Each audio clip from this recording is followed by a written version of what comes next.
still missed us. I will never give up. If I bleed again, I'm gonna see it chop. 10 toes down, never switched up. Took your best shot, still missed us. Took your best shot, still missed us. Took your best shot, still missed us. Took your best shot, still missed us. Took your best shot, still missed us.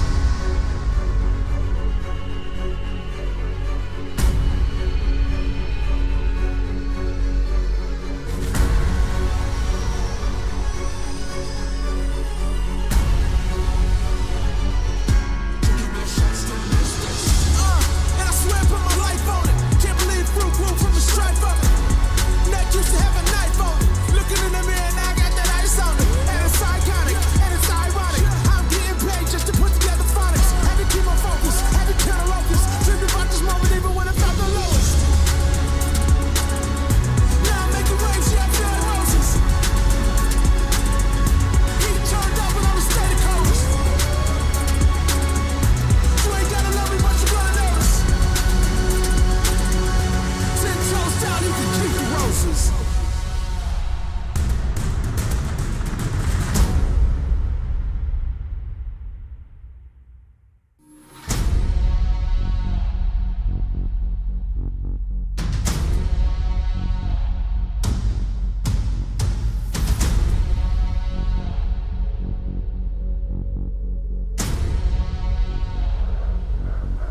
The blossoms fall, and the black rose rises. Do you feel like the heroes of this story? Coming to save the day. You're pawns in a game that's already been decided. You will fight, as good soldiers do. I will seal you away once more. Your age has passed, Darkin. Stay buried.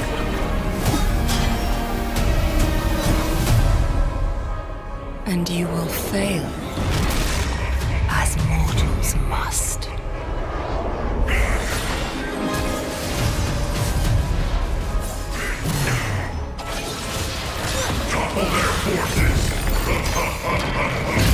Your course was doomed the moment you left Demacia.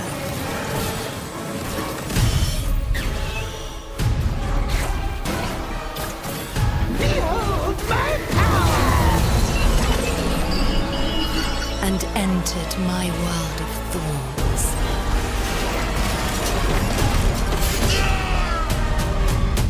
Make your final stand. And see how your story ends.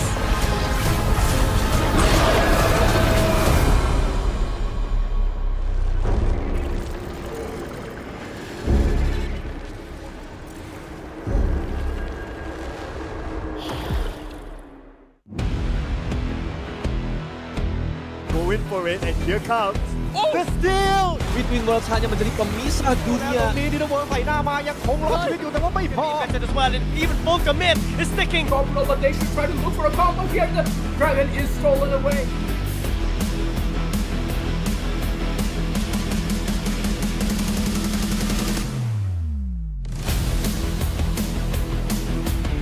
Kung kami na nagkama ko mga nabuhay, kami na mag-preka. Not yet, but the damage is gonna be enough. W does pick up Kratos. You and Pikachu goes in, and here's the backstep! At the below in 8 minutes, gonna be taken down by Sterling already. มันเรื่องตัวเดียวเด็กคูณไปเรียบร้อยชิปเปอร์ชันเข้ามาโอปรอมชาโด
Alright, what's up, Summoners? Welcome to the LCP Wild Card Playoffs 2025. I'm Abigail, your host, and I will not be alone here because I'll have Contra as our analyst, Dropout Candy, and Kaka as our casters. How are you guys? Or maybe how excited are you guys? Maybe starts from Contra. Well, I'm absolutely stoked. I mean, this is a new era of League of Legends in our respective regions, and I can't wait to see who will thrive and secure the spot for the playoffs later on. But of course, the group stages are going to be absolutely wild. Lovely. And what about you, Dropout Candy or aka Doc? Yeah, fun stuff to be happening here. I feel like this regional banter is gonna go beyond the typical fights, and I'm very excited as to how these teams would be shaping up because we don't know who's the favorites to win this entire thing. Well, I agree about that. And do you have any other opinion, Kaka? Yeah, I mean, I agree with Doc right there. I mean, I can't wait to see how these teams perform, especially my own region being an Indian here. And we have a team finally on this stage, so I can't wait to see them perform as well and see how they stack up against the best. Oh, lovely. And for those who don't familiar with the LCP Wild Card Playoffs 2025, allow me to introduce what it is. And so, the LCP Wild Card Playoffs 25 is a part of the promotion and relegation or PR system for the League of Legends Championship Pacific, aka LCP. And the winner of this tournament will advance to the LCP promotion and relegation event at the LCP Arena in Taipei as the special invited regional representative. There, they will be compete for the free for all guest slot and a chance to earn promotion into the LCP. I mean, this is going to be very exciting. And for this event, 5 teams from 5 regions, which is Indonesia, Malaysia, and Singapore, the Philippines, South Asia, and Thailand, will battle from today, which is August 28 until 31st, and only one team will move forward. Contra, what do you think about that?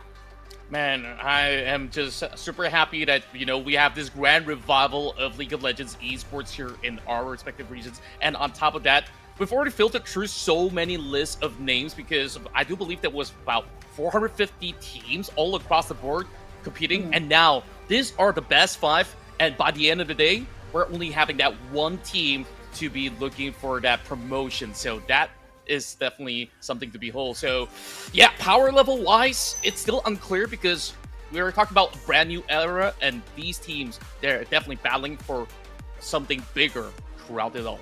Indeed, all these 5 regions will become a part of something bigger, which is the LCP itself, and a chance. That's the biggest prize of this event, the chance to have a slot into the LCP. And Drobo Candy, maybe you can share your thoughts about the 5 regions that will be the participant of today's event. Okay, so we have 5 regions, coming from ID, MYSG, they're collated into one region. We got South Asia, we got India, we got the PH, we got the Philippines, as well as Thailand for our representatives here. So 5 teams coming from, I think it's like 6 regions. Malaysia SG is like one. I guess they're one region, right? So one family. They're one big family, right? So 5 teams and one slot, man. As a whew, I mean, it's not even. We're not even here for the slot. Basically, we're here for the bragging rights. We want to win, and that's what every region is about here, Abigail.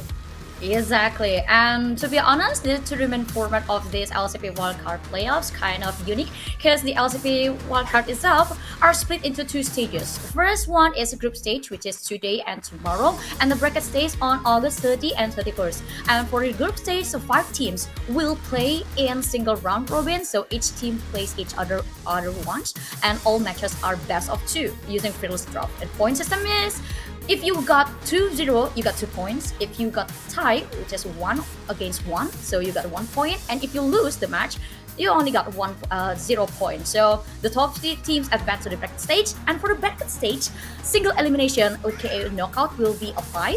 And second and the third place from group stage play in the semi-final. The winner faces the first place seed in the final, and both bracket matches begin with 1v1 side selection showdown. So I think this is the most interesting part.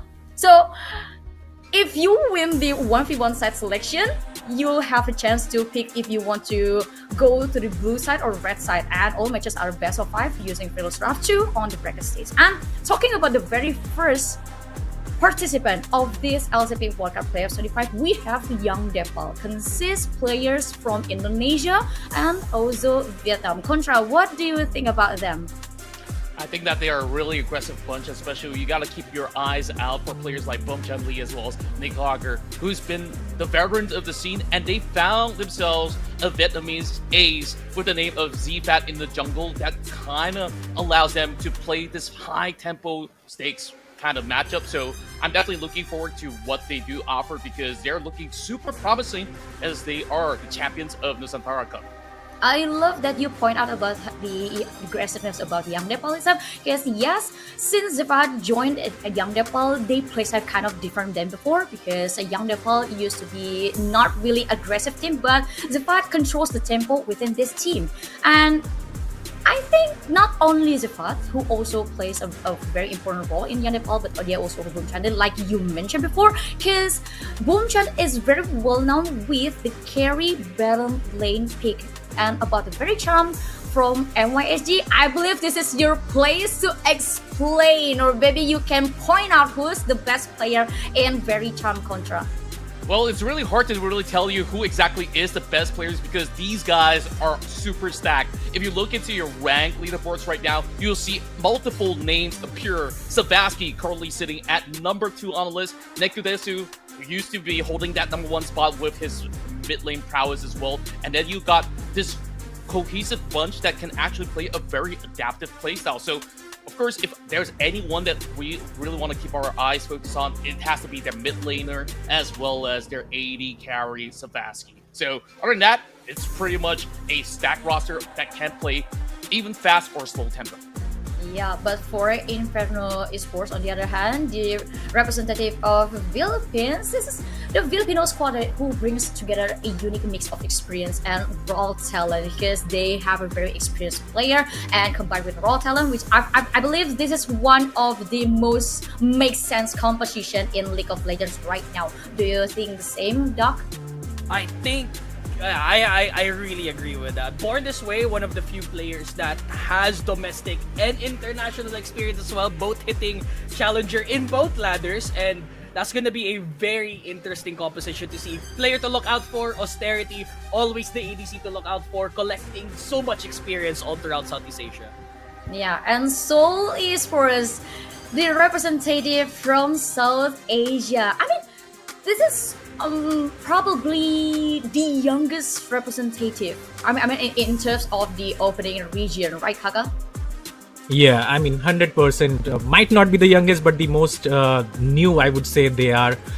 Again, SATUL, one of the biggest organizations, not just in South Asia, but world as well, when it comes to, having content creators and everything like that. But this team right here, they have been undefeated so far in the Legends Ascent South Asia. Only dropping one single game to their opponents, and this is a stacked squad when it comes to the regional density for us at least. And talking about diversity, RTO is from Bangladesh, they have Sri Lankan support, so they are really stacked. Yeah, and talking about a full sense, the last representative from Thailand in this League of Legends LCP Wild Card. So I think a lot of people agree that Fulsen is going to be one of the strongest and have the most, and they have the biggest chance to finish on the bracket stage. What do you think of Contra? Well, they definitely do have a robust roster overall, and in terms of their playstyle, they are very methodical on top of that, and with majority of their players to have beaten even legends like G4 and many other notable names to really prove a point. Full Sense as an organization has been around for the longest time. They even have a Valorant roster and as well as multiple different titles. So that goes to show you that Full Sense, they mean serious business when they come right into this wild cards. Yes, and all of them will give us a lot of interesting matches to watch, because today, Thursday, August 28, and tomorrow, Friday, August 29, they will play in single round robin, 5 matches with the best of 2 series. So please just spare your 10 hours for today and tomorrow before we join the bracket stage. And for the first match, we will have PH versus ID. So it will be Inferno Esports versus Young Dae Pal as the opening drop of candy. I mean, this is going to be very exciting because it's going to be me against you. Yo, we got some beef already, guys. Very early on, we already have a very, very hot contested matchup. They've been saying that Young Dae Pal is a very strong team, but you cannot sleep on Inferno Esports. Surprisingly enough, for context, for the audience at home, Inferno Esports is the only team I feel like in this tournament that didn't come from winning the entire thing. Cause we got some ruling. Cause West Point Esports Academy has another team in the LCP. So unfortunately, they were not able to get the spot here for the Wildcards playoff, and instead it went to the second place for Inferno. But do not sleep on them yet. Despite it being a 3-0, it was a close 3-0. And before that, they had so much amazing plays, so much amazing wins against other teams as well. And I think this is also the only team that has other players from other regions coming from Malaysia that's in this squad. So it's a rare case of PH and Malaysia actually collating together for one big team here. Well, yeah, I agree about that because usually any team from Philippines or any other game from Philippines will consist of 5 stack of Philippines player, and this is going to be a very unique combination, combining the aggressive from Philippines and also the aggressive from Malaysia and also Singapore as well. And because I believe Indonesia will be the most passive team within the rest region, but I'm not really sure about the South Asia because I haven't seen Indonesian players take a match against South Asia. But I believe both Philippines, Thailand, and in addition Singapore and Malaysia is the top 3 of the most aggressive Southeast Asia regions. Contra. Ooh, that's a lot of hot take to start things off already. You know, it doesn't help that I sit in between Abigail as well as Doc right now because you're telling me that there's 2 Malaysians in Inferno, right? And then I am actually friends with some of these guys coming in from young Dae Pal. I mean, by the way, fun fact, you guys are wondering like, oh, why is it named after the Korean restaurant? Bomchan Lee, he's also the owner of the restaurant. So can you imagine? He has to split his time to also dominate the top lane and also grill not only me, but grill the rest of the laners in those solo lobbies. So it's really tough to tell. I'm torn apart, but this matchup, I can only assure you that there's going to be a lot of fights taking place between the two.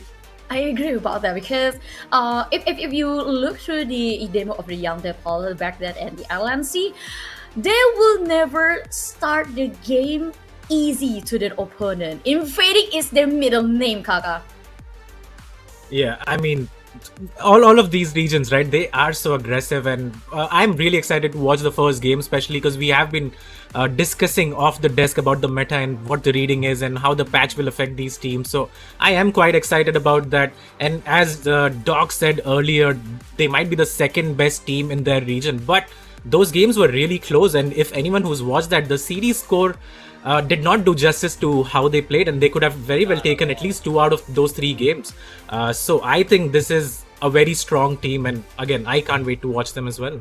Well, yeah, but after talking about how strong they are between the Inferno Esports and also the Young Dae Pal, I would also like to point out their weakness, because this going to be one thing that annoyed me the most. Because, well, yeah, Young Dae Pal is a very aggressive team, but they often take bigger risks that they could not chew.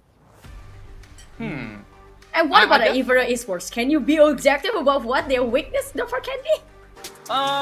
Weakness for Inferno, I think draft-wise might be a big factor coming into it. Because if they draft bad, it's gonna be a big problem for them, especially if they don't focus on their jungle top side, because that's where the Malaysian duo is usually posted at, with Board This Way and LGW at the help. You also have to think about Austerity, who is a very, very hungry ADC player that needs a lot of resources to shine, and if he's not fed, it's gonna cause a little bit of problems for Inferno. But I feel like confidently that they can carry it through the rapid as well as in the game as well here. Yeah, and for Young Dae Pal, yeah, I mean, the draft that they pick is kind of unique at some point, because I remember Jester also played Zac for support, and I think it is not very familiar for League of Legends player to play Zac in support, but it works really well on Young Dae Pal's hand. And what do you think about the matchup between these two teams, Contra? Well, if I really want to take a look at both sides, it's really about setting the tempo right.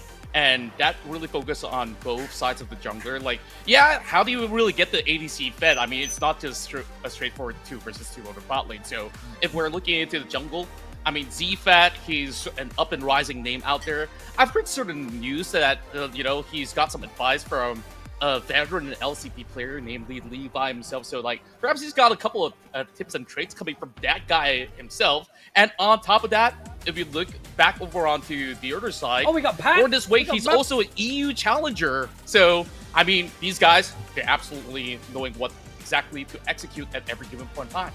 Oh my god! And now we have to jump into the ban and pick section. So I'm kind of sad to see that Yunara just got banned by Young Dae Pal, because I remember Indonesia also played Yunara really well, and Mordekaiser ban from the Inferno Esports is more like the respect ban for Boom Chanli. Yeah. What do you It looks to be a really good pick ban phase already here. But two junglers already out here, Kaka. You think this is a good play? Jarvan, who recently got nerfed too. Yeah, I mean, the Lee Sin first pick might come as a surprise, but again, that champion was banned by West Point Academy against Born This Way for 3 games in a row. So it seems like he is one of those players that can pilot this champion. And God, it's a pretty hard champion to play. I am very surprised that we haven't seen the Gwens, the Wukongs till now as the Jarvan, and looks like Azir will get logged in. So again, that's a very high priority in the mid lane and should be answered by a Talia pick up coming in from the side of Inferno. Yeah, but I think this the second pick of Young Dae Pal about the Azir, they played this kind of draft back then on the LNC Grand Final, and Twist of Fate, if this locked, it will be such a flex, to be honest, because Twist of Fate can be played as an APC and also can be played as a mid, and for the late game insurance, he will provide better utilities, because I mean the global presence from Twisted Fate is something that you need from Inferno Esports Contra.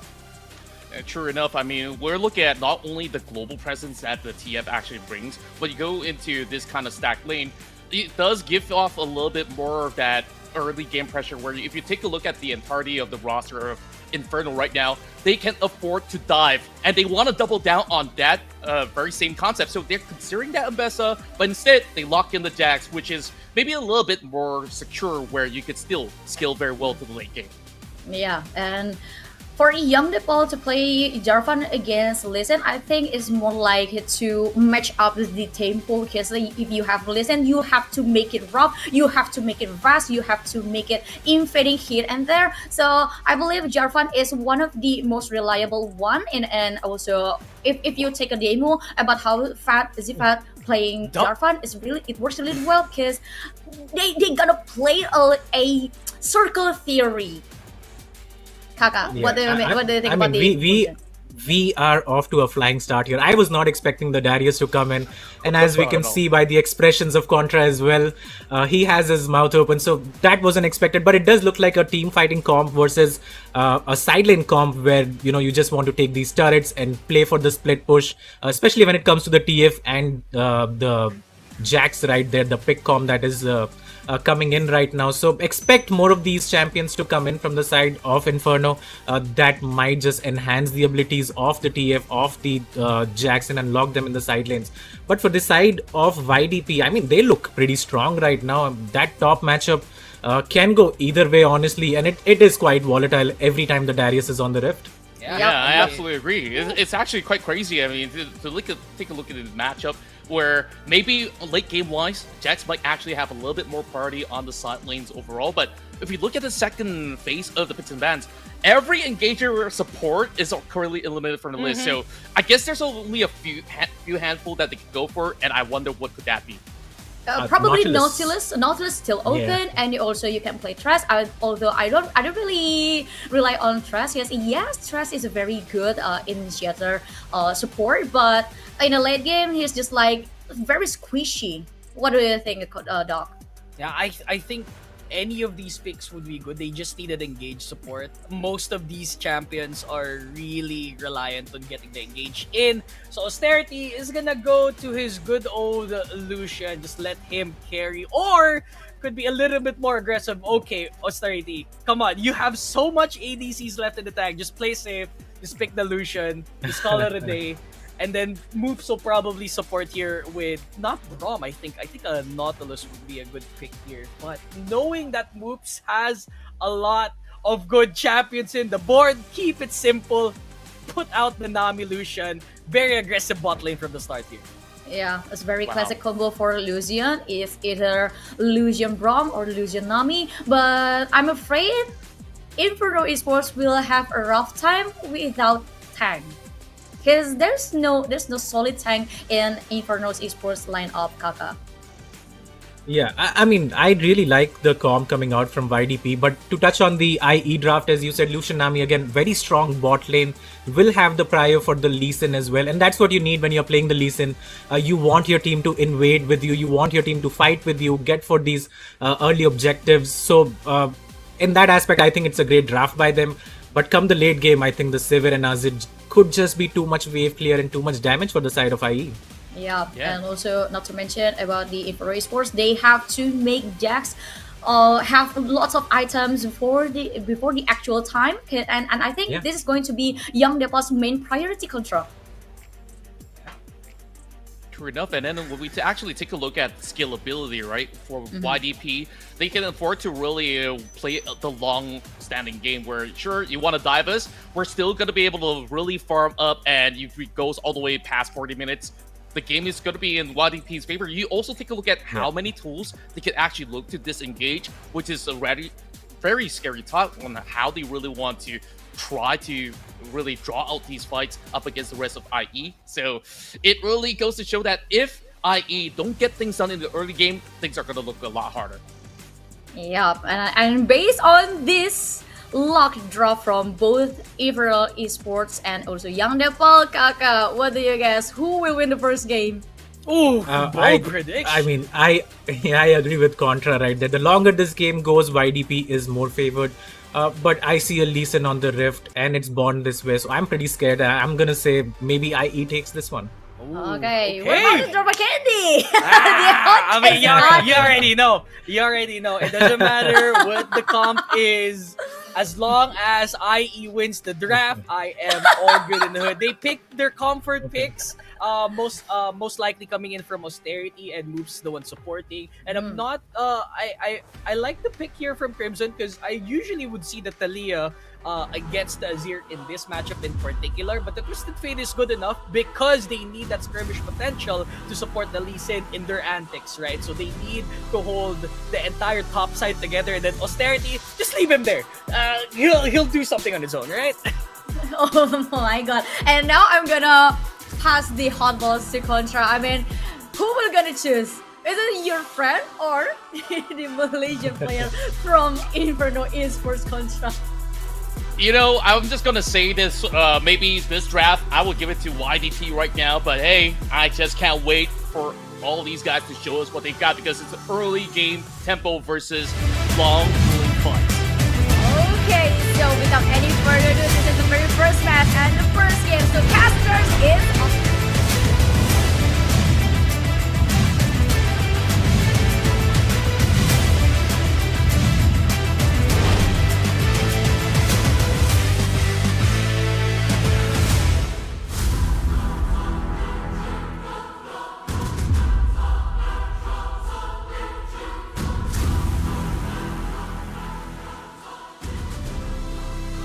And here we go, starting it off for LCP Wild Card.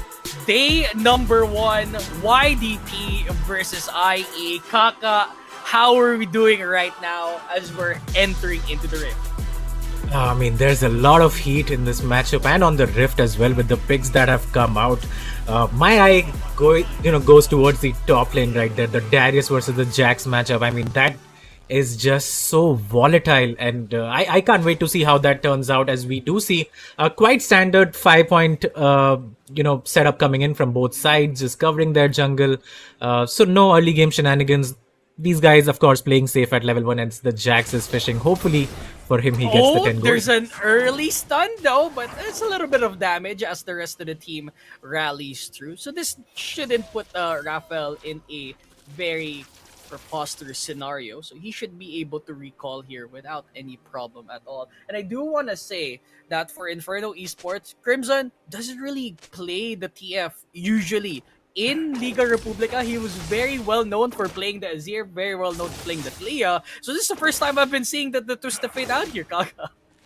Yeah, and it looks like it has started very well for him. The early game trade coming in from the side of the Nami and the stun from the TF. So puts the Azir to half HP, and now he can have some good time in this laning phase for himself. And as you said, TF, something that he does not play, so clearly has been practicing and feels quite comfortable playing into the Azir as well. So we'll be keeping an eye on the mid lane, because that is the lane that is going to enable the Lee Sin to do what he wants to do in the jungle. Yeah, and you'd really want to think about the later presence here for this TF. He needs to get to level 6 really early on, and he needs to push this wave a little bit far ahead so he can start roaming around here, which in this case puts a little bit of a ward here to protect or possibly steal that blue buff here from underneath the red team's house. Yeah, and that just brings a lot of info as well. Now they know where the Jarvan has started and which Scuttle Crab they can fight for. Even the bot lane, who has been playing quite aggressive as we expect from the Lucian Nami, can have some sort of, security right there, knowing the Jarvan will not be able to tank. As we see the trade here, and that could be first blood. Very aggressive there for Crimson, starting off hot. Did not respect the HP timings too, and that E passive, you already know, deals a lot of damage too. A little bit of a fight here on this top lane as the plate stacks are currently stacking up. If that goes to 5, I'm pretty sure Boom Chan Lee will be the one going for it. But for now, a little bit of peacetime here in the top lane as both of their HPs are relatively low. Yeah, it's a dream start for the TF. Gets the first blood, flashes in, gets the flash as well from the Azir. And as you said, it's a level 6 champion. And as soon as you can get to that marker, I think it's going to create a lot of difference in these matchups as we look at the first blood right here. And as you said, the E passive comes in. Raphael does not expect that much damage coming in. Flashes to his own death. And that is going to be first blood and a lot of gold and experience going over to the side of Crimson. They got a little bit of advantage here. Boom Chang Lee, another one of these EQ combos. Gets the level up as well. So LJW in a precarious scenario, but I don't think he knows. There's a little bit of a gank here coming in, coming from the start. QE, very smooth from board this way, and the Malaysian duo comes up on top. That's 2 kills already on Austerity. Gonna go balls deep inside this turret. Almost gets him down, but the heal was popped here, saves him from a moment's notice. Yeah, and this is all 3 lanes winning from the side of Inferno Esports right here. As you said, the barrier and heal burn. But before that, on the top side of the map, beautiful Q comes in from the side of Lee Sin, followed up with the counter strike from the Jax, and that is going to be the second kill as well secured for the side of IE. One more, and they will have feats of warfare secured as well. So a great start, and that's what they need when they draft a comp like this, which is so early game favored. And yeah, it's up to YDP now to answer back. Yeah, they really need a time. They actually have a timer here for YDP. Once the Severe gets balling, it's gonna be a rough time for IE. But before that, it's gonna be a Q, it's gonna be an E, and it's gonna be another kill coming in from Inferno Esports. Good gang from Born this way as they take the feat of warfare here, Kaka.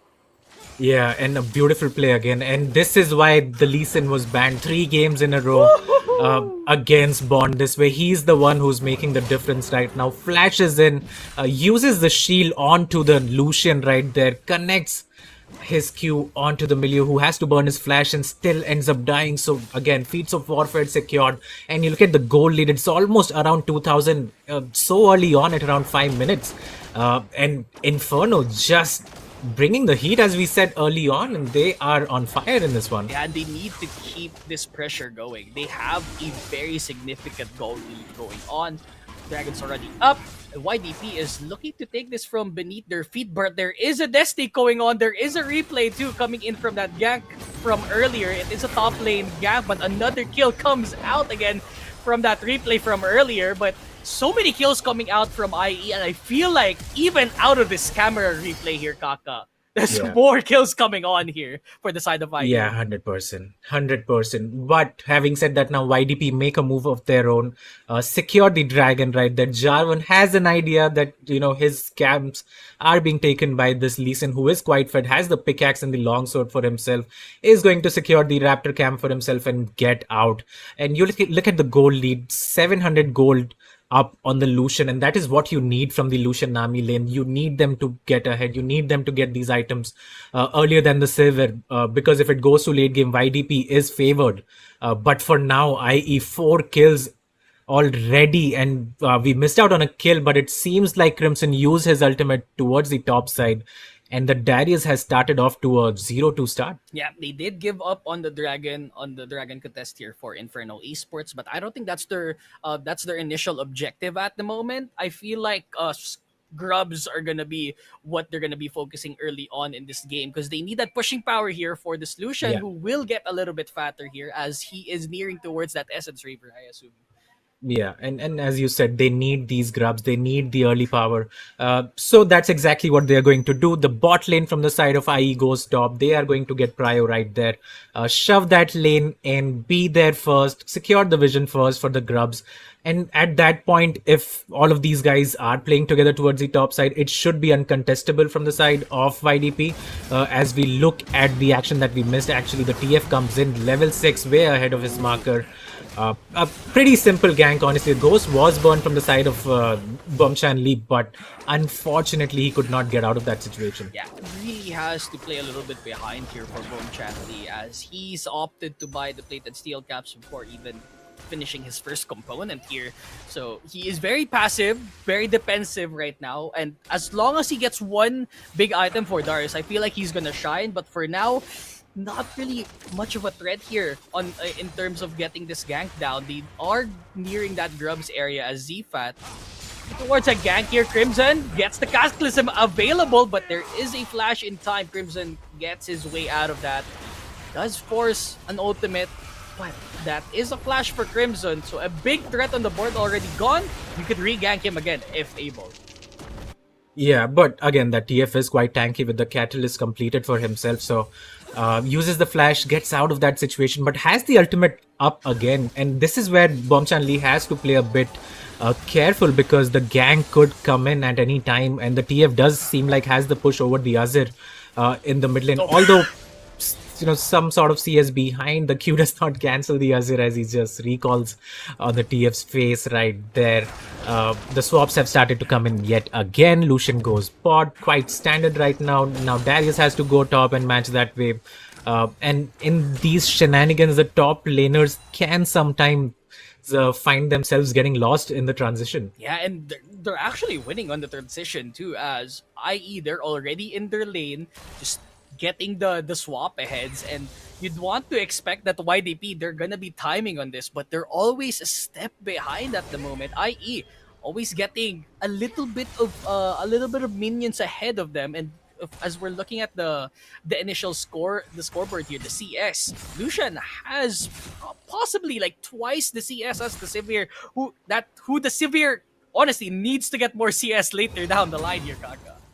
Yeah, 100%. That's a champion you need the items on, and as you can see, like almost 22 CS up is the Lucian. Another the one. TF ult again comes in, and this time maybe the Darius can get out, but again it's an attempt. Never mind, Bomchan Lee is playing still quite aggressive, could be risking a dive right here. Yeah, there is a secondary dive coming through here as Zfat's around the area, but they do cancel out this one, as Austerity will be catching this mid lane. Just avoiding Raphael getting aggressive here as he goes for the ulti. Doesn't get the final hit. If he had collected, that would have been a kill. But Raphael lives for another day. Cataclysm used for Zfat. Is there any chance for LJW to get through this? The E! The Q!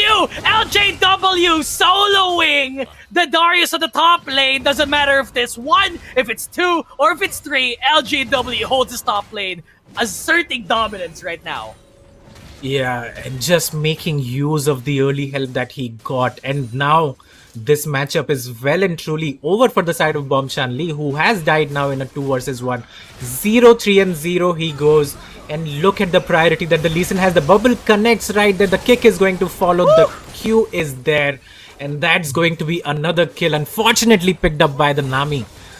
But what a start for the side of Inferno Esports. I mean, just like that, they have Dragon side control too, so he even moves his around the area using the big wave to get everyone stunned up. But it is a retreat clause now for YDP as IE already in that dragon area, so many objectives on the board for them, and they're nearing towards this first turret too, so most likely this Feats of Warfare is gonna go for them. Yeah, secured. That is secured right there. I do think they need one more objective to secure it, honestly. Could get the bot turret, only has 2 platings left right now. Could look to gank Raphael. He does not have the flash available. The TF can provide the CC. So maybe they are just waiting for the Lee Sin kick to come in. But having said that, 6 kills to 0. Almost 5,000 goal lead for the Philippines side right here. And they are showing up and how. I mean, I don't think it was ever in doubt that they are a really good early game team. But it seems like they have caught YDP by surprise as well. Yeah, and this is one of the upsides for Inferno. They're very aggressive in terms of early game, and if they have a team comp that relies on them playing this early game scaling, they could dominate the entire game, and YDP will not have a chance to try and scale up here. So they're gonna try and end before 25 minutes. That's gonna be their objective. If it goes longer than that, I feel like YDP has a chance here. Yeah, even against West Point Academy, when the IE squad played them, they did find these sort of 4,000-5,000 leads in first 2 games. So again, consistently getting ahead is a great quality, but it does come down to how you close out the games. But again, if the lead is just like 10-12k, then I don't think it matters too much, and that's exactly what it's looking like, looking at the graph. But I do have to compliment YDP's vision right here, at least on the top side of the map. They have a lot of ground covered right there to secure the vision for, as we look at the top gank. Yeah. Just take us through this one. Yeah, Counter Strike, EQ, W, just an empowering attack there for Angel W. He has so much items in the board already, so just the sheen coming in from this Jax is already lethal as they get another kill here from Raphael. And it's looking really fun right now for PH. We are very used to having no fights at all for PH, or 1,000 fights come 15 minutes. So this is like a normal scenario for a PH game, especially at the top of the ladder. There are a lot of games in Liga Republica that would go so one-sided because they just kept killing. They didn't know how to stop. They didn't know what the stop button is. Yeah, I mean, it looks like we flipped the coin the right way in this one, and it looks like it might be one of those games that you talk about that has a lot of fight. But unfortunately for the side of YDP, they seem to have none in this game so far.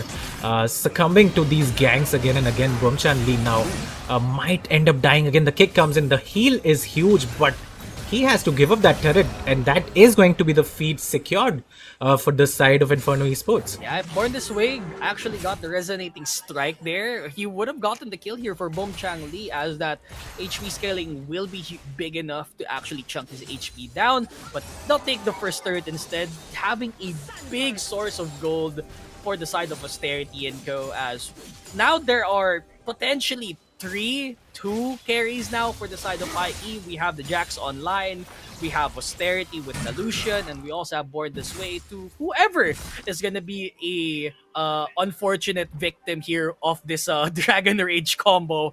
They're not gonna have a good time. They're gonna be standing there in front of their computer as eventually they'll get kicked back to our team. Yeah, it's a gray screen simulator, it seems like. And I do think they have 4 carries, not just 3. The TF is quite ahead. The Lee Sin, you would expect, will deal a lot of damage, especially in this early game that we are seeing so far. And the Jax is the late game Assurity, and he has gotten the bottom turret for himself as well. Takes his goal lead almost to 2,000. Has the Triforce completed, has the tunnel as well. So looks like he's going to make that Sundered Sky.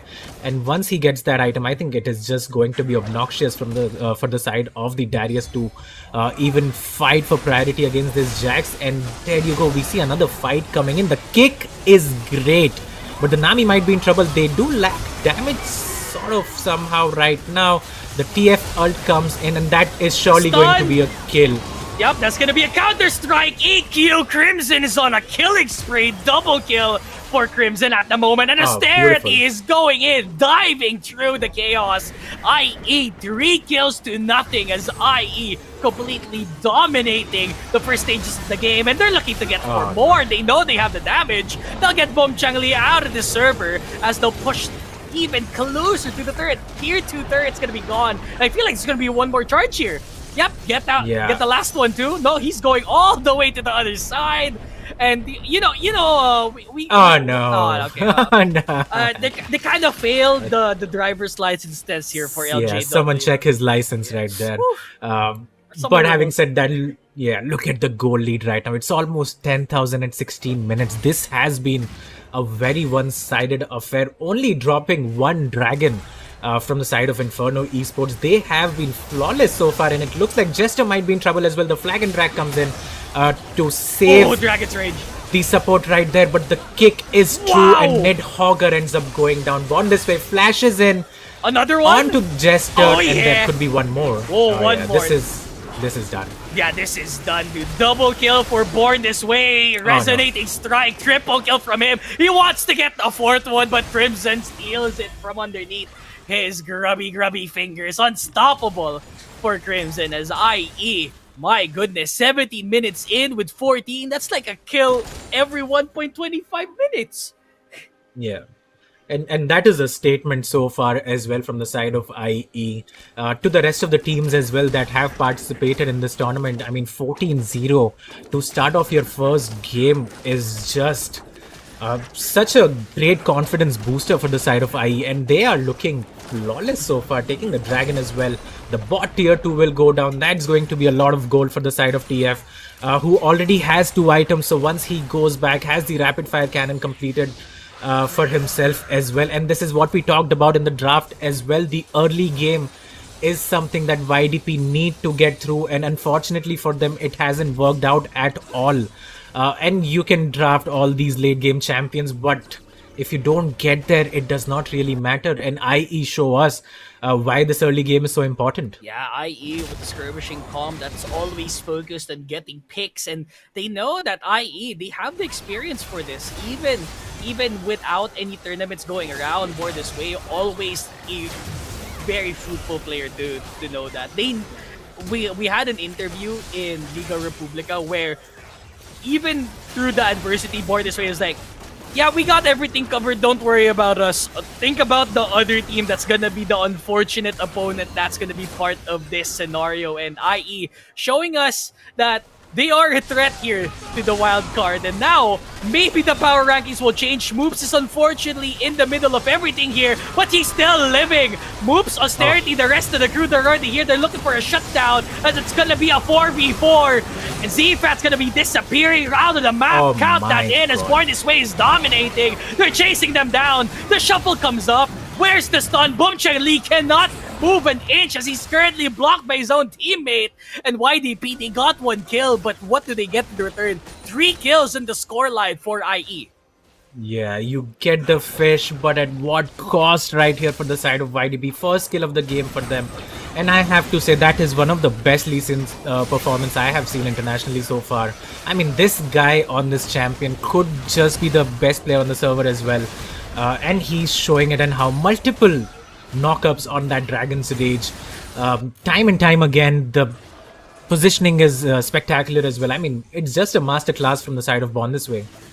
Born This Way, and the entire comp in particular, they played this early game perfectly. ZFAT's trying to chase Austerity away, but at this point, you need to be chasing away here. Gold difference, always a big draft here.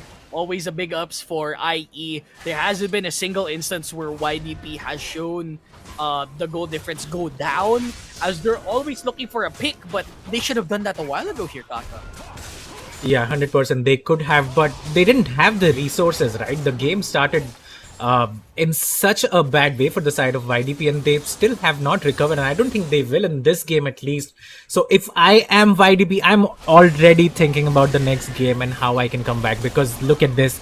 You put all your ultimates and all your resources onto Moops, but although he dies, 3 of them pay the price for that fish. And look at this kick from Lee Sin. There you go, multiple man knockup again. That's a 3-man knockup. Jester ends up dying as well. The Shurima shuffle is good to disengage, but it does not really matter as Austerity picks up a double kill for himself. And towards the top side now, the stun comes in, the counter strike is there. Raphael ends up going down without any answer. and they pick up the tier 2 turret as well. And now you look at the gold lead, it's 14,000. Let me say that again, it's 14,000 at 21 minutes. 14k, and IE wants more of the gold difference as they're looking to get this Atakan, get their levels a little bit farther ahead from YDP. There's a 2-level difference between LJW and Boom Chang Lee right now, which shows that there's so much leverage that came in from this early game that YDP, they might have an answer later on, but they're just holding on to dear life at the moment, Kaka. Yeah, it's a 2-level difference at all sides of the map, well, except for the bot lane right here. Crimson level 15 to Raphael's level 13. Raphael doesn't even have 2 items completed at 22 minutes, and that's how bad it has been, while the TF is on 3 items and the Seeker's Arm Guard. As we look at the culling coming in, Nidhogger has to flash away from that, and this is the state of the game. They can't really contest the waves anymore. Bond this way. The Lee Sin syndrome comes in. He's gonna take that Q, of course he is. Fat goes in. That might spell trouble. Oh no, the Wolves blocked the Q right there, but he still ends up dying. Yeah, Crimson's still around the area, so he's all good for that. RFC for both sides, as TF and Illusion have RFC too, so that's bigger distance, bigger annoyance for the side of IE as they're trying to push through the turret. They want to end it now, but they just need a little bit more objectives for IE to secure this. Even at this at this gold state, IE, they want to keep it safe. They don't want to risk everything. They don't want to make a YDP flip the script on them. They want to keep it cool. They want to chill out a bit and just wait for all of the objectives to come on in and eventually swoop down and end this game for YDP. Yeah, 100%. And that's exactly what they're doing, right? They're not taking risks. They are punishing YDP for their over-aggressiveness, taking the enemy jungle. I mean, look at this 3-level advantage onto Bond this way. This is going to be soul point as well secured for the side of IE. And they are playing this by the book. They are not making any mistakes. They know that this game is as good as done. So they're just going to go back, pick up the buffs, pick up the jungle camps, reset, maybe wait for the Baron, or if someone from the side of YDP does misstep, they can punish that and secure the inhibitors for themselves. But it looks like the plan is to wait out, secure vision towards the top side of the map, get that Baron, and then end it by the book. Yeah, and now the big question is now presented here. We have the first set of matches here between PH and ID. What does this make of your region now heading into the day and the group stage here, Kaka? Do you have confidence as to how this team will perform here later down the line? Of course I have confidence in my own region, man. I mean, I would be a fool to not to. But this does look like, I mean, these guys are really strong right now. IE especially. They look solid, and we are, as a region, quite aggressive as well. So I think it's going to make up for, a lot of team fights, a lot of bloodbaths coming in. So later on, I will be watching, and I do feel like that's going to be a very interesting game. And hopefully we'll have more than one kill, for the side of SA. It's currently a standstill here between IE and YDP. They have both sides warded, but they don't really want to cross that barrier yet, as IE sees one from the resonating strike, goes aggressive flag and drag to get away. And another one coming in. Up. Does he want to go for the insect? Not quite. They just back on away. Just let the healing come through from YDP, but there's so much poke. He's gonna get stunned. They're trying to go in, but Austerity is unstoppable. Calling right in front. Bum Chang Lee tries to get healed, but he is gobbled up by 4 members of Inferno Esports. YDP, they hold their ground. They kill Born this way, but is that enough to hold the entire Nexus? I don't think so, as the tier 3 still not being taken down, but there are minions going in, and this should be 2 tier 3s down, plus an inhibitor to boot here. Yeah, could be 2 inhibitors as well. As you said, the Jax is pushing towards the bot side, but that was a big shutdown picked up for the side of YDP. I don't think it's going to matter too much, as Austerity goes in now, and look at the damage he's dealing onto Nidhogger. Takes half his HP bar with just 4 auto attacks, and now they are going to reset. So that fight did turn out to be quite productive for the side of IE, picking up the 2 inhibitors, and now you can see the pings coming in onto the Baron. That is going to be the next objective, and then we should hopefully look at the end of the game pretty soon. Yeah, just a good finisher here for IE. They needed to at least bait one of their members in order to take a lot of objectives in their side. So Inferno Esports, they're very comfortable at this state of the game. YDP still looking for a good flip of the script, and they almost did it too. Bom Lee's right in front of everyone though, but LJW as we turn into another fight. Here comes a DP, here comes another fight, counter strike. Where is the stun? LJW is 1v5ing the entire team, and another double kill from Austerity, and this should be wraps here, Kaka. Yeah. IE closing through the Nexus, and they're looking mighty hot right now for game number 1. They want to get all of the points here so that they don't need to think that much here for the second day. But what a performance here, Kaka. Inferno Esports, game number 1 with a beautiful showing here on the Rift. Killless for Austerity, killless for Crimson. What a game to end it out. Yeah, I mean, this is as good as it gets. Starting off your first match 26-2 for the side of IE, and born this way on that Lee Sin is just a monster. And if any other team is taking notes, I think that is going to be a champion that gets banned against him in every other match from now on. So that was a dominating performance, but again, we have one more game to go. And YDP will be licking their wounds for that game too. Yeah, but they are just... I feel like IE's looking like wolves right now. They're looking for prey here for the second game. To look at the total damage dealt here for all of the teams, I feel like everyone from IE stepped up, especially for Crimson. Born this way, just now you gotta insta-ban this Lee Sin. I feel like that's a game here, Kaka. Yeah, that is going to get banned for sure. With that, guys, I think we will be passing on the baton to the host right now, and this was again a very one-sided game coming in from the side of IE.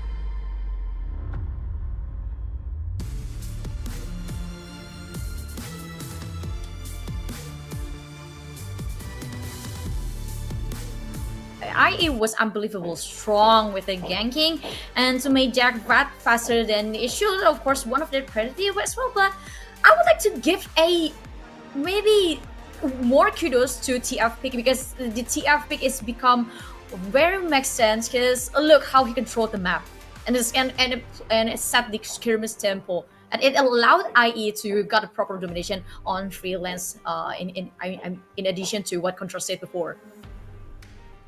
Yeah, and on top of that, it's just beautiful on their execution, right? Like, they know what needs to be done, because that Darius could be a very strong pain point, and they just absolutely obliterated that lane, so there's not too much problem hitting the late game. Yeah, but I would like to discuss discuss about it more the Contra, because I believe you have more to say about what happened on the first game. Yeah, and like when we actually look into what really went on, there's just so much that needs to be done by YDP to ensure that they have that late game scaling. So from that point onwards, you gotta ensure that either your lanes actually stabilize to really scale up, or you gotta have ZFAT try to activate some of these lanes. So there was a couple of pressure points where you could see that the waves were crashing over a top lane. LJW somehow was actually baiting for a big setup, and all thanks to him, later on this way is got that firm entry to really look for that clearance. After securing, the couple of all these kills over the top lane, it just got rather rough that they could not really have that full control. And from that point onwards, you can already see that the item difference is already overwhelming from the mid lane to the top lane. And then eventually these guys could just, go ahead, puncture through, dive for the bottom side as well. So for the side of YDP, what I'm really hoping to see moving into some of all the other matchups is that you gotta have a little bit more that prio to be established, whether if ZFAT wants to play around mid lane, bot lane, or even the top lane, so to speak, because he wasn't as present as compared to Born This Way, but of course, props to Born This Way, Happy, he's everywhere around the map. So, Exactly. of course, that being said, I guess we want to really dive deeper into what we want to see into some of all these clips that we've had moving into what really transpired back into game one, especially on what really came down to where it's like the first couple of minutes over our top lane, which we saw, hey, as a Darius, you want to be that lane bully, but it always comes with a price if you can't really secure yourself that kind of safety net from all these ganks that's going to be coming his way. Yeah, and I think that's also a part of the missing presence from Zephyr, because I feel like it was very uncharacteristic playstyle from YDP, because they were supposed to play aggressive to match the tempo of Listen instead of being reactive, and I didn't see many ganking initiation from Zephyr, to be honest, or at least to trade to that of the Boomchan. And I think not only Jarvan itself, but Boomchan also plays a very important role to YDP itself on the very first game. To see that Jax has 2 kills. Yeah, I'm just going to rewind back if it's just a little bit too quick. Let's look at this setup once again. The timing of the wave crashing right through. I mean, we just go into the next fight as well, where there's just so many of all these instances in those team fights where they're just really baiting out for those spells first and foremost before actually securing them, all these kind of setups where all of them got funneled into this really tight choke point. So it was just absolutely easy for the rest of Inferno Esports to eventually just plow through members and after members, and you're looking at like what this scoreline of 25 to 2 where YDP, they cannot afford to really go out there for a trade, even despite them wanting to stop Baron. That was a little bit too risky of a chance for them to even come up alive. So that being said, I mean, Inferno, they just played it out pixel perfect. So it was just really down to how they established that dominance coming with the setups, and what you mentioned early on, Crimson. He's had multiple destinies that really was on point to further double down to ensure that Boomchan doesn't really get to really play out all these kind of scenarios. So I guess that's pretty much what we actually have gotten so far. But one of the major factors in some of all these team fights was also the positioning of, you know, some of all these critical members of IE, where they've been able to really find that avenue. This was another point where you're looking at Crimson really finding another mark on that destiny. So it was just perfect execution all around. I don't think that there was much flaw to be displayed by Inferno whatsoever. And perhaps if there's anything to take notice of is this team fight right here, where YDP, they found maybe a little bit of an angle to really jostle for a little bit more of that control, but you can already see that this is an absolute brick wall right here. This whole area, you got all these members already beelining on their area, their compound, just to really have this kind of choke point to eventually push towards this direction as well. So Austerity, he's always pretty much firmly in control alongside with the rest of Inferno to really do all that they need to do to eventually close out all these kind of team fights, get a couple of pickoffs, and they could once again rinse and repeat just to secure themselves more and more of these objectives. Exactly, and that was more put YDP in a very awkward position, so they just lose the other big objectives, and this is the fault of YDP itself, because they barely can lay a damage to IE's players. Yeah, I mean, I could pause it right here once again, where they've already burned the Cataclysm over onto this point, so you can already see 3-4 members can now beeline towards ZFAT, punishes him, and then eventually you take a look at the rest of these members who are funneled over onto this corner. So I felt like there's really not much of a point of contention where you could just have, you know, a good ult coming from Lucian to also clip them. So it was really, really tough. It is really a daunting task for YDP to really look for those pickoffs, even despite them wanting to actually go for moves first and foremost. But it did pay off. I mean, you're dealing with a Nami in general, so it is always going to be a little bit tricky when she could just, you know, put the tidal wave up and just turn the tides around. Yeah, because the tidal wave result is it's like for the game changer, skill that can turn the table. And sadly for Young Nepal is not the third table for them. More like they are a total annihilation. Got total annihilation from AIE, and sadly they still have no answers until the end of the game because not only those three lanes are losing, but also they have no idea how to secure any skirmish to at least to cover the economy gap.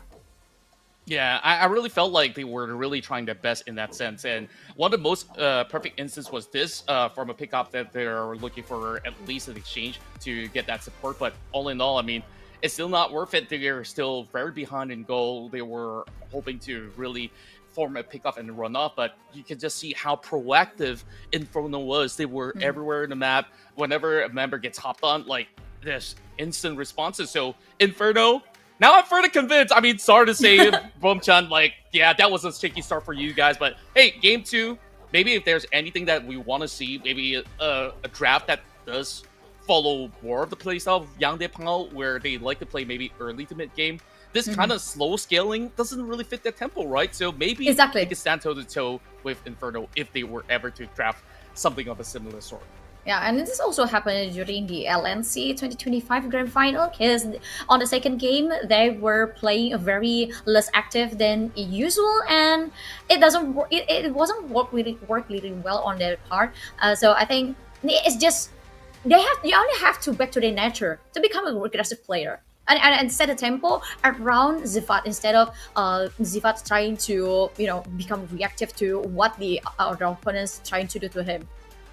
Yeah, ideally, they really have to step up if they really want to really match up to Inferno's tempo. Because right now, if this guy's this good on Lee Sin, I wonder what else can they actually bring to the table. Then, of course, that's the beauty of Fearless Draft as well. We won't be able to get to see the Lee Sin even on the side of Yang Dae Pal because of this current pick. So, that being said, I really want to see more involvement. Like you said, Zfat really has to really show up, match the current form, or really track the enemy jungle at the very same time, just to really know what exactly that will happen every step of the way, because they can't really afford to play from behind any further. But for the rest of Inferno, I think they could just basically stake to a very similar pattern of play where you want a solid bot lane that cannot be easily shaken, and then you just have Born This Way as well as LZW over on top lane to also be able to win this kind of all these early traits. Then things should be going good for them overall. Yeah, will Young Dae Pal could lay, or maybe could initiate a more skirmish or maybe more ganking is one of our biggest question starting the second game, because that's what they need. Because if you're starting the first game with 2-0 and you have no points at all, it will be a setbacks for Young Dae Pal, and it will be very hard for them to catch up with the other matches. Because in this LCP wildcard, every single point is very important. True enough. I mean, there's definitely another chance because this is a best of 2. And if we'll take a look at the current picks, there's still plenty of all these champions still in the pool. Considering that last game, how many engaged supports were being banned out. So next game, I believe that they will kind of relieve some of the bans to allow more space. And I believe that we have not seen some of all these core picks early mentioned by our dear casters, Doc as well as Kaka. Like, we haven't seen the Gwen, we haven't seen the Wukong. These are the kind of picks which are very firm, whether it's from the early game, and you also look for some really active dives on top of it. So I'm expecting to see certain teams actually pull out some of all these cards in order to maybe reap some rewards heading into these round robins, because if you drop 0-2 and you face out against the rest of the pack, I mean, this is just one of many. But I'm hoping that there's a way that YDP can bounce back. But for Inferno, super happy for these guys. I mean, they've worked super hard throughout their own region, and it really starts to pay off. Yeah, and I think talking about how well they prepare for this LCP wildcard is very good for IE, and to see the chemistry and that, and also how they set up the tempo, and also how they try to win the three lanes perfectly and smoothly. I think this is going to be a very strong point from IE, and for Young Nepal, they need to work on their aggressiveness, and or at least if they want to play a reactive, they need to set it the tempo right. They cannot be swayed by IE's tempo. Yeah, and I really think that if they're trying to match the tempo as well, like that comp definitely wasn't exactly suited for that kind of play style. So, which is dare say that maybe in the form of draft, maybe things can absolutely improve, because you did actually point out something to take note of where. Both sides of the drafts, they don't really have like a core tank per se. Yeah. So it forces either, the Darius to still go, semi-tank or go for a bruiser kind of setup, which is pretty obvious for the most part. But then again, you also want to look at the junglers. I mean, Jarvan could also go towards the direction, but when they're being put so far behind that essentially you only have the Jarvan to be the front line for the team to really have this form of engage tool. But even so, we haven't really seen a proper 5v5 where, it's even equal. There was some instances over on the bottom side of the river, but there's already so many of all these kind of challenges up against YDP. I think we focused too much on YDP that we forgot to bring out, a lot of all these essence of what really made it great. They have, a winning bot lane as well, or should I say maybe a very steady pacing for them to really match up to, where Sivir has to scale. So as a Lucian, you can always play a little bit more a press on kind of style.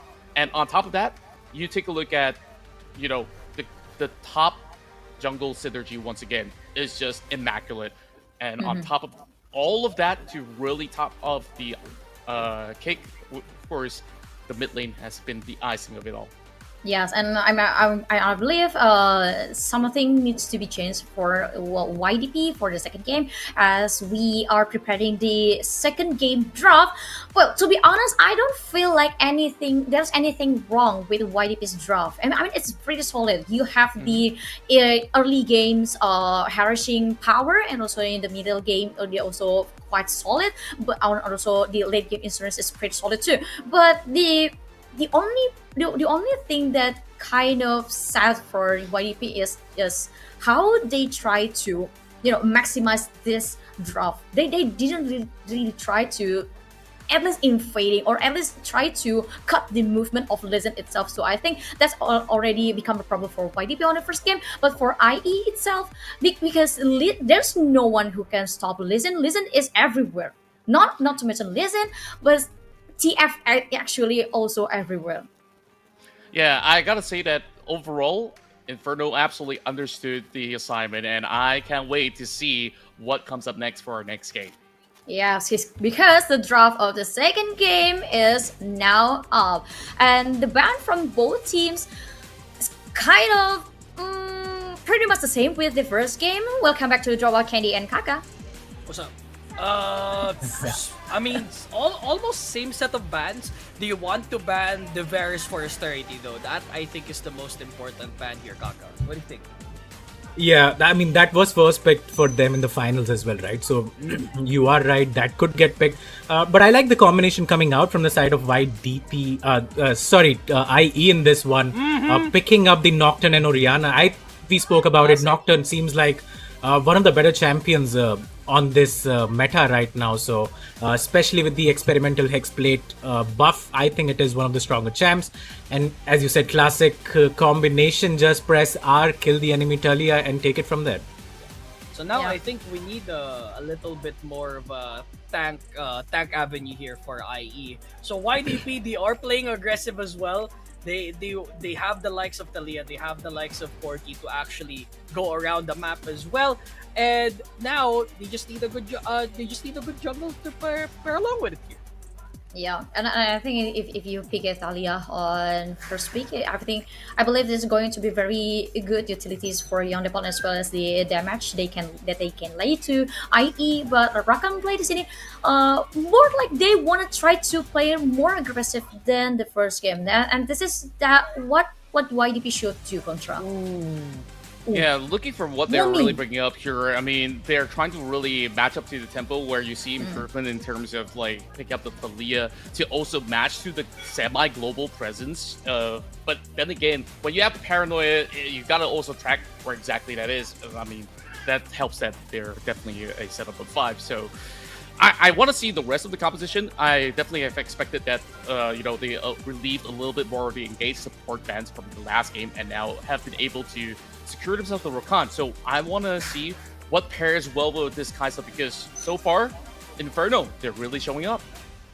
Yeah, but good Kaisa picks this is going to be very strong lane presence for IE because Kaisa provides a very fast clear lane, and Corki has sort of like on par damage with Kaisa, but on the late game we should look deeper, Kaka.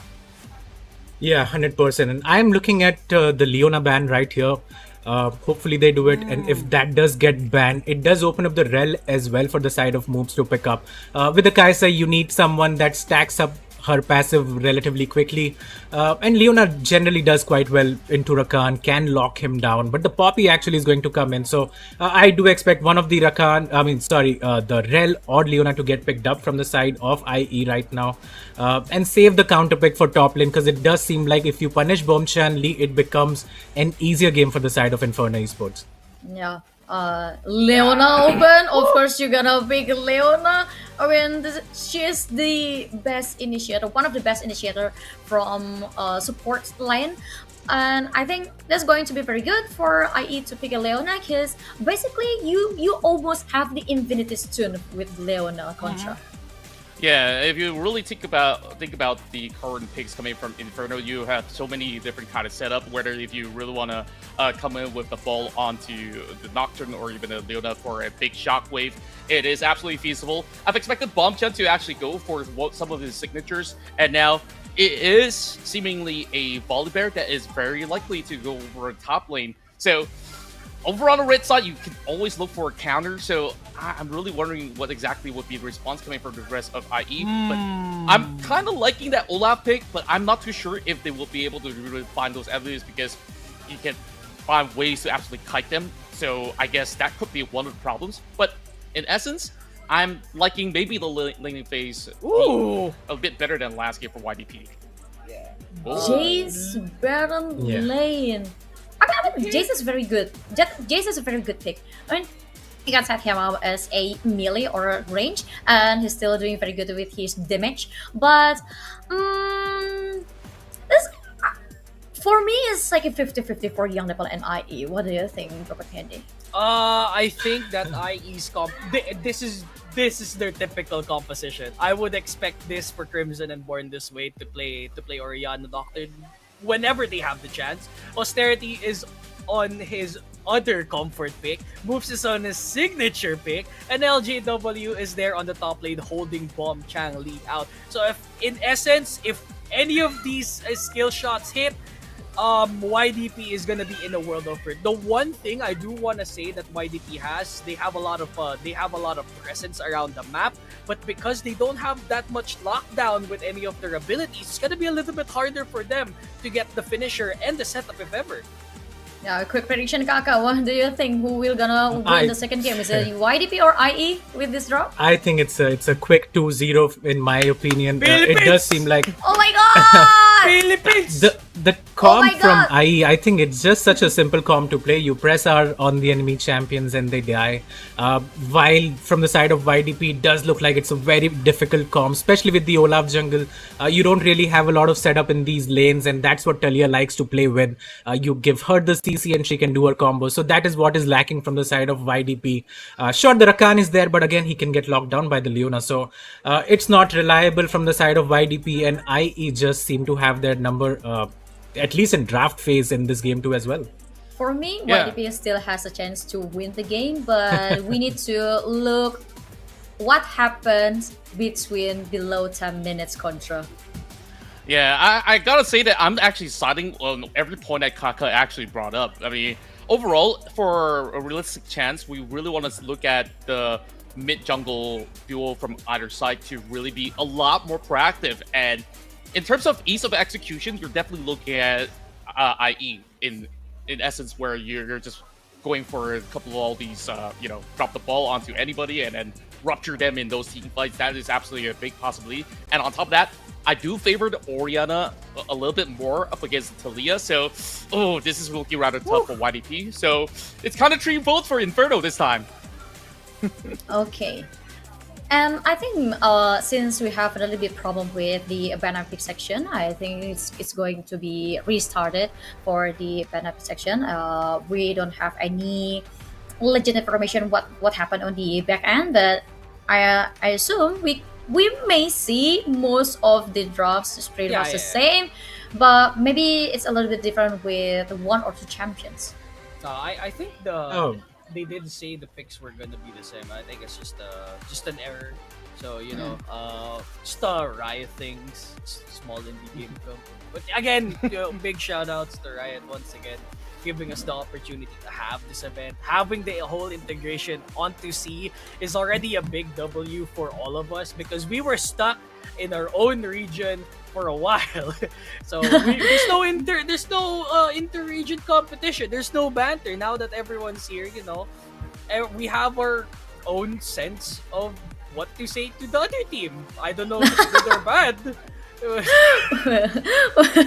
Well, talking about Riot to actually open LCP Wild Card and gather the 5 regions in here, I think this is also a very unique event because they just not only gather 5 regions, but they also gather the veterans and also the raw talents. Like for example, Young Dae Pal consists of old players. I was going to talk about Boomchan, how you can say a boomer in Boomchan's name, and on the other hand, IE's players is more like a raw talent. I mean, they are younger, and the 3 of Young Dae Pal's players is played the last time they played for officials Riot competitive League of Legends tournament is during 2017, if I'm not mistaken. I mean, that's already old, man.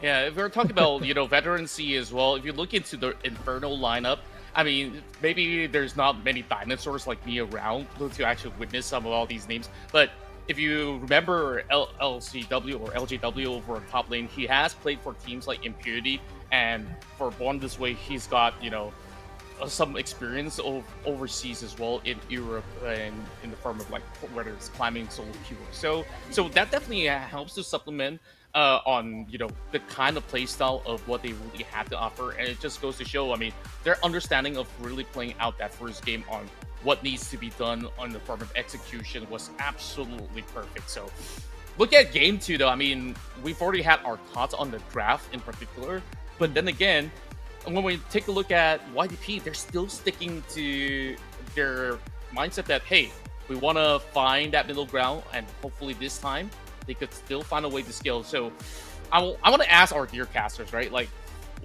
what are the odds? What needs to be met for these guys to eventually skill up to match the tempo of Inferno? How about you, Kage? You start out first. All right. I mean, I was just waiting for the chance to speak, I guess. I would say if the draft is there for us to see, right? But if the Volibear can go towards the jungle and Olaf goes top, then that's a winning matchup in the top lane for the Olaf. You can run the Jace down. And that's some sort of CC that the Talia can use as well to punish the Orianna with the Volibear point and click stun coming in. I'm not sure that's going to happen, but if it does, I think it gives more of a chance to the side of YDP. Because without that, I do think they lack a lot of CC, and as Contra pointed out earlier as well, the ease of execution from the side of IE, I think that's a draft you can see in your solo queue games as well, and when you do, you're like, okay, this game is free LP, and that's exactly what it looks like to me, coming out from IE. What about you, though? Giving us some spice right there, man. I love the spice. I like this Kaka guy already, man. Yeah. I mean, we're gonna be Asians. good. We love spices, man. Drop it more. So if you guys don't know about more information here about Austerity, he's probably one of the most experienced bot laners here in the scene, because his first experience so far was from the team that beat them, West Point Esports Academy. So he was a graduate from that team beforehand, before he went on to do other things. His first experience was actually from Kespa Cup from 2021. So he got that dog in him. But the thing is, it doesn't matter what he's gonna play. I'm just surprised that he's just bringing out whatever it is on the table. So and Moops, he's just that guy, man. Like, once he reaches level 2 with that Leona, I think that's a big objective for this game. If Leona reaches the level 2, he will fight. No matter the cost, no matter what HP they are, he will fight.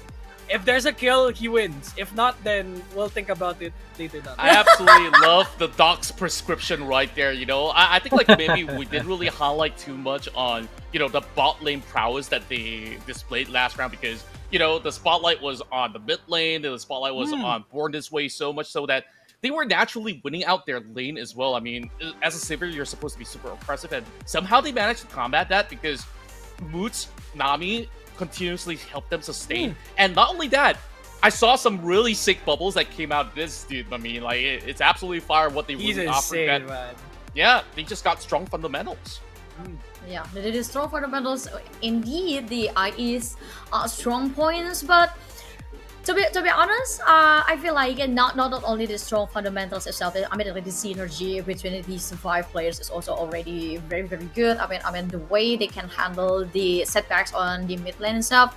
Even though at the start of the game, young Dae Pal can still, you know, give a little bit pressure to IEs, even though they were killed 2 or 3 times, but IE somehow always find a way how to sneak inside the YDP's jungle, or maybe in the middle of YDP's turret. The way they play the skirmish is something that YDP cannot expect, I think. Yeah, I would like to say, like, they have seen the aggression coming out from IE now, right? So maybe they are better prepared in this game too. I would like to point out that the Azir actually got chunked before the laning phase started, and that did contribute to him getting killed at level 2 or 3, whatever it was. And you don't expect those things to happen before the game, or at least when you're in the champ select.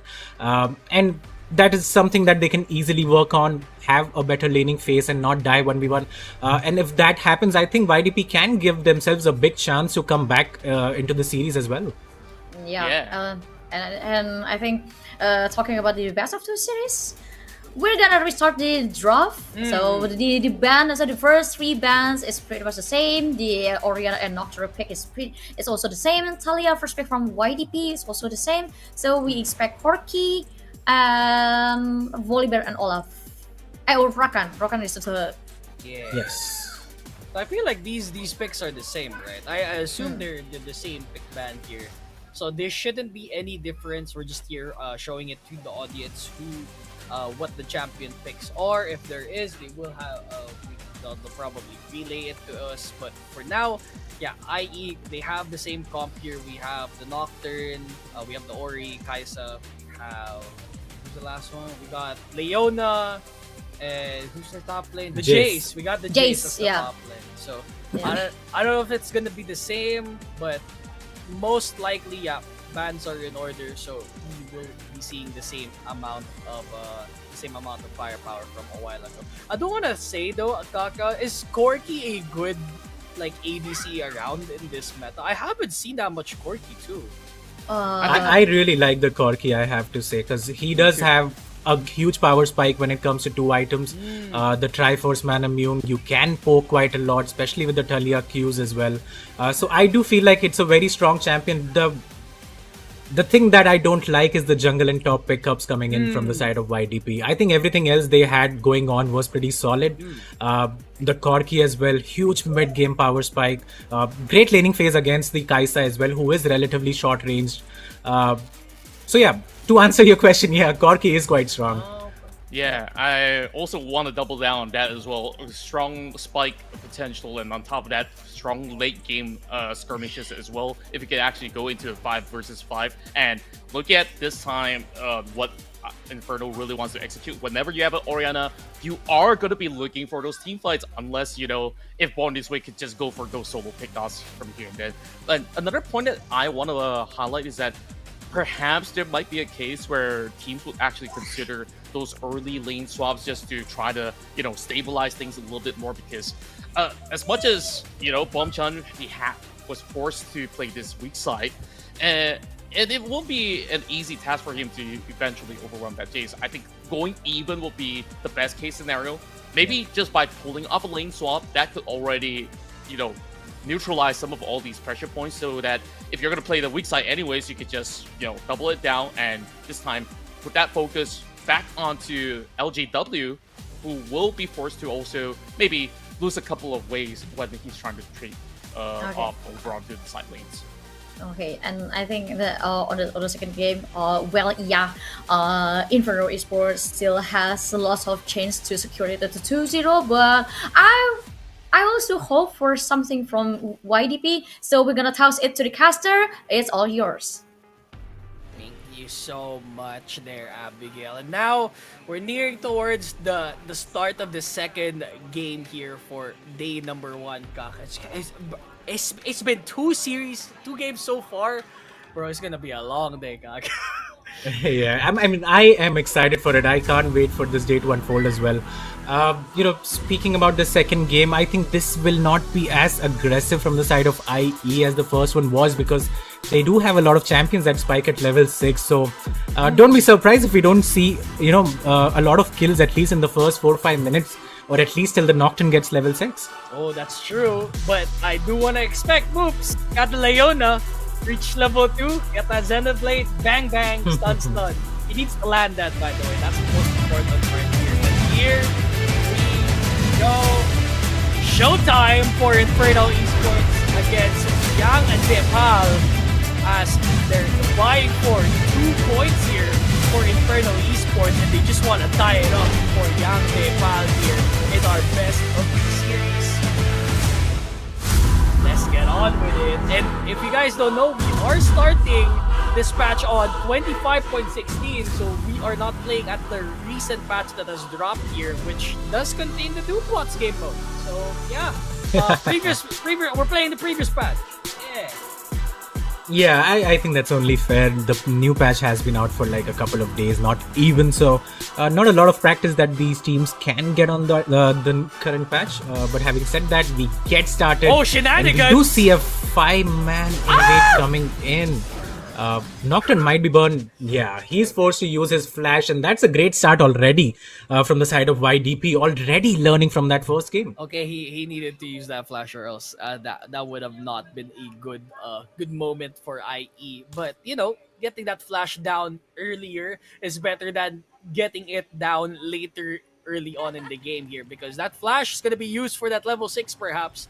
But for now, I feel like they're most focused on getting this farm down for Born This Way to get to level 6. No, so Austerity just needs to play his game, and Nidhogger, I don't know how aggressive this bot lane is gonna be. I feel like Nidhogger should be the one taking charge, because I feel like he has more range compared to the Kai'Sa.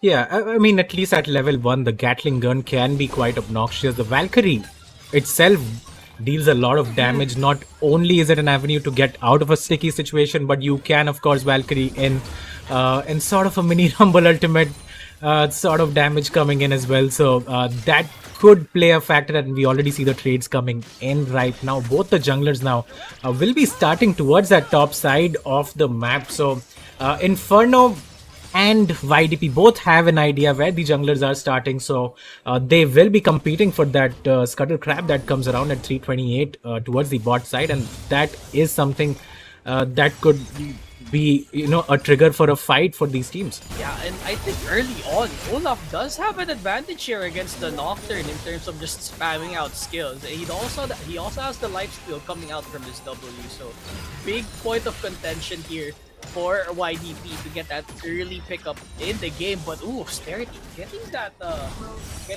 early Void Seeker poke there just to make Nidhogger's HP a little bit lower this time. Level 2, not gonna get any aggression this time coming from moves, but Crimson, Raphael. a little bit low. He's probably learned from last time here, as he's probably gonna lay low a little back here as Crimson. Yeah, and finishes. if I'm the Orianna, I'm putting 2 points on that command dissonance right there.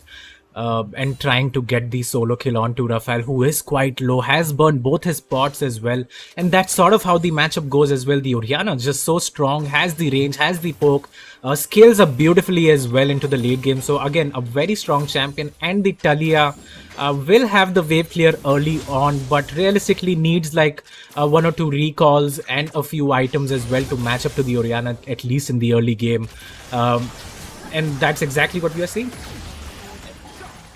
The aggression here for Moops, gets the Zenith Blade stun up. He has an extra poke there from that turret, so I feel like they should focus on Moops, but don't really have any sort of finisher here. No ignite for Jester to hold as Moops lives for another day. Raphael though, why is the HP low? I don't think Crimson's gonna try and chase for it, as Raphael does have flash. For now, everyone's HP is so low, man. Yeah, and Fat did get the enemy blue buff as well for himself, so he is quite ahead when it comes to these jungle camps. 3 camps ahead already, picks up the double longsword and the attack speed dagger right there for himself. So looks like he's going to be making that stride breaker first, as the E is going to miss from the Leona. That could have been sort of a trade on to Nidhogger. Still has the Valkyrie up, still has the cleanse up, so not really in a lot of trouble, as we do see very even laning phase, at least in the bottom lane for both the sides. But towards the top side, 10 CS up is LJW, carrying on the momentum from the first game. Yep, they know that it's not really a good matchup for Volibear here early on, so they opted to go for the Jace pick.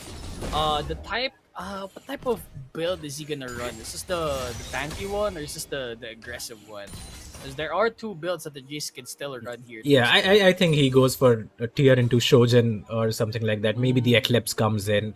Those are the 2 builds that he can look for. Probably the Shojin build, I really like that. Keeps you tanky as well, but hold that thought. Austerity might have just pushed too far up here. Is going to blow out his ghost and get out of a very sticky situation right there. Still remains in the bot side of the map. Nidhogger forced to burn his flash to try and secure the kill, but is unable to do so. Just a reset here for both sides, as Dragon is available. Austerity will have to reset here. Not really, as he is catching this wave down under. So early reset for YDP so that they can get back in his lane. IE and YDP. This is a little bit slower than a while ago, no? So level 6 for Raphael. Can't really use it though, as it's primarily used for roaming around the area as LJW collecting. And this the sort of game where I think Dae Pal is most comfortable with. I think they did mention Abigail that they are more of a passive team more than an aggressive team. Yeah, 100%. They are more of a, as you said, passive team, and they will like how this is going. But Fat is looking towards that mid lane.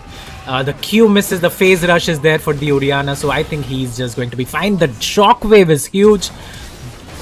The grand entrance from the side of Jester is barely going to save Fat right there, but he ends up going down anyway. Crimson is going to secure first blood in a 2 versus 1.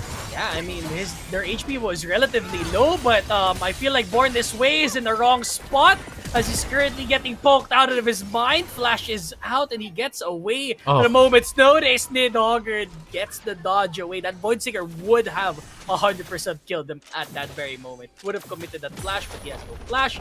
So they'll get the plates instead, as Tupat will be here to catch this wave down. Yeah, gets the plating for his trouble right there. Born This Way hits level 6. Now Fat also hits level 6, but I think this is where the tides turn and we see the first paranoia coming in towards the mid lane. Talia uses her flash but still ends up going down. And that is the perfect start again for the side of IE and the Nocturne. You want to make your level 6 ultimate count. Yeah. And he does it in the best way possible. The moment that ultimate Go is available is the moment they're gonna start using it, right? Crimson's not in a good spot, but he does proc phase rush, so he's able to get away without any problem at all. And this is the moment in time where IE, once they hit level 6, they should start going around. They have the paranoia up. I feel like this is a communication now, the communication game plan between Board This Way and Crimson. Right now their comps are looking like, hey, you got ult? Yeah, I got ult. You wanna go in? Yeah. Yeah, and that's exactly how it's supposed to be anyway. And now you do see Raphael does not have the flash, so he's a sitting duck in the mid lane, at least for the next 4-5 minutes. Whenever the shockwave is up and the paranoia comes in, the Talia is going to die. So he has to be very careful, just get what he can in terms of the CS that is coming towards his side of the map. The Ragnarok was burned as well for the Olaf to no avail at all. And that is going to enable Bond This Way to secure these grubs again. The swap is true for the side of IE. They are just playing this game picture perfectly. Again, prioritizing the grubs for the first dragon. I think that's a trade these guys will take all day of the week. Yeah, I mean, just a trade between Grubs and Dragon, as i.e. they really prefer the Grubs game if they know that this game isn't gonna last probably more than 30 minutes here. So they're okay with getting this trade off, as the turret plating is what they're actually looking for IE here. Just making sure that the gold is worth it before 13 minutes. As we look at the replay here from the kill a while ago, he did use his ultimate, almost kills out Crimson there, as there is a huge shockwave coming through. Weaver's Wall to try and save Zfat, but it was a little bit too far away. And yeah, I think Board This Way was around the area too. Paranoia out with the combo, not even needing the shockwave as well. He just went in because they know he can kill them with one toss. Yeah, I mean, the worst case scenario is you get the Talia flash and then you can punish her again. But they got the kill, they got the flash as well. So that is where I think Raphael will be quite upset with how things have gone. Ooh, and now another shockwave finds him. That's a and kill. This might be just another solo kill. And there you go, 3-0 Orianna to start off the game. And we were talking about how great this combo is between the Nocturne and Orianna. But it looks like the Orianna does not even need any help at this point. Yeah, I mean, just getting the dissonance on and knowing his timings, his skill timings on that Orianna is really good right now. So Moop in a bit of trouble, but his brethrens around the area, I don't think, yeah, that's his fault. Yeah, Board This Way is like, yeah, I'm just gonna farm. So 1 kill for the side of YDP. The last game already, as they take it very early on. Raphael though, ooh, dissonance again, as the volley from Raphael will give a significant amount of damage here for the side of Crimson. Another paranoia, this time on the bottom lane. Where's Nidhogger going? He's getting chased down on the side of a stair. He's trying to get the puck away, flashes away in danger, and Jester's all alone, and he's looking like a clown, diving in, and he's holding on through to dear life. Moops is taking so much damage from the turret though. Do they have enough damage? I don't think so. And they play the safe route instead here, Kaka. Just making sure that they don't risk a lot of resources just for the support. Yeah, I think a few missteps right there by Moops saves Jester right there under the turret. If he does not take those turret hits, maybe they can look for a dive, but they play the smarter game. They get the kill that they needed onto Nidhogger, and they will be very happy with how that has gone for them yet again. 2 paranoias, 2 assists. You can make that 2 kills as well for the side of Bond This Way. So he is doing a phenomenal job on this Nocturne, and we do see the swaps again coming in. Austerity and moves towards the mid side of the map for now, and Orianna will be just so happy taking these plates off for herself. Has the Luden's Tempest completed? The first items have come in. The Stride Breaker for the Nocturne as well. Raphael will take a bit of damage right there. That's almost half his health gone with Command Dissonance and Attack right there. And just making sure that the vision has been cleared here for IE is another reason why IE is a threat here on the PH scheme. Just making sure that all of these lords are going into moves. That alteration, that the red lens, making quick work on even on the levels too, as majority of the supports are just roaming around here without any problem. As Crimson, what's he doing here in the bot lane? The swap, I guess. Will work. Yeah, Crimson has to be careful here. He might overstep, but has the vision onto the Olaf. The Nocturne is there as well, just in case. Fat is going to see him. That should be the Ragnarok coming in. The Shockwave's not going to do much to the Olaf, but I think he dies anyway. And there you go. Burns the Flash, burns the Ragnarok. Ends up dying anyway in the mid lane, though. Moops is able to pick up the kill onto Nidhogger. And that is going to be 2 quick kills yet again for the side of IE. Yeah, they wanted to chase. I feel like Austerity Oh, beneath the turret. Raphael. Oh, a little bit too risky there for Crimson as he saves his life for another day here for Raphael. A little bit of a ballsy play here for Crimson. I like the ego, but a little bit too much ego there for IE as they conceded 1 kill on their side. Boom Charlie.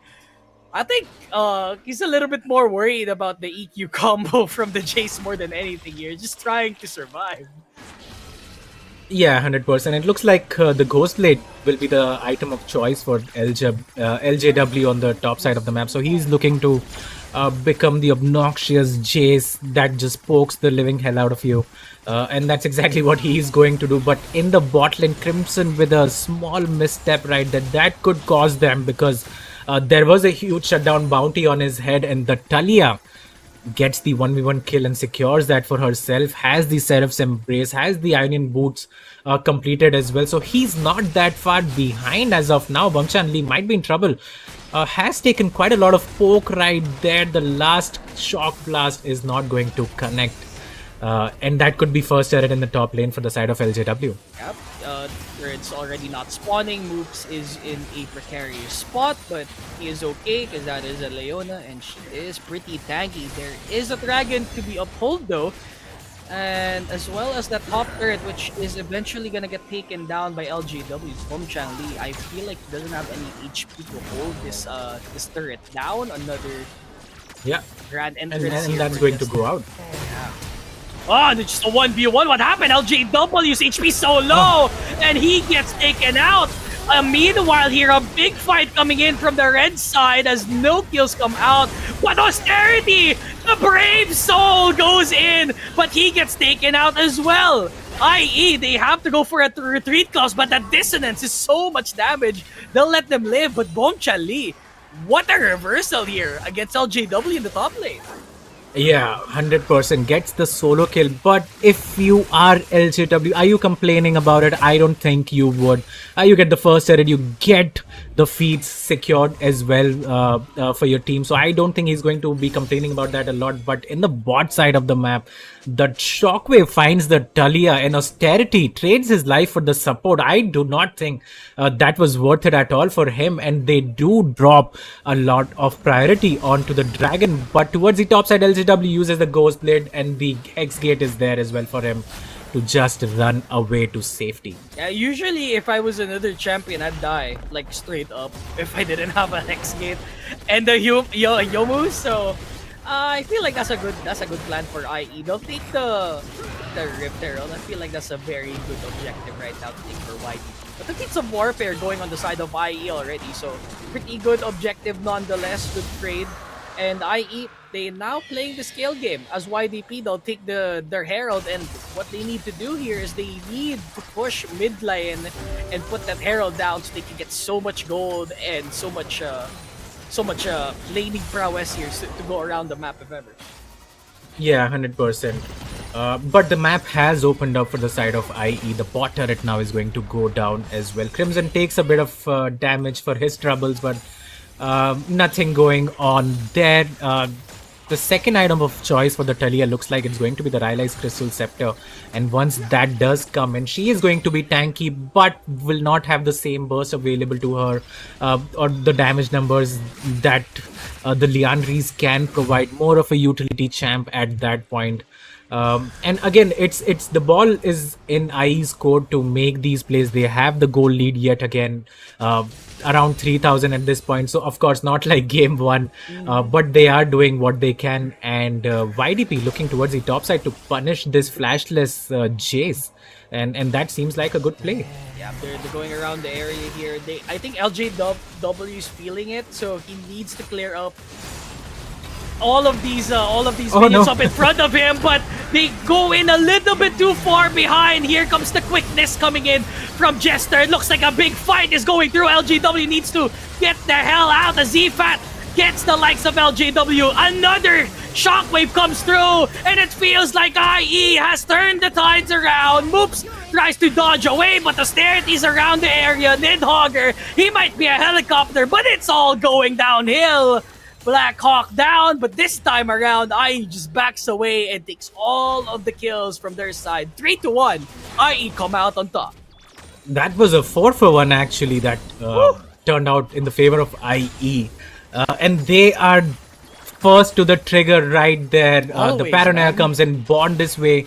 Yeah, it looked like a good play from the side of YDP, but they just waited too long. Bond this way was there, so was Moops. The TP comes in from the side of Crimson, of course, and the shockwave again is huge onto two people, onto the backline, finds the Talia, and that's going to be a 4-for-1 and a 5,000 gold lead for the side of IE. And you look at the items, 2 items now on both the jungler and the mid laner, and that's what we were talking about pre-game as well, that this combo can be quite lethal if they can get going, and that's exactly what has happened.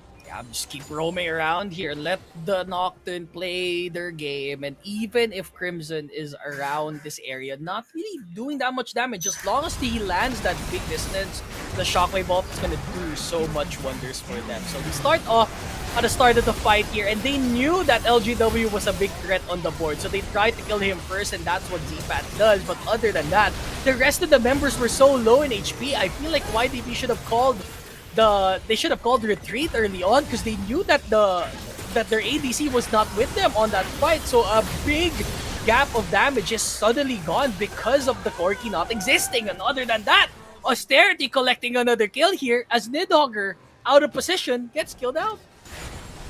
Yeah, and that's going to be one more kill. So that was the only person who did not die in the top skirmish, now ends up dying. Can we call that an ace? I don't think so, but that is going to be a 0-3 Corki now, and it's looking bad yet again for the side of YDP. And it only gets worse from here. The Kaisa will outscale the Corki, the Orianna will outscale the Talia, and the Jace, who has the tier stacked, will get the Manamune as well. So the poke numbers will be absurd as well for him, as he has just picked that up. And unfortunately for YDP, there is no way back. In such a composition. They needed to get ahead or at least be even, and it has just gone south for them yet again. Yeah, going south side, and I don't think there is a chance that they can come back, but the lead is not that well. Oh, Paranoia stops them on their tracks as Raphael tries to Weaver's Wall out of position, but he just got knocked out. But there is a Rift Herald right in front of them, so Atakan for a tier 2 turret in mid. I don't know if that's a good trade for IE, but they're certainly gonna try and take.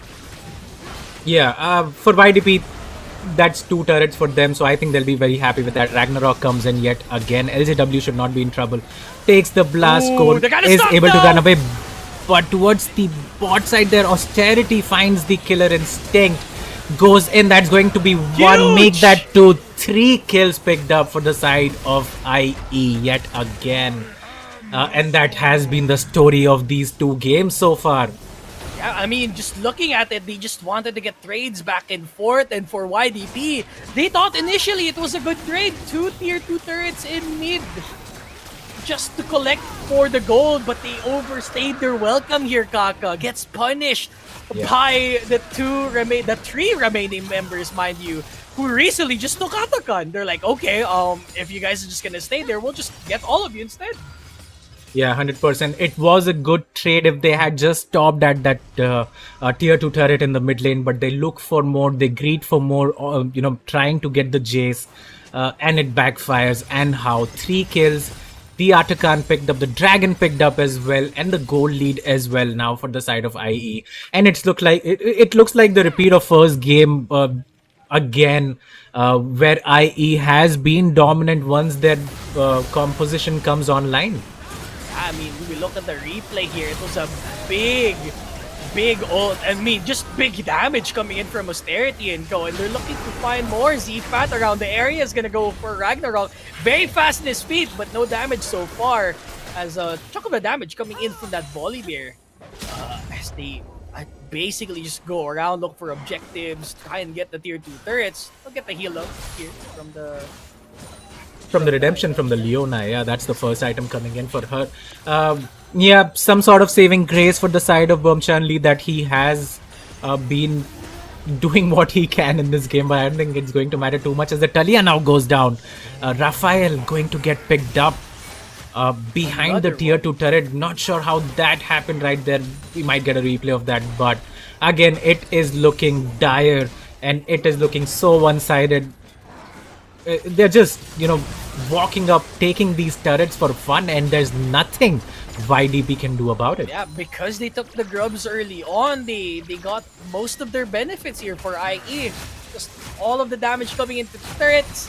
They know that YDP can't really contest because there's not much champions to deal with it. I'd assume the Corki and the Talia would be the ones to clear them out, but Raphael's constantly being the victim out of all of this. So YDP, they're just left alone to go cross around the map, and another victim up in place, Bomchanli.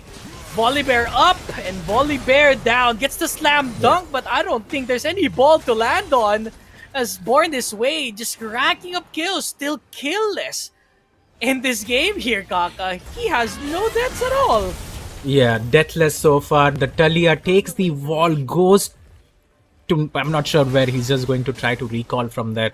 Has the TP available, should not be in trouble, but yeah, for Born This Way on this Nocturne, rinse and repeat the same thing again and again. What is he doing? Looks like YDP has no answer.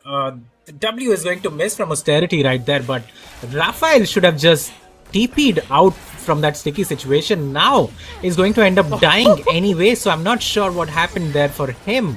The kill goes over to Austerity. Crimson, being the nice guy that he is, does not engage and pick up the kill for himself, but 20-5 now, 10,000 gold lead. All we are waiting for is the Baron to spawn for the side of IE. They will take that and they will look to end this game. Yeah, just standing still amidst all the chaos. IE Inferno.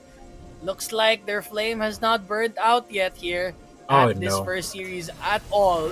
We thought it was a little bit of a risky scenario there early on in this game, but we saw how well they fight, man. Like, Born This Way around the area. Hello, here comes every ult from the game. Whoops, gets the dogger down. And that was just a follow-up between all of them. I mean, Zpat lives here, but for what? More kills on the board for IE, and just looking to get this Baron here as another fight comes in. Where is Zpat around area? Around all of this, all of their HPs are low. Here comes the Paranoia, and they're looking to whittle their HPs down. Huge shockwave again by Crimson, and it feels like they don't even need Baron at all. They can just end this at a moment's notice as they're chasing Zfat down. He has the move speed to get away, but he's getting poked down. Born This Way, he's going for the chase down. He does not care at all here, Kaka.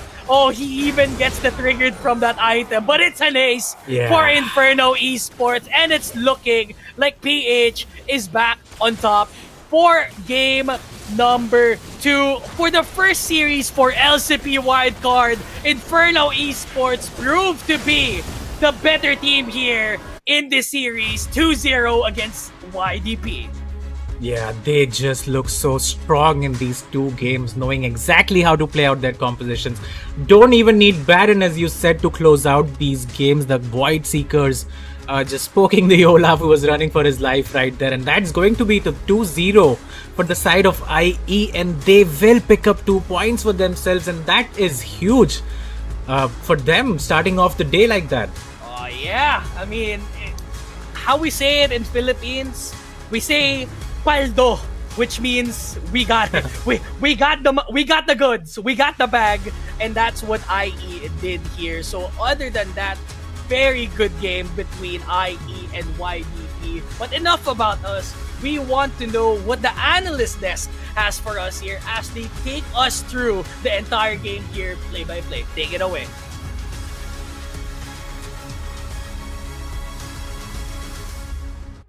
and Contra to break down what happened on this second game. Well, to be honest, I'm gonna start it first.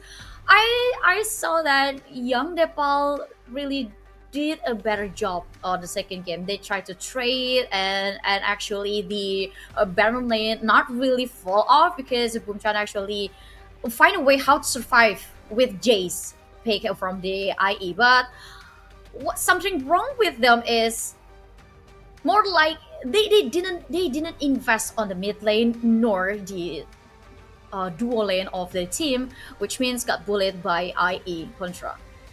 Yeah, and I think like that is definitely a pain point that I really want to highlight because it started off with that first blood that really went on mid lane that kind of snowballed this Oriana to become an absolute robotic monster that really dumpstered Raphael overall. But then again, it's kind of hard for me to say that because I do think that there were certain brilliant instances where some of the members of Young Dae Pal has formed a way to try to fight their way back in the game, especially for those couple of objective takedowns as well as some of the contests that actually went decently. But you take a look at how well that Inferno Esports actually bounced back. It was just sublime.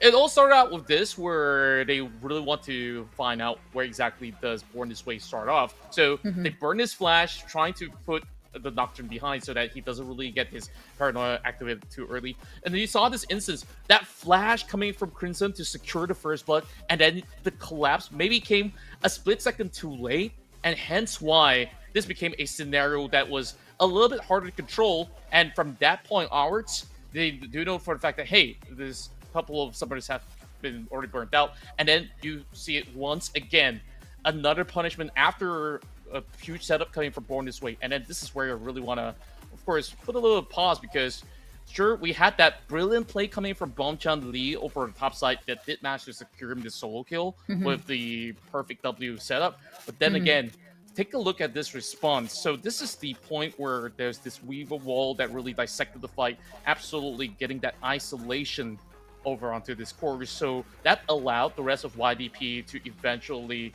of course, reconvene and still managing to take out a beautiful fight. So as we continue on forward as well, it seems like the rest of the members of IE, they were respectful to try to once again take that one pick off and then eventually goes in for a decent trade. But it's definitely a better showing coming from the side of YDP. And then once again, another collapse. Watch what happens here because this time around, they burned all their resources trying to catch over onto LJW. They managed to do so, but eventually they kind of run out. And for the fact of the matter that Nidhaga was not present in this team fight as well, you just have this huge deficit when it comes down to the trades where you've had Austerity to be poised in position with his killer instinct to draw right into the fight. And then watch closely, this was that perfect bait and switch. So what went on before this transpired was that they were going for exchanges. They saw that, oh, i.e. they wanted the outcon, they went in for the mid lane push, and then they kind of took too long. So all that the Jace really had to do, funnel them in, and eventually every other member that was looking to push that mid lane turret from YDP, 3 of them crumbled, and this is the point of no return for IE, where they've just been able to really stack up kills after kills, got them also funneled inside their jungle, and it was just a massive collateral, and there's just no coming back from here, where this was just the final nail in the coffin that was laid out. So Inferno, they just played out all these team fights so calculated in their measures, and just like that, they got themselves that perfect 2-0 sweep. I agree with that point that you mentioned about the IE, that the playstyle is more like well calculated, and I think for YDP, I also want to give them a kudo because they just changed their playstyle. They not as passive as the first game, but they tried to trade something, which is something that is missing from the first game. But I mentioned it before too that YDP is a team that often to take a risk bigger than they can chew, and that also happened during the ambush of the debated 3 people from Young Dae Pal. And I'm talking about the fight on the Baron lane, where you ask where is Didogar, and I believe I agree with that point because Kaisa is very free hit on the back of Leona's on the back of Leona's breakup. Because if you take a look back on that fight, actually Young Dae Pal still has to change because of Boom Chan still survives. He still can make a way to make himself reliable on that fight, or maybe just step away from the fight. And the fight is not over yet, but because they just did not lay any decent damage to any other people, to i.e. not to mention the Kaisa is very free hit, and they were annoyed by the presence of moves as Leona. It's just like, putting more nail in a coffin for them. Yeah, and all of that actually comes from a small little culmination, right? How many times have Board This Way successfully set up those gangs over on the side lanes? Whenever that paranoia is online, there's definitely trouble looming ahead of these members of Young Dae Pal that makes it a little bit difficult, especially when they're not sticking together. So all these isolated fights absolutely benefited all the members of Inferno altogether. So that became a little bit too hard for them to really control, where I think I've seen certain instances where ZFAT was really trying to match up to the tempo. Yeah. And we've probably just seen maybe 1 or 2 team fights that, hey, there was a decent chance for them to still go draw in for a decent exchange. But all in all, I mean, every other trade that they try to go for, you still see what Inferno still coming up ahead because of some of all these tunnel visioning, like you said, because you mentioned about that double-edged sword, like, oh, they go all in and then they don't have that plan B. It really was very costly. So hopefully, for the upcoming matches for Young Dae Pal, these are some of all these pain points that they really want to fix before moving forward to the next matchup against the rest of the field. Exactly, because on this first match, the debut match of Young Dae Pal, I feel like YDP stands for "You Got the Pain, Man." Or maybe they can go ahead and ask the enemies, you gotta pay up eventually. Yeah, so exactly. That was something that can hope for Young Dae Pal on the next matches, because they need to work out on their scores, because they just lose 2-0 and they even cannot make any point on the first match, and because any setbacks on during the playstyle. Not to mention, I feel like YDP is sort of like, kind of missing the tempo with every single players. And after that, we're gonna move to the second game, but first we're gonna break for a while. So stay tuned with us.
The blossoms fall, and the black rose rises.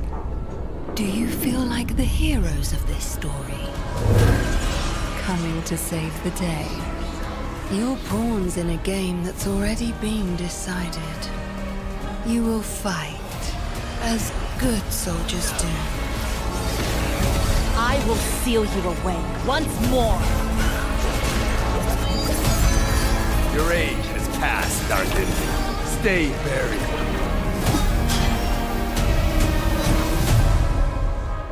And you will fail, as mortals must.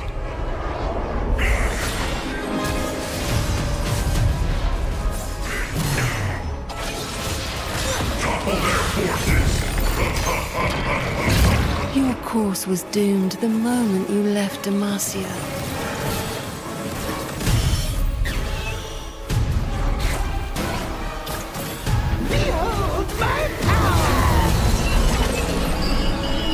And entered my world of thorns.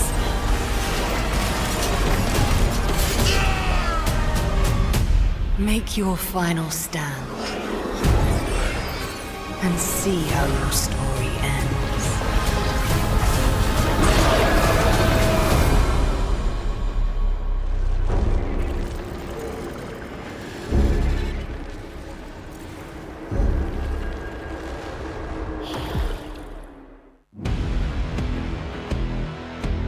Going for it, and here comes the steal between World Chan yang menjadi pemisah dunia. นี้ที่เวิร์ไฟหน้ามายังคงรอดชีวิตอยู่แต่ว่าไม่พอ Defense as well, and even full commit is sticking. Terminal, but they should try to look for a combo here. The dragon is stolen away.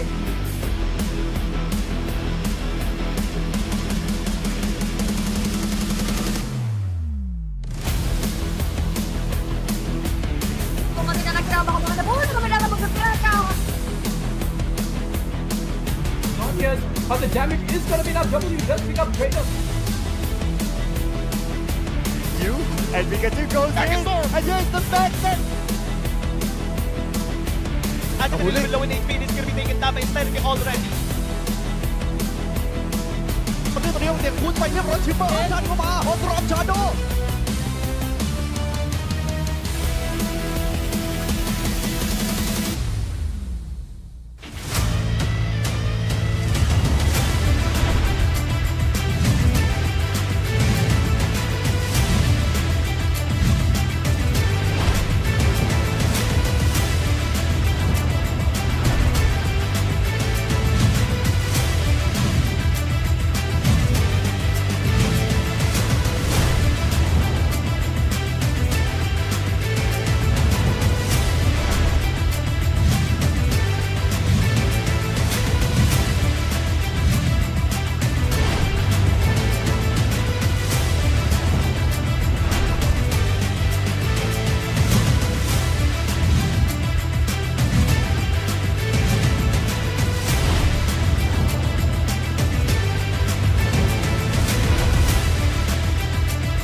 Welcome back, Salvadors, to the LCP Wild Card Playoffs 2025. Back with me, Abigail, your host, and Contra, your analyst. And we have a new set of casters. So we still have Drop Up Candy, but here we have Saggy. How are you, Saggy?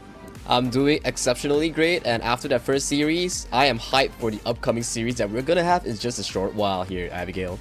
Exactly, because on the second match, we're gonna have South Asia versus MYSG. I believe this is the Contrast and Sagi's region. So what do you think about it? Will MYSG beat Southeast Asia or vice versa? Well, Contra, you go ahead. You go first, buddy. I mean, I broke down quite a number of stuff. I mean, yeah, you take this one, man. Okay, basically saying, since we're from MYSG region, of course, we support our own region, but let's break it down from two sides, right? Both of these two teams from South Asia, Seoul Esports, they went undefeated in their gauntlet run from their own home region tournament up to the wildcard playoffs.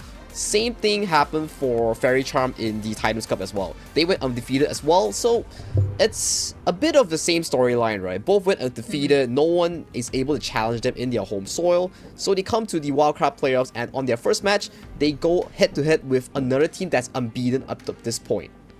Okay, so both of them have a storyline, but I believe each region has their own playstyle. So what do you think about the difference between the playstyles contra? Well, we'll take a look at both sides. I think to start things off, Seoul Esports, a little bit of a backstory is that how they actually formulate this team is that these two, they were actually rivals at first on two of the best out of the INSA. And once they have gone back and forth, they decide, you know what, let's make a super team. And lo and behold, Seoul Esports was born out of that. But having three members who still being there to be their staples, such as RTO, they've always been looking at a little bit more in aggressive playstyle for mid lane as well as top lane. Whereas for the side of FRC, these are lobby demons that you see on the solo queue grind, all bonded together, and it is definitely going to be a big matchup over onto each respective lanes, but I'm definitely putting a lot of focus on to the mid-jungle duos of both sides, starting things off with Seoul Esports. Well, yeah, and the fun fact for Seoul Esports, this roster didn't start as a friends. In fact, they were rivals. I mean, like, they often clashing against each other in local tournaments, and each player wanted to prove themselves as the best. And then before we called the Eye of INSA, I mean, it's South Asia, who decided to take a bold step. Why not bring the best of every role in South Asia League of Legends player into one all-star lineup? And I think it's kind of different with the Faerie Charm, because most of it, I believe Faerie Charm is the youngest player in this wildcard SID.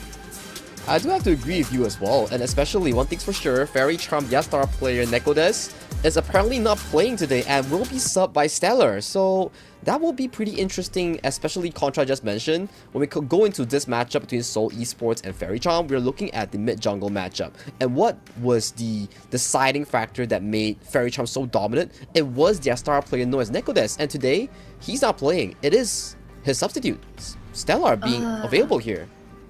Well, that will be a different playstyle, I believe, from Faerie Charm. But Dropper Candy, say something about between these two. I mean, like, Contra and Sagi indeed have their pride with this MYSG team, I believe, for Faerie Charm. But what do you think about these two mapped up? Okay, so I feel like for these two teams, they have two different win conditions, right? Most likely here for MYSG is Faerie Charm will be most focused on this mid lane.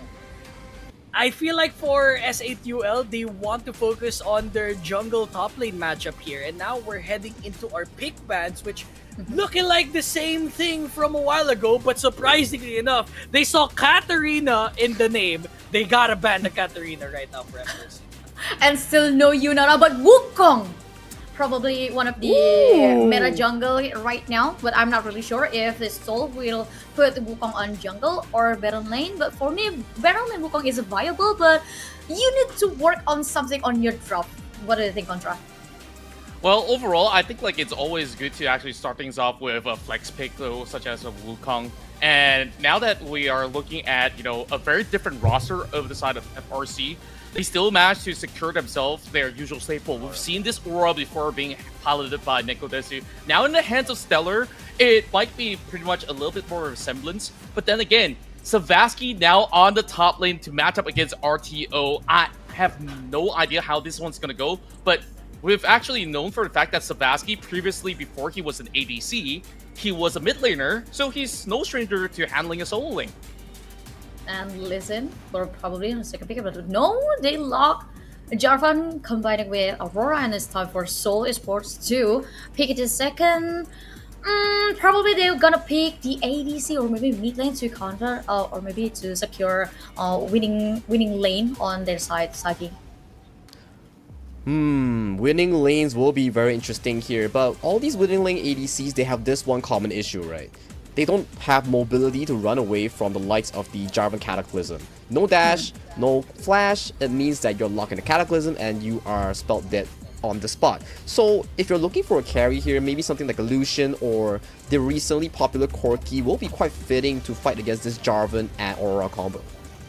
Yeah, and then just like that. Yes, just like that. They just pick Hui and probably gonna lock it Corki and let it's locked. But for Faerie Charm, they just Kai'Sa will be a good pick, but Lucian also will be a good matchup for Corki. What do you think of Candy? I feel like any of those choices would be fine. They just have to lock in the ADC now. Varus is a perfect pick for that. He could just bind everyone, and depending on what the scenario is, before the start of the game, he can opt to go for an on-hit build or a one-shot build. So pretty versatile build already here for the Varus, if ever that happens. Now, flexible matchup for Varus, I also believe that, because Varus' strong points is also a very fast clearing lane, and on the early games, he is also strong enough to give a bully to Corki. And let's see the next ban for Seoul Esports and also Faerie Charm Contra. Well, the last time we take a look over the bot lane, I think like the possibility of also having a bar and tag onto the side of FRC is still pretty much out there. So they can always consider that if they don't really have other kind of engaged tools in the form of support. So you're already looking at, you know, the list dwindling down from Nautilus and now into the Renata as well. That was also being played by Killone.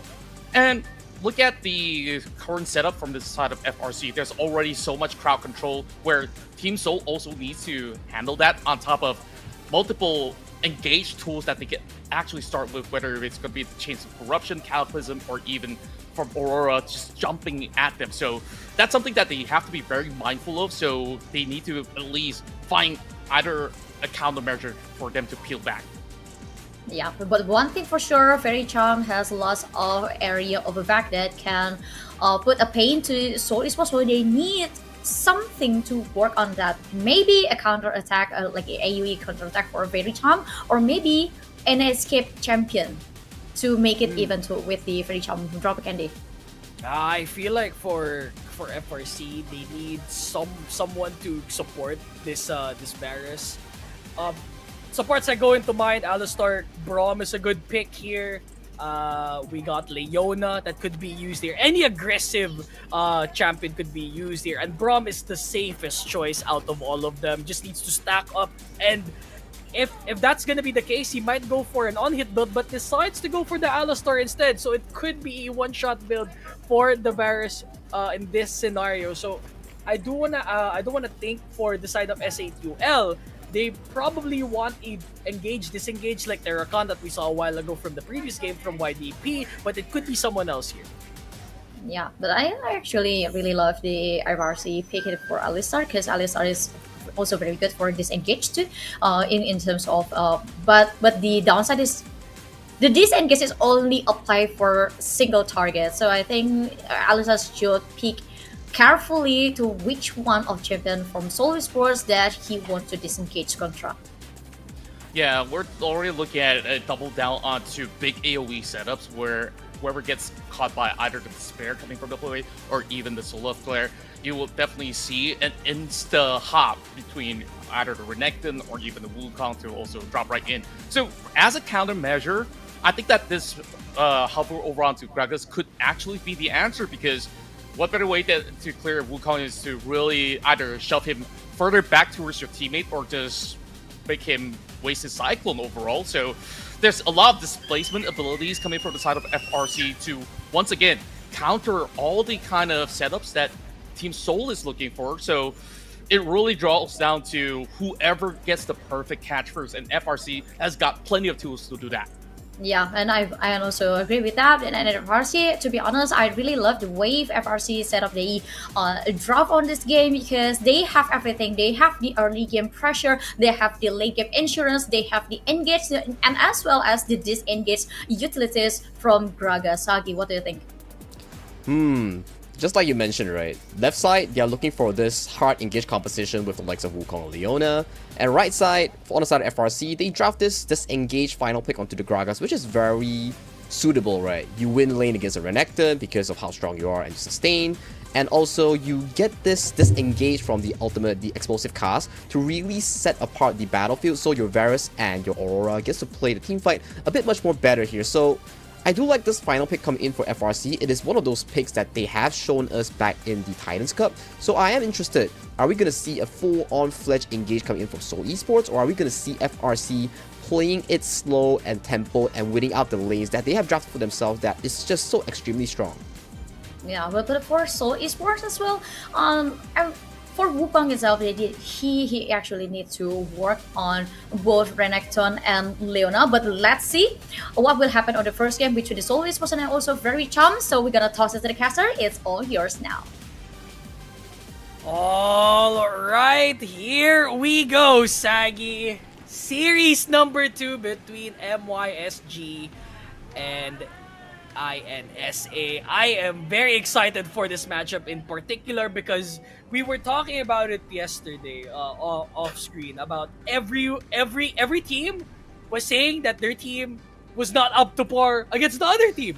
And then a while ago, I was like, I thought my team was not gonna win, and then they just 2-0'd. So I'm like, what's gonna happen here between this series now, Saggy? You think it's gonna be a wash, or you think it's gonna be a 1-1? I can't answer you, Dropout Candy. The only way we can know is to really watch the game, right? Like, our players, they're chill. They're taking it chill, you know. Seoul Esports from South Asia versus Faerie Charm from the Malaysian and Singapore region. These are your 10 players that's going to be heading on to Summoner's Rift to duke it out in Game 1 of our second series of today here, Dropout Candy. I'm surprised that you did mention a while ago that Tekodes was not going to be part of this main roster coming in for day number 1, which instead was going to be replaced by Stella here, who is the substitute for FRC. And knowing that these two teams, they are working in a 7-man lineup, I'm very interested to see if Stellar can perform as well as more compared to Tekodes here in this matchup. Oh yeah, I have to agree with you. And also, I just noticed Dust is nowhere to be found as well in today's roster. It is subbed by their previous ADC player, which is Savasky, towards the top lane here. And they bring out Blaze, an ex-pro ADC, into their current roster as well. So a lot of these roster shuffles coming in from FRC's team composition. So we gotta see, are they geared up for today's challenge with Seoul Esports the same way that they made it to the LCP Wild Card Playoffs? Because both these two teams, they were undefeated in their home soil. Yeah, undefeated in home soil, but this time, someone's gonna have to bleed here, Saggy. Up into the Rift. Second series for the day. Game number 1 between S8 UL and FRC. Let's see what happens here because, I mean, compared to their previous showing here for FRC, this is technically a different team composition, right? A lot of substitutes for this time around. Indeed, a lot of substitutions, but this is the beauty of League of Legends, right?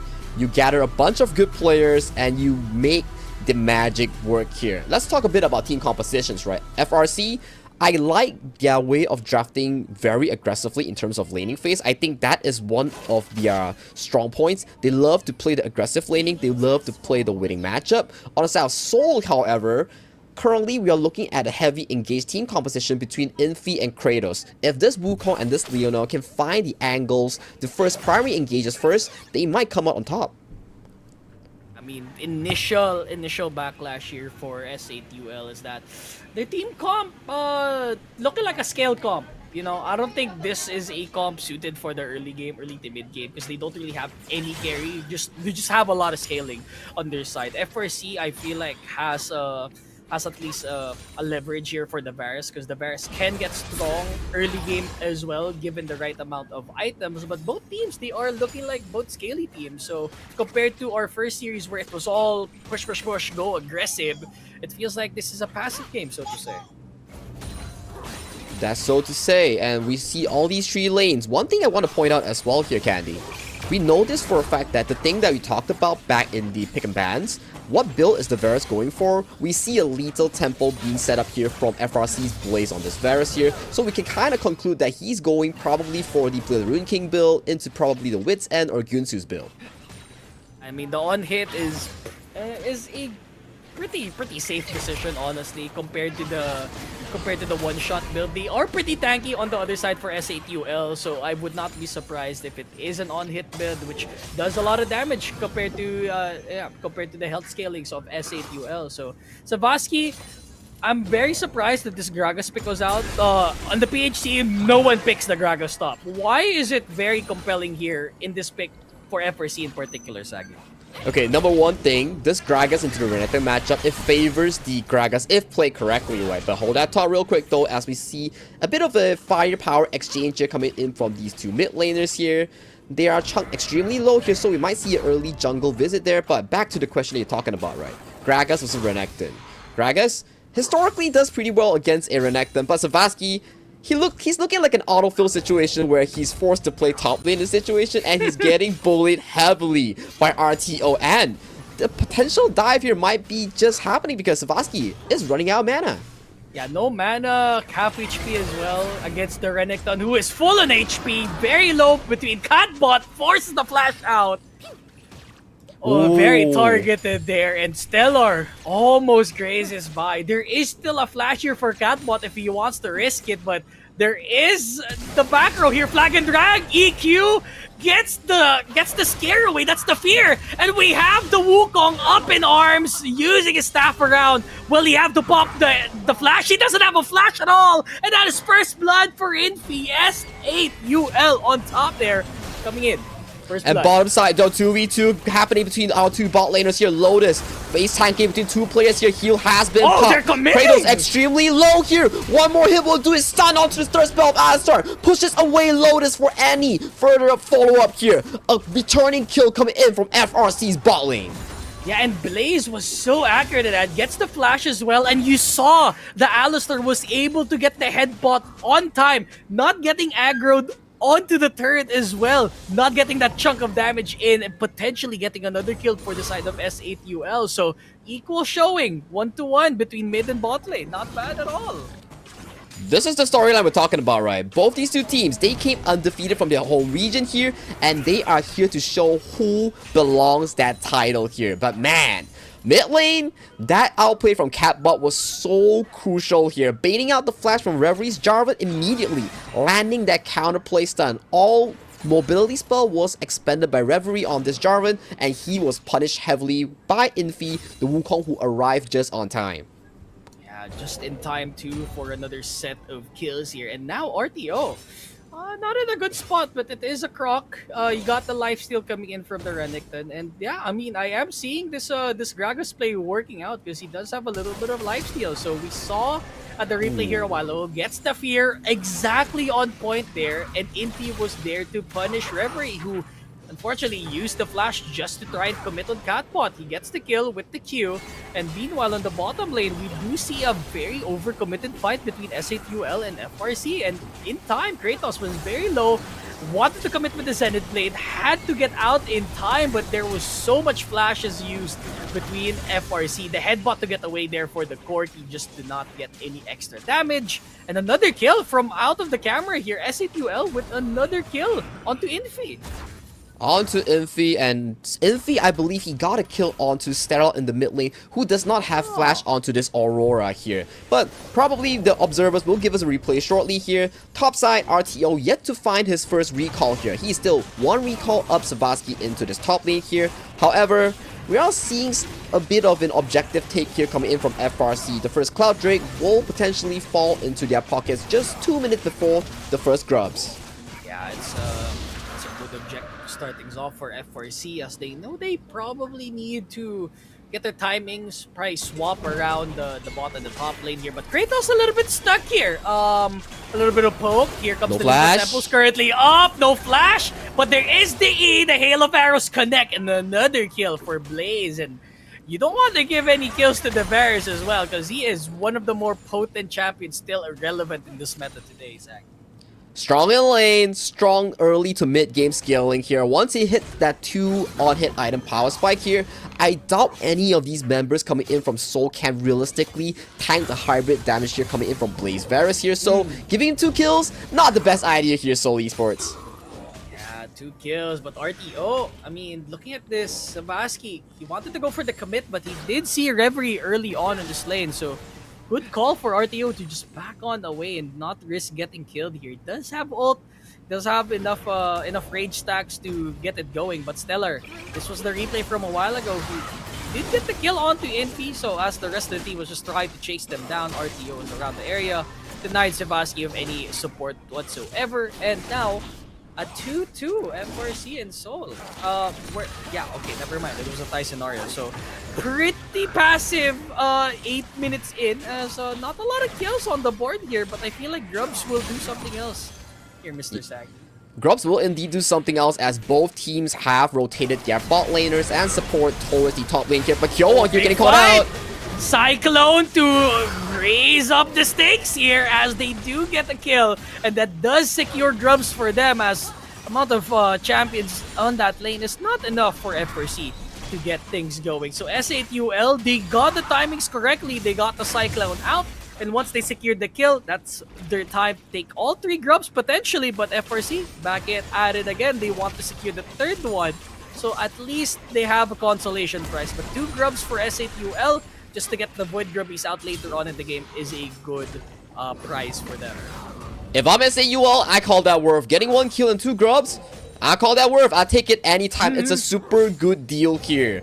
And moving forward, right now, we are seeing more and more of these gold leads being piled onto the solo lanes of SAUL here. The mid lane and the top lane coming in from SAUL does seem to show more dominance here. But let's check out the replay on what actually really happened here towards the bottom side. I think this was before the lane swap here. Kratos, due to the last fight, he had no available flash here. Gets buffed up by the Hex Flash into the Pulverize, popped back, and killed by the hail of arrows here. And this one was very crucial here. Another fight coming in. Here comes the Cyclone. I mean, Keowon was not available in terms of HP, so that is a kill. Tries to go for the bind here for Blaze. Unfortunately, not able to land it, but there is a hail of arrows to follow up. And there's so much damage coming in for Blaze early on that Lotus, he just has to suck it in. He knows he has so many items on board. He has the tier, he has the call. He's trying to scale up. Blaze trying to be as aggressive as possible, denying him of any CS as much as possible. And this is an extremely greedy build we're talking about, right? You're going for the Mana Immune as the Corki into the Triforce. And you're going for a Cull as well in addition to it. So you need another, what, 70 CS to actually cash out the Cull here. So extremely greedy build here coming in from Lotus here. But when that time comes, if they can avoid 2 or 3 or more of these fights, let the game path towards maybe like a 15 to 17 minute mark, then we will see this Corki come out on top with 2 strong items. That's when they actually hit their power spike.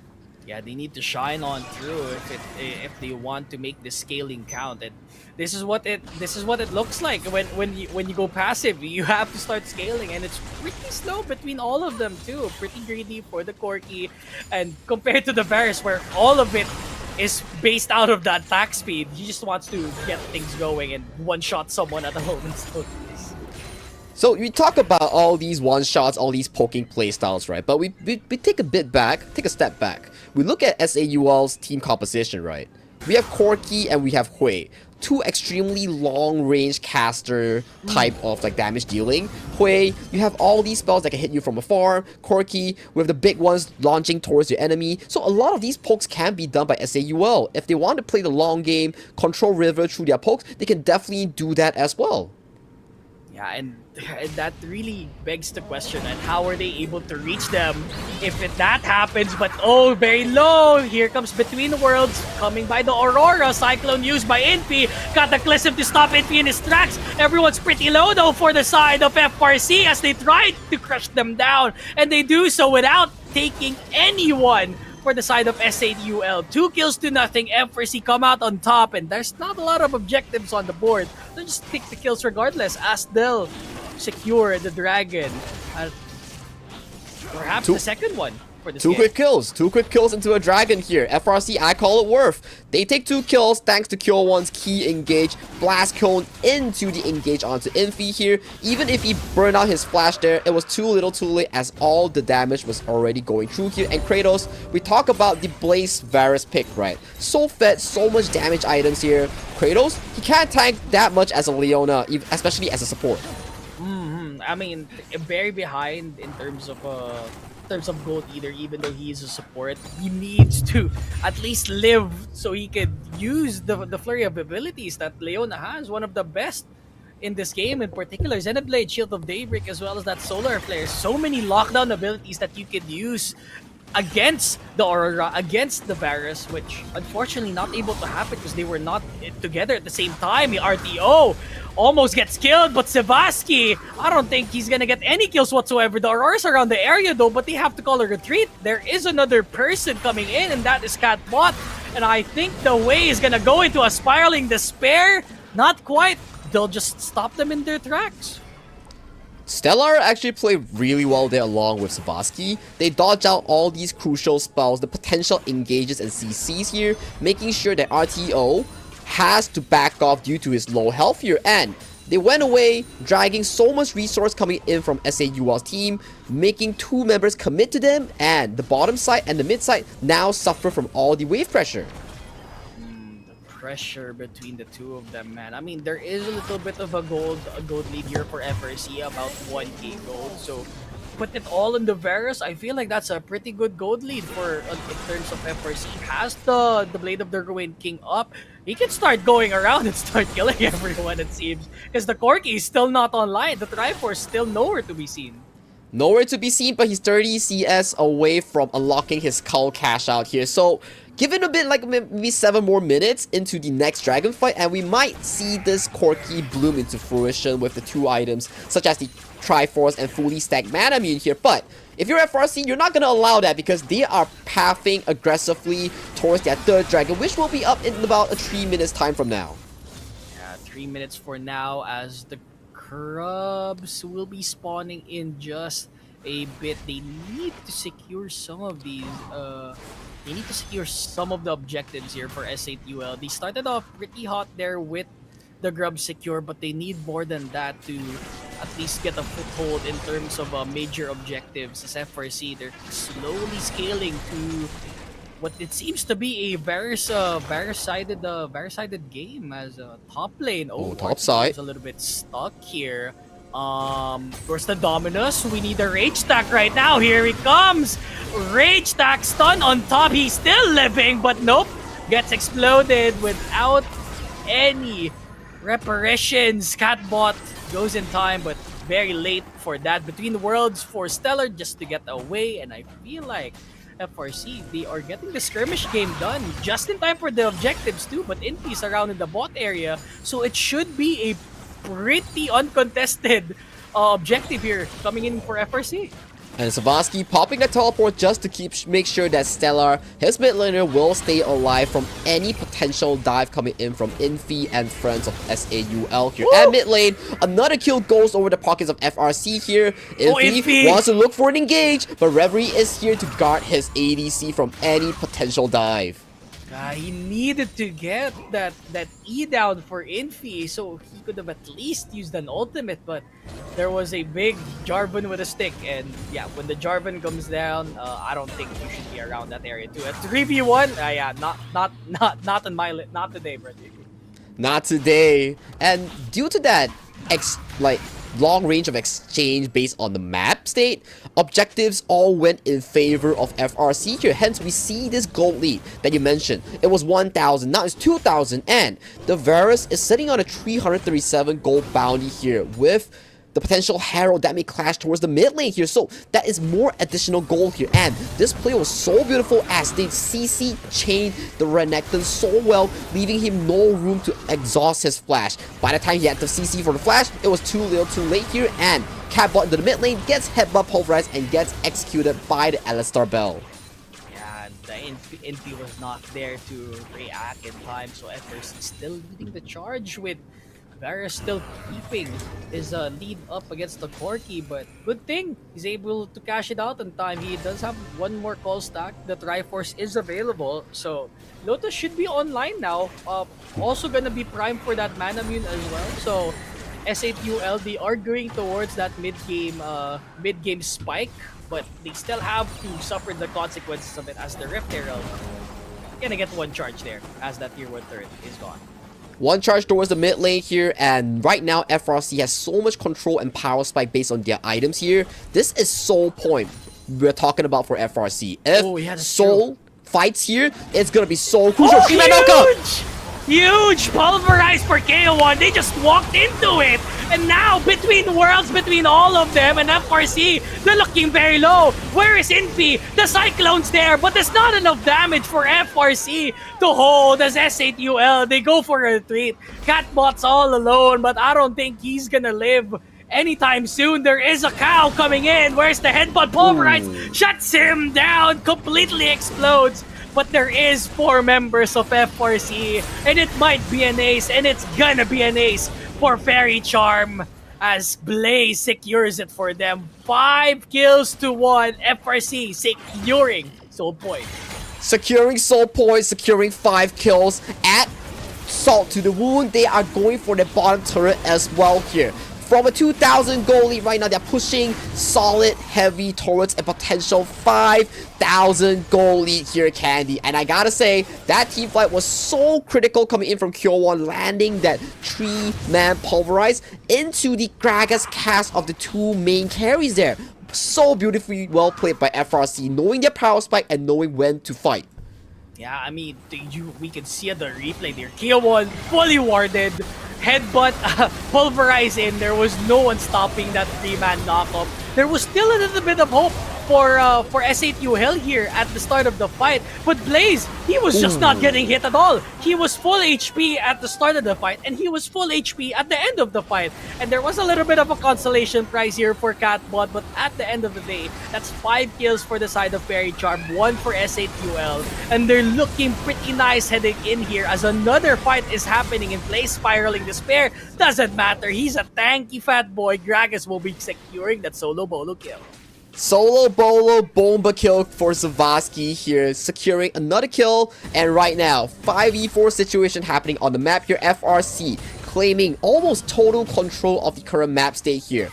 This gold lead will just keep bleeding further and further away from S8UL's hand from this point here, Candy. Because one thing's for sure, look at that Varus, 2 items already before 20 minutes, 7-0 and 3 with a 700 gold bounty. Wow.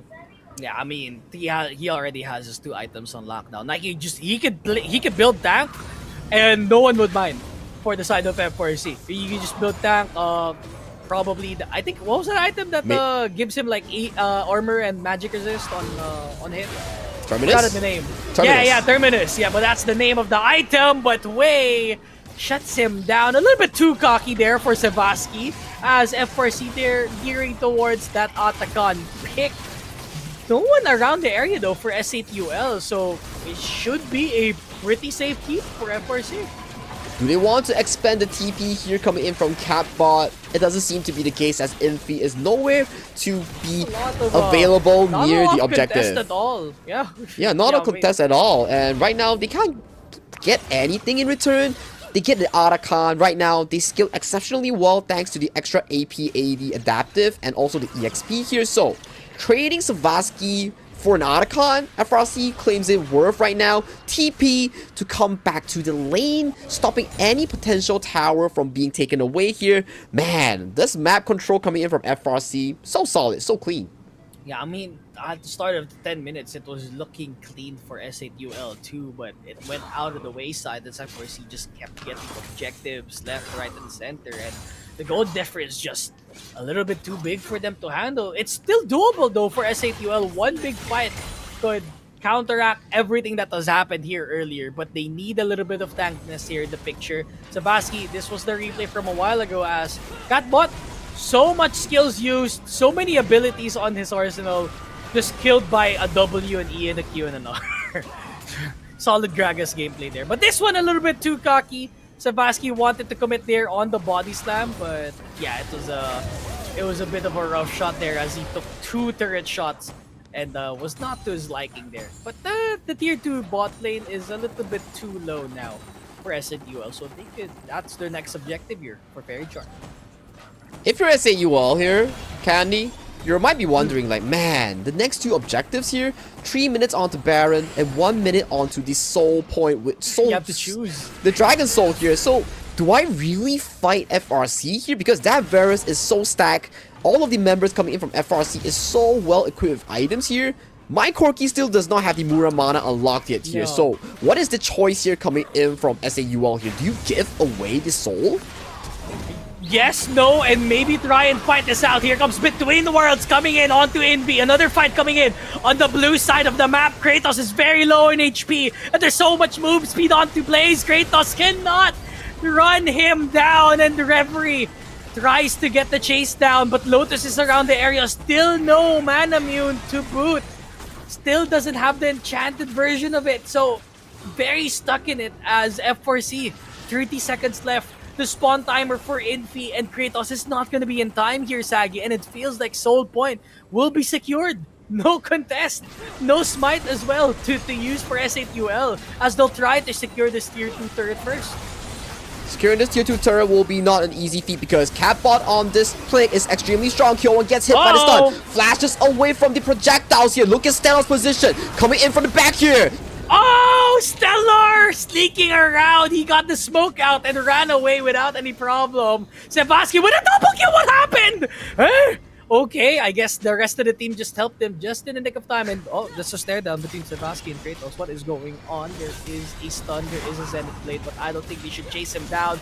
He is a little bit too fat for your measure as Reverie's right behind them. Stellar is there to secure the kill, and he is on a rampage. Infi kind of stuck there and probably regrets supporting Kratos there as the EQ did not land. And that is Dragon, that is Soul for FRC, and a minute left until this Baron comes up.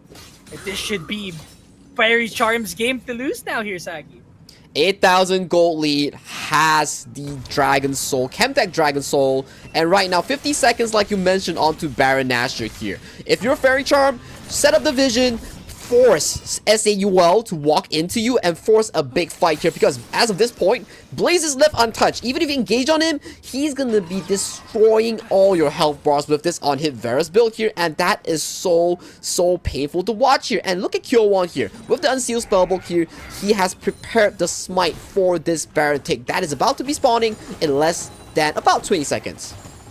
So now locked items for a lot of these guys, and for the Varus too, a big threat on the board. They need to actually lock down the Varus if ever, but there's so much keep out as the Alistar exists. There's a Gragas that could explosive cast at the moment. Notice, and again, another ultimate Cataclysm in front. Solar Flare just to stop the damage, but it's a little bit too much for them to handle. Here comes the redemption just to heal them up. But where is the heal? Where is the damage coming through from FRC? All of them are relatively low, but between worlds, the Aurora is there to pick up the pieces, and they bully them down into fruition. Here comes the tier 3 turrets. They don't even need the Baron, but there is no minions up in front. So I think they'll just back on away here and try and secure Baron first before doing anything else. The call seems to be the case here as we see the Jarvan and Alistar coming in from FRC, path towards the Baron to start it off prematurely first here. This inhibitor doesn't seem to be longing in this game for quite a while here, as we see all members of FRC, they pull out a clean fight, 4 for none here coming in from FRC here, and the play is to keep it safe because the death timers, they're all coming back already here. They pull back for a quick recall, and if SAUL wants to fight the Baron later, they are welcoming them with full 2 arms. Yeah, they're gonna welcome them with open arms if ever, because FRC, they have all of the lead, they have all of the scalings in their side. They're just waiting for them to come in, and Infi is gonna be a victim of that, so to say. But they do have vision around the area, but they can't risk it. I mean, it's a 5v5. Your inhibitor is open there in mid. That's just 2 more turns before you reach the Nexus, and for FRC, they could just back on away and just wait for everything to unfold, and they'll still probably win the fight. Stellar is around the area though. Where's the push in? Where's the engage? Referee looking for a Cataclysm. Lotus is out of position. Huge Cataclysm. They need to shut down Lotus now, and they do not get it. Sebastian with a double kill to get the shutdown now onto Referee, but is that not enough for them. Are you not entertained? Says Faerie Charm, charming them way into the first game of this series, 26-6. I don't think Blaze has ever died this game too, keeping his deathless streak alive. No Baron to be secured, but instead, they'll secure the Nexus this time, securing themselves for game number 1, getting some points, and proving that they're the better team in this Rift for this first game. Beautiful stuff here coming in from Faerie Charm, coming in from the Malaysia and Singapore region here. The champions of the Titans Cup here take game 1 against SAUL Esports in this best of 2 series here. And I gotta say, this is not their full form here. This is with their substitute players here, and they are delivering such a beautiful game in terms of macro and team fight for us and the audience here, Candy. Yeah, I mean, it looks like it was still doable for the side of SAUL, but come that 50-minute mark, FRC just went up a notch and just ramped the game to unspeakable levels. Sebastian, Stellar, Blaze got it going on, and it feels like more of their performances are gonna come through later in this series. But I want to know what the analyst has for us, as we're gonna have to give it to them. Analyst Contra, Abigail, what do you have for us? Castles, Droba Candy, and also Sagi. I mean, the second match, the first game of the second match, it was beautifully wrapped by FRC. I mean, they actually played really slow, calculated, controlled during the game, but they always keep their eyes open for any single opportunities to do skirmish or maybe ambush or maybe ganking every single player from Seoul Esports Contra. Yeah, it was an absolute slugfest, right? Like, they will never back down from opportunities. And I think, like, what was really convincing me about this Seoul roster is that they always also look to counter-initiate. And that's where, you know, we start to see the first but ring true, and they got themselves with their engines running firm. And then I think, like, eventually they were, the rest of FRC, they're really playing the long game, and they have pretty much the ideal kind of setup to go front to back, go for death balls, and also the opportunity of dives are plenty, and they just make sure that they stick to that game plan that worked out in their favor, because overall we've seen so many successful dives coming from the rest of FRC, where as much as the members of Seoul Esports, they tried their best to respond, but it was just a little bit too overwhelming. Yeah. It was, I believe Seoul Esports already did their best to have a fight against the FRC. I mean, the way Seoul always try to read the movement of FRC's players is already good. They try to swap lanes too. They try to keep up with the movement of FRC's players. But in terms of draft, in terms of the utilities, in terms of team fight, sadly, FRC is one step ahead against Seoul, because not because they are kind of outplay the Seoul, but it's more like they outdraft the Seoul. Every time Seoul tries to engage FRC, they will fail, because how many utilities to disengage the game plan of Seoul is too many from FRC Contra. Yeah, and of course, I believe that there is a little bit of a bug over onto the replay, but then again, you know, like, there's just so many of all these avenues. And think, like, the early game where you actually saw Blaze, you know, he steps into this ADC role, and he's absolutely looking super lethal on this Varus, where, you know, they instantly picked off Kratos for multiple times, and they build up that big lead. And from that point onwards, it just becomes a little too hard to control, and therefore it just started to actually snowball. I kind of want to jump into some of all these team fights, and unfortunately, you know, like, we gotta actually get the replay, of course, over on screen.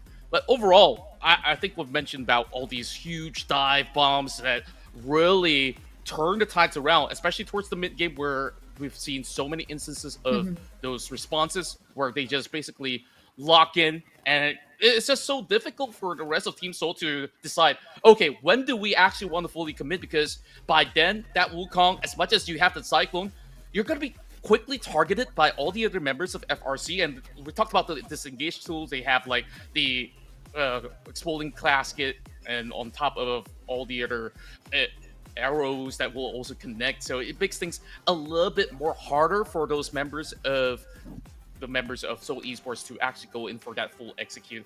Apologies for not being able to show you guys the full lowdown of that kind of team fight, but there's just so many great scenes that we saw out of FRC that they knew how to really position themselves, and on top of that, their macro decisions was immaculate. Every time they actually go for the trade, it's always like a win-win scenario. Okay, you grab the Herald, you look for a picked off, you also get those multiple dragons. So the rest of Seoul Esports, I think, eventually got out macroed in the map.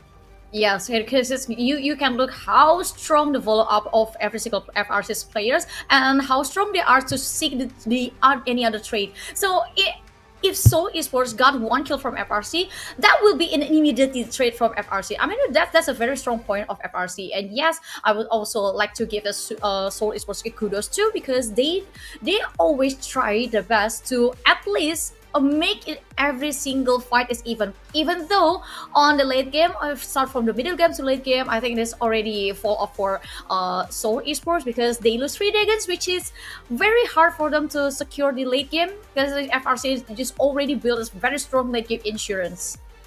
Yeah, true enough. And overall, I think that Seoul Esports, they really got the early game going for them. I want to see them further double down on, challenging for some of all these objectives, take certain initiatives, because I think for most part, we've seen a lot of all these instances where they played a lot around, the mid lane, they played a little bit more over on the top side. Sabaski so far showing that he is so adaptable. I mean, this is the first time we actually see Sabaski on top lane, and man, his Gragas looks really, really good. Very timely, explosive casts, and, all these layers. I think this is the name of the game for FRC. Big wombo combos in order to really win out those team fights. So that being said, I think like that kind of sums up what really went down. So yeah, we could definitely bring the casters back to eventually, of course, break it down further. But then again, when we take a look at all the other conditions, sure, I think like Seoul Esports, they got one thing right, which is to look to shut down Stellar over the mid lane. I mean, they've been able to do that once or so, but it was really hard to catch out in the Aurora because they don't really have, full on kits to really double down on locking a singular target. I mean, sure, you have the Cyclone, but you still gotta get close. You still need somebody to really double down.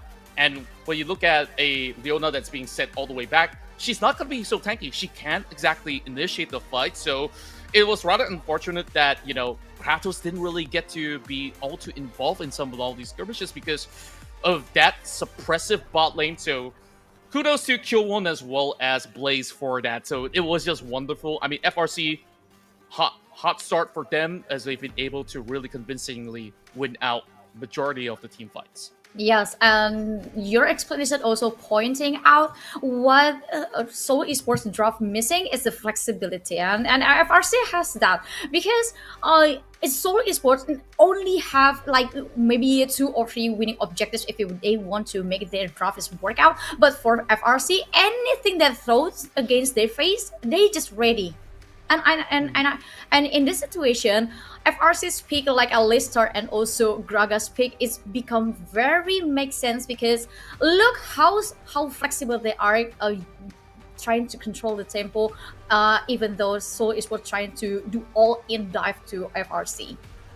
Yeah, true enough. I mean, there were certain instances where they did manage to eventually formulate maybe a pick-off or so, but even despite that, I mean, it was just too much crowd control for them to handle. I mean, I can't really blame them. Like, there's just so many players where, in such a situation, if you're not carrying cleanse like Blaze did, I mean, the moment that Luna comes in with a solo flare, he's just gonna walk away. Like, that makes it a little bit harder to do, where it really forces you to either build, redemption for a countermeasure, or even all the way to a Mikhail's blessing. So it was a really, really rough game when it comes down to mid-game onwards, but all in all, I think that draft-wise, it looks pretty alright for the side of Seoul Esports. Maybe if they could just skewer it towards a little bit more of a scalability as well. Because when you take a look at all these execution, maybe it's just slightly harder to execute because they needed to land skill shots upon skill shots in order to make things work. So they heavily rely on the cat bot to really set things up. So I'm afraid that there's only so much a Hui can do in this kind of instance.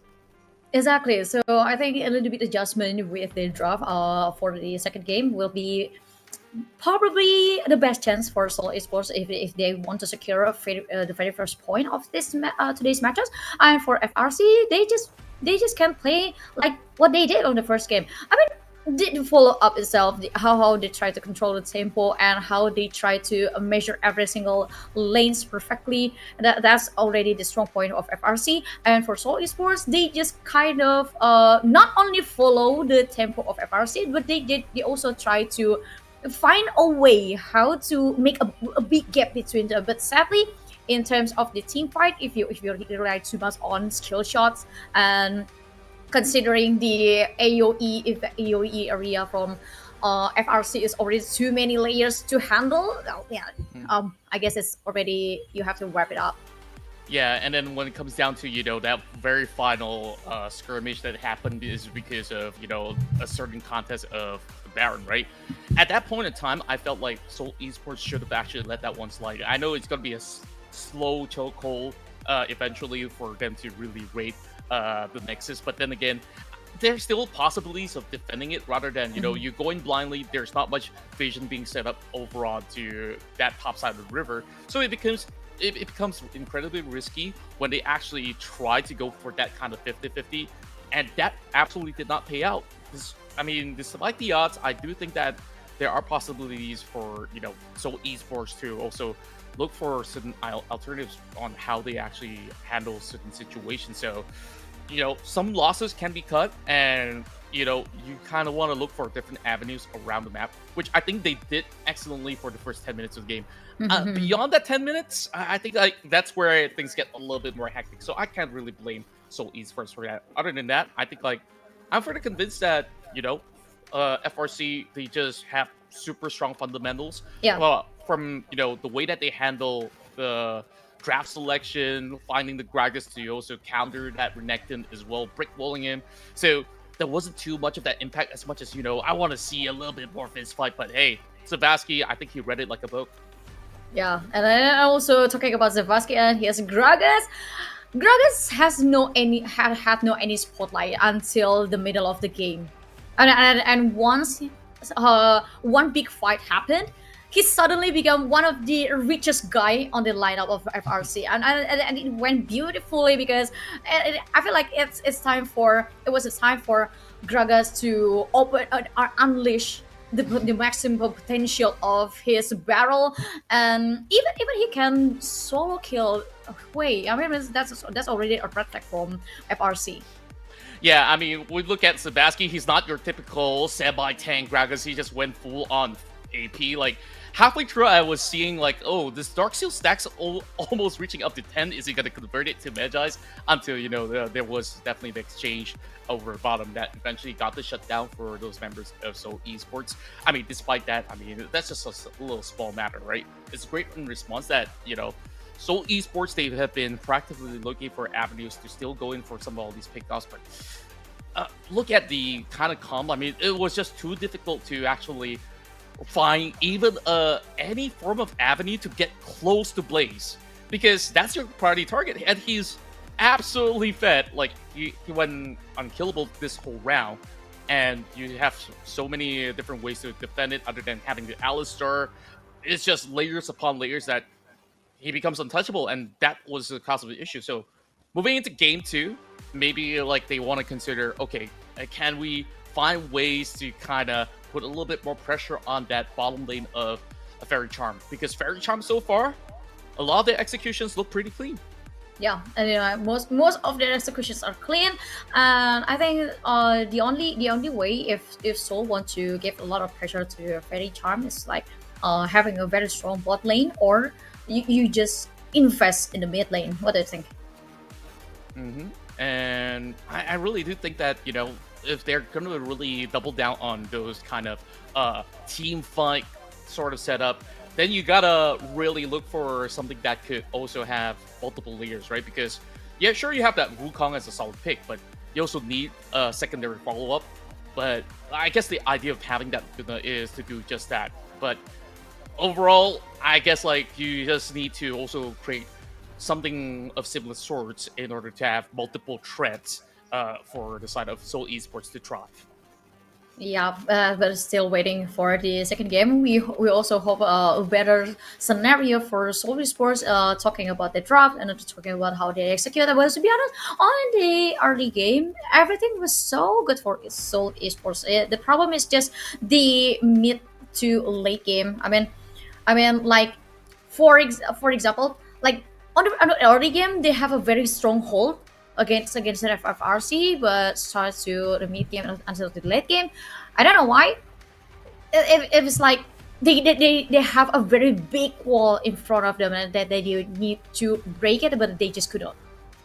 Yeah, also apologies to the fans coming from INSA if we mispronounced like Seoul Esports. I mean, I got so used to calling them that, but it's actually S8UL. So yeah, I guess we'll have to make some little adjustments. Sorry to, of course, get carried away. I mean, yeah, fair point. Overall, when we take a look at, both sides, I think the mid lane matchup was really, really close, considering the fact that, there were certain circumstances that kind of tipped the balance for the side of Seoul Esports.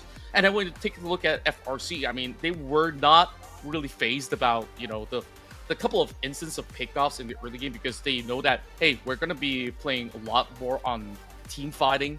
And you saw there were a couple of instances where inside of the jungle, they actually have been able to really steal a couple of camps away. On top of that, when they were being challenged, there's just that kind of beeline control that they could actually collapse at any given moment, whoever comes close. So it was just overwhelming. I mean, I think I've said it multiple times before, but when we take a look at this FRC side, it's hard to really pinpoint on what exactly to ban, because right now with the change of players as well, like you don't know what the pool is for Stellar. You don't exactly know what Blaze actually offers, because sure, they pick something similar as Neko Desu, they pick something similar as to what Sabaski has shown. So draft wise, it remains the same where they followed the coach's order. And also, speaking of coaches, I mean, Philia, he used to be a member of Sem9 who has played back in the LCP, so he definitely knows what's up. So great to actually see him really making good calls overall behind the scenes. Yeah, and I was talking about the second game draft for both H8UL and also FRC draft pick station. Well, to be honest, I don't feel like the Leona pick or the Wukong pick is wrong in terms of H8UL position, but for FRC, since they are on the red side, it's just easier for them to pick a counter for H8UL. And for this second game, without any further ado, I would like to open the ban MP, because I would not like to guess for any longer. And now this is the debut or Yunara in LCP Wild Card Playoffs. Love it to see her. And welcome back to Drama Candy and Sagi. What's up? We're back. What happened? Why is Yunara here? Oh, they got the pick on through. FRC didn't get a ban in. What's happening? They forgot the one. They forgot to ban one guy. Alright. What do you think, Sagi? Missing out one ban here in a game 2 decider here, because if you win one game, that's 1 point. And if you want to be the top 3 teams to qualify for the playoff stage or directly get into the grand finals, you don't want to be missing out one ban here. But it's okay. FRC says, hey, we won first game here, and right now Dust is back to our roster here. We can afford some of these mistakes here, no biggie. Yeah, but Smolder pick from H8UL. I mean, that's also Lotus pocket pick. So I think we expect maybe H8UL gonna try to pick a counter champion contra. Yeah, I really do like that. They understood that, hey, we're still playing on this previous patch, and you know what? Rumble is sort of strong. So this is absolutely a lane bully that they gotta find answers to. So it's just telling you that, hey, we win lane, we win the game. So that being said, they double down with a flex pick right now. The Trundle, whether it's inserted in the jungle or the top, well, technically it's no longer flex because, you've already got the Rumble. But hey, I could be wrong. It could be a Trundle support. I don't know. That could be a case. Well, we're still not sure yet, because it looks like the FRC hasn't opened this strategy yet, but the Karma pick maybe from SAUL Pro Candy? Yeah, we got the support out. I don't know if this is gonna be a Trundle, jungle, or support, but I'm super certain that Smolder Karma is gonna be locked down in that bot lane. I'm surprised they didn't prio on an Orianna pick, because it was not picked the last game, and it was not part of the ban phase. So maybe they're trying to bring it down in the ban order. Maybe FRC wants to eventually ban this Orianna out. And SAQL, they want to prioritize banning these supports. But I don't know if it's gonna be a flex pick for this Trundle or not, because Yunara, they need a strong support to assist the Yunara if ever, because she is not that strong if there is no strong support. Like a Nami, a Lulu perhaps, probably like a good enchanter, like a bard or something. Yeah, Maybe I think it's you're time for absolutely Yu right. Yu. Oh, sorry, I didn't Oh, mean to sorry. cut you off overall, because like if they don't lock in their jungle, it will be of course bad axed off. So therefore, right now they double down on the support bans with the elimination of both the Lulu and of course there's just a list out there that is just saying, you know what, we're gonna cancel out all these big spells. And you did mention Orianna, so without that, what sort of combos are we looking for when it comes down to what Team S8UL secures in the mid lane? Yeah, Oliver on SAUL. But I was going to say maybe it's time for Yu Yu combo. I mean it's like a Yunara and Yumi combo. You know what? Not out of the question. I'd not be surprised if there was a Yumi here. If K1 actually wants to risk it. But I also agree that Yunara and Yumi is not a very good matchup. But Bard support. Yeah, Bard is a good support here. That's what Bard support could be viable. Yeah, that's the other enchanter support that was left in the table, and a Bard is a good support. I mean, we all know who the best Bard is, Keria. I'm not gonna say anyone else for contention there, and yeah, a good mid lane here for the likes of Stellar. No, not the Rise. We swapped out the Dari. Okay, supporting out the ladies there, but a good pickup. Very safe mid lane. Not much weaknesses out of any of these picks for the side of FRC so far, and it looks like a Sylas. Steal out the Rumble Equalizer, I guess. Yeah, that seems to be the case there. So they pick up the Sylas to counteract the Ori there, and a good 5v5 scenario. The support, the jungle. Okay, that's not a Bard top, right? Okay, swap it around. Okay, Yeah, we got it. Okay. That's what we thought about. And what about you, Sagi? What do you think about these two draw matchups? Ooh, but let's talk about bot lane matchups first, right? You have the Smolder into the Yunara here. With the recent introduction of Yunara, you know for a fact that this auto attack heavy ADC, she relies on a few things. A lot of items and a lot of backup here. Okay, on the side of Lotus on this Smolder, it's about the same case here. You hit that 225 and you start executing all these tanks here. So, these are the two main carries here, and what are we looking at from SAUL and FRC? We're looking at all these backline accesses, the Rumble ultimate, the Faerie Charm, the Bard ultimate here, Temper Fate, right? To catch out this Lotus on this Smolder. On the side of FRC, however, you need to make sure that you protect Savasky on this Yunara from the likes of the Silas, from the likes of the Nocturne Paranoia coming in. So, both of these two teams, they come in with one goal and one motive here. Make sure that your ADC gets enough room to play around while your other solo laners wreak havoc onto the Rift. Yeah, and not to mention those two ADCs, both Yunara and also Smolder, has a very good damage power in the late game. But let's see what will happen on the match 2, game 2. We will toss it to the caster, drop out Candy, and Sagi, please take over. Here we go, man. One more game for this series between S8UL and Faerie Charm. I feel like for the side of Faerie Charm, they want to experiment their Yunara. They know that the Yunara is a good pick there. And when was the last time that they were able to play Yunara in a tournament setting? Not recently, right? Because the last time they did it, Yunara wasn't even out yet. It was just revealed, you know? So Well- this is a perfect spot for them to possibly practice or test out Yunara in a tournament setting, and that is a good place to do it against S8UL out of all people. They did have time to practice. They had about like 2 to 3 weeks time to put it into scrims to really realize that Yunara is a very strong mid to late game pick here. These are your players here. From the side of SAUL, you have RTO in the top lane, Infi in the jungle, Catbot as your mid lane, Lotus and Kratos as your bottom lane here.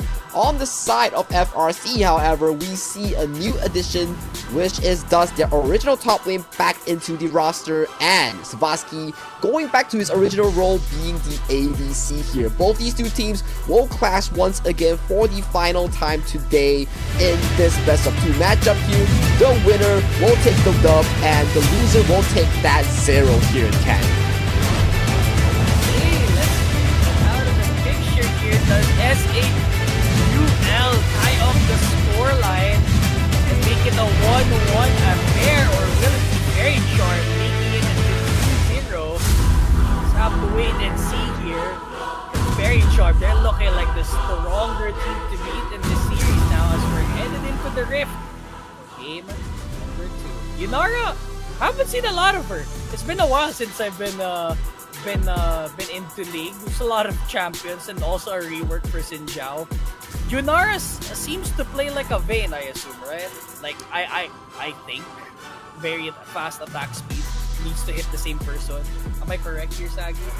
About similar. A lot of attack speed, a lot of built-in runans on her Q when it's fully stacked on, and when it's on, you can think about the Q like an Ashe Q, right? If you have to stack it, then you can only press it, right? That's how you activate Yunara's Q. I think it's about 8 stacks if I'm not mistaken here. Once she pops her ultimate, it's like a buff that you give to yourself. Enhanced spells, more attack speed, more movement speed. So she's a very traditional auto attack based ADC like Vayne you mentioned. So she needs all these items here to really play around all these team fights here. That's why, Candy, we're looking our eyes onto both these side laners and assassins here coming in from FRC and SAUL here, because they need to dive into the backline and get rid of these ADC nuisance.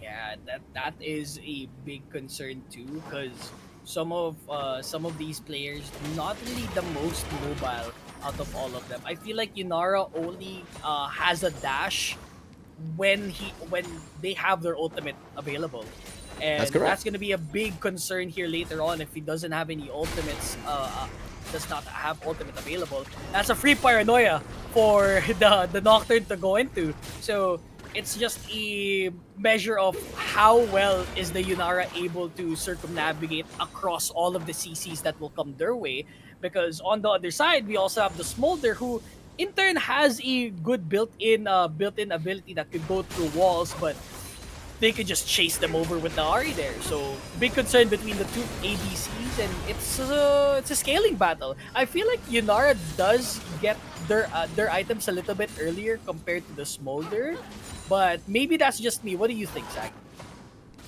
It's a 50-50, right? Smolder wants that 2-5 stacks on the Q.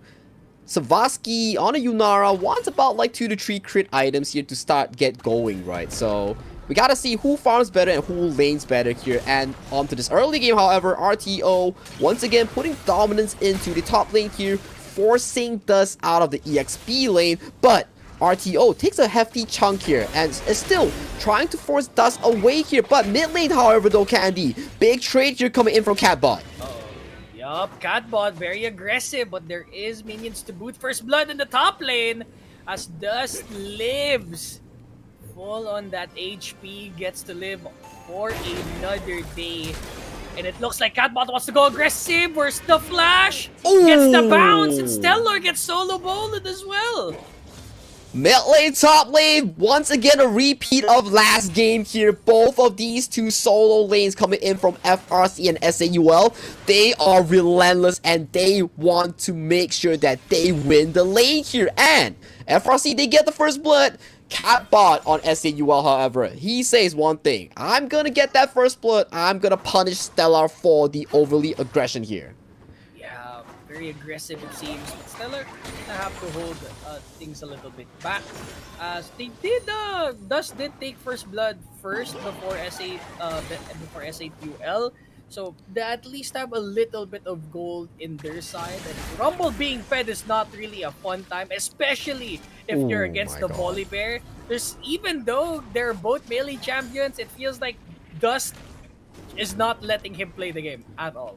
He's indeed not letting him play the game at all. Here's so much damage being dealt here. And we check back the replay here. We see an early exchange here coming in from RTO here, forcing Dust away from the EXP here. Hitting level 3 early. But the thing about Volibear here, the early CD is so strong here. And the overheat onto Dust. So much attack speed and bonking RTO out of existence.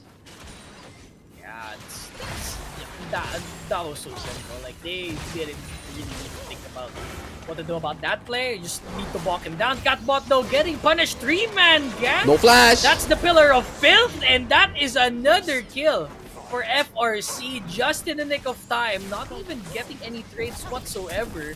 Good gank wave for the side of K1 as well as Reverie. And that was so beautifully played, right? The Pillar into the Bard Q, so there's terrain to land the stun. So Stellar can 100% land the charm onto Catbot here. And with that play, look at the CS lead towards the middle lane here. It was a solo bolo by Catbot, yes, but the wave state was so terrible, it made sure that it's a 20 CS lead and a gold lead over to the hands of Stellar right now onto this Ahri. Yeah, I feel like that gold lead was like gone. That one kill is like enough, like that was like the equivalent of 20 CS. So yeah, here comes the early kill here on Catbot. He did secure it there with the last Q, but the thing is the wave state was so bad, he needed to get the CS back and he got punished because of it. Pillar built just in the middle as he did not have any dash moves. After that, another fight coming through in the bot lane. No Q connecting, no stun as well as Note is very low on HP. Almost gets the bind, but stops them in their tracks. For now though, very silent so far as some of these objectives are already spawning. Here comes the Dragon Scutter as well. Top lane though, under siege. There's a Nocturne around the area and Rumble should try and get away. No flash available. Paranoia available here. Paranoia being popped by the Nocturne here. Nearsighted. 1, 2, 3, and still though, damage is not enough. This Rumble with the shield, the scrap shield here, so thick, and this Nocturne burning that 2-minute ultimate here without finding any succession here, and a 2v1 situation here from Dust here. He is trying to mitigate all the losses here, and the bottom lane. Fetal Warfare being secured by Savaski as the bottom lane once again wins out and comes out on top for Faerie Charm. Yeah, that's the ultimate available for Yunara. On hit to on hit. Doesn't even get the last hit of the turret. Right now, onto the dragon as they do secure the Cloud Drake for FRC. Everything is going into place for Faerie Charm and Yunara once they have the ultimate available. If SA2L starts fighting, they're 100% gonna win as the Yunara always wants to keep this ultimate available. And 7 minutes in, Candy. Top side 1v2 by Dust against SAUL's top jungle. Jungle gets a free dragon and gets out alive.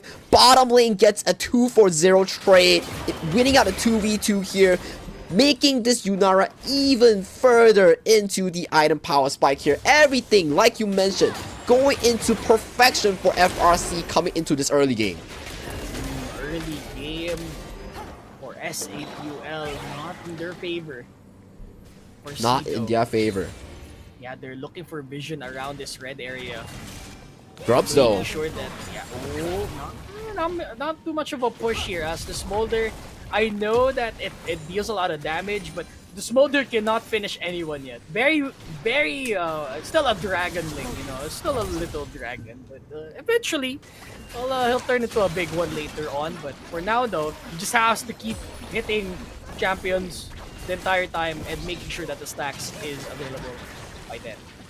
And this is an okay trade coming in from SAUL. You give up the grubs, you give up a bit of a topside farm from your Volibear here, but you guarantee the farm onto the Smolder that needs it a lot here. Kyo1 looking for an angle for the bar stun here. RTO No follow-up here, but he does get forced away from this tower here. 3 grubs goes into the favor of FRC here. That's gonna be a lot of structural damage here being dealt by them. Is Paranoia available here for them? I think so, but I don't think they have enough damage to peel for the Yunara. The Yunara just wants to pop this available, but not gonna commit. There's two cupcakes at the back. If Yunara is in a little bit of a pinch, they can just try and run for it. But for now, S8UL in a very passive position. I feel like S8UL needs to try and be aggressive with these skirmishes because they don't really have a gold advantage right now, and most of their objectives are not coming in their favor. It's difficult because FRC is not giving you a chance at all. Reverie looking for the here comes pillar Paranoia! here. Paranoia catches on to the Rumble. Here comes Mom, but nothing to land home about as Reverie is still healthy in that scenario. So they'll get one, and that I think is a very good spot for them. Tries to go for the dash. I don't think that dash in was enough. Barely living here for Catbot as that dash almost cost him his life. Oh, Sabasky here pops it out of it here. There's no tower here. Perfect Temperate Fate here coming in from the bar to make sure this dive goes extremely clean for the side of FRC Sabasky here. But good play as well coming in from SAUL, getting that kill that they desperately need towards to their hands to at least salvage a bit of gold for this Smolder here. Yeah, but the first tower gold before 30 minutes, dude, that's so much plating on their side. And FRC, just making sure that the lead is permanently theirs now for the taking. You saw Dust getting about to be level 10 here. A lot of the players from FRC is already hitting their 10 mark. Catbot leveling up as well. RTO still a ways away from reaching level 10, and that's a 2-level gap here. He needs to catch up, Sagi. That is the punishment coming in from FRC towards SAUL, right? Because FRC won the lane so convincingly, forced out the lane swap here against the Volibear towards the top lane here. He had no way of playing the game because he's so low on gold that he cannot go for the Rod of Ages build. He's forced to go towards the Cosmic Drive sort of build that makes this Volibear even squishier as time passes on because he has no scaling item as of this point. Yeah, no scaling so far, and not even an item to boot for them. S8UL, they do have an Hex Plate, but that's about it. That's one item. Volibear doesn't have an item yet, and even though the Rumble is just farming, he still deals significantly more damage than the Volibear. So just needs to push a little bit. Here comes the board. Where's the stun? Tempered Fate. Uh-oh. There's no turret right in front of you, but it's not too much damage to say. So bit of a stall for FRC. S8UL though, Dragon will be spawning, and FRC, they want this right now. Shutdown in front of the Yunara does not respect the Smolder at all. They'll secure the kill, and maybe this Dragon might be on the side of S8UL. It's a good approach coming in from SAUL here. Lotus punishing Savasky's greediness for not burning the flash and barrier there, allowing them to curb the Dragon stacking here. If we compare it to the last game, why the FRC was able to force all these fights? Because of the soul pressure. And right now, relieving that soul pressure allows this Smolder to give him more time and more space to hit that 225 stacks. And this is a very important win condition here coming in from SAUL and Lotus. Yeah, despite Yunara having a 3-kill gap against the Smolder, as long as he's getting the CS lead, the CS farm, this shouldn't be a problem for S8UL too. He just needs to keep ramping up. The Essence Reaver is there, so he is not shy of using any of these abilities at all. Now, we get into a point in time now where S8UL still needs to catch up with the lead, but it's slowly creeping in, Sagi. It was a 3k gold lead a while ago, boiling down to a 2k gold lead. That 1v1 into the mid lane was exceptionally important, as you mentioned. That gold lead, 1,000 gone, but look at mid lane though. Oh, here comes another engage. Kratos was not able to play Tempered Fate right in front of the turret. They're gonna secure it. Wabang! Not a contest at all. Paranoia to secure another kill by S8UL. It's still trades over trades between everyone, but the Ari's gonna live another day there as the ultimate. So many dashes. I don't think the Volibear is gonna chase him down anytime soon. So FRC still in the lead, but SAUL, they're still getting necessary trades, enough for their carries to start ramping up. But the Yunara, that's gonna be a big problem later on. The turret, 2 turrets now coming all for the Yunara. That's 2 items potentially for them, and Smolder's still trying to get any of his needed items. Like you mentioned, 2 turrets going to Yunara. She still has the call with 32 stacks onto it. Stellar stopping Catbot's recall here, but buddy, that's a silence there. A bit more. And Rumble is looking to hunt down this silence here. Gets punished for being overly aggressive here, Candy. Yep, the Harpoon and the Flame Splitter should do it as well. Not really a problem, but Catbot, man, you can see the glimpses of aggressiveness for Catbot. He knows he can solo the Ahri. He just doesn't have enough damage to secure the kill. Just needs a little bit more AP. Maybe he can secure it, but for now, yeah, it's a little bit of an AP-sided composition for the side of FRC. You know it's a little bit desperate now as he's buying Merc boots instead of plating steel caps against the Yunara. Well, you have 3 members here, but hold that thought real quick though as we engage breaks through. Oh, here comes the Paranoia. Where is it landing? FRC Dust needs to get a little bit more aggressive. Portal in, stun for everyone. And here comes the kill. And FRC still leading up on top. Sebaski, he's not stopping at all. Double kill for the Yunara. Double kill for Sebaski. And FRC leading the pack here with a 6k gold lead. Plus the Rift Herald as well. Beautiful Tempered Fate here coming in from Kyowan to start off the fight and to end the potential comeback that has been set up by S8UL's team here. If you fall behind further and further as a Smolder, your 2-2-5 stack will not be important here. Kyowan does give a consolation kill back to Catbot here, but the goal lead has been busted to almost a 6,000 healthy for FRC here. And Yunara already finishing 2 items already. Flame Splitter, Harpoon, he needs to get away, and the ultimates, no! Doesn't even want to use it, and that is gonna be another kill from Dust solo Bolo. Leandri's hurts, man. And without any magic resist for the Volibear, he is just paper to them. Another ult coming in, here comes Mom. Lotus is not gonna be feeling it after that, as Kratos will be the only one there, but Zeus will not be his father this time as Rampage comes out. Sebaski, nigh on unstoppable at this very time as Infi, he's trying to get chased away, but they're so powerful. Pillar of Filth, he's just poking his way onto the tier 2 turret, and he can't even go near that. 2 kills for FRC once again. FRC is so relentless here. Every potential overstep here coming from SAUL, they grab onto it and they tear it wide open here. And this is a bit of a deja vu here. RTO taking more and more of these Flame Splitters and Harpoons here, getting bullied once again under the tower here. And look at that. The Herald gets spawned behind him. He has no flash. He has no ultimate here. Poor Volibear 0-4 into a potential 0-5 here. Oh my brother, you just got, at this point you gotta put an 07 for the RTO. You just wanted to get some creeps, but no mercy for the wicked. FRC near towards that tier 2 turret. That's still gonna be destroyed, but a big chunk of that turret is already gone. S8UL, what do they have to stand for?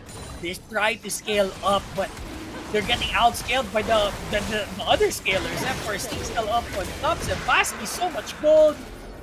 And the Dragon's gonna be secured once again. 2 Dragons for FRC now. S8UL need to catch up as the gold lead is getting significantly farther and farther from them.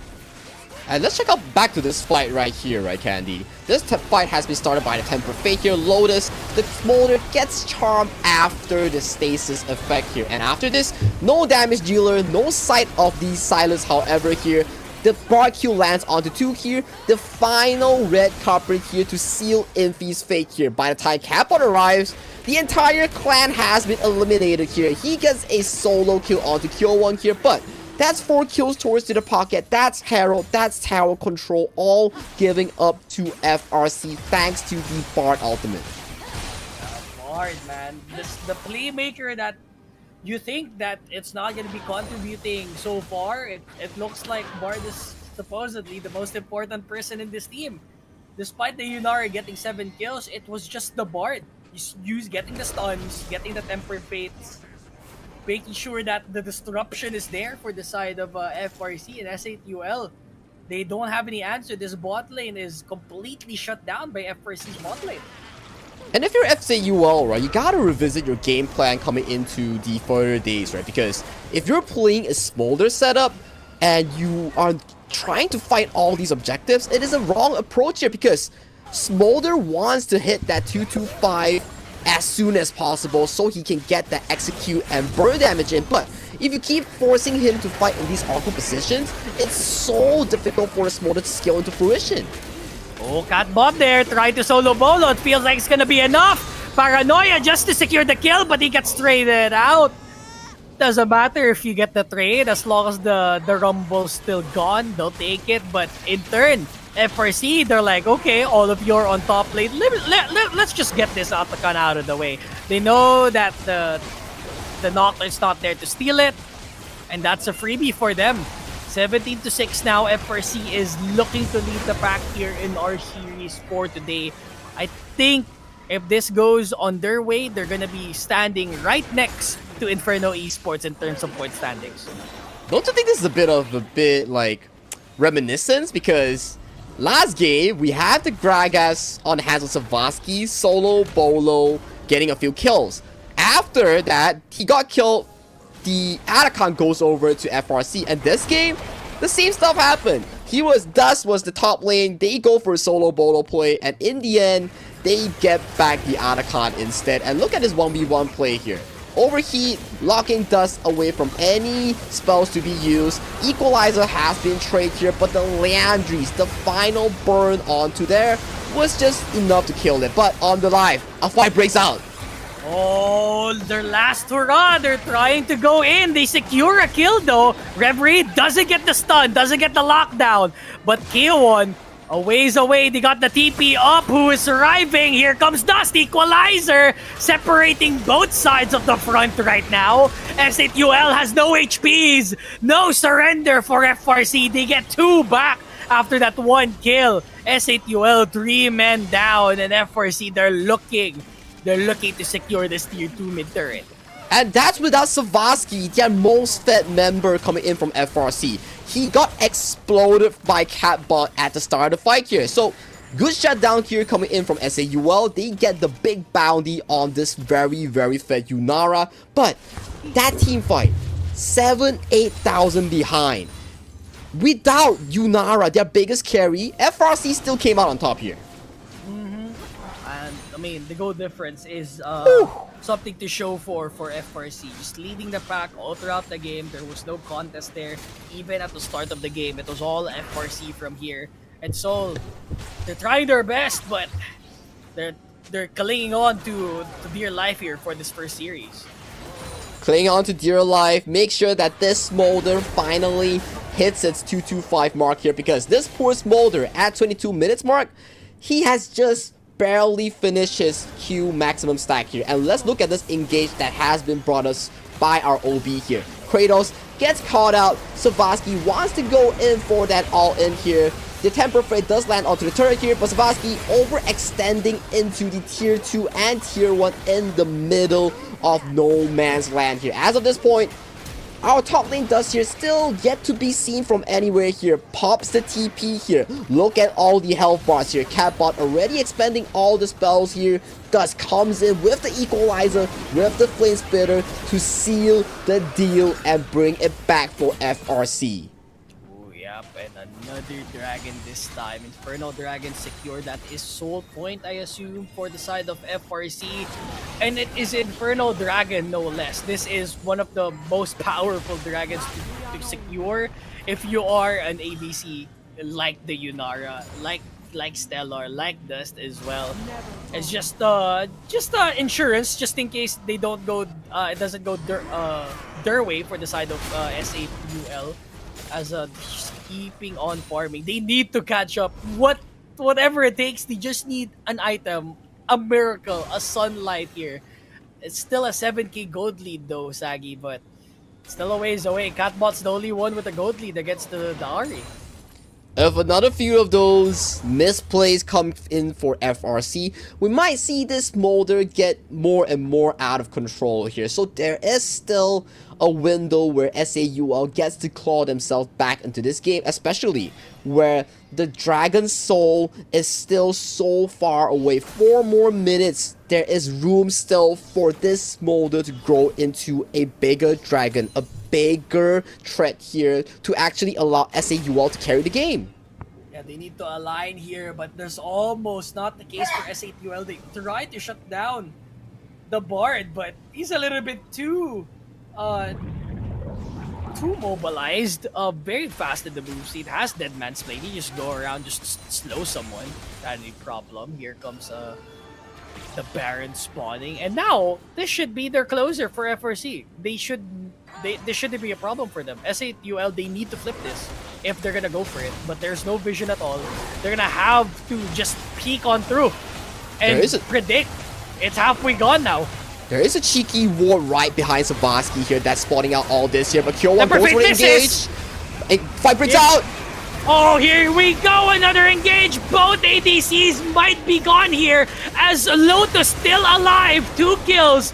But the Smolder disappears and it's all quiet on the western front now. SAUL, they get the stun lock, but it seems that they have crossed the line so far. No stun, misses the shot, gets the double stun. Kyo1, he's trying to run away, and I feel like that's gonna be the case. Oh, never mind, gets the shutdown now. SAUL, they deny the Baron. They live for another day. It was 4 for 3, but SAUL, they're still trying, clawing their way back in the game. And it's a big win coming in from SAUL. Once again, like we talked about, they need to eliminate this Yunara from any potential team fight here. And thanks to the paranoia and Catbot onto his perfectly performing Sylas, this Yunara has been shut down fight after fight after fight here. And this Smolder, just like we discussed, is getting bigger as time goes here. And let's break down this fight here. This ward is so beautiful, landing a flanking angle here. And this Yunara does not respect the Smolder, gets immediately punished by the Smolder Q and ultimate here. And as of this point here, Dust does arrive with the Rumble here. But Catbot on this Silent is just wrecking havoc and destroying everyone with the Ahri ultimate resets. Yeah, they didn't focus on Dust nor Catbot at all. And Catbot has a lot of healing too, so now they're in a bit of a pinch. They need to get some anti-heal perhaps against the Sylas, because he is getting a chunk of his HP back without any problem at all. So I'm looking at the board here. Where is the Ahri looking? He has Oblivion Orb, so yes, there is some anti-heal now. I think there needs to be another source of anti-heal besides the Ahri, because I feel like the Ahri is playing utility here instead of playing the one-shot potential. Because if you look at this current game state right now, Catbot is currently carrying this entire SA roster right now. Well, time's gotta tell, right? Can this Ahri land that crucial charm to lock Catbot into place? Or like you mentioned, can Catbot make more of these miracle plays? Because our Yunara here just finished a Immortal Shield Bolt here. So that's added shielding effects here coming in from this Yunara pick here. And Baron seems to be started coming in from the SAUL roster here. What is the plan here? They're risking it here. Here comes the Pillar of Filth. They try to go in. It's split between two sides, so you have to look where Catbot is. Completely exploding in terms of damage. Reverie has secured it. RTO gets the kill over to Savaski, but here comes the trades. Where is S8UL gone? Back to the Shadow Realm they go. FRC.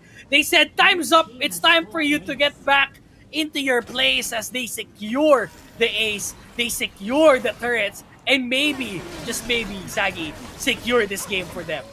That might be the case here. 30 seconds onto the clock here. No one on the side of SAUL is alive to defend this inhibitor push here. However, the Bard Portal does seem to show that they are choosing to back off and to regroup for this Inferno Soul Taker. So, SAUL still has some breathing room here, but let's check out the replay real quick. Savaski and Reverie catching out Catbot, does not have the flash here, has to expand the Zonias here. This is the strength of the Paranoia and the Smolder here, immediately executing Savaski here, but as of this point, Savaski has already done enough damage here. He falls respectfully and they take the fight 3-5. 3-5, and I think that ace should secure them the game. But S8UL, they want to keep flipping for Baron, and I feel like they're gonna get punished for it. They're stuck between the rock and a hard place, and S8UL, they don't want to be the one securing this, but on the other side, we have Yunara securing the Inferno Soul. So, as they start the fight, they're gonna have to force it for S8UL. Big mom here for the side of S8UL, but FRC, they're gonna try and fight back. Where is Savaski? The poke from behind. Yunara up in front, up in flames. They cannot secure the takedown, and that is an ace. A second ace for FRC to secure, and that should be game. Savaski with a game-winning flank, and they have no hopes to getting this 1-1 for S8UL. Faerie Charm charming us with their antics, but at the end of the game, they know how to win the series, securing them a 2-0 to start this A out. MYSG on top. MYSG claims a 2-0 over our INSA champions here. So right now, that beautiful flank coming in from Savaski was so critically crucial here. You saw what happened even though the Silas, even though the Paranoia was not on the Yunara here. He was almost exploded by one smolder pop there. So that is so important for this Yunara to survive in this team fight. And a bit of a highlight here coming into Dust. He played exceptionally well on this Rumble, making sure that he was the secondary damage dealer here. That was so critically needed for the side of FRC to close out this game.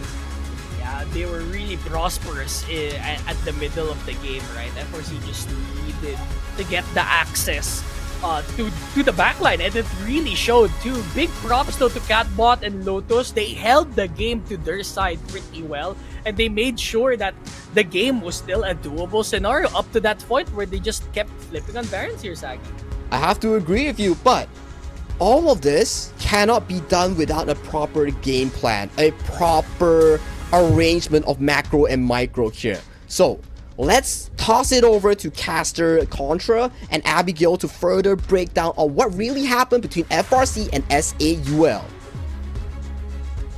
As our fellow casters, Drawa, Kenji, and Sagi, that was beautifully executed and beautifully warped by FRC 2-0. And sadly, SAUL cannot make a point now, but there's still a lot of matches upcoming, so they can still make a way to secure at least the bracket stage of Contra. But this is a really convincing showing coming from Seoul Esports. I mean, you saw some of these team fights, they were massive. And, you know, Sagi was just saying, like, yeah, there's just so much to actually break down in this span of round, because it was back and forth fights from the early game where it's looking at a lot of solo exchanges. Sure, those back and forth, we actually see, you know, Catbot really showing his prowess on the Silas. One of his best pick overall, even back in the last matchups that they actually relied on this pick. And he's just so lethal on this Silas. But then again, when we take a look at the side lanes, there were definitely some of these pressure points which the rest of FRC has been able to capitalize. But you know, there's just so many of all these big plays, but a lot of it revolves around Kyowon's proactiveness. Him on the bar is just so iconic. You saw how many times that Tempered Fate actually turned the tides around. It also amplifies their call whenever they want to go in for a deep dive under the turret. And that really allowed FRC to really control a little bit more of that tempo. And in some of all these team fights, they've been able to really hold on and turn it all around altogether. Abby, where do we even start, man? Like, there's just insane fights in this many, game. Yeah. I remember like there's so many good fights and good skirmishes and good movements from both FRC and also S8UL. I mean, S8UL did a very good job trying to turn the tide so they can have a equal match back again with the FRC, but FRC, on the other hand, they were so clean. They were executed every single ganking, every single invading, every single skirmish pretty well. And also, not to mention about this Bard. Yes, this Bard played very good well. But I would like to give a kudos to for Dust. I mean, not only Bard's presence, Dust's presence is always playing a very important role in here, and I really love the way how Dust position himself during the fight. He doesn't want to jump in first. They just let every single thing flow first before he started to make a move.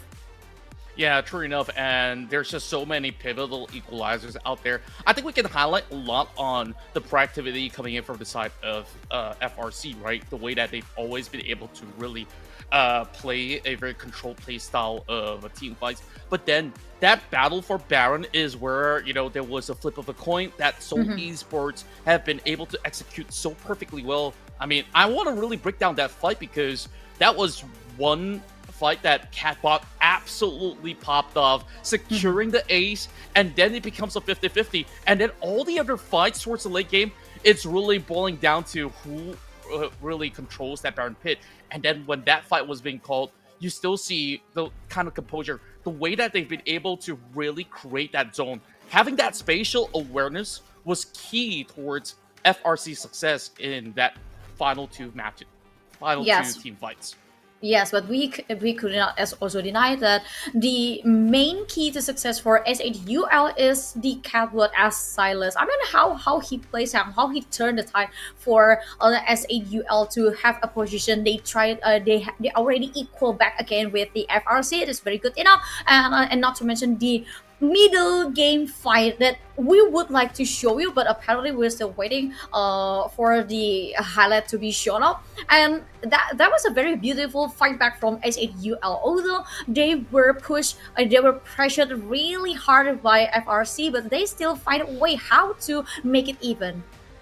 Yeah, and there's just so many of all these instances where, you know, there's plenty of all these answers coming from the side of Seoul Esports. I think, like, what really went on was that we saw RTO was significantly struggling going up against this Rumble. I mean, due to the nature of the matchup, and on top of it, there was also that lane swap that further puts a dent onto this Volibear, where he's not having, you know, the kind of item advantages that you want him to be. So significantly, Seoul Esports, they kind of lost maybe a crucial front line to really soak up either the damages or so, but looking from how it actually played out, I think, like, it could have actually been anyone's game, but it's really down to, you know, some of all these fine decision makings coming in from the side of Faerie Charm that did manage to really secure it. So looking at the overalls, I think, like, Seoul Esports, they definitely shown that, hey, they're really good in the form of dueling. I think, like, if they can really sharpen up on, you know, some of all these core decision making, I think they've been able to, of course, improve on some of all these objective takedowns. They did manage to secure the grubs, and on top of that, one dragon. Overall, FRC just gotten a little bit more of that firm control due to the nature of how, you know, this composition works, where we saw how many times with all these beautiful setups coming in from Kyowon, and then you've also got Stellar to sometimes follow up. Despite Stellar having a little bit of hiccups here and there, I think there was certain points where his charm absolutely landed onto the right target, and I think, like, that was just, you know, absolutely beautiful.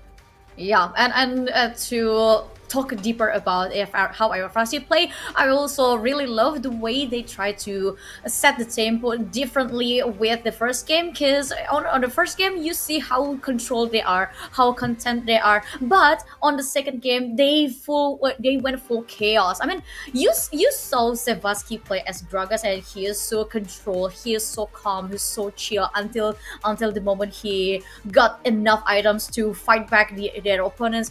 But during the second game, when Sevasky back to ADC, everything is already chaos. And I think this is going to be very more exciting to see the other upcoming matches. I would like to invite our casters back again with us to talk deeper, or maybe I want to know their opinion about the second game, or maybe for the upcoming games. What do you think, Contra? All right, let's welcome them back right now. Okay, boys, tell me how you guys are feeling, because, you know, that was just a back and forth slugfest between the two, and I'm pretty sure that you guys appreciated a couple of minutes to catch your breath a little bit. What a game. I gotta say, FRC, they got an insane lead, but Sevasky probably shifting his mentality from top lane to ADC. He sort of forgot that he was an ADC, and he started trolling a few times, and that kind of gave some leeway for our insert team, which is SAUL, to you know, manage a comeback. You know, there were a few fights where, I think a lot of fights where Sevasky was the first one to get immediately exploded. Yeah, that's a great point. Yeah, I don't know, so it was beautifully executed. And do you have something in mind, Drop of Candy, about the second game? I mean, yeah, Sevasky really was he was acting like a double-edged sword the entire time. One time being very aggressive, getting everyone, and then the second time always the first one down. But that last fight really at that Baron where SAUL wanted to flip, but was instead returned by a Sevasky returning from that Inferno soul. He was on a training arc. He was training, getting that soul, and he was like, guys, I've finished farming. Where are you guys? And then that was it. That was the game. But we still have lots of upcoming matches. We still have 3 more matches for today, and it will be another country against another country.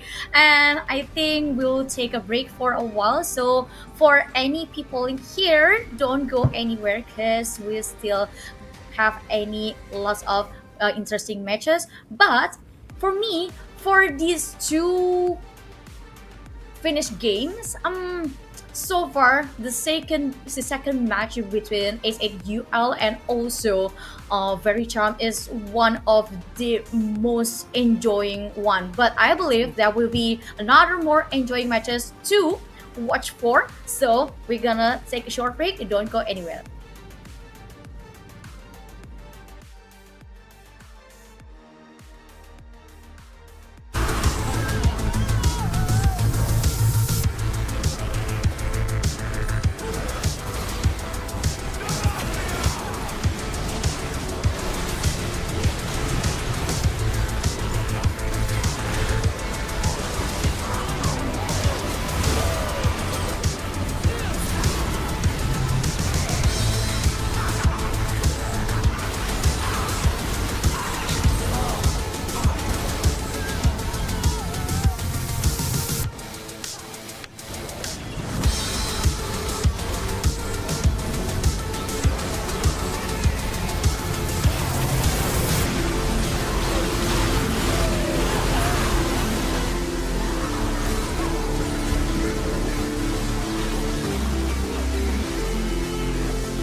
The blossoms fall, and the black rose rises.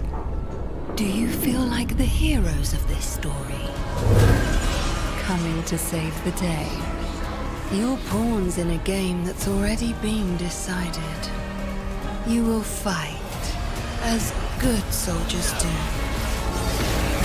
I will seal you away once more. Your age has passed, Darkin. Stay buried.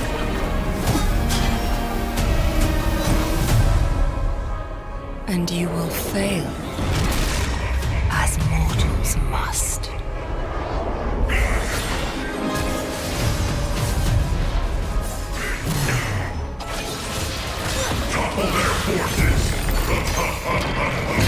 Your course was doomed the moment you left Demacia.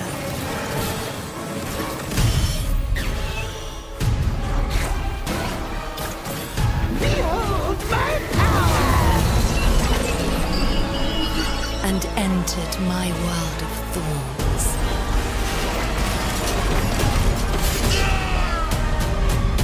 Make your final stand and see how your story ends.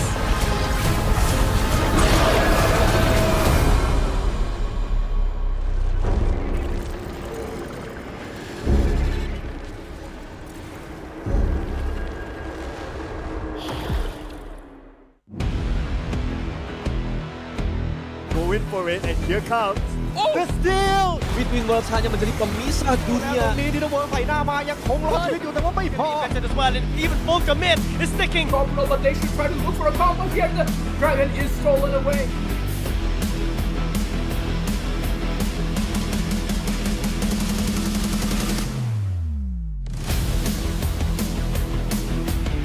Kung kanina nakirama ko mga labor, kami na mag-prepare ka. Not yet, but the damage is gonna be enough. W does pick up Kratos. You and Pikachu goes in, and here's the back set. At the below in HP, it's gonna be taken down by Inferno already. มันคือตัวเดียวเสียงคูณไปเรียบร้อยชิปเปอร์ดันเข้ามาฮอตรอมชาโด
Playoffs 2025. So with me, Abigail, your host, and Contra as your analyst. But we have a new set again for casters. So welcome, Manamo, and also Kaka. Hello.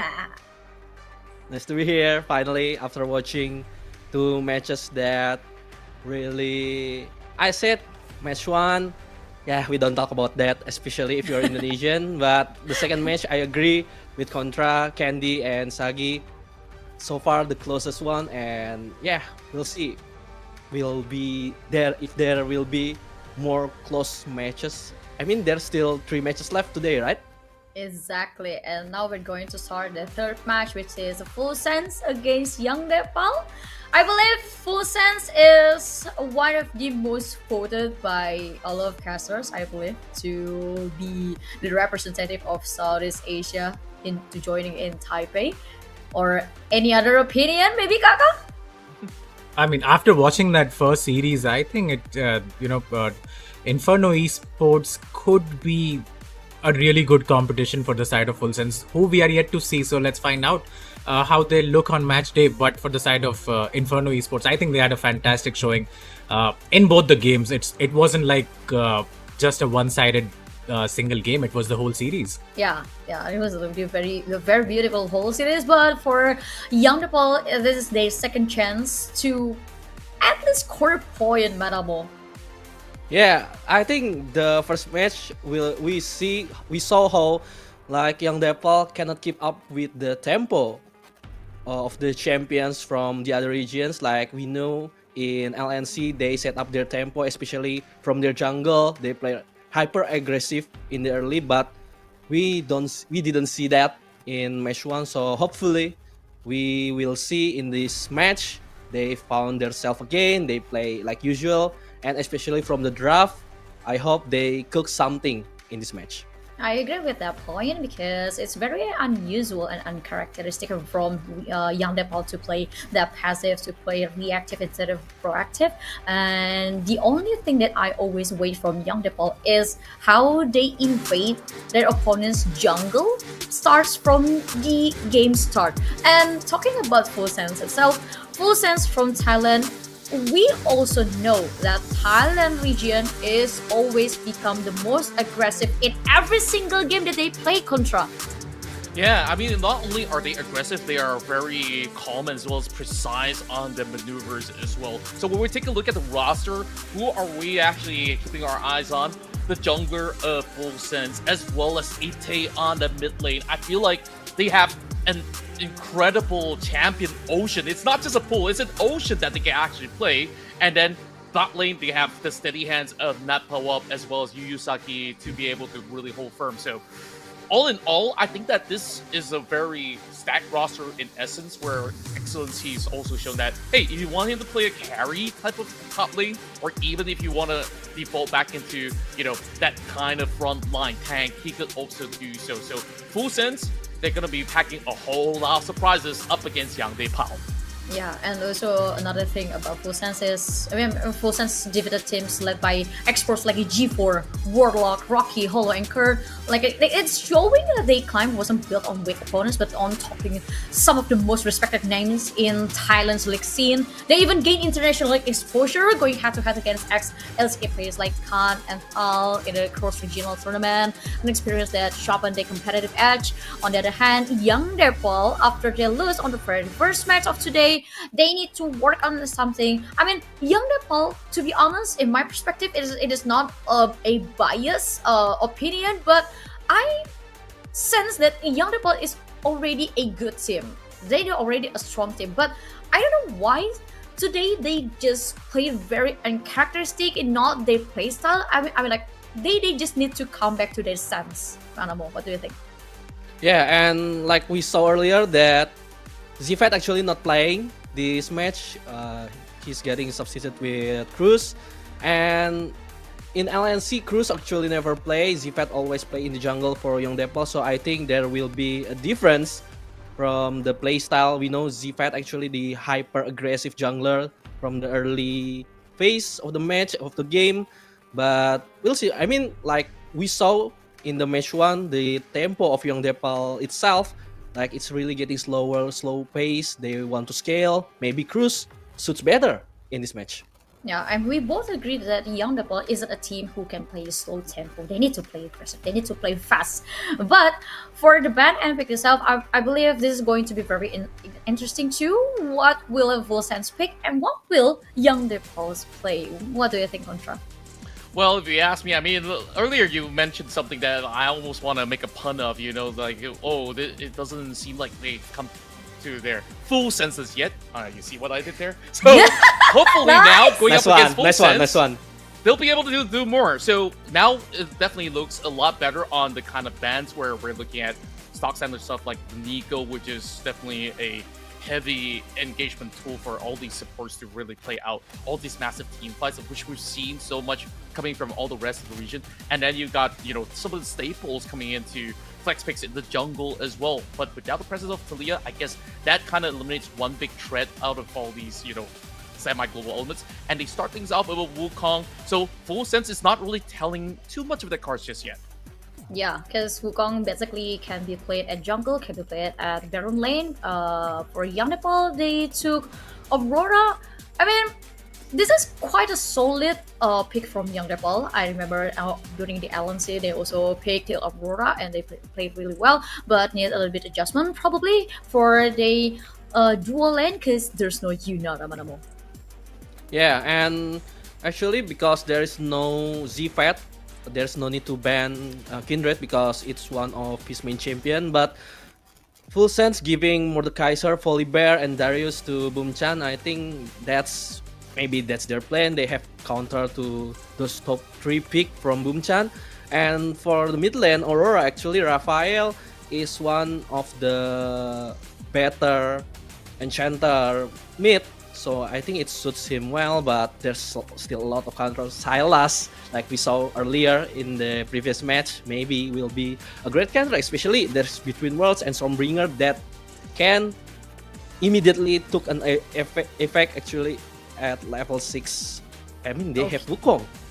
Yeah, they have Wukong, but Dae Pal have a Volibear, which for me, since it's not Zivat but Cruz instead who plays, so it lives in open scenario which Volibear can play at jungle, but also can play at a bedroom lane. But I mean, this is going to be a little bit surprise from Dae Pal against a Full Sense. What do you think, Kaka? Yeah, I mean, I see a lot of melee champions coming in from the side of Full Sense, and I'm thinking a Braum would just be such a good pick here. But it looks like the Jax is going to come in. So, skill matchup in the top lane. In the previous series, it seemed like YDP did not have a plan set up for them while their opponents did. They knew exactly what they wanted to draft. You pick the Lee Sin, you pick a early game comp, or you play the dive comp with the Orianna and Nocturne. So that's what I'm hoping that YDP brings into this one. They have gotten some time off between the series to plan out the drafts better, and it does look like they do have the similar sort of mentality, and we will be diving back in this sort of a composition. So that's actually much better than the drafts that we had in the first 2 games. Yeah, and Rakan Ben from Young Dae Pal. Braum Ben, Full Sense already noticed if Braum will bring a big problem for them. But I believe for Young Dae Pal itself, there's still a lot of options that they can play instead of Braum. Like for example, maybe they can play Jester can also play Zac support. So if they want to go all in fight with Full Sense, they just can pick that the Contra. Well, I'm thinking of another angle. I mean, Renata looks really good when you do have, all these melee champs being clubbed up all together. So this final ban will be very crucial for a Full Sense. Like, do they really want to double down on their support? If that's the case, if they're thinking about another frontliner, that actually depletes the pool. I mean, you kind of want to consider, do you want to leave open an Alistar as well? Which, when you're facing against melee champions, we've seen back in the early games where there was that triple man pulverized from one of the matches.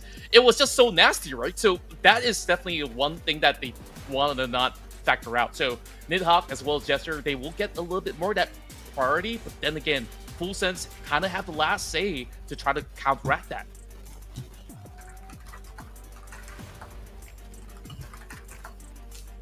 Yeah, but sadly for the last ban of Full Sense is Leona. So you say they just want to lessen the options of Young Dae Pal's power in terms of it to counter-attack the Full Sense. But Young Dae Pal trying to pull something interesting. They brought in the Sivir comes in. I don't think that's surprising at all, right? They did need something that can burn these sort of melee champions up. The Varus is going to be poke, I am hoping, and something like the Karma would be really nice for them right now.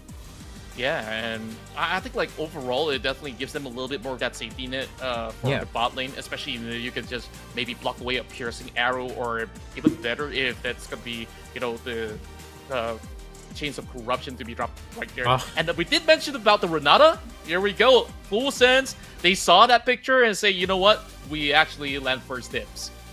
Yeah, and they just steal it away, as you said, and it looks like this might be the Zac support angle that we were talking about earlier, as Abby was saying. Again, I don't think it's a blindable champion, but if you can see your matchup first, then it does make sense. So let's see if that gets logged in. Still would be very surprised. It has been, I think, forever since I saw Zac being played support. So that is a very interesting pick up coming in from the side of YDP. And if you're asking me, I have no idea who won this draft. Well, I think Manamo definitely will have maybe a clue or so. So, like looking at both sides, I think it is definitely looking to be a very great matchup where, both sides have really good mobility over on the front line. But then again, both ADCs, they're gonna have to really keep themselves, super safe. I mean, sure, you got those frontline layers, but then somebody's gonna get caught eventually, Well, Manamo, are you also with us? I think we lost Manamo as well. Oh no! I don't know, like, YDP needs both of their support, so I guess it's now between the two of us, so, now I'm just really hoping that we get some of these connections back up for our dear host and caster.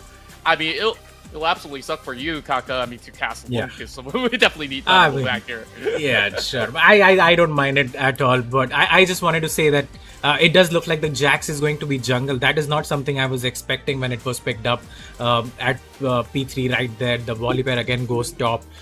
We discussed this in game 2 as well of the first series between IE and YDP, that it could have been better if the Volibear had been into the jungle role, and we are seeing a lot of Volibear. I think out of the 5 games that we have played so far, 3 of them has seen Volibear towards the top side, so maybe that seems like one of the meta picks coming in, at least for this tournament. Yeah, or should I say it's kind of like a Bombchan special by now, since he's been one of the 2 Volibears that's been picked up, and I think it definitely gives a little bit more of a dual-edged sword where, as a Volibear, you want to be that lane bully, and if you can't be, you kind of want to just really ensure that you are kind of like the meat shield, or that you get unpunishable. So the last time we saw out of YDP, there was multiple dives onto him, so full sense, I wonder if they're going to do exactly the same. So Boomchan Lee, he really has to prioritize on his own safety net than to, look for maybe some of all these aggressive plays. Yeah, and that is again a volatile matchup in the top lane. If the Renekton gets ahead, I think we have all seen what he can do, especially paired up against the champions that the enemy team has. It's not a lot of range, so the Renekton can still find the vicinity to get the stuns in, even onto the Sivir in these team fights, and just wreak havoc. So that is something that the side of YDP has to be very careful with. They cannot afford what happened early on. They cannot let Bombchan Lee fall behind in the early laning phase itself, because if that happens, I think it's going to be a long night for them. And of course, well, another portion of the team fights that we're looking at is really the kind of combo coming in from the Varus as well as Renata. I mean, Chains of Corruption into Hostile Takeover is a lethal combination in some of all these team fights. So, full sense, I think like they're absolutely looking for a lot of all these skirmishes over onto big objectives. So, Dae Pal, I feel like they kind of need to find a sort of pickoff in order to either burn 1 ult or 2, and then only you can actually further commit, or else it is rather risky for them to really go in and out. So I'm thinking that Raphael plays a very vital role to really bait out a lot of all these abilities before they can actually go in for this kind of extended trade, because if you got 3 front lines, I mean, they better do the job doing all the tanking, because Nidhogg as well as Raphael will really have to really put out the big chunk to be able to settle scores in those team fights. Oh yeah, and listen, Raphael does have a good matchup at least into the Sylas, especially with the Q and E Harris coming in right off level 1 as well, right? You can just auto attack once, put your Q down, get that electrocute pop-up coming in. So Sylas, again, we did see last game as well, except for the All-In, does really suffer against these range sort of champions. We did see the CS numbers as well in the mid lane, RE versus Sylas. The Sylas was behind, but he got the solo kills that he needed. So I do expect some, the same sort of thing coming in this matchup as well. So he might need to get ahead, or at least be even against the Aurora, or it might, go south for them very quickly. But it's a good base to go off of. Like Aurora and Sivir can deal a lot of damage in the team fights should they get to. All right, I just wanted to double check on our dear partners as well. Abby, Manamo, you guys with us? I guess they're still sorting out some internet connections issues. And also just to announce, like, it's not only just our casters from Indo that's currently having some internet connectivity issues. Apparently, even Dae Pal is also losing their connection. So right now, I guess there's a little bit of disruption coming in from, the entire city as a whole in Jakarta. So hopefully they will be able to get that sorted out. Else, Kaka, I'm here with you, man. Like, if need be, I'm ready to step right in. Yeah, I mean, I don't mind at all. I mean, this just gave us a lot of time to discuss the previous matches as well, and I just wanted to ask what you felt about the previous match. It was close. The first game did seem close, had a good start, but then it just blew out of proportion. Second game as well, I do think could have gone either way. The Smolder did scale, but it went out of hand very quickly, and I think that was a good showing from the side of SATUL, and I think the only way is up from there, right? Yeah, honestly, I'm becoming a very big fan of SAUL because of, they never back down. They like certain teams like, oh, I lost this one duel, like now I have to play fully passive, and then like you start to bleed out. But no, they answer back. They always look for all these kind of trades back and forth, and then you saw that insane God mode Silence just rampaging. Oh yeah.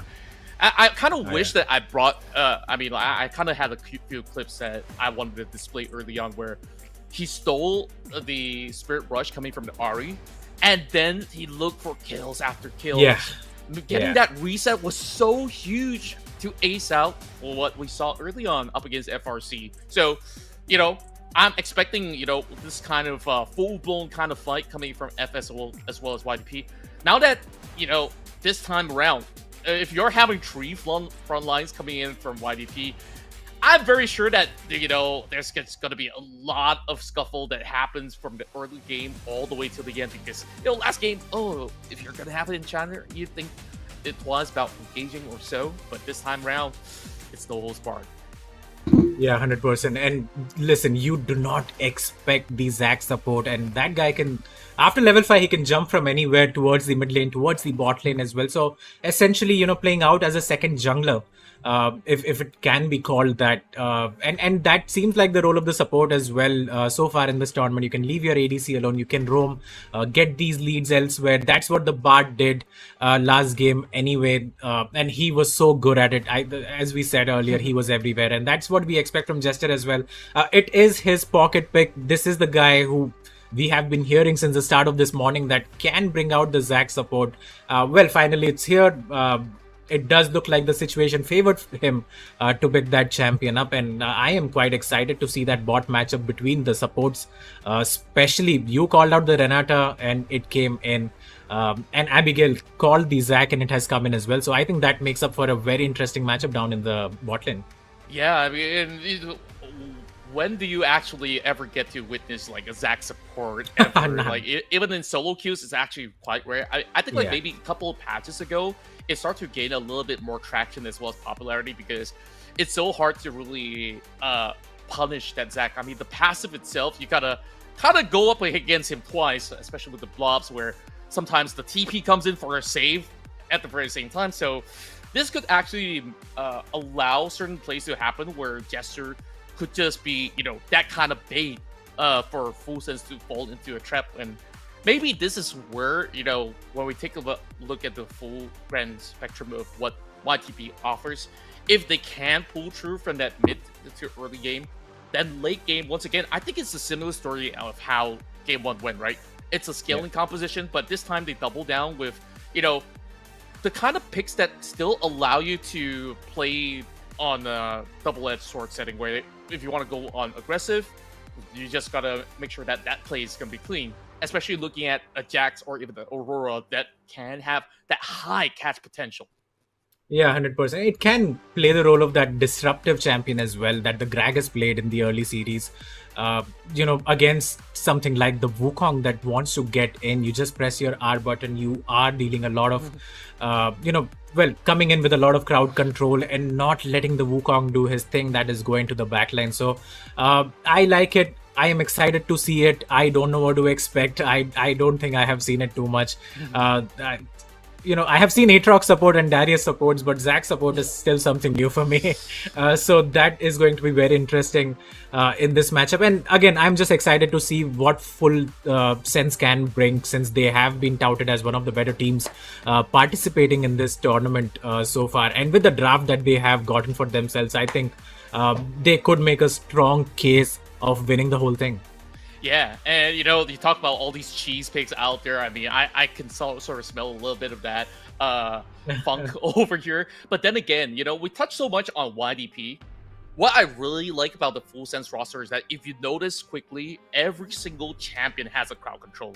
It's kind of like a lock-on target stun as well, right? I mean, a Wukong is just basically a CC machine with a Cyclone, and you get to gap close on top of that.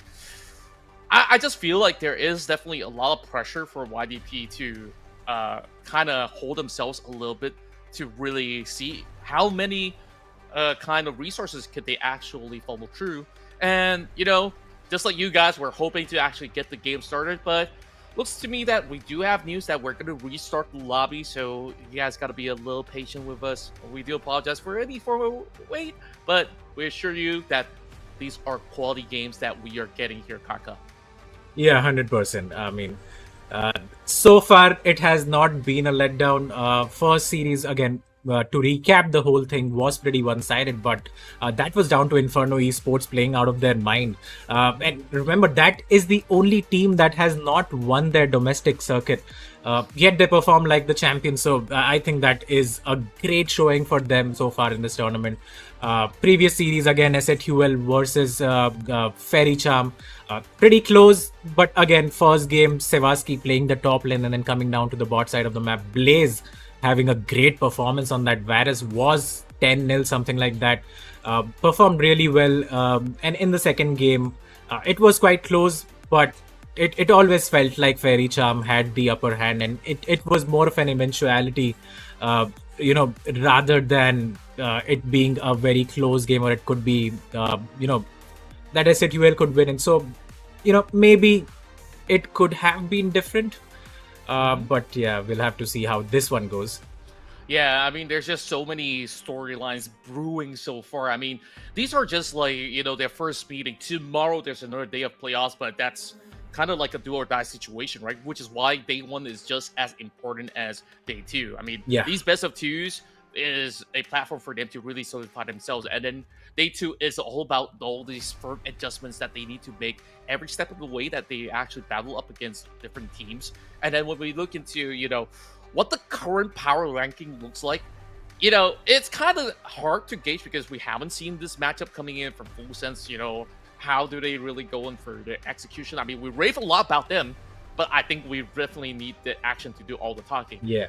FRC, however, we talked about a few interesting things about this team where that role swap in particular, Sevaski, top lane, and then he moves back into the bottom lane, welcoming back Dust over the top side, and we're still not getting Nekodesu back into the mid lane, so they're still hiding a trump card with them. So, yeah. Going for this moment, it seems like we're going to be hopping into a cast, so, we're going to be waiting for our friends later for them to eventually go in to analyze the game instead. So, without further ado, let's dive right in a short bit. Yeah, can't wait to see this matchup and how this unfolds, and especially for the side of YDP, I think we expect a bounce back, hopefully a better performance, if not victory. So I think that's what we will be keeping our eyes on. And as you said, for Faerie Charm, did not play with their main mid laner, and it showed as well. Stellar did have an okay laning phase, but I think Catbot was doing much better in that second game, so maybe that is something that they can fix. And listen, if they are playing like that with substitutes and winning 2-0 with their main roster, I mean, this team can only improve further, right? So it is a scary thought for everyone that's been playing in this tournament so far, and I can't wait to watch them as well with the full roster. Hopefully in the last series of the day, we will get all 5 of them together playing against Full Sense that are going to be taking on the Rift right now. Yeah, and what's the best part about finishing some of the series thus far is that you get to read your opponents, you get to also look at their graphs and plot something up. I think that's where the tension is brewing, and everybody gets to cook a little something in return. And speaking of something, all these teams are champions in their own rights. Arguably, you may say, some of these guys coming in from the PH side, they're second place, but they got themselves that 2-0 win. It just goes to show that, hey, in the Philippines, there's just ample talent, and arguably, I mean, the entirety of this whole circuit itself is just packed to the brim. So that is where we're going to be looking for, who's really the cream of the crop. Right now, the power level is yet to be defined, but at least we're already seeing all these proactive moves across the charts.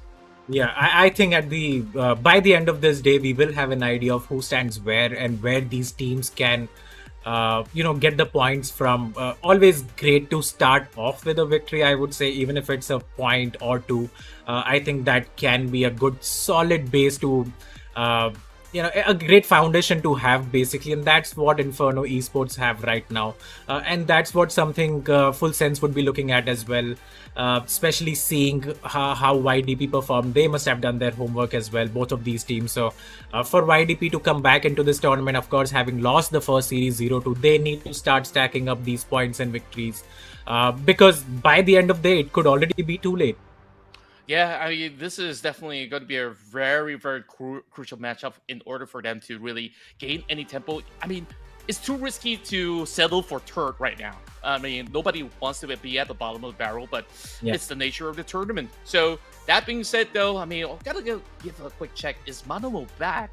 I want to hear your voice. I mean, our dear lad doesn't seem like he's present. So, I mean, all in all, I mean, I'm ready. I'm down to cast. I mean, I've been sitting around analyzing some of the plays and like, I've been itching to really get involved in the action as well, Kaka. So just like you guys back at home, of course, I do apologize for a little bit of that wait, but you know what they always say, good things come to those who wait. I mean, I'm also getting impatient, but I can be certain that all these games today is going to be great. Yeah, 100%. I think we are just waiting to hop into the game and see what these guys have to offer. And yeah, I can understand why you would think you're missing out on the action, because talking about the game after the game is done is not quite as exciting as talking about it while you are in one. So it does make a lot of sense. And yeah, I think the only thing left to do now is to get into the game and see how these guys perform. That's right. And of course, once again, we flash over onto the picks and bans. Overall, I think, like, in the form of execution-wise, Full Sense, they definitely brewed a very strong kind of front-to-back roster of, all these champions with all the toolkits to be able to land all these crucial card controls. So we'll have to really see, can they actually get up ahead? Because if those lanes get punished by YDP, then we might not really see those kind of full 5v5 kind of setup. But eventually, I think Full Sense overall, they've been a very well-versed team when it comes down to, and they're very well respected in the Thai circuit overall. They've bested legendary names. I mean, Warlock, G4, you name all these legends who's probably having some of them casting in the Thai board right now. I know Reza is on board, but it seems like we're going to be looking into change, and oh my, it looks like it's going to be a substitution.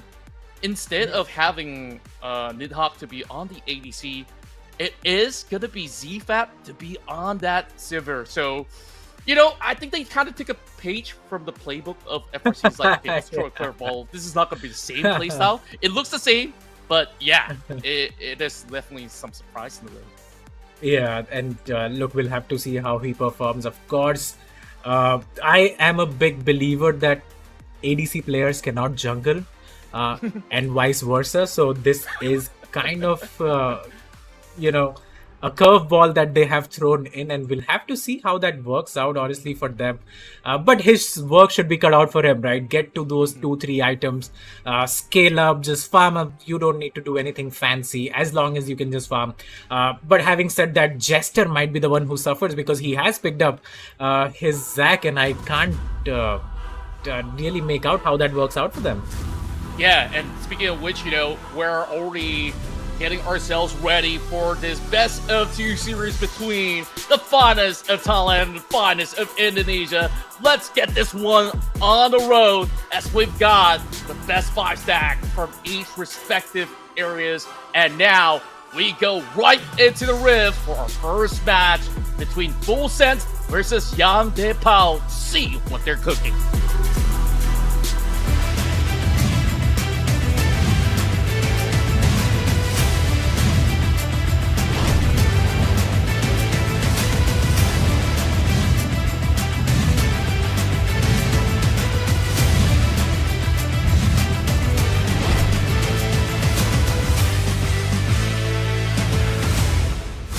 Yep. It will be full sense. Yes, it will be full without sense. further ado, we jump back into game 1 of FS versus YDP, and it's going to be, I can smell it already as I do see the Conqueror up for himself, and yeah, just going to be interesting to see what these guys have cooked at level 1 right now. Yeah, and if you guys didn't notice, yes. I'm sorry guys for the inconvenience, because right now we see young Dae Pal playing ZFAT on the AD carry position. I believe you, Kaka and Contra already talked about this. And yes, if you guys already noticed, there's slightly technical issues in Indonesian servers. That's why Nidhogger cannot hop in this match. But let's see, hopefully ZFAT can took the role well, because the show must go on, Kaka. Yeah, 100%. And talk to me about ZFAT playing ADC. I don't think we have seen that previously. I don't think, maybe you haven't seen it previously as well, but you might have an idea of how the player actually functions and how well he can play that role, because of course coming into probably the biggest tournament so far, and unfortunately he has to give up his role to Cruz and now has to come back and play the AD carry role. So how do you think that might affect his confidence? Yeah, I mean, ZFAT is actually known for his, we can say he is one trick Kindred on the jungle. So I mean, Kindred right. is somehow it is an ADC AD itself, carry, right? Yeah. So I think in terms of like spacing, in terms of range, I think ZFAT is the best option you can pick to fill the jungle. I mean the AD carry role. So I mean Zephyr also, yeah, you know, just auto attacking. So I mean, he should be fine, but the problem is on the full sense, because we talked earlier, the Renata is good. I mean, Renekton, Wukong, and Silas that give so much challenge into the backline of young Dae Pal. So I mean, the other player, not only ZFAT, needs to protect this Sivir. Yeah, I 100% agree, and I think that's going to be the defining factor of the game as well, because Full Sense have so many dive champions coming in, as we do see the fight happening towards the bot side. ZFAT having to burn his flash to get out of that situation. The handshake was pretty great from the side of Yusaki, pulling the Sivir in, and towards the top side of the map, Bonchan Lee has to flash away. Single digit HP for him, well, 37 HP to be precise, and he is going to just TP back into the lane. But that was a close call towards the bot side as well. The Zac jump comes in, the passive is going to get procced, and I think that's going to be first blood for the side of FS. Yeah, and the Jester not is still alive. But, and still alive. That's why you drink your the potion, guys. Saving Boomchan and Jester, but now there's few try to get the 2 and the first blood, and ZFAT of course cannot do things, but yeah, got one, got few. Unfortunately, the bailout doesn't make it in time, a little bit too late. But if it's just maybe a millisecond quicker from Yuyusaki, that's gonna be a disaster for young Dae Pal. Yeah, 100% I agree. I think that was very close for comfort for the side of Few and Yuyusaki. If the bailout was just a second earlier, as you said, it could have been a disaster for the side of YDP. I would say it still is a disaster for the side of YDP. 9 CS on the Sivir, has the cull for herself. But you look at the Varus, has the recurve bow completed, and towards the top side, actually, Bombchan Lee is going to secure the 1v1. Earlier had to flash away, but this time makes it count, and he is going to secure the first kill for himself towards the mid side of the map, though. The Zac is gonna end up dying. Jester on that champion did not have his passive up, and that's going to be Feats of Warfare secured for the side of Full Sense. Yeah, Jester actually trying to make a play from the middle, but actually Full Sense already sensing it, and Yuyusaki now, nice piercing arrow from Nat Pawop. That ZFAT actually doesn't have cleanse or flash, so yeah, it's just a straight line, and this is the problem for young Dae Pal actually, because the roster shuffling, because the emergency situation, they didn't prepare for this kind of situation, so mentally it's kinda disadvantage for Young Dae Pal. Yeah, 100%. I think if you don't play with your main roster, especially the AD carry, it can have an effect, and it's showing right now. 2 kills down already for the Severe. Well, 2 deaths at this point, and it's not looking good. Dying 1v1 to the Varus. I mean, Varus is just really strong in the early game, but hold that thought. Excellence has the slice, has the dice as well. Flash Q comes in. He's going to secure the answer back towards the top side. He gets his own 1v1 kill. So we are still 1-for-1 towards the top side, but it's elsewhere where YDP is kind of struggling, especially in the bot lane, as we can already see. And even in the mid lane, the Silas having a good time going. Even in CS is pretty good for the champion because he's supposed to lose that lane. Yeah, and I think that was the closest, the shortest flash we've seen today. But just to secure the kill, to secure the lead for the Renekton for Excellence, and I think it's really worth the flash. I mean, Bumchan doesn't have his flash either, so yeah, it's worth the lane now favoring Excellence. Now Young Dae Pal now need to slow down the tempo, but look at Full Sense. They sensing, they saw Cruise passing, doesn't have 6 Counter-Strike, just gonna pass with the clone. And nothing happened, and yeah, Young Dae Pal actually need to tone down a bit, but Full Sense actually getting the grasp of the tempo. So, you know, the earlier, like, we see how Boomchan actually got the grasp of the top lane, but because the solo kill earlier, now Few can make a play on top lane too. Yeah, 100%. And again, top is trading quite heavily, and so is the bot side. I mean, Varus is just such a strong champion when it comes to the laning phase, especially with the Ghost, has the flash available, has the recurve over the longsword as well. So if you can stack up your W while we hold that thought, the Between Worlds stolen from the side of Silas comes in, and Cruz will end up going down mid Counter-Strike. Bombchan Lee uses his ultimate to go in, but that's going to be a 2-for-0. Make that a 3-for-0. Could be a 4-for-0 as well. That's exactly what it is. Full Sense coming in with full domination, it seems like, on the top side, onto the bot side of the map. And this is, again, looking like a very, very quick game. Unfortunately, on the wrong side for the side of YDP, because they are quite visibly struggling to get back into this game.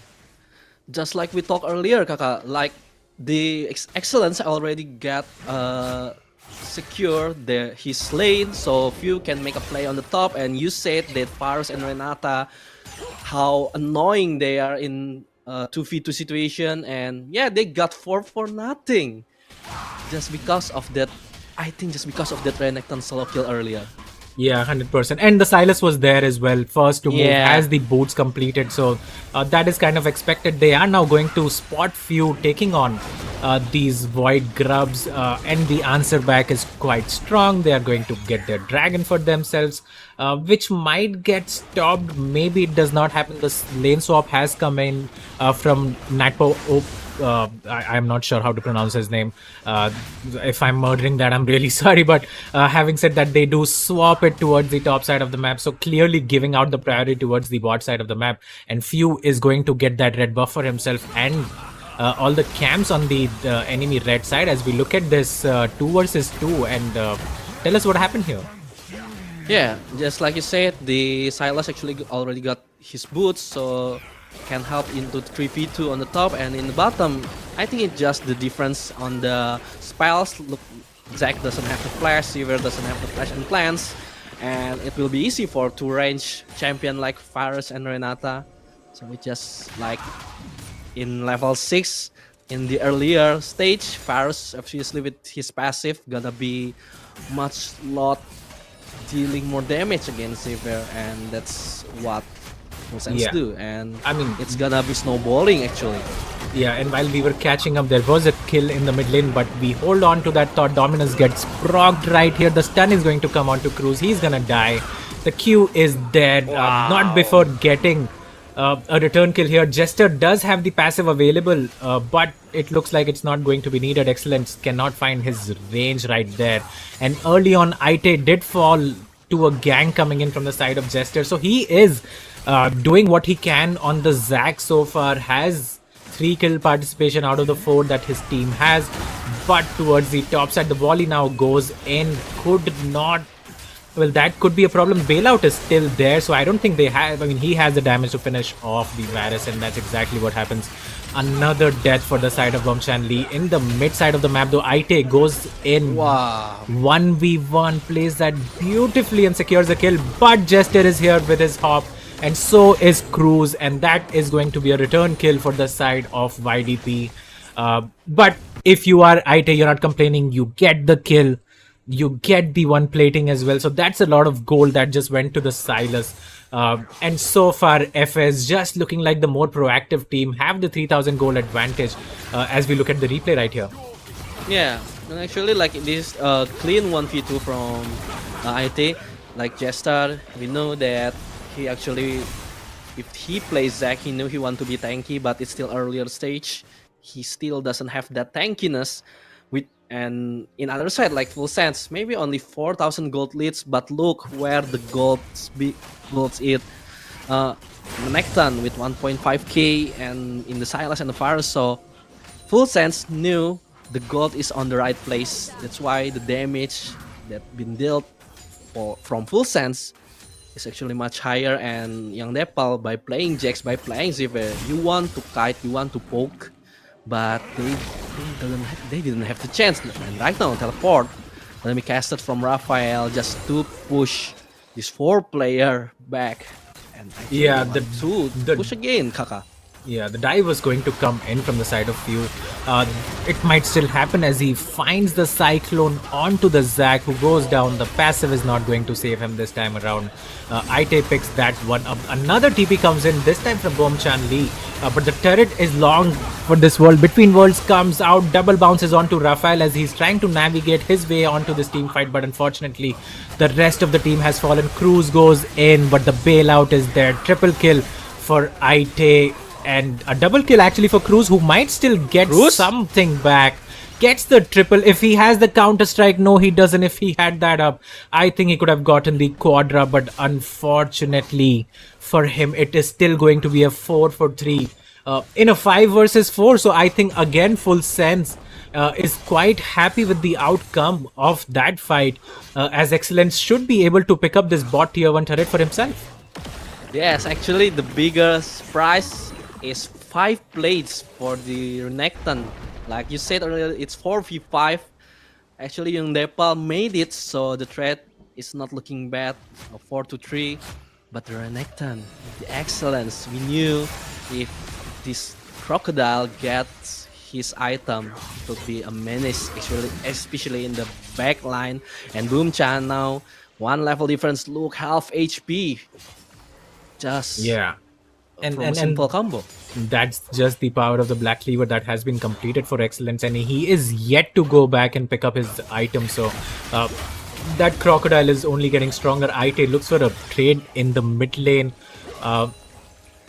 Takes half of Raphael's HP bar just before the dragon is spawning. You can see the TP coming in as well. The Tunneler and Ruby Crystal picked up for the side of Excellence. So he's looking quite strong for the coming team fight. Has the Dominus available as well. So I really don't see a way how YDB can actually enter the river and try to contest for this dragon. And that's exactly what's going to happen. They really can't do much about it. So they have to give this one up.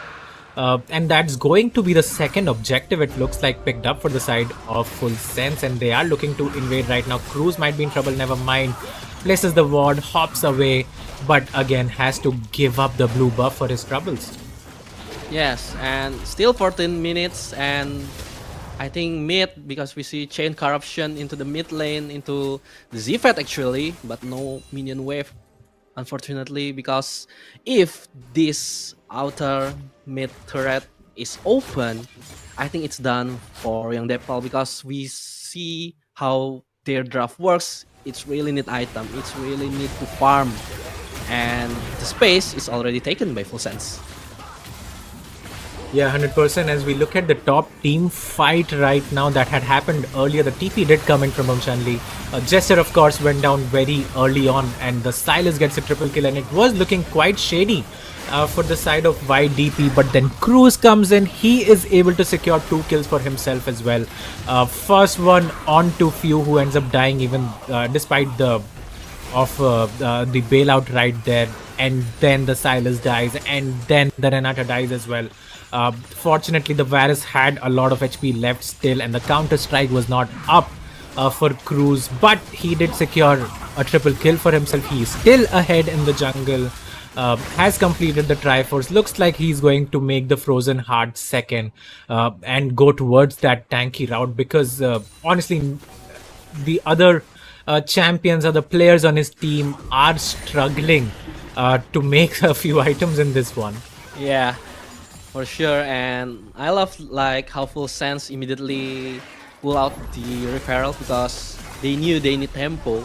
They knew that they need the jungle control, so Young Dae Pal cannot farm much quicker, because you see there's no reliable engage from Young Dae Pal except the Zac, and like if Zac slingshot into the Silas, into the Wukong Necton, they can just immediately disengage, or rather just counter the team fight. Yeah, 100%. And now this is, sort of slowing down the game. There are not a lot of objectives up, so we have gone back to farming, sort of a lull state right now. And I think that still favors the side of Full Sense. Again, they have the Varus, who has 1 item completed. He is looking to make the Gwinsu's Rage Blade as well. And once he gets that, and as we speak about it, he actually gets that completed as well. So the next team fight, however it goes, if the Varus does not die, could spell a lot of trouble. Again, has the Ghost, has the Flash, has the bailout as well coming in from the side of Yusaki. So that could be really, really troublesome for the side of YDP. Yeah, and especially because the redemption that Renata's built different from Zac, like you said earlier, that the Thornmail, because Zac want to tank in the front. There's a lot of resistance from Full Sense, the sustainability in the team fight that Young Dae Pal doesn't have, and because the lack of items, I think in the prolonged team fight, Young Dae Pal cannot do much. Except they can find like sneaky kill, like they catch like someone who out of position, but knowing Full Sense, they will play really disciplined.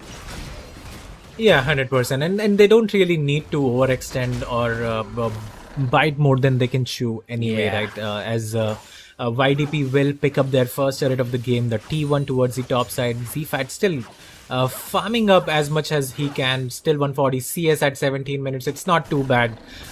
Again, Sivir does need 2 to 3 items to be more effective in these sort of team fights, so that's what we are going to be looking at. But for the side of Full Sense, I mean, Excellence is looking quite excellent, if I may say so myself, on that Renekton. As we hold that thought, Few looks for a trade in the mid lane. ZFAT just blows his ult and is able to get away. But talking about the Renekton, Black Cleaver, Sterix Gauge now completed, so he is going to be unkillable as well in the team fight that's about to come. And you look at the Silas as well, very close to completing his Rift Maker. The Varus already has, as we spoke about earlier, 2 items completed. The Redemption as well for the Renata, who has been playing so well. And 15 seconds to the next dragon. It looks like Excellence might be in trouble here. Jester, Cruz and Bombchanli are looking towards him to see if they can get something. The jump is going to come in. The Dominus still to get rocked by Excellence. Now he's going to use that. Oh my god. Wait. The Renekton is essentially 2 versus 1 right now. Make that a 3 versus 1. But now the cavalry is here.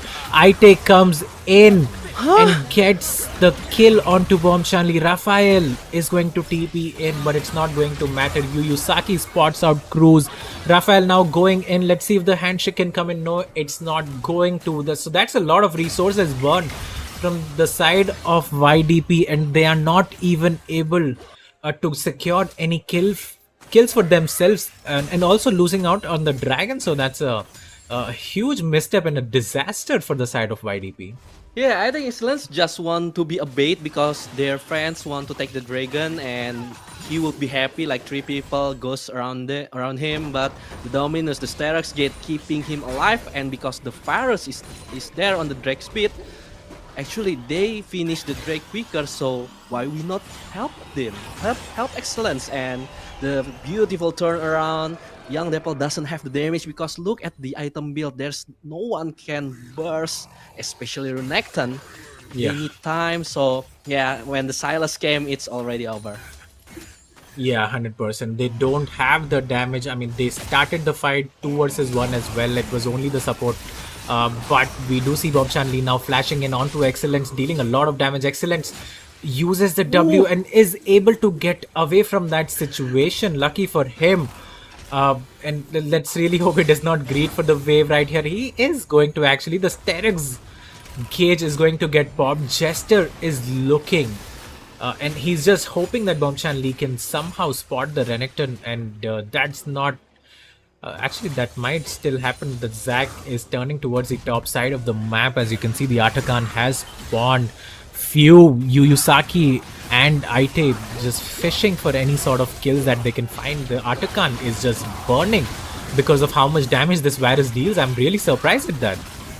Yeah, look at the Atakan melting. Even young Dae Pal try to fight that, and the Cyclones come up. Redemption in the front, so the few can have the sustain. And finally, the hostile takeover, taking 2 from young Dae Pal and double kill immediately from Ite. And there's the response from young Dae Pal because no one can back up. They knew they don't have damage, so the best option is to fall back and look at their teammates being the food for full sense. Yeah, 100%. It's looking like a slow death for the side of young Dae Pal. The tier 2 turret is going to go down. The Atakan went down. Double kill was secured as well for the side of Ite, as you said earlier. And it looks like the beginning of the end for the side of YDP, especially in this game 1, where they have visibly struggled. Some silver lining was Cruz getting that triple kill, but after that and before that, actually, it has been a pretty one-sided affair here. We can see Excellence trying to 2 versus 1. Again, YDP not having enough damage to burn out the Renekton, who had the Sterex complete. The slice and dice was really good as well. And Cruz almost ended up going down. Ite comes in and clutch. And he is able to secure the kill onto Bombchan Lee. The passive saves the Zag. Raphael uses his TP as well, but this team fight right here. Wukong goes and gets the 2-man knock-up. The hostile takeover is there. The Varus is free hitting. And the Silas is able to secure those 2 kills. Hold that thought. The Volley Barrel comes in, but this time it's Silas disabling the turret, and that's going to be another 2 kills picked up for the side of Full Sense. And they are looking really strong in this game 1. Yeah, right now Full Sense already have control in all the maps, so they have an option like they can push maybe 1 inhibitor, or they can just wait for the Ocean Soul point or 2 minutes against Baron. They have all the option because young Dae Pal cannot respond, and maybe Jester. Now the elastic slingshot miss. Redemption to Ita has to survive. Cyclones connect into 2 between worlds just to escape for Raphael to save his own life, but not his support. And right now, 2 inhibitor turrets being taken down, and maybe they can move to set up for this Ocean Soul point. Yeah, and it's just so one-sided at this point, right? I mean, they are trying their best on the side of YDP, but they just lack so much damage right now that any sort of comeback avenue is just not there for them. And for the side of Full Sense, I mean, you can already see 2 items completed for most of, well, all of those, all of the champions. Mikhail's and Redemption as well for the side of Yuyusaki on the Renata. The Blade of the Rune King has been completed. The Gwynsu's Rage Blade has come in. The Riftmaker Proto Belt, Seeker's Arm Guard, even the Magi has been picked up for the side of Ite. So they are just looking really strong. They do have 12,000 gold lead. Might just end up waiting for the Baron, and once they have that objective secured, we could be looking at the end of the game. But it does look for the side of YDP that it is going to be a game to come back for them, because this game 1 does not look favorable at all at this point. Yeah, it's been a long ride, but yeah, just Full Sense playing better, playing more disciplined. They knew when to initiate, knew when to back up, but young Dae Pal at this point is just the wallet talking, the gold talking, the item difference, because 100%. like, there's no damage. into Full Sense, and Full Sense have all the sustainability, especially they have the Redemption, the Renata, and close. Soon, they will have the Ocean Soul.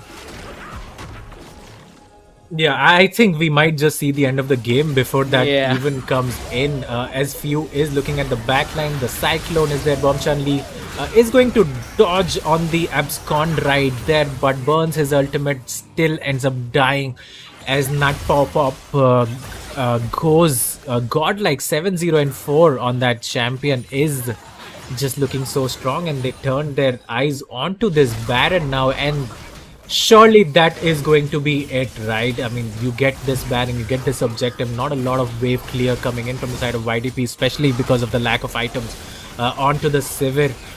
But it looks like YDP want to contest, and look at the backline right here. Aite finds himself right there.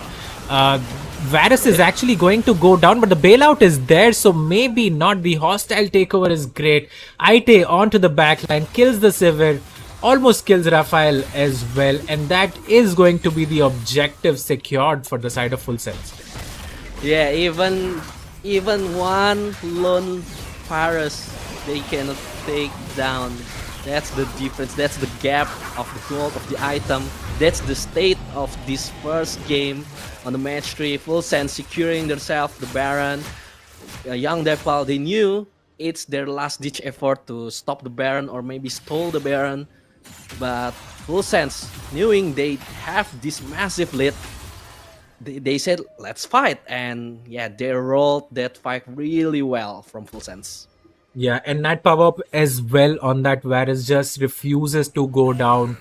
Still deathless so far. Again, the Renata doing a great job providing the Mikhail's redemption, the bailout as well to save the AD carry. I mean, the bot lane has done a fantastic job so far from the side of Full Sense. It is unfortunate that it was against Fat, who does not really play AD carry except for the Kindred that we mentioned earlier, as the redemption now is going to come in. Cruz uses the counter strike, but the slice and dice is there, and that's going to be another kill picked up for the side of Excellence.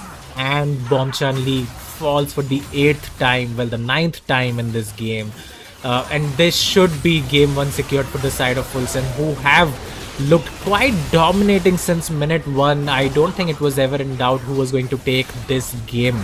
And the Nexus, the first Nexus of this series, is going to explode, and Full Sense now is there on the leaderboard with the point picked up for themselves. Yeah, just one single team fight maybe that became a hope for Young Dae Pal when Cruz got the triple kill. Yeah. But other than that, Full Sense just knew they have better state, better condition, better understanding what the game state is, what the game state was, and they just steamrolling, snowballing it hard, making Young Dae Pal cannot react. Yeah, 100%. I think just a very one-sided affair. As we look at some damage numbers right here, 32.6k for the Silas. Excellence doing an excellent job as well onto the Renekton right there. So this was again just a whitewash. You can see the goal lead as well, and all the objectives except for one dragon picked up for the side of Full Sense. And yeah, that's all she wrote for the side of YDP in this game 1.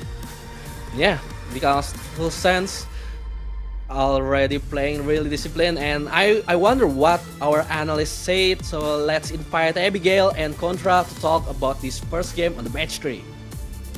Thank you so much for Kaka and Manamo. I mean, it's still pretty much the same with what we saw on the first match for Young Dae Pal, and it really showed us how strong Full Sense it is. But for Young Dae Pal, I feel like their synergy kind of off, because I mean, like, look at the timing they've tried to follow up. If their follow up is already too slow, I don't feel any synergy between every single players. And from my perspective, that could be a problem with their comms. Contra. Yeah, I think like there's definitely a clear sign of struggle, or I don't know if it's a communication breakdown or so, because there were clearly some of all these team fights where, you know, they have that 3 versus 1 scenario that can happen over the top side, and it's so disjointed to the point that it allowed Excellence to clutch in a 1 versus 3 situation and still walk away with a kill. That's absolutely out of this world. So I think like credit where credit is due. I think Full Sense is such a strong team in such a sense where there's always that kind of backup whenever that's necessary, and then when it comes down to even handling the lanes by its own, they've been able to really show that they are absolutely capable. And despite all these changes coming in from the side of YDP, I felt like it was a drastic change that ZFAT really had to readjust again. And I think Cruz definitely has shown signs of life. I mean, he's doing very well on his Jax, but he's been able to, match up to the tempo.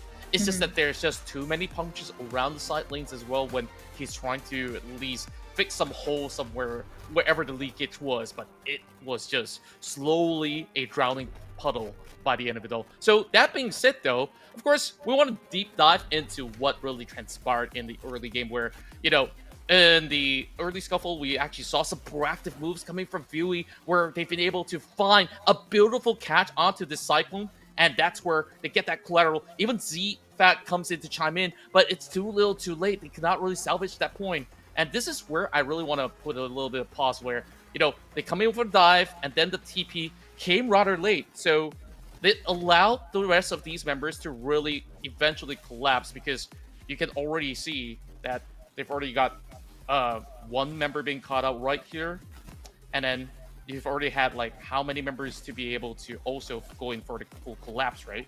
Where at 1, 2, 3, 4, once they're done with that dive, you can easily just funnel towards this direction and close out the fight. So this fight was rather difficult for the rest of YDP to take, and you can see a little bit more of the disjoint figures coming in from majority of all these players. So by the time that they form a response, it's too little too late. I mean, even Cruz wants to find a little bit of exchange. Yes, he managed to get a little bit of double return just to try to get a little bit more shut down, but that's all that they could actually form up. And then it comes to this point where I want to highlight once again, okay, if you take a look at the minimap real closely, now take a look at this, right? Bombchan was here over the minimap. Where's the follow-up? I mean, he could have actually just walked up and he would be able to really contribute in towards this play in order to confirm the number. They don't have enough damage to deal with the Renekton, and then excellence. He continued on, and then with the arrival of the redemption, it allowed him to really clutch a 1 versus 3, and the rest of the cavalry have arrived to save the Renekton just in the nick of time. How crazy is that, Abby? Wow, that was pretty much crazy, because it feels like Full Sense is always one step ahead young Dae Pal, but for me, it was young Dae Pal who always late for everything. I mean, like the way they try to follow up each other is already a missed tempo, and not to mention they still have Jax, to be honest, to match up the tempo, and they know it well that Jax still can play around the other players, but sadly, it feels like young Dae Pal has lots of priorities, but they just don't know which one to prioritize first contra. Yeah, I think like this is definitely one good example where they were split into two. And you saw Ite, he 1v2 right here. The rest of Full Sense, they just went on to that full collapse. They already took out Bombchan, so it's not a hassle at all when like they have already got an item deficit, and by this point in time already, when you're actually going up against a fight, I mean, you take a look at the goal graph as well. I mean, I can't fully highlight it. Sorry, I'm trying to get used to these functions. But then again, like, it's a little too much to handle, right? So eventually, you kind of want to give a couple of all these objectives away. And then when it comes time that they actually secure the Baron, Full Sense basically just ran it all the way to the Nexus, and even was cheeky enough to go in for the dive to secure themselves a little bit more style points to take game 1 home. So all in all, I think like there is definitely some improvements coming in from the side of YDP.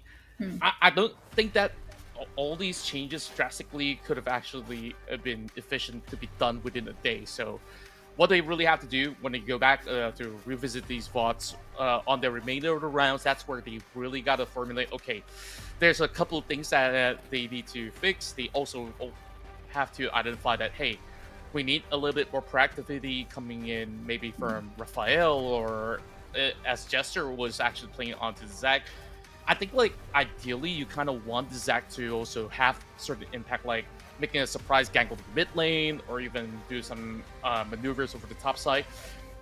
Because they were pressured from the get-go with those dives being set in place, especially that level 1 dive, it really hurt the bottom lane a lot, and therefore those kind of pressure really cracked down onto those members of Dae Pal. So full sense, that was absolutely brilliant of them to be able to identify, hey, we can actually see if we could just put enough pressure to really form those cracks, and it seems like that absolutely worked out for the Titans of Thailand. Yes, and to be honest, I feel like if for the first match between the first game between Full Sense and Young Dae Pal, if Full Sense is actually not setting the tempo, they just play more like giving a lot of pressure to Young Dae Pal, and after they get the pressure, they just kind of following what kind of tempo that Young Dae Pal want to play. So I don't think Full Sense is already playing aggressively like we expected to, and I think for the second game, probably Full Sense will try the other aggressiveness. Yeah, I think like there's a lot of individual prowess from every respective laner out there. I think there was moments where Bomchan was also looking for solo kill by himself. I don't really get to highlight those because we got plenty of it. But in all those exchanges, you always see that there's always fluid comms coming in from Full Sense. It's like, okay, I'm coming to back you up. Even if you go down, I can secure something in return. Whereas I think like overall, YDP still looks a little bit disjointed. They just really gotta mend it all together in order for us to really see maybe a little bit more of the team fights that can actually put them ahead. So that being said, I think that kind of wraps up game 1. I mean, there's still a chance for YDP to really find something in return. I don't know if it's currently, the kind of drafts that they run, because it's getting a little bit predictable when you're having, 2 rounds in a row where you're showing the ball back, you're showing the Sivir, but yield no results. So I think maybe it's about time we actually see a little bit more changes to the draft. Yeah, I agree with that point, because not to mention with this draft, you can predict what kind of game plan that young developers want to play. Not to mention how they play today is kind of revolves around the jungle and the baron lane. So I think they should put a lot of more surprise movement or maybe surprise game plan to their opponent. Otherwise, they will keep doing this kind of series, like very fast 2-0 from their opponent. Yeah, true enough. And, like there's so many heroic plays coming in from, so many different players of each respective roster. But they've looked absolutely phenomenal. I mean, I want to see what more can Ite bring, because Silas on him looks so darn good. So I want to see what happens in game 2. Yes, because the Banner section for the second game of the third match is already up. Lucian is Nono, Elise is Nono. I mean, like this kind of ban is pretty much the same with the other games. And welcome back to our casters, Madamo and Kaka. So, what's your predictions? Maybe let's start with what will Young Dae Pal pick for Boomchan. What about it? I mean, they already pivoting Zfat back to the jungle, so they let Cruz playing AD carry in the second game, and Kindred is open. This Kindred is one of the champion that people respect from Zfat, so maybe he can pick that. But Azir, we knew Raphael actually in match number 1, I believe. The Azir is a little bit more passive, using the Shurima Shuffle and Emperor's Divide a bit more defensive, so I want to see they play more aggressive, and the Kindred that we're talking about, and the Nidalee that you guys talking in the game 1. Wow. Super aggressive picks that we're looking at here. I mean, Kaka, I want to hear your thoughts right now, because you're giving me a wide smile on your face. Like, these are picks that I'm looking forward to. I mean, I'm not sure about the Nidalee pickup, right? Especially after having picked the Renekton in game 1. That's sort of the combo that you look out for, the Renekton Nidalee.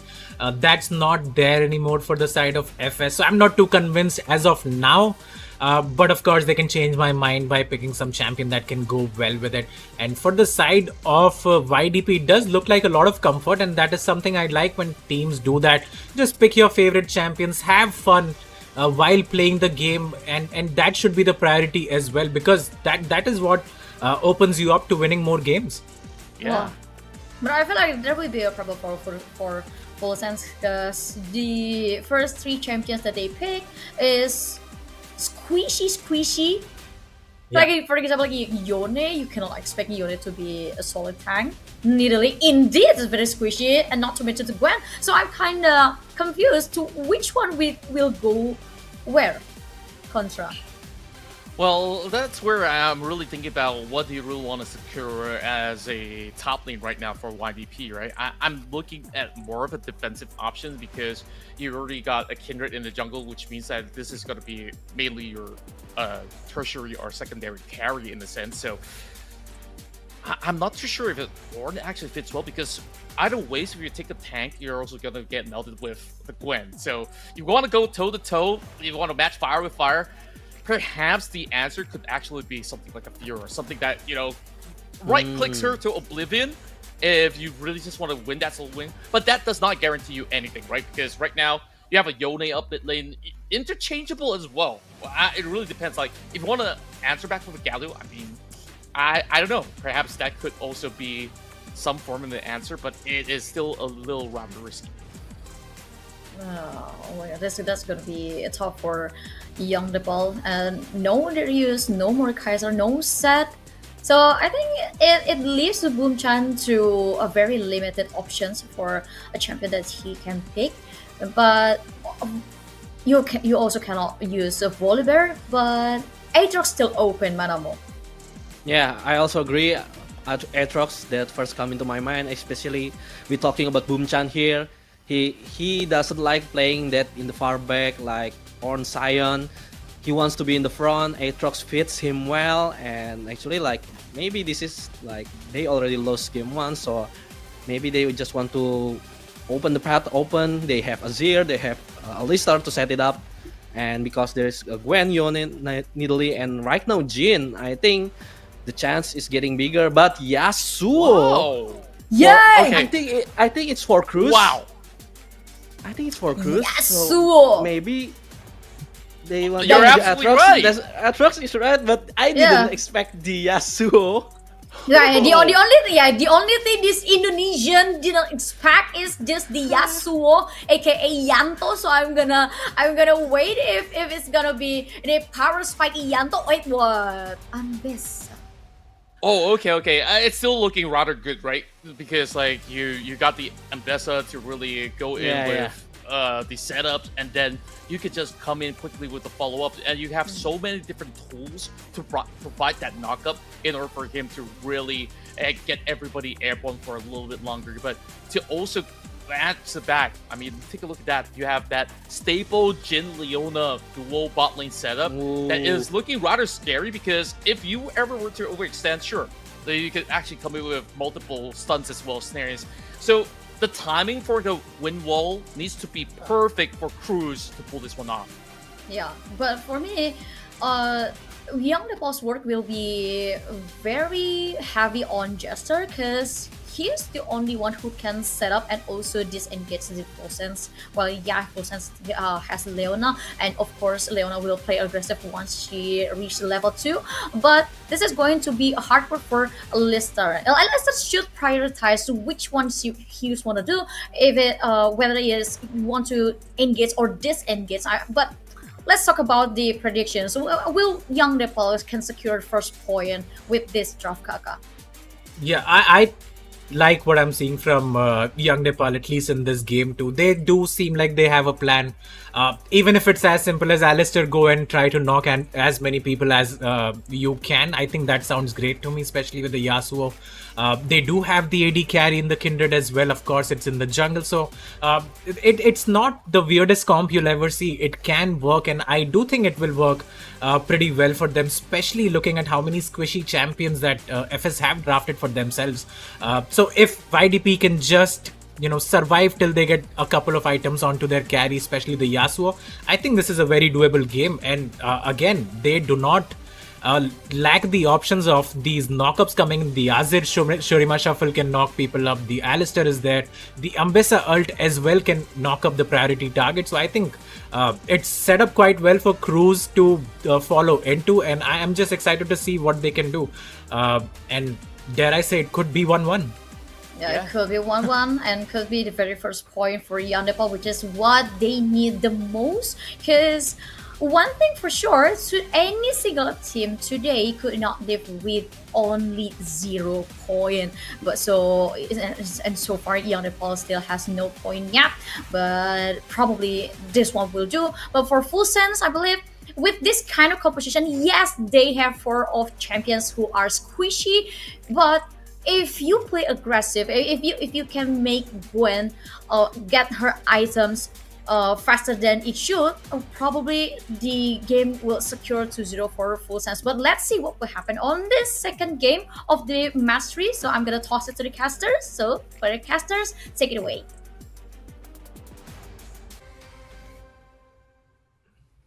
Wow, what a draft, Kaka. What a draft. Yeah. I mean, it is set up quite beautifully. I think if we were complaining about the lack of action towards the middle of the game in game 1, I don't think that's going to happen this time around, especially with the pickups from the side of YDP. I really like it. I did think they were lacking these sort of true engage champions and follow-ups as well, and Bombshan Lee was playing the Volibear for quite a long time, which could not find his place in these sort of games. But now it does look like they have a good draft, and more importantly, the Kindred is on the rift for Z-Fat, and as I have been hearing since this morning, it seems like it's one of his favorite champions. Yes, and also like one thing that concerning in full sense draft is their lack of CC, because maybe they got Fat Shield, Solar Flare, Leona Skid, and Deadly Flourish, and that's it. In prolonged team fight, I think Young Dae Pal have a bigger chance to mock full sense and just get rid of them overall. Yeah, 100% I agree. I do think the side of full sense do lack the crowd control, as you mentioned. The Yone ultimate won't cut it. The Gwen does not have CC. The Nidalee doesn't have CC as well. So it's just the Leona and the Deadly Flourish and the passive resets coming in from the side of Jhin. So I don't think that counts too much. So they might again struggle in these sort of team fights, but again they do have great side laning. The Gwen will outscale the Ambessa in the side lane. The Yone will outscale the Azir in the side lane as well. So maybe that is something that they can play for. And again, no level 1 shenanigans coming in. The Jhin and Leona just getting the alcove for themselves. The Nidalee's there as well, but few might get into trouble here. Ooh, Young this could be very risky. Yeah, and they saw and they didn't check the brush, that sneaky brush, and Z-Fat already known, and maybe he can play dumb into this because they saw 3 players invading Young Dae Pal jungle, but no movement yet. Maybe they try to bait Z-Fat, or maybe they waiting. Where's the bot lane? But the bot lane is already on their back, Kaka. Yeah, and I'm pretty sure they have full idea as to where Full Sense is standing right now. The Wolf has spotted these guys getting into the brush, so I don't think Z-Fat should be in trouble here, but we'll have to wait and watch as the 3-man invade is still going strong. Z-Fat going to start off this red buff, and it could be very, very costly for him. But the cavalry has arrived now. Jester is here, maybe looks for the flash. Triple knock up right there. The exhaust comes in onto Netpo right there. Cruz has the Q for himself, has good distance coming in, but it looks like we're not going to see the first blood come in for either of these sides right now. But the most important thing about this is Nidalee now is going to lack so much in tempo, because Z-Fat will be able to pick his golem up. Yes, and this Jhin actually used 2 of his spells, so, and no pots. And Jhin is low HP, so maybe he will clear this one wave and need to return. So Young Dae Pal got early tempo, as you said, from the jungle and the bottom lane also. Yeah, in the bottom lane as well, especially now. Cruz has the flash avail. I think he did burn it. I'm not too sure. We'll have to check that.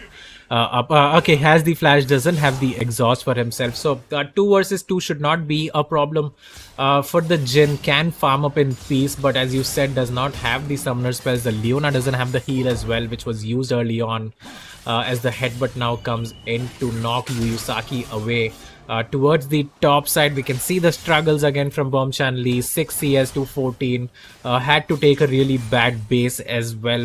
Burnt his TP to get back into the lane. The Gwen is going to do the same right now and pick up the Dark Seal for her troubles.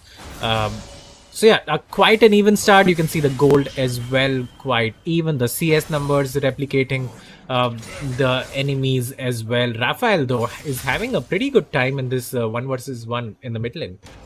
Yeah, of course, Zir with his range against Yone should be fine. And in the bottom, actually, not power up. Managed to stay in lane for quite a while, and Deadly Flourish connect to Cruz. And yeah, I mean Yasuo and Alistar 2 melee against Jhin. Not much that they can do. And not Pao and Yuyusaki actually playing this lane, just holding the wave really well. But again, Zenith Blade connect. But Cruz already shifting, not much damage. It can be, the 4th shot into the Cruz. And Jester said, yeah, we need to go back because not power up, ready for another 4th shot. Still waiting, and yeah, decide to shoot the Alistar because he cannot find Cruz. And Boomchan Lee actually tried to get snapped by Excellence. Secure the kill, and maybe the 3rd one, solo kill into Raphael, securing the Pit of Warfare for full sense. Yeah, just in a matter of seconds, 3 kills secured for the side of Full Sense.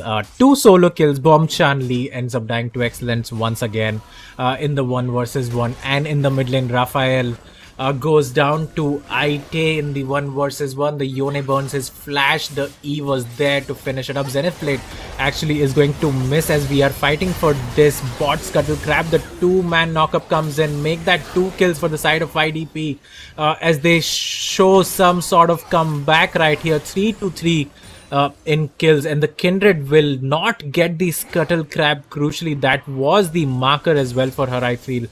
But again, a good fight back from the side of YDP as they secure 2 kills. And more importantly, the kill goes over to ZFAT on the Kindred.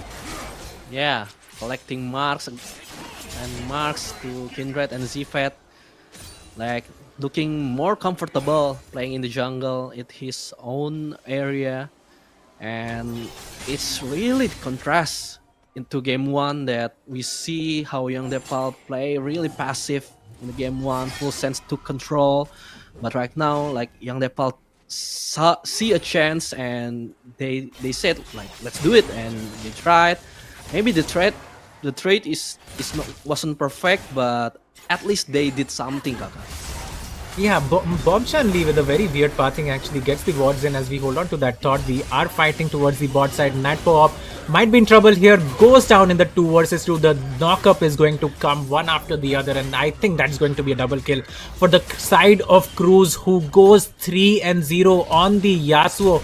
Having a dream start, never mind, the Leona flashes, the double flash is there from the side of YDP to secure that kill as ZFAT is running for his life, but I don't think he should be in too much trouble. And finally, YDP is coming in with some bite of their own. The makeshift AD carry Cruz is having the time of his life on this Yasuo. Yeah, and that was a really smart play from the duo on the bot lane from young Dae Pal, because, like we said earlier, the Jhin obviously have this range advantage against Yasuo and Alistar, so they decide to hide in the bush, forcing the Jhin to come into the close range, which Yasuo and Alistar will always prevail, and got another double kill in the bot lane. Yeah, Raphael now having to go back, was getting ganked here. ZFAT is dead onto Few, who has the flash available, so shouldn't be in trouble. The Q is going to miss from the Yone still doesn't have the ultimate. The Shurima shuffle is nice. Yusaki does not have the flash available. I think that's going to be one more kill for the side of YDP, as they are the one now showing us that they can be proactive as well, and they are securing the kills for themselves. And this is looking like a very different team that we saw well in game 1. Yes, and same goes but to full sense. Like IT in Leona seems doesn't have the comms and a flash from Few. Still managed to save his life, but not for long because he need to recall. And the jungle control for this Kindred is immersive, and maybe the first Mountain Drake also can be collected for young Dae Pal. Yeah, 100%. And ZFAT just keeps on picking these marks up as well. And the longer this game goes, it's going to be pretty good for him as well. 3 marks already. The 4th one will give the Kindred an extra 25 range. So that is what he is looking forward to. Excellence now could be in trouble. There's a huge wave coming in. Never mind, they're not going to dive the Gwen right now. The swap has come in, clearly indicating the priority towards the top side of the map. And Grubs, you can see 4-man strong coming in from the side of Full Sense.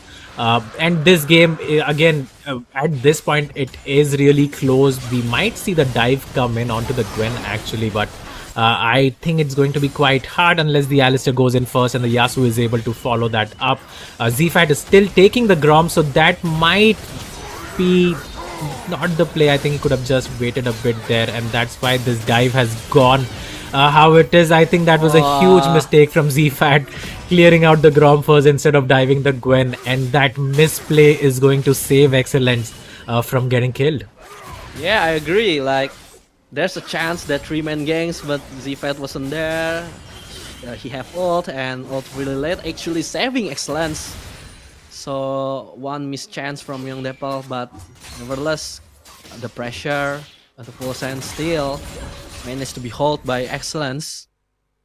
And let's see the replay, because I think this is the replay from the top lane. We saw earlier how ZFAT taking Few, Boomchan came and actually got Few first, and since Excellence still hasn't got 6 yet, obviously Boomchan can manage to do the well trade. And now Jester looking for Few. ZFAT is also there but got hit by Spear, so they decide to hold back a little bit. Yeah, and I think that's the only saving grace as of now for the side of Full Sense. The Gwen, who is so far ahead, 1.3 thousand gold for her in this matchup, is going to get the Rift Maker completed, as well as Jester is here. Headbutts and pulverizes Ite right there. Let's see if they have the damage. The Soul Unbound is going to come in. The Yone with the Q3 right there might end up going down. Actually, Jester is the one who's gonna fall down, unfortunately. And now the Azir does not have the dash, does not have the flash as well. The Zenith Blade will find him, and the Nidalee Few on that champion secures the double kill for himself. I think that was a little bit too confident by Raphael, knowing that IT using the Soul Unbound, he put the soldier into the body itself. So the idea is, like, when the soul is come back, he just need to free hit it, but he didn't expect that the cavalry already coming, and now Boomchan already alone on the top side. The flash didn't save him because of missed flash, and now Full Sense actually got a gold lead against young Dae Pal. Yeah, and it's on the back of this Nidalee, who was 0-1 a few minutes ago, well, a couple of minutes ago, and now 3-1 and 1, gets the proto build completed, goes towards the mid lane, gets the double kill for her, and goes towards the top side of the map, plays with the Fed Gwen, secures another kill. And I think this is where YDP is playing it wrong. I think they should be focusing more on the Yasuo lane, as he is the one with the lead. He is the one who has the 3-0 and 1 score line. So you can just leave Raphael alone in his lonesome. Just let him farm up as much as he can and just play for the Yasuo. Kill the Jhin, kill the Leona as much as you can. And I think that could be the way to victory for the side of YDP. But they are focusing a lot of their efforts towards this mid side. The Spear is going to find ZFAT right there, and he's gonna just melt. Could not even use his ultimate to survive that, and that is looking like the story of the game. Just YDP not playing to the strong side of the map.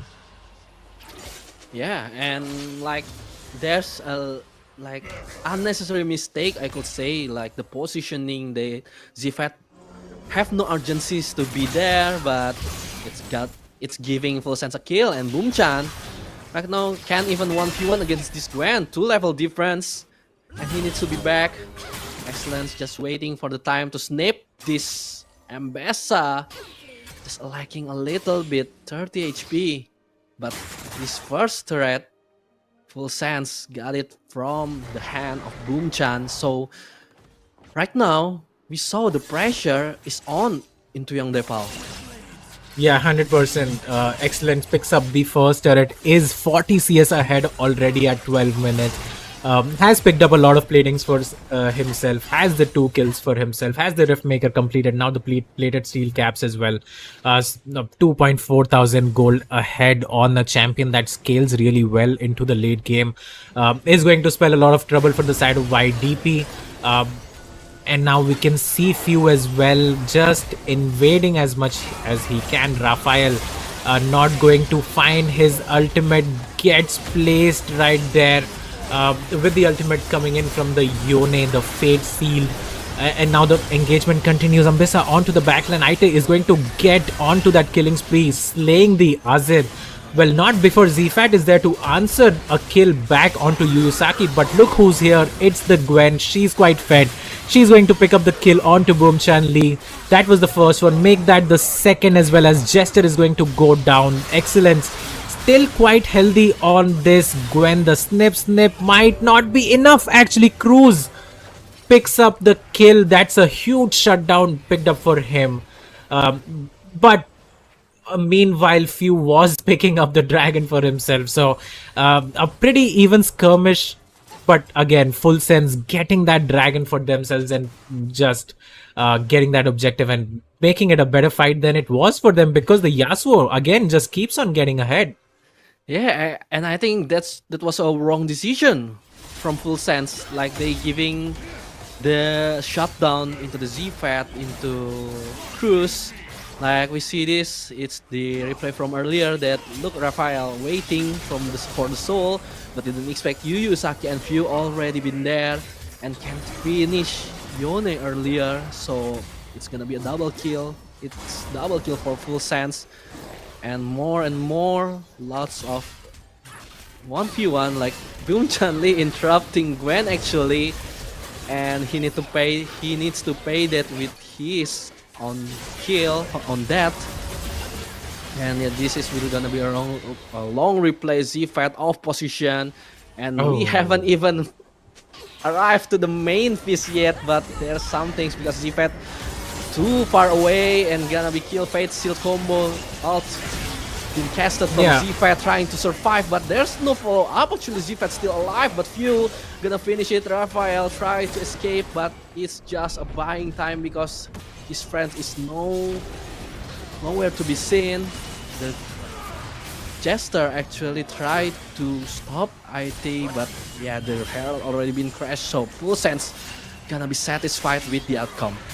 Yeah, and just YDP just gets caught at the wrong timers. It seems like they were trying to make a pick onto Natpo up, and they did get the kill, but it's not worth losing the team members right there, as the Azir goes down. The Kindred as well follows up. The cavalry did arrive in time for the side of Full Sense, and come on, this is still anyone's game so far. Only a 2,000 goal lead. The Ambessa ult unfortunately is going to miss onto Natpo up right there, but again, the Nidalee is there, right place, right time most of the times. 5-1-1.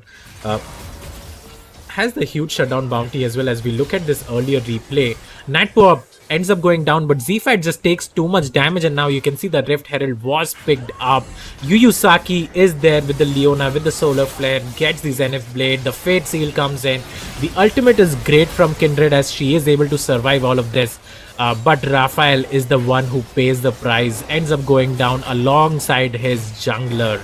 And that was what she wrote for the side of YDP, and that was a 2-for-1 essentially. picked up for the side of FS. Yeah, and 1.5 turret we could say because the Herald actually crashes twice. So again, the map control, but like you said, Kaka, it's still anyone's game. The gold tip is not that big, but Boomchan again got caught. And yeah, 0-4-0 cannot do nothing. And excellence. Look at the gold diff at the top lane. Yeah. 3.2k and plus this another turret for excellence. Yeah, this has gone really, really badly for the side of Boomchanli. In all of the games, honestly, it's not just this one, and it is looking quite unfortunate for him. Excellence is now almost 4,000 gold ahead, 3,500. That's essentially a death cap. Jester might end up going down, burns his ultimate to get out of that situation.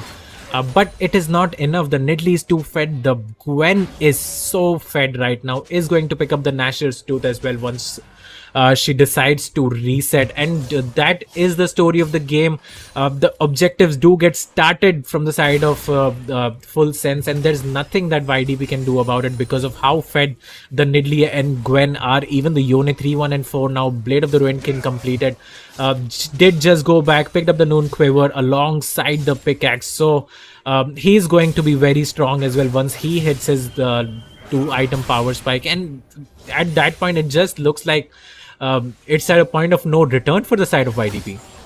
Yeah, and because there's no pure tank for young Dae Pal except the Alistar, maybe they just gonna melt with the snip and public execution into IT, but Fuel is already there. Flash just try to buying time from Boomchanli because the cavalry already arrived, but is it the correct answer? Because now the Full Sense try to melt them down, and young Dae Pal didn't have the damage. Curtain Call tried to shut down the show. Gwen. That's young Dae Pal has been put on quadra kill from Excellence, and just as we said, Excellence will be and he is a big problem for young Dae Pal. Yeah, 100%, and that is going to break the game wide open as well. The second dragon of the game for the side of FS will be picked up as well. Excellence doing an excellent job in these team fights. Gwen just so fed. Look at the damage dealt so far. 14,000, has 2 items completed. Did pick up the quadra kill along with the tier 2 turret in the bot side of the map. So that is almost 3,000 gold that he has to spend, and he does go back, and I just can't wait to see what items does the Gwen pick up, because she is one really strong champion onto the Rift. And as you can see, the boots upgraded, the Nashers completed, the needlessly large rod as well. As we look at the team fight that went down, as you said, the public execution connects onto Ite, but it's not enough. As Excellence was there first with the TP, the Ambessa goes down, a huge knockup and the follow-up as well from the side of Cruz, but it's not enough damage to kill off the Gwen, who does have the Rift Maker, so she heals back up and then gets a quadra kill for herself.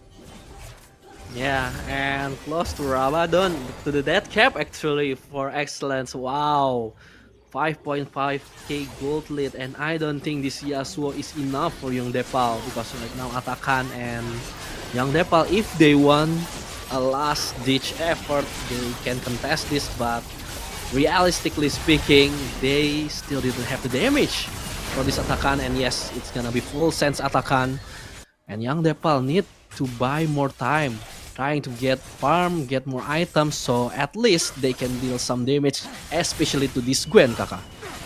Yeah, but how do you do that, right? You look at the gold that he's ahead, 5,500 gold. That is essentially the gold lead that the side of Full Sense have over YDP. So, and it all sits on the Gwen, and even if you kill the Gwen, the Nidalee is quite strong as well. So is the Yone. So it just becomes a very hard game for the side of Full Sense. The Jhin is a non-factor so far, but it does not really matter when you have so much damage drafted already, and especially when they are so far ahead. It just becomes a mess of a team fight for the side of YDP, who do have 3 melee champions for themselves. The W is going to miss from the Jhin. Another spear comes in, and that just 2 spears, ladies and gentlemen. That's the sort of damage the Nidalee is doing as well right now. I mean, how do you come back from this? YDP had such a great start but failed to build on it. Excellence found his lead again, 0-5 and 0 Boomchanli.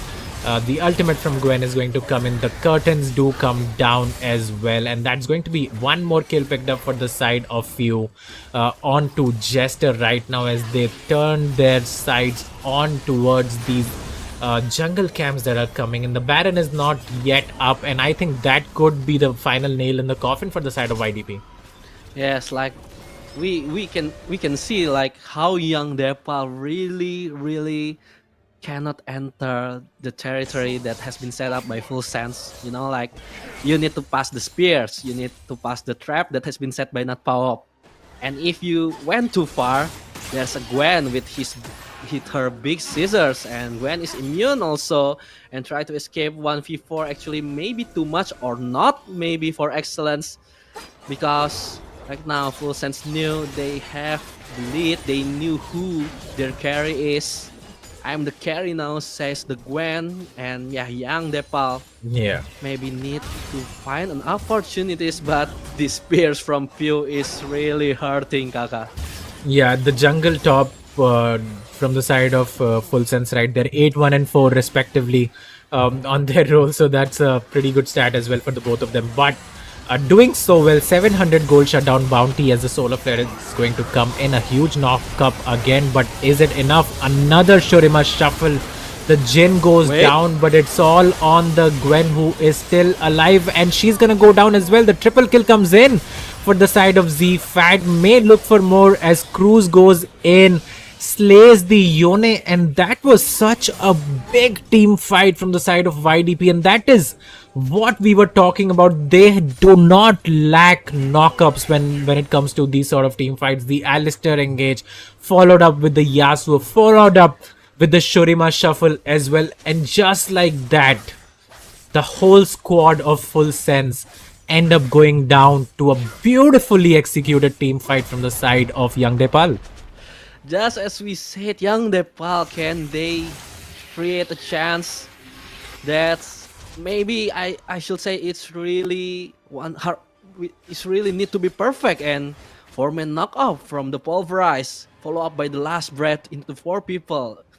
Emperor's Divide into the 4, and the timing of the Gwen cannot deal a damage. Yes, maybe it's still not enough, but look at the gold diff right now. It's only 2k. Yes, still the Gwen is still fat, but the other members of young Dae Pal, at least right now, they can do something from now on, Kaka. Yeah, 100%. Surely but sure, well, slowly but surely, they are finding their ways back into this game. As you said, the death cap now picked up for the side of Azir as we see another team fight coming in. Bombchan Lee. Well, Cruz actually is the one who gets caught right there. And as the Fed Yasuo, who is 4,000 ahead of his counterpart, you cannot afford to do that. And unfortunately, that's exactly what happens. But Yuyusaki missteps his boundaries as well, and Z-Fat is there to secure that kill. While on to the bot side of the map, Excellent is just having his way around this Ambessa, and unfortunately I don't think Ambessa can do anything about that as the first inhib of the game is going to go down.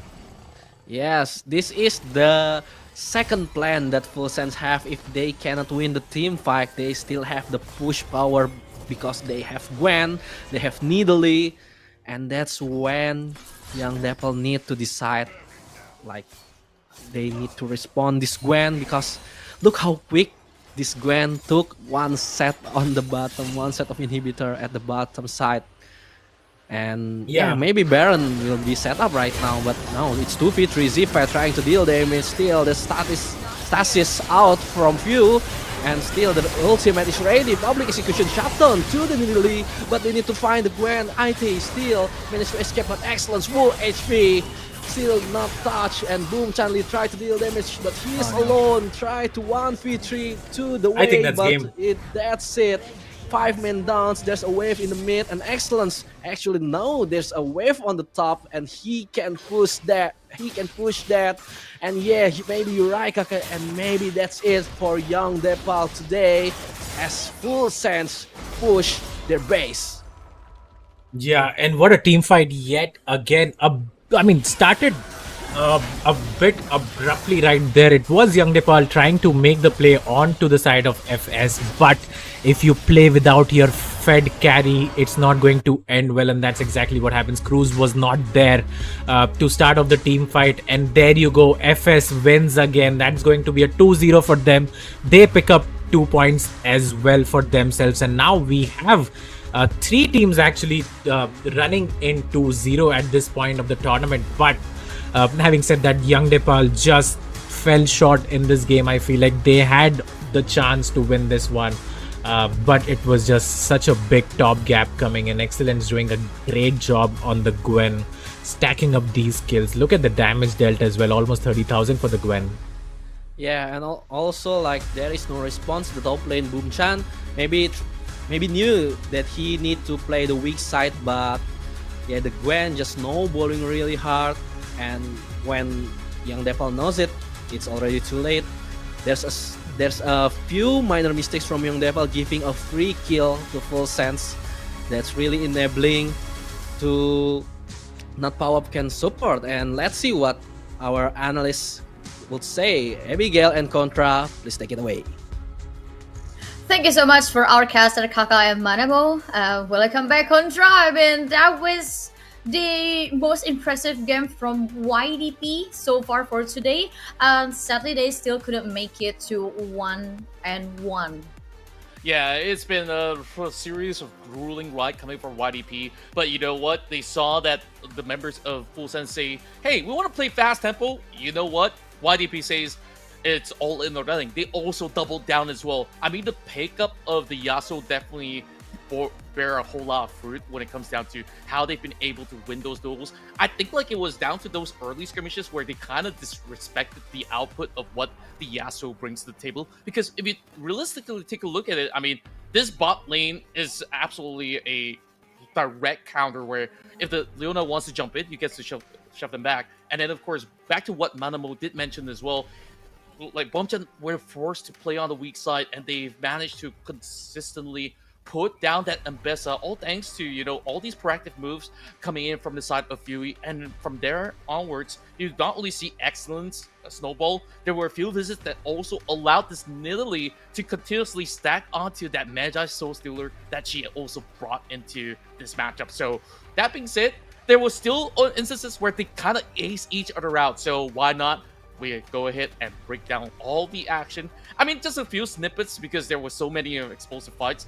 And this is also the very first time we're looking at a couple of all these members actually coming up pretty huge ahead, because by the time the game ends, you can start to see, oh, they've accumulated a lot of shutdown goal, but still, they could not really find the rhythm to find that rhythm to really break open, you know, to even get their hands on that Baron, which was so crucial in that team fight because of how well Full Sense had great vision control all across the map. Yeah, so that's also the point that I want to point it out, because if you take a look on the YDP's jungle farm, there always been at least 2 or 3 ward from Full Sense, and it makes Full Sense exactly know where young Dae Pal's player move from jungle. They already know, and I think it is also put young Dae Pal in a very tough position. But one thing that young Dae Pal did very good during the game is they successfully turned the table with a big fight. Yeah, I mean, there's so many instances, right, where I think like one of the most successful ones were the ones that they initiated over on the course of their own jungle, and there was a lot of back and forth. There were certain instances where Bumchan was really trying his best to also stall out so that he can call for his teammates to come in for a backup. I think the major improvement coming from the side of YDP is that you start to see a lot more team effort to be displayed, and this whole idea of playing around Cruz on this Yasuo has been brilliant, but it's just always the members of Full Sense to be able to always come up with some backup plans. They've also been able to really control some of all these team fights, well, not only due to the vision that we mentioned before that, but it's really down to, you know, all the kind of small nuances where you take a look at this kind of setup where they've been pushing and prodding, and then eventually they've gotten, you know, the opening first 2 pickups over the bot lane, but eventually, you know, they've been able to trade right back, burning all the summoners, and you also see that further commitment to eventually see Cruz thrive in this lane, not even falling once, and then once again, also looking at this dive, I mean, this was just absolutely beautiful coming in from the Gwen, where she also had,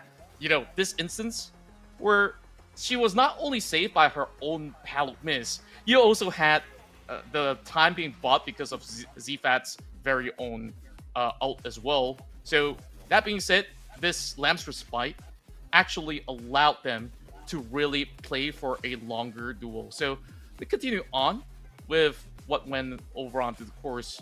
So over the span of these kind of gangs, this is what I really wanted to see coming from YDP. You want a little bit more of that roam coming in from the Alistair. They managed to try to do that, but you take a look at the backup arriving coming from the side of Full Sense, where they definitely expected this kind of retaliation. So in the sense, they've been able to turn that one around, and then the game went dead equal. It's a lot of back and forth, and this was probably like one of the most pivotal fights coming in from the many. So I'm going to slow it down just to really break it down how it really went down. So they got the solo flare connecting, and then look at the Alistair absolutely zoning out majority of all these members, and eventually Cruz was allowed to join in the party.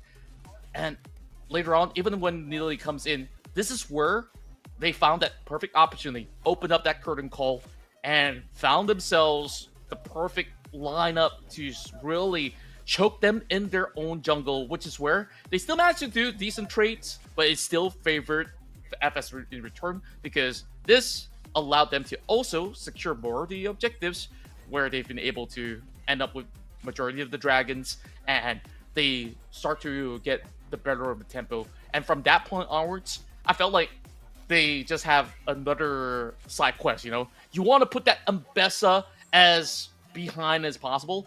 And yeah, we talked about vision control. Take a look at the mid lane. There's already plenty of wards being set up, so they could just instantly go for those kind of punishments up against all the members of YDP.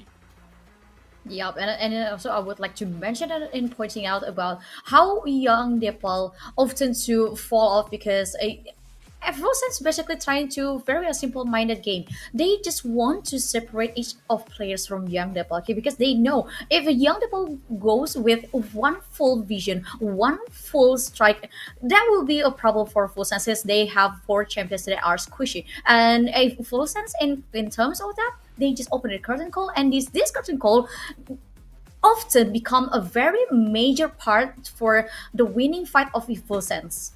True enough. And then you take a look at this position, which was rather interesting, right? Bonchan, he knows that he's going to go down, and then that's where, they just try to double it down, try to look for a fight. But then again, you got to also take a look at how well this could actually backfire when you have Yuyusaki, who's in this area, which could absolutely come in for that interception as well.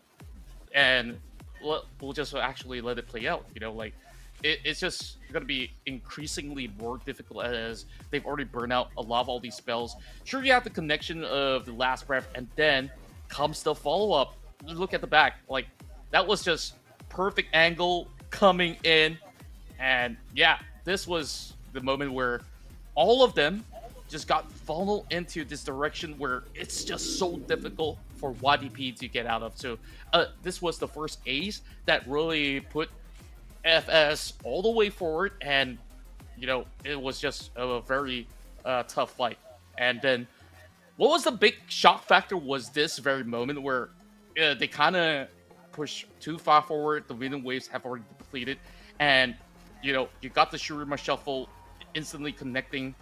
And look at Itae's position. He was a little too far out, so it is rather hard for him to really jump into the fight when everyone was really soaking the full crowd control coming in from the rest of the party. So Itae, he was just a couple seconds too late and will have to succumb to the A's. But all in all, this was a massive improvement coming in from YDP, and at the very same time, Full Sense, they also show that they have that composure. It went down to this very final Baron call, and it was just super rough. Once again, how many times Nut Power Up has been able to find the perfect curtain calls to always turn the tides around? Yeah, and that current call gives a headache, of course, to players in Young Dae Pal, because the default bullet from Gen indeed has the biggest damage, and you actually don't want to to cover that damage. For Young Nepal itself, at least they actually give a lot of improvements. To be honest, based on what we saw on the previous games, even though they still could not secure 1 point, but they still have lots of matches upcoming. So I think, considering they can improve that fast within a day, I believe for tomorrow they will at least secure maybe 2 or 3 points. Yeah, hopefully they can actually keep up with the pace because, there's not too many games left for the side of YTP, but hey, it's a clean 2-0 finish, despite, game 2 being a little too close for comfort. So, I believe even from the side of Full Sense, they gotta also improve on some of all these kind of coordination in those kind of fights where, if two sides are actually playing for the kind of tempo, but all in all, that kind of worked out because they've been able to, have some of the priorities right. You shut down the Bessa, you just basically deplete the top laner from being able to fully participate in the game, and it just allowed more and more of these opportunities to come when it comes down to a full 5v5. Yeah, and I think controlling the vision on their own jungle will be another homework that Young Nepal should do for tomorrow. And I think I'll really add the casters to join our discussion. So, Manamo and Kaka, please rejoin us again. But first, before we call them back, I would like to give a kudos for Cruz, even though he doesn't play from the very start, but he still tried his best to give a good performance, at least for the last game of today for Young Nepal. Manamo and Kaka, welcome back. Yep. Yeah, All man. right, guys. Yeah. That was wild, man. I don't know what to describe that game, but I say that was a brilliant draft. That call for the Yasuo actually worked out in a lot of these team fights. It's really down to those big decision making when it comes down to the Baron, and then it was a little rough. Yeah, I think it was just unfortunate for YDP that the Gwen got so ahead, because if that wasn't the case, I think that was a very winnable game for the side of YDP. And I think that's what we discussed as well previously going into the game, especially from the draft. And I'm just glad we got to see it in full effect, at least in one team fight, where they just clean aced the side of Full Sense towards the bot side of the map. The perfect combo, we can call it, I guess. Pretty unfortunate the timing was not right and the Baron had not spawned. Yeah, but that's the end of the third match of today, and we still have another 2 matches, so we're gonna take a short break. And for you all guys, don't go anywhere until we back.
The blossoms fall, and the black rose rises.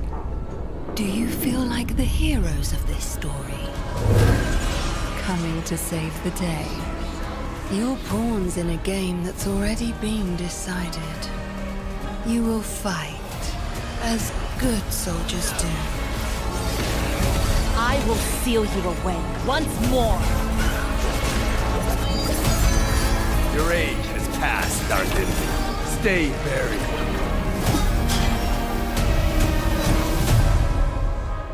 And you will fail, as mortals must.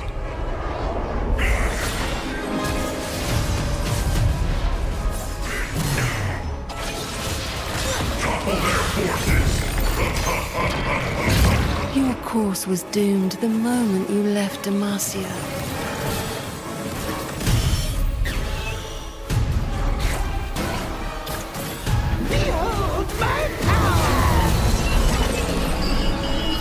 And entered my world of thorns.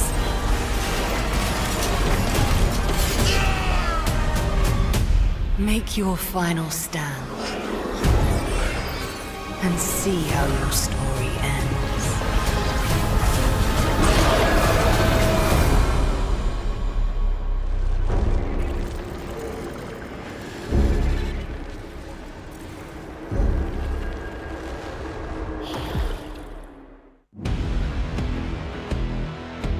Going for it, and here comes the steal between World yang menjadi pemisah dunia. Ini di World Fightหน้ามายังคงรอดชีวิตอยู่แต่ว่าไม่พอ Defense as well, and even full commit is sticking. Terminal, but they should try to look for a combo here. The dragon is stolen away.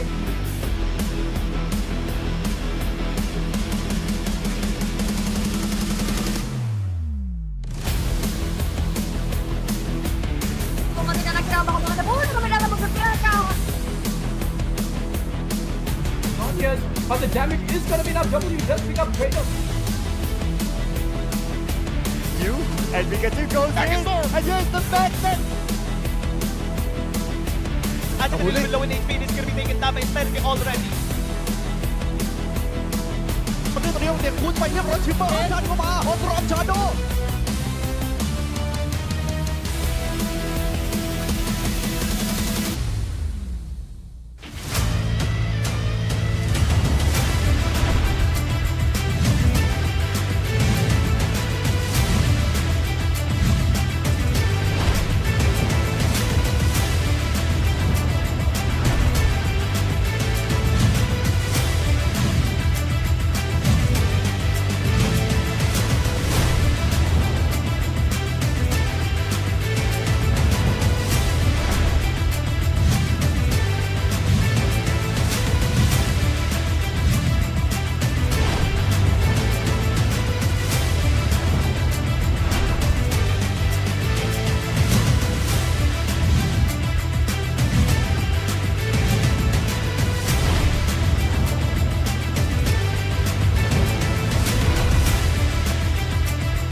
Welcome back, Salvadors, to LCP Wild Card Playoffs 2025 with us. And of course, Abigail, your host, with Contra, your analyst. And I have the newest set of casters for the fourth match, which is Manomo and Rico. Hello.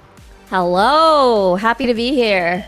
You just came in the very right time, because I believe the last two matches will be very exciting. I mean, we will gather every single, like the strongest within 5 regions on the 4th and the 5th matches, which is the Inferno Esports versus HAUL.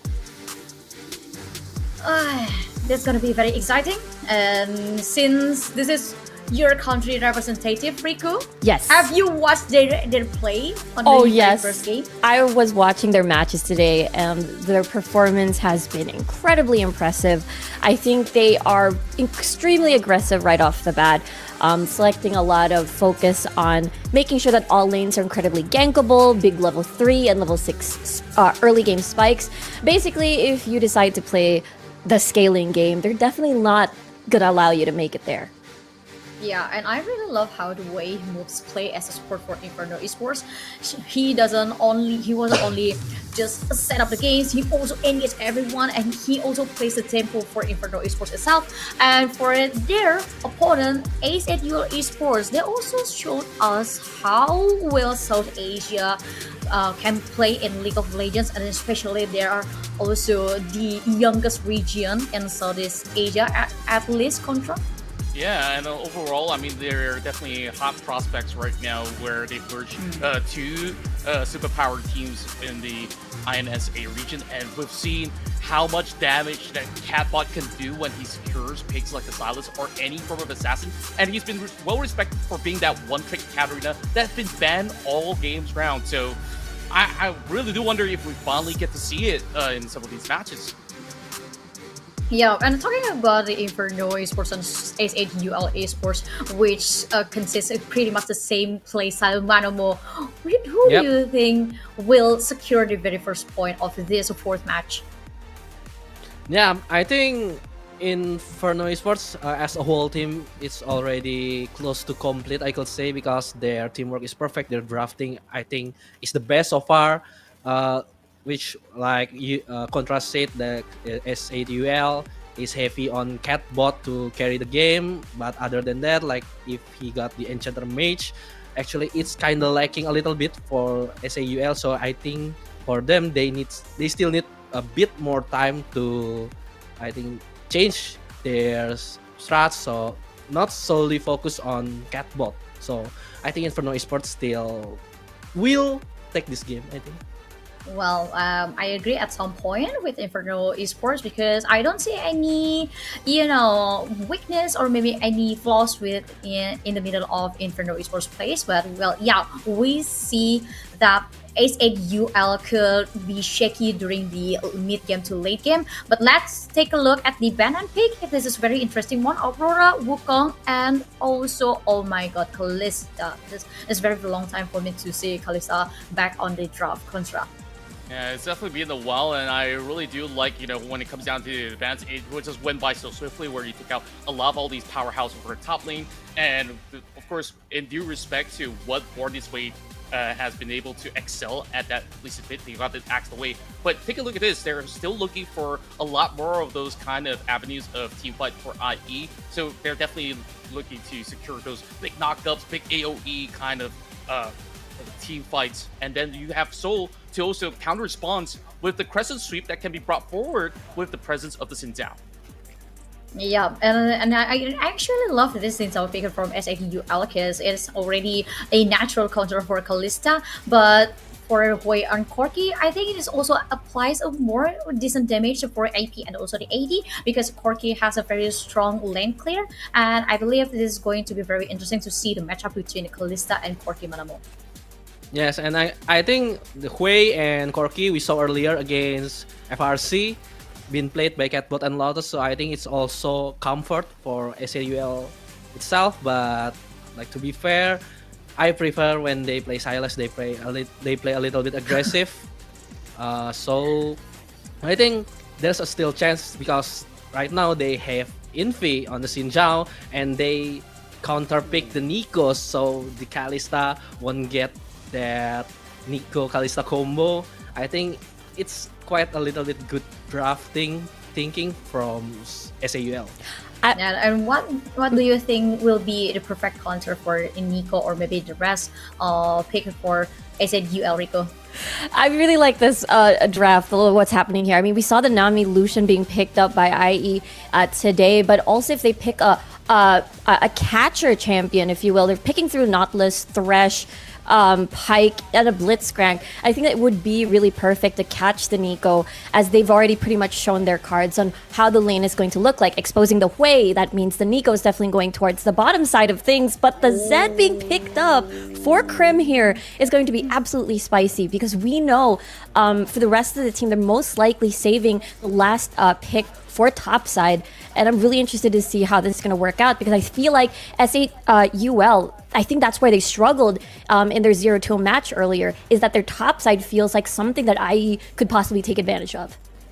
Well, tapi in Inferno Esports draft, I feel like it is like a deja vu, like the very first game of today, because they actually have no solid tank within their lineups. But one thing for sure, you wanna play aggressive with this kind of draft from Inferno Esports. But for S8UL and Bessa pick, I think this is going to be very interesting matchup with Wukong, I believe, or maybe Aurora top lane contra. Yeah.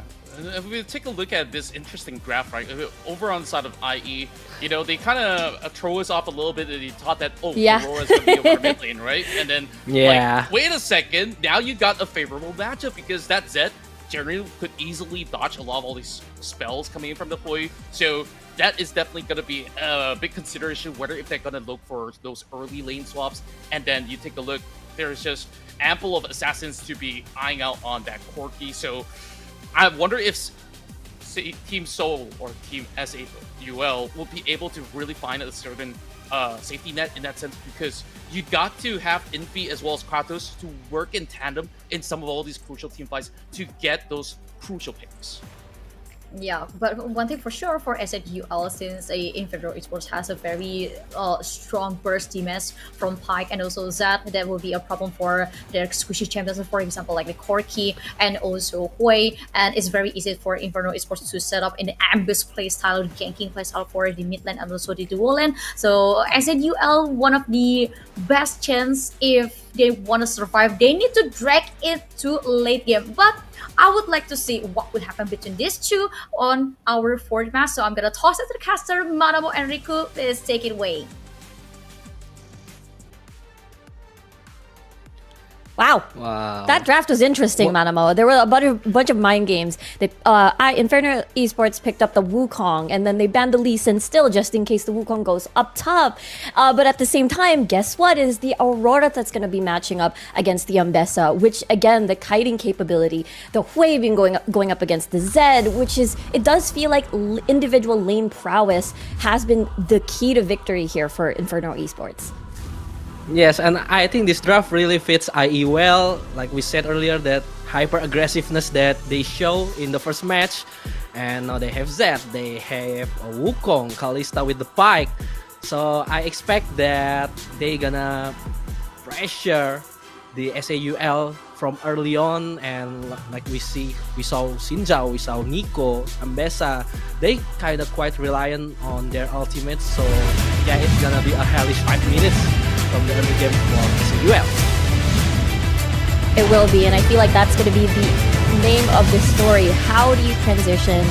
How do you survive the laning phase? Because I do feel like Inferno Esports has all the tools to be basically have such an aggressive laning phase for themselves, and I feel like that will definitely propel them to win, you know, that game number one. But that is only if they're able to get the cards in their favor correctly.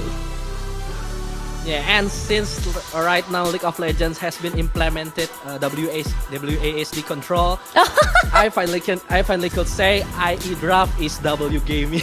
That's true. You could actually say W gaming once that arrives, but I love it. I'm excited for that, especially for the AD carry mains out there.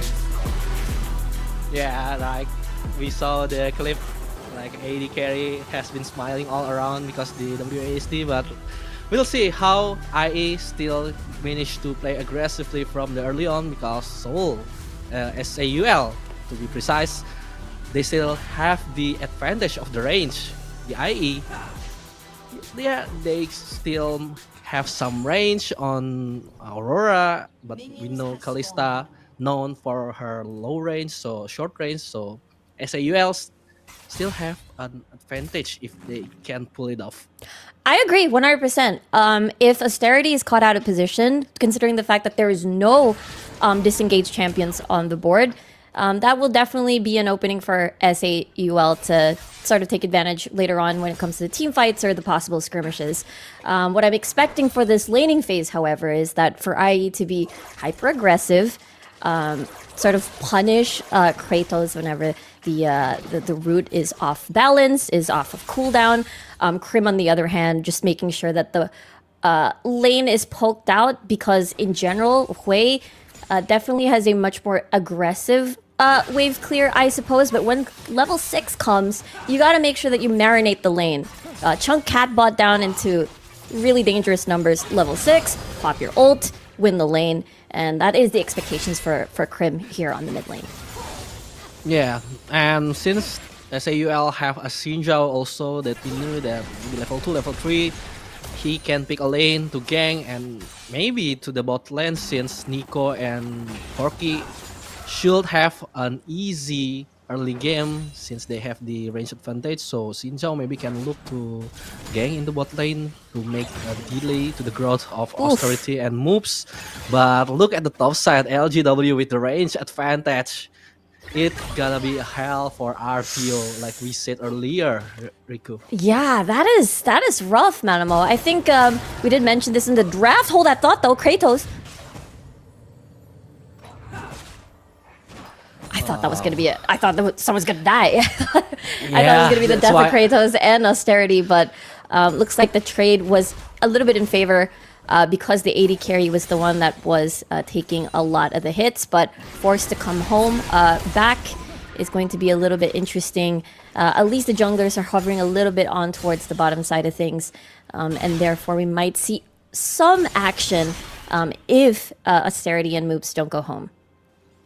Yeah, because right now LGW can just freeze this lane. Oh if my RTO word, this is so move sad. Forward, electrocute proc and repeat. Yeah, this is gonna be hellish. And yeah, maybe like RTO, Infi help me, Infi help me. That's the only way to out of the situation, because like now Born This Way can just, yeah, I'll just pivot into the bottom side in case Infi gonna invade into my bottom, and like looks like it's the correct choice for Born This Way to pivot into the bottom side. This is really good for the side. Oh, a kill! Oof. A solo kill! The first blood. Wow, like just we said earlier, since there's no backup, and now in the mid lane, Crimson actually low in the HP. Infi now flash forward with a 3-point strike, but Born This Way still have his own flash to the safety, and cannot manage to do the trade. And Catbot, look at that range. Crimson is somehow a range champion too. Oh yeah, absolutely. The fact that there is no mana available for Catbot meant that Crimson can be a bit on the aggressive side of things. After that, Teleport's gonna come up on top side, and I think that is a moment of solace for RTO. I can't imagine this sort of scenario if Crimson is able to win his lane, gain priority. RTO is going to be very susceptible to tower dives, and I'm sure Infi on the Xin Zhao is the best champion to punish aggressive maneuvers such as that. So I think, of course, it is very understandable the jungle is going to be carrying a lot of weight during the laning phase, and these individual matchups not being favored for SAUL, but even more so, especially when he gets level 6. Oh dear me. Yeah, Kratos actually just gonna blown up close range against Kalista, and Pike is not a trade that you want between worlds from LGW just to bully RTO. Oh no, this is gonna be a disaster from the top lane of the SAUL, since 2 double kill, 2 solo kill from LGW alone. Yeah, this the timing as well. This is definitely not the start, and we talked about this already before the draft. Is that IE really favors a lot of these individual prowess or the lane dominance, and I think that's what we're looking at right now. Infi thinking about it actually. Yeah, Infi trying to steal, but she's still level 5, and his friends actually left him. Catbot trying to battle 1v1 against Crimson. Of course, that's not a wise decision. Lotus try to escape, but Kratos in the other side, still level 3. Of course, cannot do anything, and Crimson still looking for some kills close to the Lotus, but they get what they want, which is the Gemtech Drake, the first Drake on the board. IE, they're playing this by the book. They have a set plan in mind. They know what to do. I think this is one of those things where the draft was just genius coming from Inferno Esports. Really impressive stuff. And bot lane has been really laying on the pain to Kratos, who's just level 3. And we talked about how level 6 is going to be incredibly important for, well, the Infi, but most especially Kratos for the big punish with the... Oh, hold that thought. Is there going to be a gag? Yeah. Nope, no hook. Ooh. Still with the fancy feed from Catbot, but he's still lingering around. Fortunately, moves said that, yeah, you can live and give a chance to Catbot. And the bot side actually, Austerity with 1 kill, and moves now try to get Lotus. Nice side step, and yep, that's it. Like, you don't get to farm Lotus. Yeah, and then the fact that because Austerity is ahead in lane, which means Moops is able to do pike things and, you know, 50-50 roam, 50-50 be present in lane. Look at Moops go though. Yeah, because of another hook that right now is connect and got stunned. Austerity look at the spear, but actually moves flash to the back. It's quite questionable, but yeah, maybe 100 point for the style, but there is Catbot there, moves, regaining some HP. Austerity need to move back, and yeah, then shutdown to the top. That's what RTO wants, and Born This Way still couldn't manage to do something. Finally, RTO escaped from the hell named LGW, but Void drops 2v2, gonna be contested by Infi. And now that Mark came out and close range into the Z. Not a wise choice. Cyclone close, and Lotus try to spray with the Gatling gun, but 2v1, I think it's not wise for Lotus to lingering into the Void drop pit, because moves came now, and Lotus, oh no, this Corki is no longer belong in this world. One by one, SAUL giving their body into IE. Yeah, to the graveyard. For Lotus for 5 seconds, and that is quite unfortunate. It did feel like the shutdown goal going to... I think we talked about this earlier on how Xin Zhao and Kratos, Infi and Kratos are going to be the 2 perfect players that is able to conduct punishes on aggression that IE is going to basically lay down onto the Rift. But after that, they didn't have any of the tools anymore to fight back on that big 2v2 and contest the objective, and therefore they had a very, very hard time. Also, they ate all the Cyclone as well, so the damage from a Wukong, especially early game, can be just painful. Just painful, that's all I'm gonna say. Yeah, I mean, like, the Cyclone, the Wukong is spinning, the Shadow Slash from the Z, and in his clone spinning also, and in that close range, they got the maximum damage, of course. SAUL, it's kinda hard for them to do something because the damage output is already that big. I mean, Crimson, look, he's already finished his Eclipse, so yeah. I think backline for SAUL is not safe for anytime soon. Let's see though, big 2v2. Let's see if a Pop Blossom. Actually, no Pop Blossom. Level 5 still for Kratos. And again, SAUL definitely needs to slow down the pace. Again, their big power spikes are going to be coming from Lotus once they finish that Manamune, or get that 2-item power spike for this Corki, and then the pokes are going to come through. And if you're confident that they're low enough, that's when you go all in, or a Pop Blossom engage if you want that big team fight. Unfortunately, however, Infi's gonna get poked out by LJW here. Yeah, and the flash from the front, Crimson Guard guarding Infi's life, but RTO seems a little bit lost, but IE didn't really realize that Ambessa is there. So yeah, Infi, just one single ultimate. Of course, he will take it. I mean, LJW committing his flash. It's a really big spike. I mean, Cloud Break on the 20 seconds from now on. Let's take a look at that replay. Oh, this was the fight from earlier. Okay. Yeah. Audacious charge into the big knock-up, and it's a big 2v1. But then Born This Way was able to follow everything up alongside Crim, I believe. So they basically ate all the shurikens in one whole plate of damage, and it was delicious for sure for Inferno Esports. I think Lotus here pretty much overstayed, a little bit greedy to maybe get a kill onto Born This Way, because the rest have practically joined the fray. As we take a look at the real-time, battle, did they dive bot lane? I think they did. Yeah, I mean, Catbot is dead, Yeah. and they got a plate and Cloud Drake, so yeah, IE doing everything right since the beginning, and there is no response from SAUL except that the top dive. I mean, that's a must, if you must say it.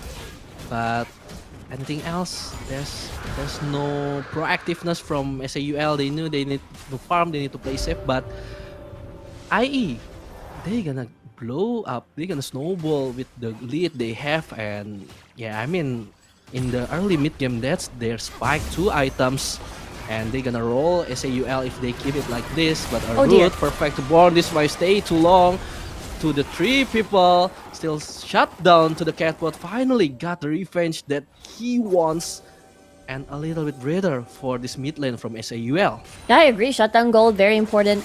Especially the lane of Catbot earlier wasn't, a fun time. Especially Born This Way, and Crimson has been incredibly active alongside Moops because he had space to roam towards mid lane. So I think that's definitely going to be helpful.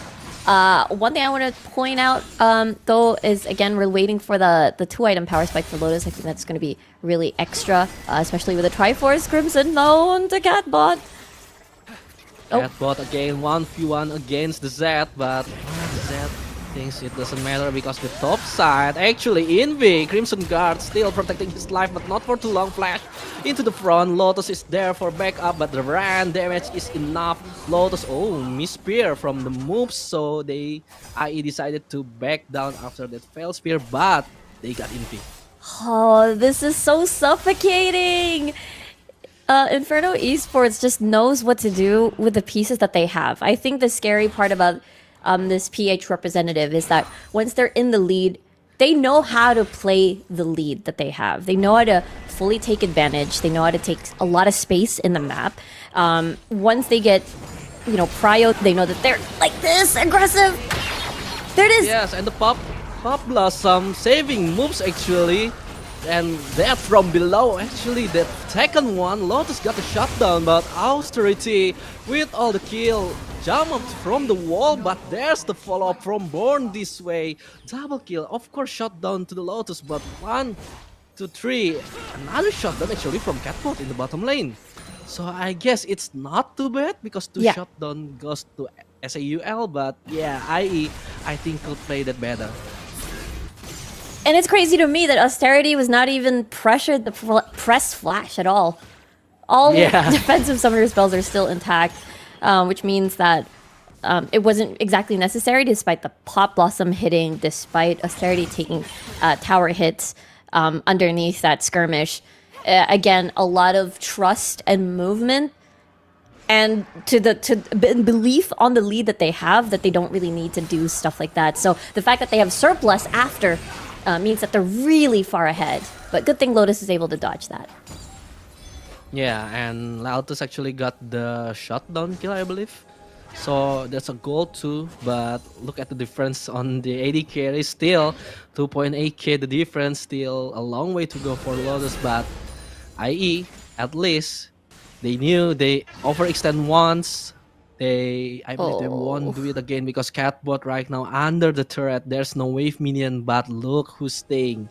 Moves and wrap around from Born This Way. LGW saw Catbot moving, and the between worlds locking down Catbot. Moves from the other side, trying to channeling the spear, trying to channeling the hook, but miss. But Cyclone commits from that, from below, from Moves.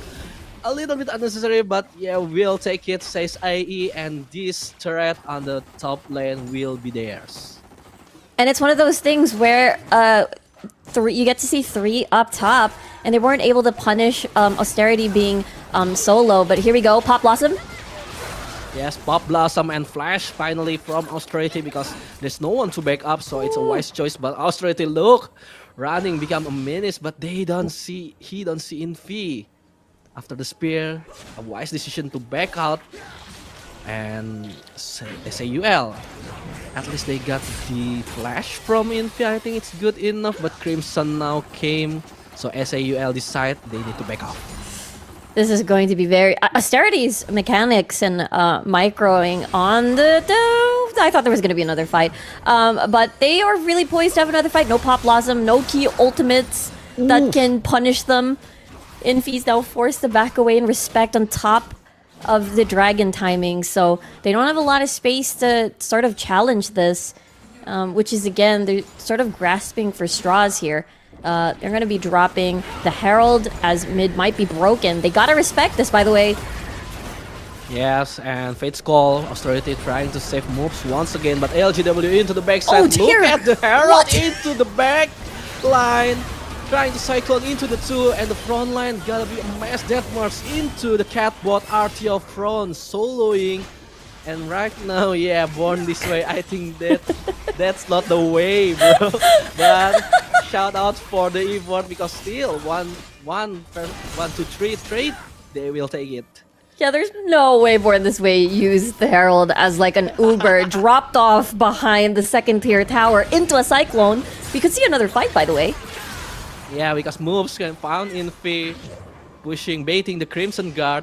LGW is still looking for the chance. That from below, dodged by Infi, and sacrificing RTO. Okay, if that's what you want, because still, RTO 0-4-1, not the best gem he had this day, and this Ocean Break should be free for IE.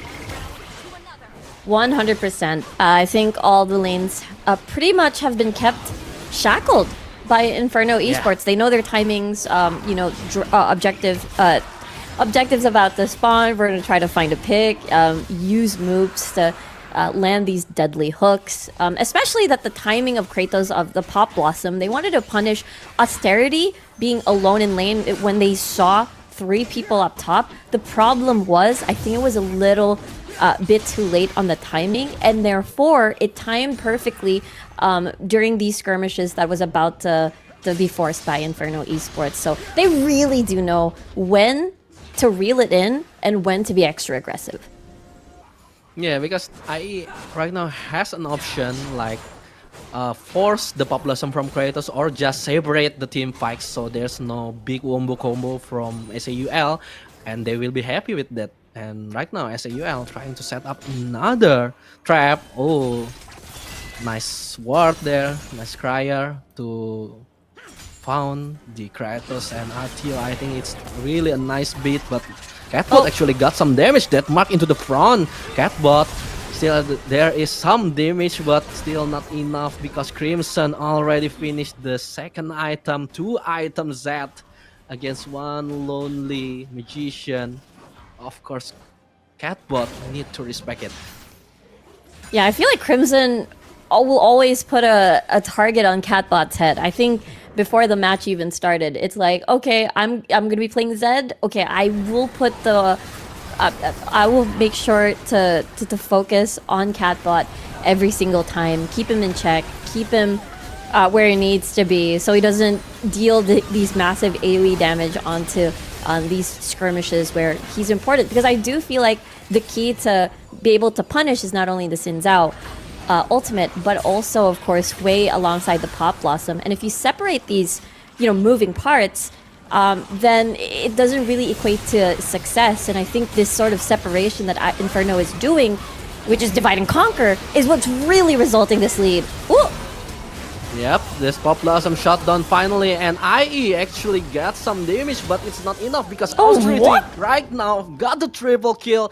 The second item, finally, the Kalista showing the damage that he has been built.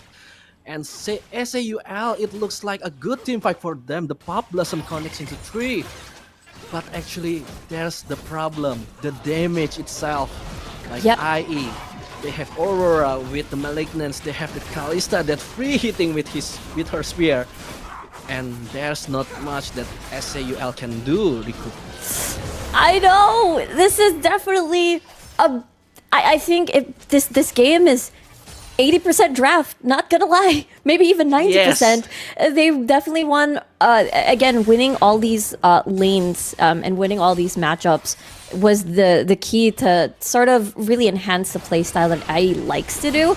They were able to 2-0 their matchups today, and it was, when you look at it from those games, it's basically a very similar story. You have a lot of big level 3, level 6 champions, able to gank level 3, able to survive level 2. We saw the Nami Lucian lane for Austerity moves, but let's take a look at the replay first about what happened. And I do think they were a bit worried about Atakan being taken for sure, so they wanted to take advantage of that objective being contested. But at the same time, again, these damage, these numbers, the gold, the dragons being in their back pocket, what the?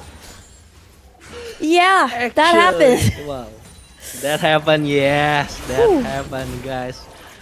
And because I want to took us back into the team fight earlier, like we said, we talked about this on the beginning of the game, like IE had a problem, the short range comm that they built, but they fight on the short choke point, and Kratos committing Pop Blossom into 1 and Cyclone into 2. Actually gonna be a good counter into SAUL trying to catch LJW, but look at Austerity with the moves that has been saved by Fate's Call. The public execution actually execute himself. RTO again, triple kill for this Kalista. And Lotus, oh Lotus, you poor soul. Oh my word. Look at Austerity on your base just as you respawn. And this one set of inhibitor threat on the bottom should be IE's.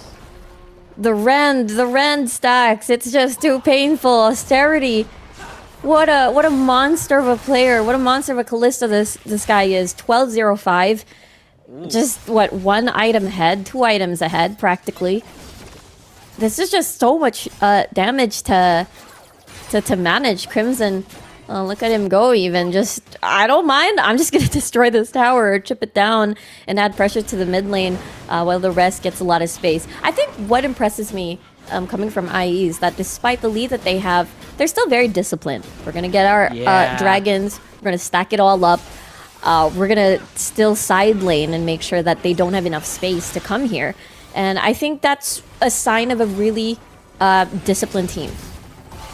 Yeah, that's what I actually noticed. But hold on a second, Lotus gonna be dead mark and moves. Trying to find that from below again. Lotus gonna be the sacrificial lamb, sacrificial Corki, I should say, because the Sky Cycle into Infi, Pop Blossom into 1, gonna be cancelled. No Infi cannot survive, and look at LJW into RTO again. We meet again, long lost rival, and RTO just said, yeah, I could dash now, but not my base, because my base is in shambles. And maybe IE gonna push to the victory, and that's it. 24 minutes, IE gonna secure this game 1 against SAUL. I am so shocked. Oh, it's not yet finished. Yeah. I think RTO gonna just watch and still 1 public execution won't hurt. True. Yeah, look at that. Wait, no, IE, no. Why you like this, IE? Why you do Come so on, much IE. disrespect? Come on, IE. 25 minutes exact. Oh, that's what they aim. Oh, they wanted it right on the clock, right on the dot. Yes. You know, that was the technique. But Inferno Esports from the Philippines, what a crazy display of draft, most importantly, into executing these lane matchups. They really showed how dominant that they could be and how much they're not allowing any punish whatsoever to happen in the Rift. Yeah, I think I agree with your statement earlier that it's 90% draft. I mean, we saw SAUL, they play Corki Hui and Nico. I know Nico is like more like counter picks, so the IE doesn't get the Kalista and Nico. But if they want to play the scale carrier like Hui and Corki, they should have some tanks on the top lane maybe to ensure into the backside, but I don't know. Let's ask Abigail and Contra to break down this for us. Honorable and Riku. I mean, that was a very amazing play from Inferno Esports. They really unbelievably strong. Oh my god, look at the Kalista. Well, to be honest, I was kind of annoyed to see that Kalista break the death. It was so sad. She could live with 1305. Yeah, I mean, it was almost clean. I mean, they're having fun by the tail end of it, but man, we talked about breakdowns. This is just them breaking ankles and maybe keyboards at the same time because of this insane draft that they concocted. Yeah, like what the casters mentioned, like when you have quadruple assassins, who do you really focus on? When it comes down to these team fights, they can easily shift in and out of fights and also cause them to be pit up against very unfavorable situations, which is why it was just so tough. Even from the laning phase itself, they've already won it outrightiously because we talked about maybe a possibility of that lane swap that might have actually allowed Ambessa to have a favorable time going up against the Zed, but even despite so, they didn't really have that kind of switcheroo. So that made it a lot more tougher, not only for the Ambessa. You also saw multiple times those insane ganks were being made over the mid lane that it can come from multiple angles, whether if it's going to be, you know, a visit coming from the pike or Gordon's way coming in with just a massive cyclone. So it was just so difficult to answer when you're going for a trap that, you know, you can realistically just maybe counteract maybe with a crescent sweep out of Infi or having Kratos do even hold for the Pop Blossom. But that's about it. Once you've expended all these kind of utilities, you're going to be so dried up to the point that it is hard for Seoul to actually have a certain plan B to actually maneuver around. Even if they really want to fully commit into a team fight, they could just sidestep. I mean, we just got to really go through scene after scene. I mean, there's just so many instances where I don't really fault S8UL because the way that this draft was played out, it was just absolutely unfavorable. And we also got to see austerity on how well he plays that Kalista. So as we go in for the deep dive, I think like we first got to witness a little bit more of that scuffle over onto the river control, and they've already got themselves poised into position, funneling them into those choke points where it was just hard for Team Seoul to navigate around. And from that kind of iffy situation, they just made matters worse where you could just slowly dissect them and just look at the amount of burst damage they can actually churn out from each respective individuals of the side of IE. It's just too much of a surmounting pressure for them to hold. Despite having certain instances where they were contesting over top side, they managed to get the first kill onto the Aurora, but they kind of overstayed because they wanted the grab ups, and that kind of becomes a quick backfire over on the side of Team Seoul when, you know, the rest of IE, they have been able to, you know, send more of these members to be able to eventually get the better of the trade. Yeah, but one thing that I want to point out is Kalista can be this fat is actually a part of a Pike's and aka Mob's playstyle too. Because, you know, if you look through it, Pike always open and creating a space for Kalista so she can eat well. So and by the time Kalista secured the very first 2 kills, everything is on IE's favor, especially on their dual line, and it's giving a big pressure to S8UL dual lane too, because Corky doesn't have any good situation to secure the lane, and also Nico is being harassed too hard with by Pike. I think that's what makes Kalista can be this fit, and not to mention how Inferno Esports play with their team fight is also very well, and Kalista is always free hit. That's why she can finish every single life from S8UL in the middle of the fight. Yeah, I really want to break down this fight, right? Which is why I brought this graphics up, where you could actually see they've been able to really full send with the Herald charging all the way towards the back, and look at this position. This was the perfect Cyclone setup where you could just easily send everyone up in the air, and then the rest of these other players of IE could just follow suit. So watch as this plays out. I mean, it was just stuff of beauty where you just have all of them really going one after another, even trying to tank a couple of all these shots coming in from third range. And then this was another great example where if I were to slow it down, you can easily see that you can have a member to be over the course of the wall and they could just instantly collapse, funnel them back into this unfavorable position where they just have no other options but to tap out. Like, at those kind of instances, even popping a flash wouldn't really help you get out of the situation. So it was just too overwhelming. I mean, this iteration of IE is just pure aggression at its finest. And you have Austerity to be able to really dance all around. I mean, it's been multiple triple kills and an unofficial quarter. Just take a look at the way that he's been able to really utilize the passive, sidestepping, and just really getting the best out of every situation.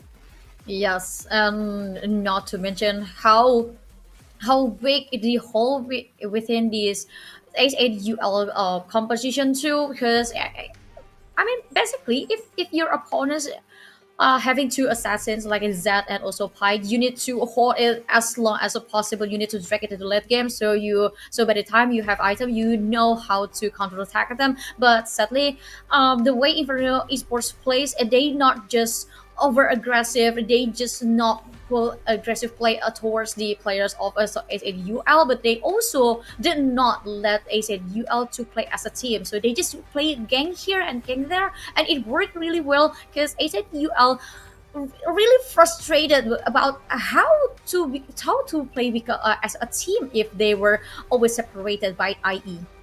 And even when they do clump up, you could see it was just going to be a big setup for Born This Way coming in with the Wukong sweep of the Cyclone, right? So they really don't have much of these avenues because any form of members out of the members of IE, I mean, I'm already lost for words because, man, this game was just so beautiful to watch. Yeah. So going back into how many tools that they get engaged with, I mean, you can start with the Pike, you can start with the Wukong, you can also have Aurora to be opening her ultimate. So the options are endless. So, and on top of that, they are also so elusive.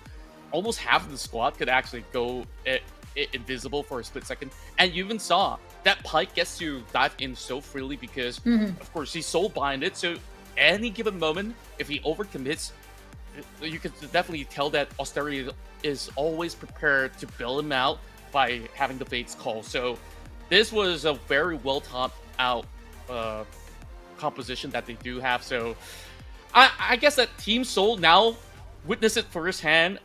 They are definitely glad that, you know, this is a fearless draft. I mean, if they run it back, oh, they definitely do have a whole lot of problems, right? So for Assassins, I dare say, if you do count the Aura as one, is absolutely the stuff of nightmare. So now that that's out of the way, going back to something more standard would also benefit the rest of IE, which we've seen in the previous series that they played out, where if you want to play a long game, they are not going to allow you to do that. So far, IE is starting to become my favorite team on how well they just really crept into the minds of their opponents. Me too, because I mean that's not only the aggressive stuff. It's like how they can pull out every single utilities to lay a burst damage. And anyway, welcome back and Manamo and Riku.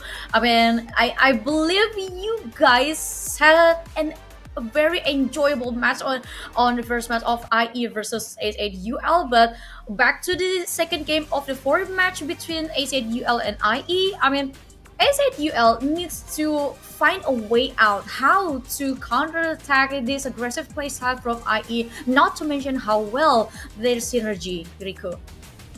I think for me, they need to definitely focus on what lane they want to propel. If they want to focus on bot lane, then they want to make sure that they have a very aggressive level 2, good level 3, good level 6 sort of matchup. Or you can be, if you want to play a bit safer, then have a poke champion like, okay, Corki has been used. Varus is also another option. Then have a good roaming support, good wave clear so that you have enough space to help assist the mid lane and the rest of the lanes and some of these early game objectives as well. What I want to look at, however, is the Yunara being picked up by S8UL as a priority. So the reply by IE to just have a big single target stun immediately for backline access with this Pantheon for me is just evil.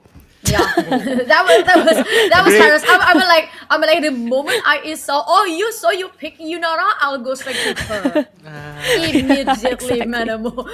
And then IE just took Aphelios, and I believe Aphelios is gonna become a very good matchup with Yunara in terms of late game damage. But SATUL needs a very strong support to protect Yunara if they want to funnel their damage to Yunara. But I believe that Yunara is not the sole damage dealer from SATUL. Probably they will shift it to Catbot. What do you think, Contra? Very likely the case. I mean, overall, Yunara really does very well towards the mid to late game when she gets that 2 to 3 item power spike. So you kind of really want to double it down, right? So you want to create that space, and what better way to do it by having, that 1-2 punch kind of combo. So you got that shockwave cataclysm coming out of the Orianna as well as Jarvan, something a little bit more straightforward in execution. This is what I like being shown from the side of SAUL as of the moment.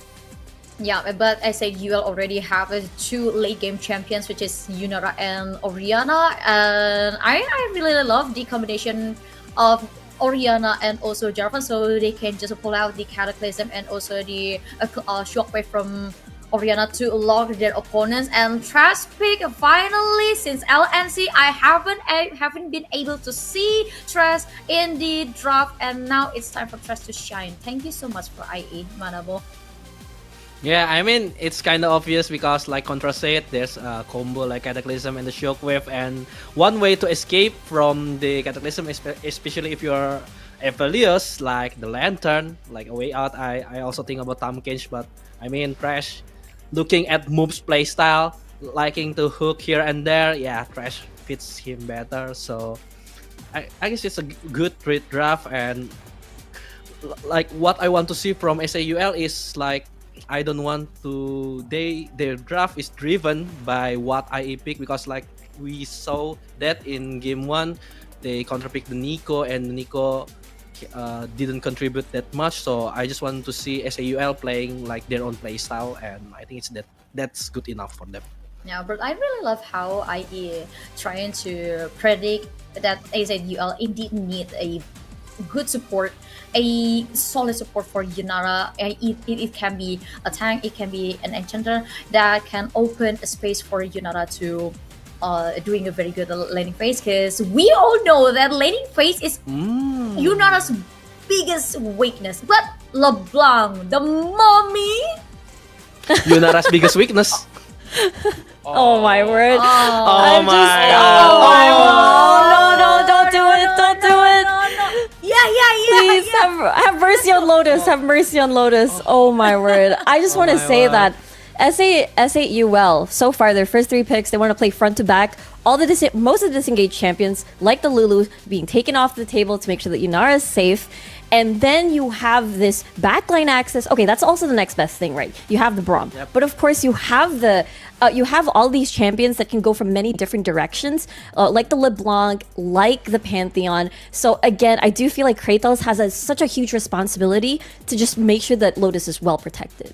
Exactly, because Lotus will be the sole problem for Kratos, because Kratos currently has 2 objectives. So he needs to protect Yunara, and also he needs to look after Orianna. And for RTO, he needs to play a champion that is independent, and not really rely on the others people utilities. And Renekton is one of the best, but if you have Renekton, the pure counter is Viora, the duelist.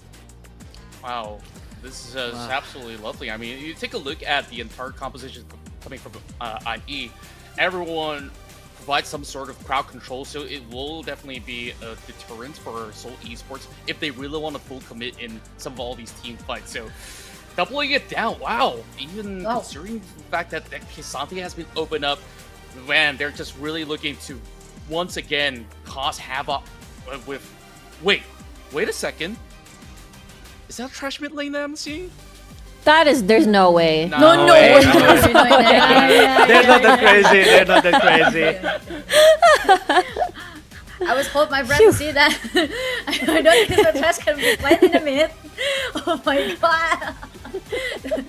but I mean, IE's draft is indeed wants to create a not only havoc, not only chaos, but an annihilation towards SAUL. So the work of the SAUL in with this kind of draft is going to be very hard because they need to utilize Jarvan. And not to mention, they need to make Renekton full with meals, so in terms of to make sure Renekton can stay on the front line with the Jarvan, so they can create a space for Orianna and Yunara, Rico. I'm really excited about this. I do feel like SAUL has, I do believe the top jungle sort of matchup, I feel like it's a bit more doable because level 3 is really strong for both RTO and Infi. I think they do need to watch out for that. Orianna for Catbot in the meantime, I think should be extra careful because again, Orianna is going to hurt later on. You're kind of just there for the shields, the movement speed, just a little bit of damage early game for those important skirmishes before, you know, these key objectives spawn early. So again, I think what we have to look at is early game for top jungle. I think that's where the action could possibly start. And Lotus for the objective fights for later on. Make sure that Starfall doesn't hit the backline. Moops able to dodge these death sentences from Moops. And also Crimson, who's able to just angle himself in many other different directions to just start or just deal big damage onto the backline. And I'm very excited to see if AZUL can pass this last game with 1 point against IE. So I'm going to toss it with casters. So Manabo and Riku, just take it away.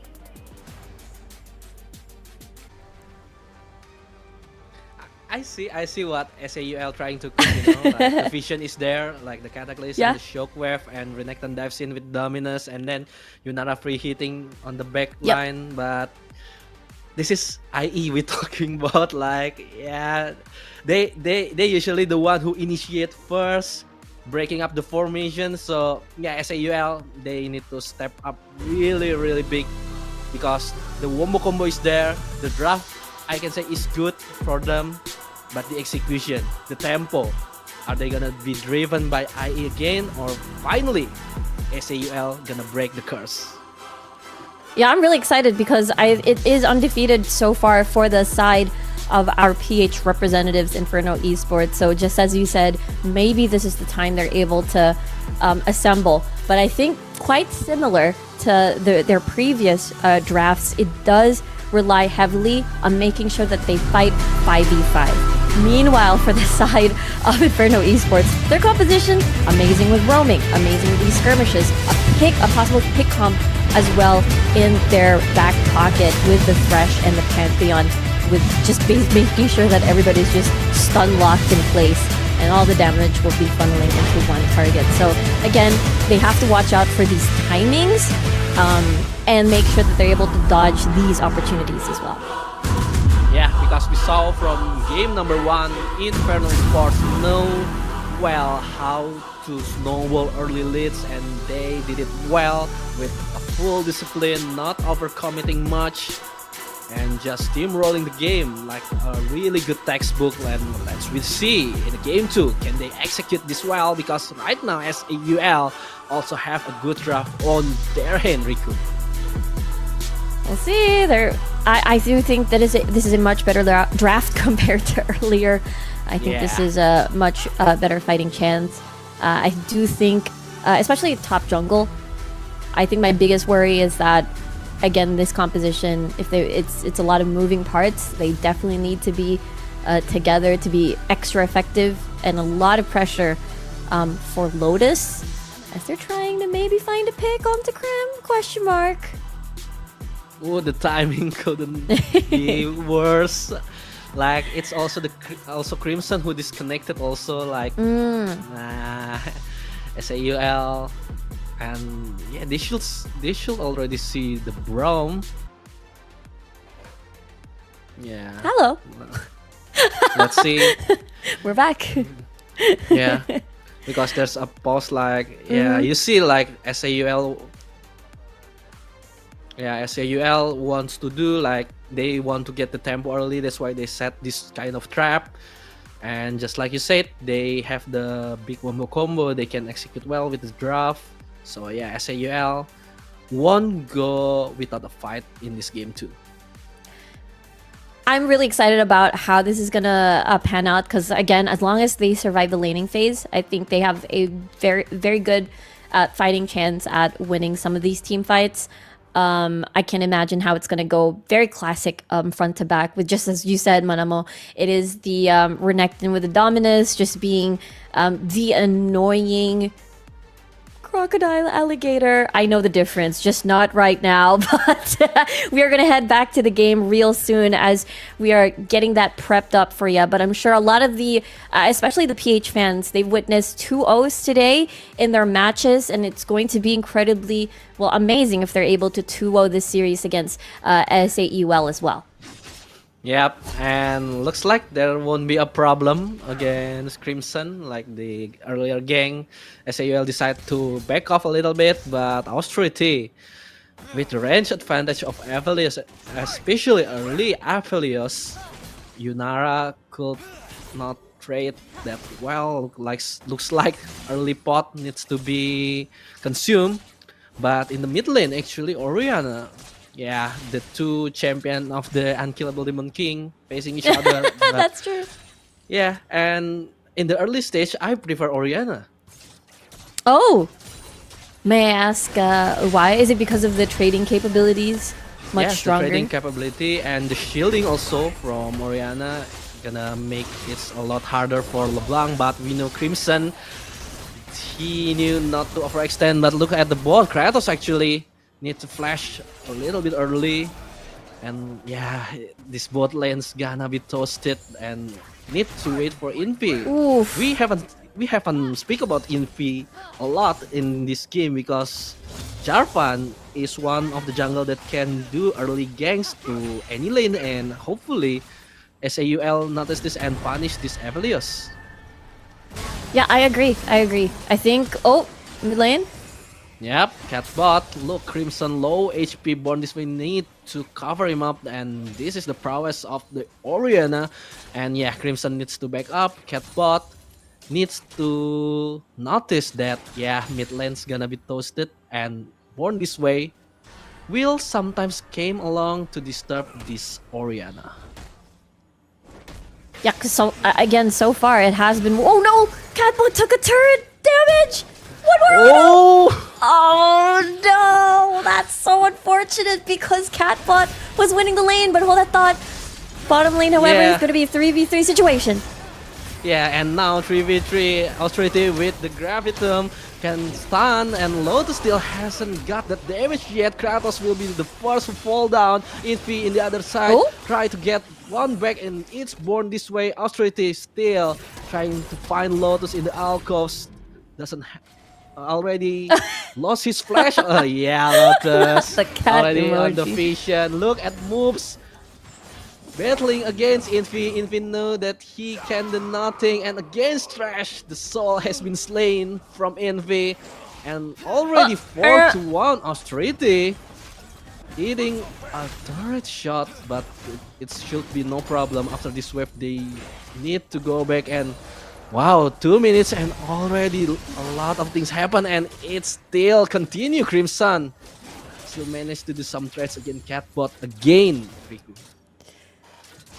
This is pretty crazy because we witnessed a big 3v3 in the bottom lane, both junglers being involved, and it is going to be Inferno Esports that's winning. Austerity and Moops basically marinated the lane already. Lotus and Kratos were pretty much low. They were shoved inside, shoved into underneath their tower already, and therefore have been taking a lot of pokes and trades that is not in their favor. Basically, lane was prepped up, played it pretty well. The fact that there was they're different 1v1s. The fact that Moops was able to finish off Infi, I think he got the double buff. Therefore, when he comes back to lane, the flays are going to hurt extra. And then that 2v2 is going to be extra oppressive in favor of Austerity and Moops. Yeah, it should be, and let's see the replay because, yeah, I want to, yeah, this is the one that, like, I just praised the Orianna, and he took a turret shot. He took a turret shot. Yeah. Yeah, I and this know. and this bot actually, like, Infi did the right things, but it's kind of quite late follow up from Kratos and Lotus, and they didn't realize Born This Way already came into their line, and they split up. Infi decided to take Born This Way and left Lotus in the alcove. Yeah, look.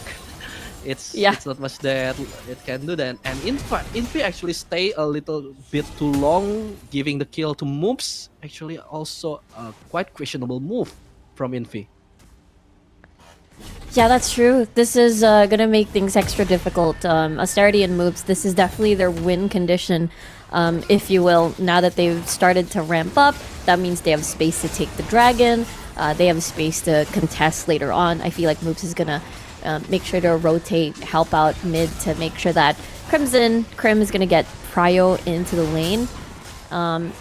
Again, these are sort of expected things when we look at the skirmish side of things for IE.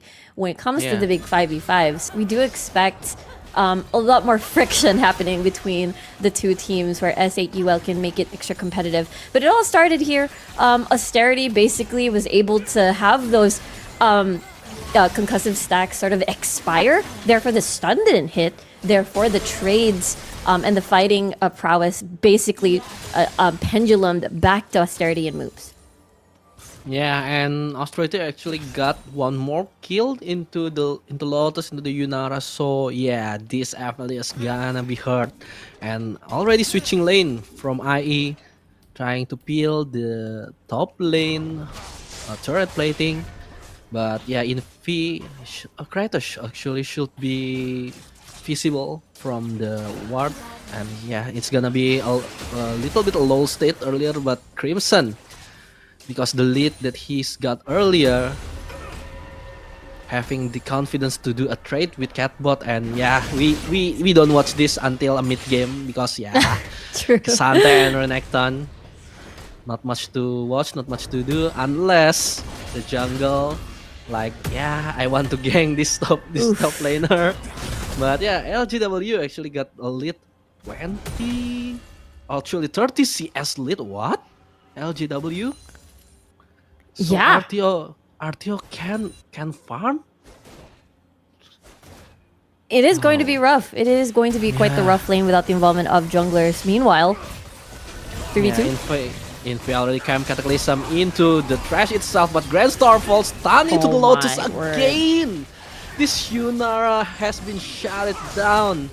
And Infi and Kratos, no tools left for them, no Glacial Fissure yet. So this way, just Flash and Moonlight Vigil, giving the kill to Austerity, and Infi need to stay because Crimson already coming moves. Just try to buy time. Crimson got the kill to Infi, and it's getting worse for SAUL, Riku. This is pretty crazy. Again, the Austerity Moops bot lane just continues to deliver a lot of dominating moves into these lanes, and it's just so. And you can see the proactiveness that Infi just wants to do. The biggest problem is that Born This Way can join at any point because of Starfall, and now they're rewarded with the grubs. And let's see how they're able to contest this one. Yeah. I think it's a wise decision giving the oh no. Oh. I just want to say they can give one grabs to SAUL. No, they want to be perfect. Okay, I got you, Born This Way. And yeah, no visible advantage for SAUL because like in the top lane, Renekton got outfarmed by Xante, and let's watch this again. Infi actually got the Cataclysm to moves the perfect target, but look at Lotus. Still doesn't have the damage, the attack speed. Born This Way immediately stunned, and since the wave is favoring IE, they just need to dive this flash to the Kratos and give the kill to Austerity, and they got the gold where they won IE. Yeah. Funneling LeBlanc and Aphelios so they can online early, and yeah, it's spell disaster for SAUL. 100%. I think, again, being Yunara, being a kiting champion, it requires a lot of space in these skirmishes and team fights. Yeah. And on paper, Cataclysm works fantastic to just create space for your AD carry. I think the problem is that IE acknowledges this, and they just pretty much can ignore the Cataclysm at times. I think especially if it's used in a way that is not a reactive ultimate, but rather an initiating ultimate, that's when the rest of IE can basically react. Oh, okay, it's just a root. It's just a root from austerity. But that could have been deadly if it was followed by a death sentence into a stun coming from Born This Way. Yeah, I believe Catbot a little bit sweating, like, oh no, where's the death sentence? And it's still on cooldown, unfortunately. And now Crimson, look at Lotus. There's no freedom for this Yunara because every lane she's just got bullied. And against LeBlanc, lore accurate. LeBlanc, Yunara, Spirit Blossom, and right now it's 1v2 Crimson. Just need to hold this wave because the other lane, it's 3-lane winning for IE. It is.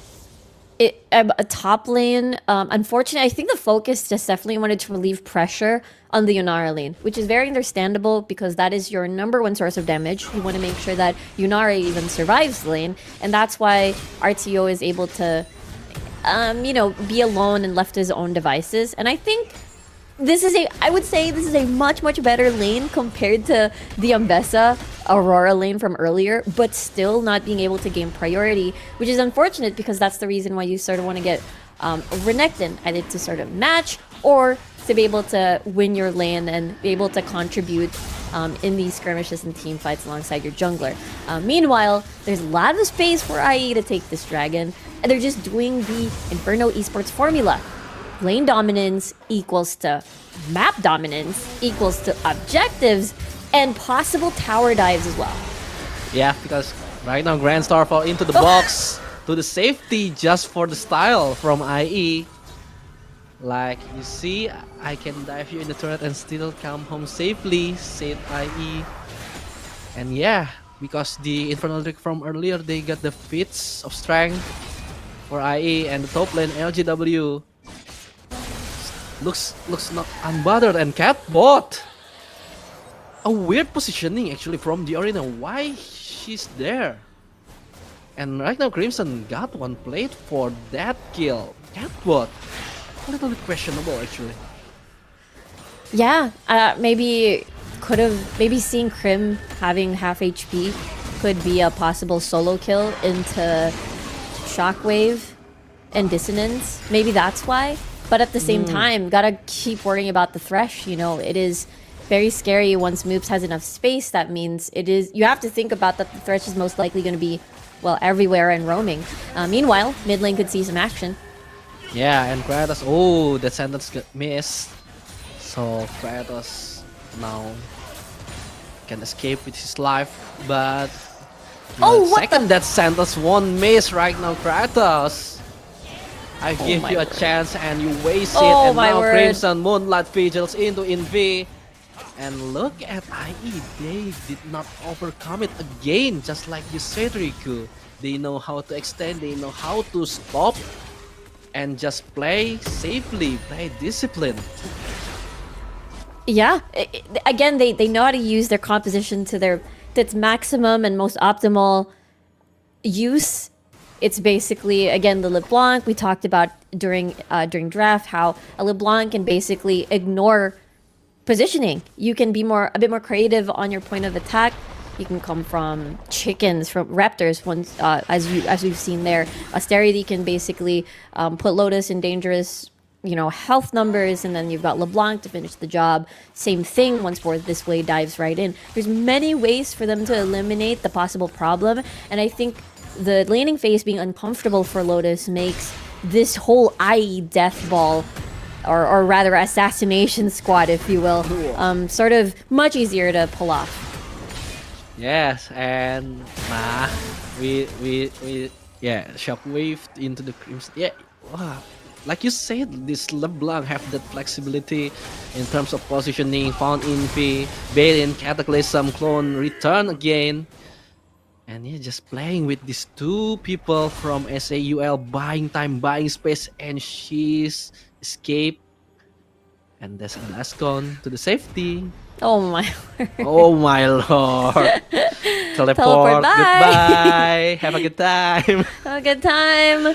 Bought some time for Rift Herald to be acquired, as she definitely, Krim is able to keep bottom lane very busy. Again, it's just being a bit of like the puppet master on these lanes and just applying pressure elsewhere to just lead them off of important objectives such as this. And mission accomplished. No one had to die, and they were able to get an objective. And I see no trades on the side of SAUL whatsoever, because again, pressure is applied. Yeah, and I love this play from IE that I've been watching for a while, that after they get with Herald, if the mid turret is still standing, they immediately drop it, and the mid outer turret is the important thing for them to open up the map. So it's really something that need to be respected, because we see how teams played, like using Rift Herald as a bait for another objective like 50 seconds into the Hex Drake. But no, they just want to open the map, they just want to push SAUL into the edge, playing aggressively, didn't give them a chance. And now Lantern out, and Infi trying to play with Crimson, but Crimson looking for Lotus Cataclysm. The damage has been done, but Crimson still can escape. No follow-up yet from the other IE members, but SAUL, slowly but sure, they already ran out of their utilities. And now Grand Starfall come, Catbot cannot do anything more this way. Trap, but Moonlight Vigil got into the 2 RTO with the Dominus, but still no tankiness at all. LJW take the Lotus, so no damage for SAUL. Double kill for this Aphelios. Lotus need to run out Infi with the shortest flash I could see, I could saw, and Born this way, defeating his counter jungle. And Lotus run away. Yunaran, you cannot run, Yunara. And ace for IE. And I think this game is more dominant actually. I agree. It's 17 minutes with a 10k gold lead, and basically this is Inferno Esports once again having full control for the rest of the lanes and the rest of the map. And one thing that I do need to point out in that fight is that the way that they're doing team fight juggling, Inferno Esports, it's basically having to know when to go in and space out of the fight and then come back into the timing of that Starfall. They were able to assassinate Catbot immediately, then came in the Glacial Fissure. But as we talked about, this team fight composition that Inferno has sort of can't ignore terrain. Nice sidestep coming from LJW. He's gonna get stunned, but here comes the rest of the squad. Yeah, remember, this is Xante, and now this boys is coming. Kratos will be the target with the Catbot. Kratos just put the door, but look who's knocking from the back of his door, because Kratos won't be long for this. For double kill again from Crimson, actually in the mid lane. Austerity, yeah, I guess the shutdown needs to be given, but I think at this point Austerity would be happy, because two people need to be sacrificed from SAUL, and LGW still alive. This is Xante, and Crimson got another turret for her skill to juggle, to help. Like you see, like how LGW need to buying time, and yeah, Crimson just this is my kill. And look, Magi's already buffed for this LeBlanc. Yeah, we're seeing 10 stacks now on the side of Crim, able to really stack that all up. And I think even getting the second tier tower on bot side, where Atakan is going to be spawning, is going to really hurt the map control that SAUL is going to be really yearning for here with their map control. Because look at this, Crim, move down from bot. I'm going to apply pressure here on top side. I've got teleport with me in case we're going to be fighting for Atakan. But again, RTO is going to get poked out here unless somebody is able to relieve pressure. But again, jungler really needs to remain at bot side. Yeah, and look at the shockwave connects into the 2, but look who's come. Born this way with the Grand Starfall.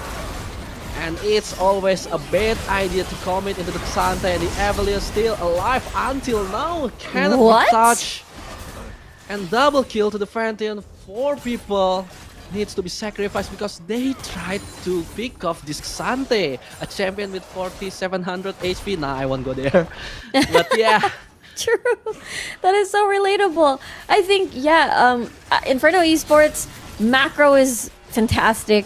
Their micro capabilities is very impressive to watch. And I think this is a very similar story in the previous game where once they know that they have the lead, they're going to keep pressing on. They're going to make sure that they not only have the lead intact, but how do you multiply that lead? You have all these movements in the early game invested. How do you just make sure that that investment is basically stacked up to make sure that you win that to get this victory? And now it's a 13k gold lead. That means map space. That means objectives. Now they get Atakan. As we take a look at the replay from earlier, again, it is another fight start. Because it's a lot of space, second tier tower now being down meant that they don't have a lot of control on their bot side jungle. So it's them trying to pick up the pieces. It's going to be a danger zone. Glacial Fissure being utilized to make sure that they're able to punish Austerity. But the rest of the squad basically joined him already, and they're like a thick wall to make sure that their AD carry is safe as well. Yeah, and looking at this point, like SAUL, every team fight that they try to commit is like not fully committed, you know, like yeah, we found the space. Do you want to go? Yeah, I can. Like the burn. Lotus, the burn. Oh, nah, it's okay. Not enough. I thought it's gonna be a Scorch kill. Yeah, but yeah, SAUL at this point they cannot look for the chance anymore. They just what chance that available we will try to took it, even though we know the result is bad. Because at this point, look at the 14,000 gold lead IE has. Yep. And yeah, it should be a nail in the coffin. Like, look at SAUL. Who has a damage? Maybe Jarvan with 2 items. Blade of Wind King Yunara, of course not. And Rod of Ages Oriana, probably not. So yeah, that's hopeless. Then look, no way. Move like a balloon from Yunara. So a little bit spoiler for the next chapter of Lore of Runeterra for the next act. Because LeBlanc looks like hopping Yunara, and yeah, we even haven't talked about LJW yet in the team fight. Who's gonna pop this guy off, Riku?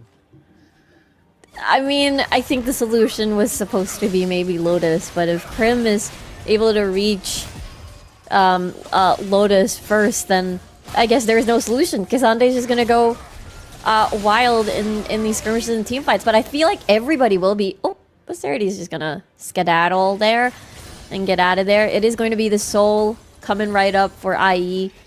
Really scary stuff. I mean, they're already strong. They're gonna get even stronger. I mean, LeBlanc with Hextech Soul, Evelius with Hextech Soul. See that coming. Ouch. But yeah, it's an ouch. Like you literally cannot escape, especially Yunara getting slowed, getting jumped out by LeBlanc, by Crimson. Yeah, there's no way out. Especially Shadow Flame already finished for the LeBlanc. And it's just waiting game now. Like 1 minute, and look at Lotus, half HP. And yeah, that's just Crimson saying hello to Yunara. And Grand Starfall came out. 3v4 actually, no, Shockwave connects into 2 Glacial Fissure, actually giving a slow. But Infi taking down, and LJW finally showing what Xante has been made of. Catbot cannot survive. Looking at RTO as a lone survivor, and yeah, not much that he can do because his base is untethered, his teammate is already dead, and maybe this will be the last round for SAUL to ignite. Oh no, like IE, why did you do that? You can just finish the game, but it doesn't matter because IE with another dominant game against SAUL claim the perfect day for them. 4 wins, 0 loses. Crazy stuff from Inferno Esports coming from the Philippines.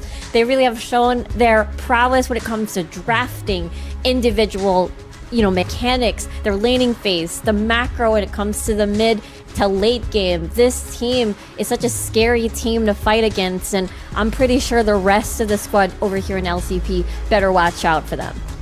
Yeah, like we just said, like game one is a more aggressive draft from IE, but I feel that this game 2 is way more dominant from IE. Like SAUL literally cannot do anything around the map, so I think Abigail and Contra can break it down for us. So Abigail and Contra, take it away. So as for Manamo and Riku, well, I agree at one thing from Riku, but I disagree one thing with the Manamo. So the thing that I agree with Riku is, yes, everyone should watch out for Inferno Esports. I mean, they play so well. Look at that, Mommy LeBlanc comes from everywhere, and also, create a situation where everyone should be overthinking about where is the spot that this LeBlanc will just punch you.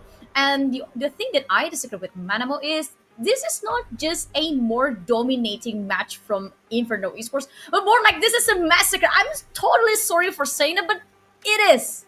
It is a total massacre from IE Esports towards Ace 8 UL Contra. Oh my god. Yeah, as harsh as it sounds, it really goes to show that Seoul, as it UL, definitely seem to struggle with the kind of early game tempo kind of matchups that they're dealing with, especially when you take a look at what really broke the camel's back was very early on in those kind of scuffles. Yes, those kind of early setups did happen over the top side, but it really seemed like it was instantly responded with the Starfall coming in from the side of Barn this way in order to really strike back, and then they got them pretty much choked up underneath their turret, because who's over onto the corner of the map, if we were to actually pause it for a slight bit, you can already see from the minimap that the LeBlanc has already moved right through. So it was a straightforward dive setup coming right in order to really propel the rest of the members of Infinity ahead. So just pretty straightforward stuff. Once you got all these assassins, as well as, a Pantheon who's been able to secure a couple of these kills, it just instantly snowballs. And I love this form of play where they do a lot of bait and switch, especially when you are having a LeBlanc to always be able to reposition with W. So they wait for the right moment, wait for a couple of spells to be burned out, and then they look to recommit again. So watch closely to this one, because the timing on Born This Way is once again so impeccable, where they could just really call for the collapse, and there's really not much that you could do but to really burn those flashes. And when you get out, there's LJW connecting with those all-out in order to ensure that he will be able to tie up loose ends. So therefore, it just ballooned out of control. I mean, by the time that we're hitting about 15-16 minute mark, you can already see that the gap of the goal has already added close to 10k already. So there's not much out of this game that Seoul Esports could actually fall back to overall. So it definitely was a little too much of a challenge overall. So just like how they did back in game one, they just have so many different kind of threats that makes it very difficult for their opponents to really navigate up against, and therefore it was just a full-on collapse that they could actually execute onto these members of S8OUL. Yeah, and sadly for S8UL, I know that they tried their best to find a way how to counterattack the LeBlanc and how to, at least play together, clump together, and holding hands together just to secure a big fight to turn out the favorite table. But sadly, the economy gap itself is already too big to handle, not to mention the damage, and also they have to, thinking not the 360 direction where LeBlanc and also Pantheon could come, but more like a 540 degrees direction about where these two champions could come to them. And then that's it. That's the end of the 4 matches of today. IE secured 2-0 against Ace8UL, and we're gonna calling back the casters Manamo and Riku. I believe you guys enjoyed the fourth match. That was a very solid statement from Inferno Esports that they are very ready for bracket stage, and every single region should watch for them, Rico. Yeah, I think so too. And for me, again, this team has had a lot of experience as individuals, have a lot of tournament and veteranship, both local, maybe some international scene as well, and as well as new blood coming from the PH scene. So again, if the one of the biggest reasons why that we see how dominating this team is, it's due to the fact that, again, some of them have been around for quite a while now. So yeah, amazing stuff. Very, very clean performance from Inferno Esports. Yes, and last but not least, we still have the very last amazing match at the end of today. But please allow us to take a short break, and for you all, don't go anywhere until we back after the break.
The blossoms fall, and the black rose rises. Do you feel like the heroes of this story? Coming to save the day. You're pawns in a game that's already been decided.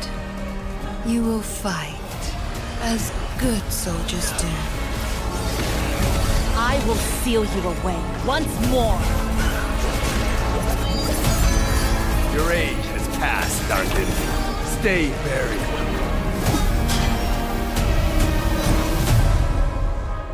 And you will fail, as mortals must.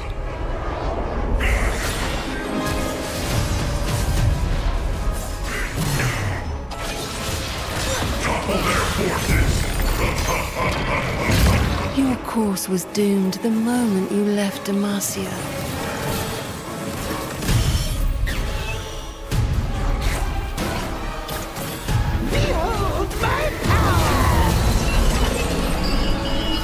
And entered my world of thorns.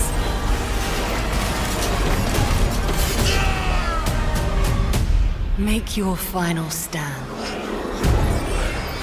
and see how your story ends.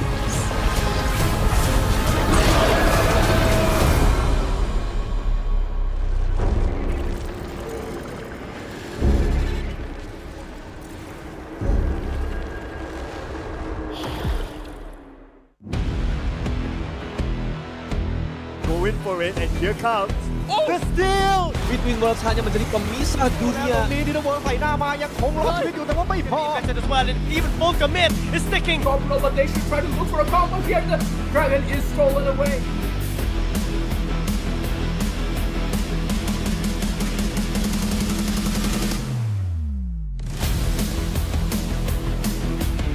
Kung hindi na nagkama ko mga labor, kami na mag-prepare. Not yet, but the damage is gonna be enough. W does pick up Kratos. You and Pikachu goes in, and here's the back set. At the below in HP, it's gonna be taken down by Inferno already. ประตูตัวเดียวเด็กคูณไปเรียบร้อยชิปเปอร์ดันเข้ามาฮอตรอมชาโด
Good evening, Sovereigns, and welcome back to the LCP Wild Card Playoffs 2025. Back with me, your host Abigail, and your analyst Contra. But now we have the new set of caster again. So welcome Rerachu and also Kaka, and both of you actually come to the very right time. I mean, this is the most exciting match of today, which will be FRC, aka Faerie Charm versus Full Sense. I mean, a lot of people will expect these two teams will proceed to the bracket stage, and we're still not sure between Inferno Esports, Faerie Charm, or Full Sense who's gonna be secure the grand final first, because the way how they play today is solid, so solid, Predator. Yeah, I absolutely agree. I think that coming into the last match for today, it's so exciting because earlier in the day, Faerie Charm, I think they had that 2-0 over SAUL, but Full Sense also had that 2-0 over Dae Pal. So I feel like today's last series is just going to be which of these teams can continue their streak and then hopefully join Inferno Esports as the next 4-0 team going into tomorrow.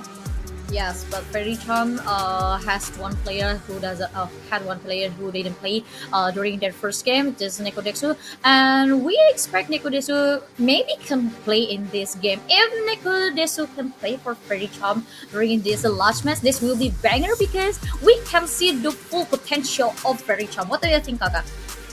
Yeah, I absolutely agree. I mean, it was sad enough to watch them smash SATUL early on in the day, but now Desu is back in the mid lane. And honestly, I do have high expectations from the team coming out from the Titans Cup right here. They have some really solid players, and especially the support player was just fantastic to watch in the games that he played, the Alistair and Bard in. I think he was the difference maker. Yeah, exactly. So he is the one to look out for, and I do expect them to win this one out. Well, at least one of the two games, if not both the games. Yeah, but to be honest, for me, for Faerie Charm and Full Sense, they also kind of team who can set up the tempo. I mean, they can play very aggressive and also can play very slow at the same time. And yeah. I to be honest, I don't know what kind of upsets that will happen during the first game of FRC versus Full Sense Contra.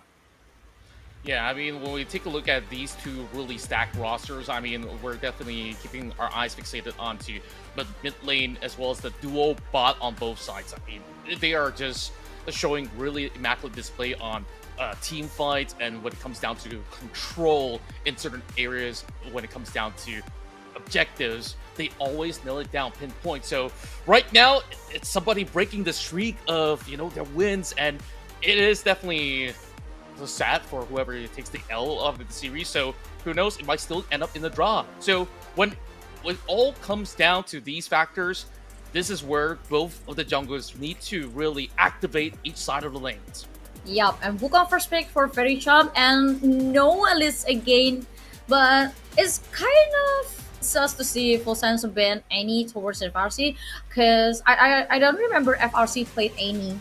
But Kiana could be a pick that kind of hot, because last time I saw Kiana played is very long time ago, right, Raju?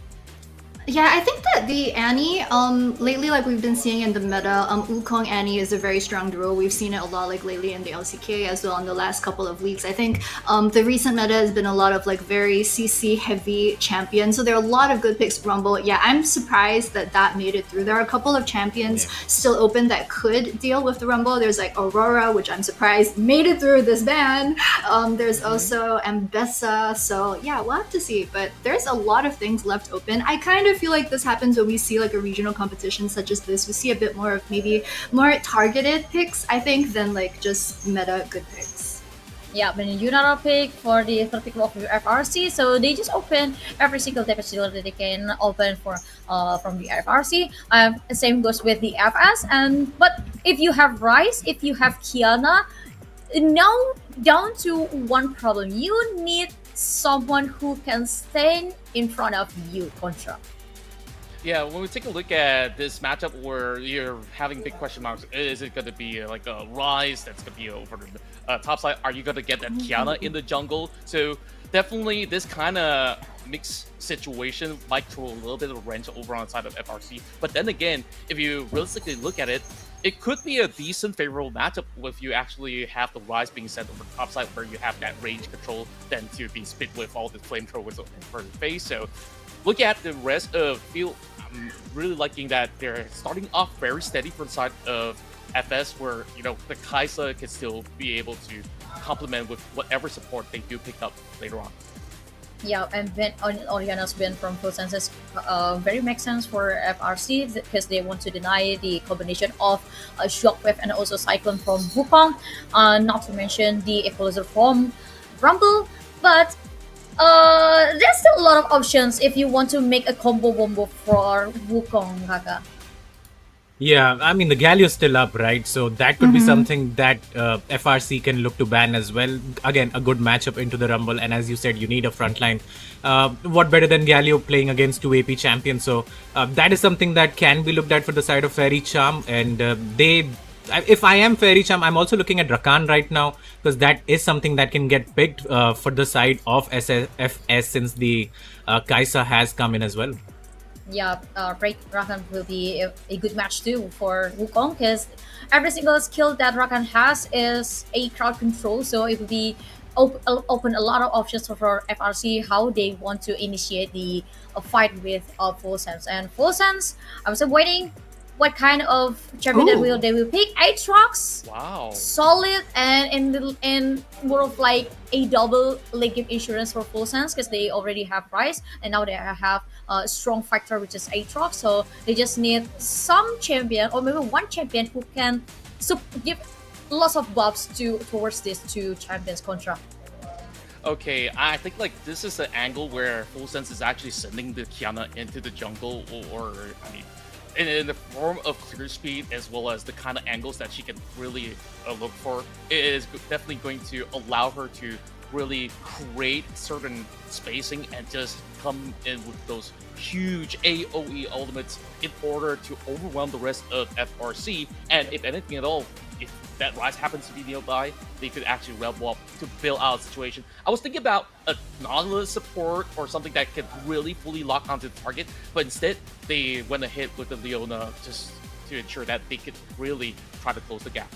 Yep, and I personally love this Leona pick for FRC. Not only she also has one of the shortest cooldown for every single utilities that she has, and also not to mention how strong she is in terms of doing an engage. And Nautilus, because it's open, Full Sense just directly pick it because they want something that can match up Leona's aggressivity.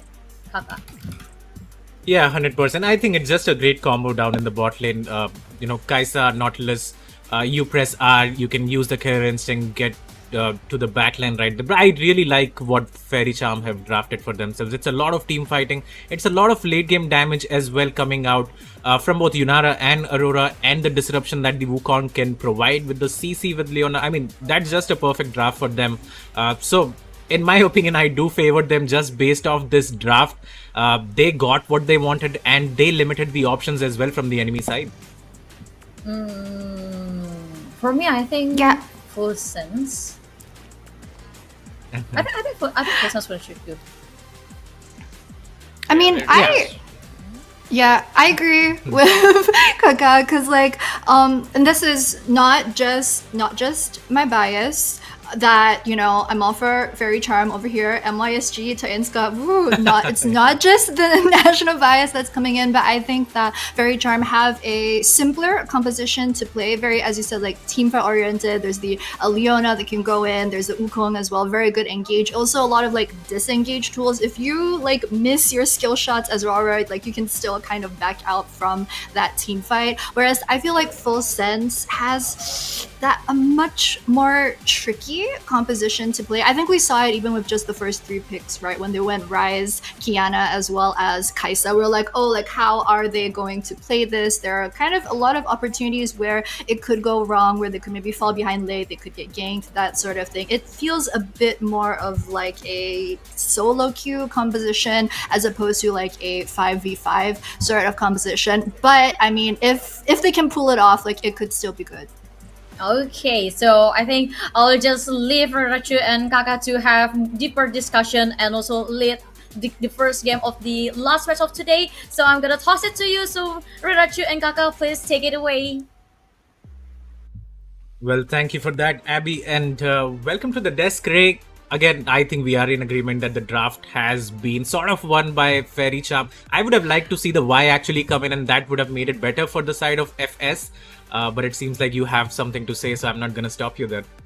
No, I just feel like we're kind of falling into like that traditional like the caster trap where on paper we love seeing this type of competition. We love seeing like Nar, we love seeing like 5v5, like Galio, Leona, and that's like as analysts, we're like, oh, this is such an easy like front to back team fight composition. But I mean, if Full Sense want to bring out the flashy plays, I am all here to watch that happen too. Yeah, 100%. I think no one, I don't think there's anyone who doesn't like watching flashy plays, and that's exactly what the Qiyana and the Kai'Sa bring, right? Oh yeah. But I am of an opinion that if you just pick the better R-pressing champions, I think you have a great chance of winning the game. And that is something that I see from the side of Faerie Charm, especially in the Wukong and the Leonites. It's not rocket science. It's just a lot of CC. You lock the champion down, and then you kill them, especially the Rise, who can be quite immobile as well. As we look at the beautiful faces of all these players right now. Again, both the sides are undefeated. I'm not sure if you got the chance to watch both the teams, but Faerie Charm especially looked pretty clean when it came to their series against SCUN. Yeah, I did catch a bit here and there in the afternoon, especially both of the series from these two teams. I think that Faerie Charm had a very clean game number 1. Game 2, I feel like they could have closed it out sooner, but I mean, a win is a win. A 2-0 is a 2-0. We're not gonna, nitpick on the little things, especially when they are 2-0 ahead. But with that, guys, we are on the Rift for our very last best of 2 series of the day. Thank you for sticking with us. It's local time 10:32 on the dot p.m. here in Singapore and Malaysia, as well as a couple of the other countries. I think there's like a 1 hour-ish time difference, but thank you guys, everyone, for being here, for watching the whole day with us, and I can't wait for the series to start. Oh, wait a minute. Okay, they're gonna back out. I held my breath there for a second. Yeah, and it looks like we saved the best one for the last anyway. Speaking about how the game has... Yeah, that's based, not biased. Anyway, the referee gets that ward onto the Raptor camp, so they will have information of where the Qiyana is starting. I do want to point out, though, there has been like 2 sweepers picked up for the side of FS, so they want to deny as much information as they can at this point. And my eyes are on this bot lane. It can be pretty volatile. Anytime you have to engage supports fighting it out in the bot lane, I think it just spells a lot of bloodbath, so I am quite excited for that, honestly. Yeah, I think that vision for Qiyana is important. I think both for Faerie Charm to have vision of the Qiyana, because you're not really sure like where and if she's gonna pop out at like that level 3, level 4 into your lane, and then for Full Sense as well, because they want to make sure they get Qiyana rolling a bit early. Otherwise, it's gonna be hard for her in the late game, because she goes in, she gets blown up. You know the drill. Early on, I think for the bot lane, Kai'Sa doesn't have the best laning phase. So we'll see how that one plays out. Yeah, and just talking about the players as well now, this is the first game that Neko Deso is playing. As we look at an engagement down in the bottom lane, Kyowon is going to get very low. He hit level 2 first, but I don't think it was enough. Now the Nautilus Yusaki on that champion does burn his heals, so heals being traded right there. It does look like the squad from Thailand did win that engagement down in the bottom lane. Thanks to the turret and the hook that came in under the turret. Yeah, so Savasky does still have a barrier. It was a bit, I think, funny for our eyes, because we saw that Leona being the one in the back running away because she was already chunked so low. But I think just in terms of summoner spells, they're gonna want to... Oh, what? Oh yeah, because the jungler is coming in, right? Yeah, they don't even need... is going to flash, secures that kill. The W slow from Savasky is enough to stop Blondie in his tracks as well. And that is going to be a 2-0 start for the side of FRC, and they are off to a great marker right here. Great passing by the referee as well. He picks up his Raptor camps. He gets the information that bot lane could be a bit explosive, and if he comes around, maybe he can get a kill, and that's exactly what happens. 2 very quick kills, and if Dust can manage to survive here, I think it's a great return for the side of FRC.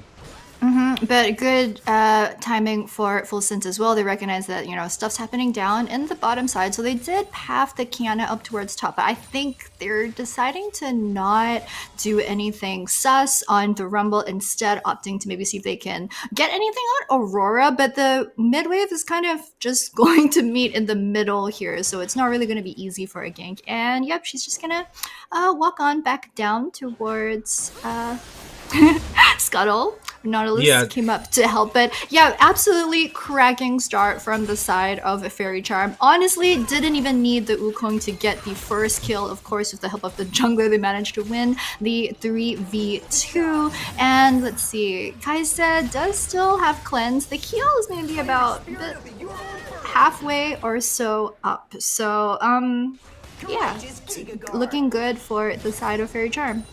Yeah, for both the supports, the heal is about to come up, and in the 2 versus 2, of course, the barrier is going to come out on top. Top that Sevasky has picked for himself. Good adaptation by the jungler of FS. Few gets both the scuttle crabs, knowing his bot lane has the priority. Gets the top scuttle crab first, moves down towards the bot side of the map. So that is sort of a saving grace for him at least, but looking at the bot lane right now, the CS advantage is negligible for either side right now, but the kill sits on Sevasky and has the cull as well, so he is just going to farm up a storm and hope to get those 2-3 items, and that's when, you know, the Yunara truly comes alive. Yeah, I think when you cash that in is really when we're going to see that more of a difference, and a bit more chip damage onto this Nautilus. He's going to have to walk that one off. Oh, flash! Oh, wow. Incoming from Wukong. Yeah, oh, that was so clean. Yeah. No, wait. Okay, except for, we'll just pretend we did not see the little mistake in the juggling of the tower aggro at the end there. But yeah, I think that Faerie Charm are really trying hard to focus down the Kaisa and the Nautilus. I think they've made an interesting decision. They've looked at the picks and bans from the side of Full Sense. They've opted to not send jungle pressure over top, where, you know, Aatrox maybe could be a danger in the late game, but they've instead decided to focus on Kaisa over in the bottom side. Very good choice, but now over in top side. Yeah, and Dust could be able to trade 1-for-1 here. Let's see if he can. Yeah, one more auto attack should get do it. Yeah, there you go. So he does secure the 1-for-1 right there. So that is, you know, making the best out of a very bad situation for him. But down in the bot lane, again, Nekodesu showing his prowess, comes in towards the bot side of the map, punishes both the bot laners because they didn't have their flashes available. The Between Worlds is there and nowhere to get out for the side of Blondie and Yuyusaki. So 2 more kills picked up for the side of Faerie Charm, and they are looking very strong in this early game so far. Yeah, absolutely. I think that for any top laner, competitive or amateur, just as I say that though, I was just about to say any top laner, if you are prepared to play Rumble in a League of Legends game, you're prepared for this to happen to you all game long, which is you're gonna get focused probably by the enemy jungler, you're gonna get dove, you're gonna get caught out in the jungle. I think that this is just one of the trade-offs that Faerie Charm are pretty happy to go with this time, since it means that Yunara has so much less pressure, she has so much less of Full Sense attention on her, and yeah, I think this is just how they're gonna play it. Yeah, and now the swaps have started to come in as well. As you can see, the timer 20 seconds to grub spawn. So both the teams are going to acknowledge that. Never mind, actually, Blondie is going to go back towards the bot side of the map. So they might have to give this up, but never mind. The Wukong is here. Stops the engage from the Kiana. Gets the kill. Nautilus has to flash away from the trouble. And that is going to be free grubs picked up for the side of FRC as well. So that is going to be the second objective for them. One more and they will secure the feats of strength. But this Aurora, man, he's just everywhere. He's getting so strong right now. 3-0 and 0, has the Haunting guys. Probably looking towards that Leandry's first item. And right now Dust just has to be a bit careful. Just needs to survive as we look at the gank that happened earlier. Take us through this one, Ray. Yeah, it looks like... Oh, this is the one from a bunch of minutes ago. Oh no, Yeah. this is the one with the tower misjuggling of the aggro. But yeah, I think that Faerie Charm, they started out playing that one very well because this is the second or the third time that we've seen bot go for the 2v2. So this time around, Faerie Charm look like they're just going to do a bit of chip damage in lane 2 versus 2, but surprise, they've got their jungler over in the back. I think that Full Sense thought this was just going to be like a standard little poke competition, but then they push the bot duo of Full Sense back towards their tower, their jungler shows up, and then it's just a very easy clean cut dive for them. So bit of the mind games going on in the bot side, which I really like. Yeah, 100%. And just looking at the goal difference so far, it's not a big difference, but the game has looked quite one-sided, but again, Full Sense have been farming up their numbers. They are not falling behind when it comes to laning, at least keeping up with those CS numbers. And the lead does come in for them. Few has been farming up a storm on the Kian as well. Did end up dying early on, but still 300 gold or so ahead in this jungle matchup. And now we are looking towards the bot side again. Reverie is here, has the Cyclone available. The Zenith Blade connects onto Yayusaki. Does not have the flash again, so he is going to die. The TP comes in from the Rise, but it's too slow. I-Take is going to end up here, but the Cyclone charge number 2 is there, and he's going to end up going down as well. That's going to be a double kill. Sevaski picks up the third kill of this skirmish, and now there's a big difference between the two teams. I think that Full Sense are kind of stuck in between a rock and a hard place right now because they recognize that the Kai'Sa's falling behind. So at that point, you have one of two options, right? Oh, hang on. Oh, hook not gonna land. I think it was just kind of gonna use the hook to gap close onto the tower, but not necessarily look for anything more. But as I was saying, I think when you recognize that someone on your team is falling behind, you have one of two options, right? Either you send more pressure to their lane to get them even, or you decide, okay, we're going to send our pressure to a different lane, perhaps top, perhaps mid, to try and get them a hit instead. But I think Full Sense at this point, you know, they've realized, well, it's Kai'Sa, we can't completely just sacrifice the Kai'Sa, so they tried to help her get this lane even again. But Faerie Charm, they've got a very good handle on this timing as well, because if you notice, the Nautilus is actually at that point only level 5. I think if Nautilus were level 6, they actually potentially make it out of that completely unscathed. So Faerie Charm, like, we have to make sure we dive this right before Nautilus gets ultimate, which is what they did. So just good decision making, I think, by them. I'm not sure what options Full Sense still have left.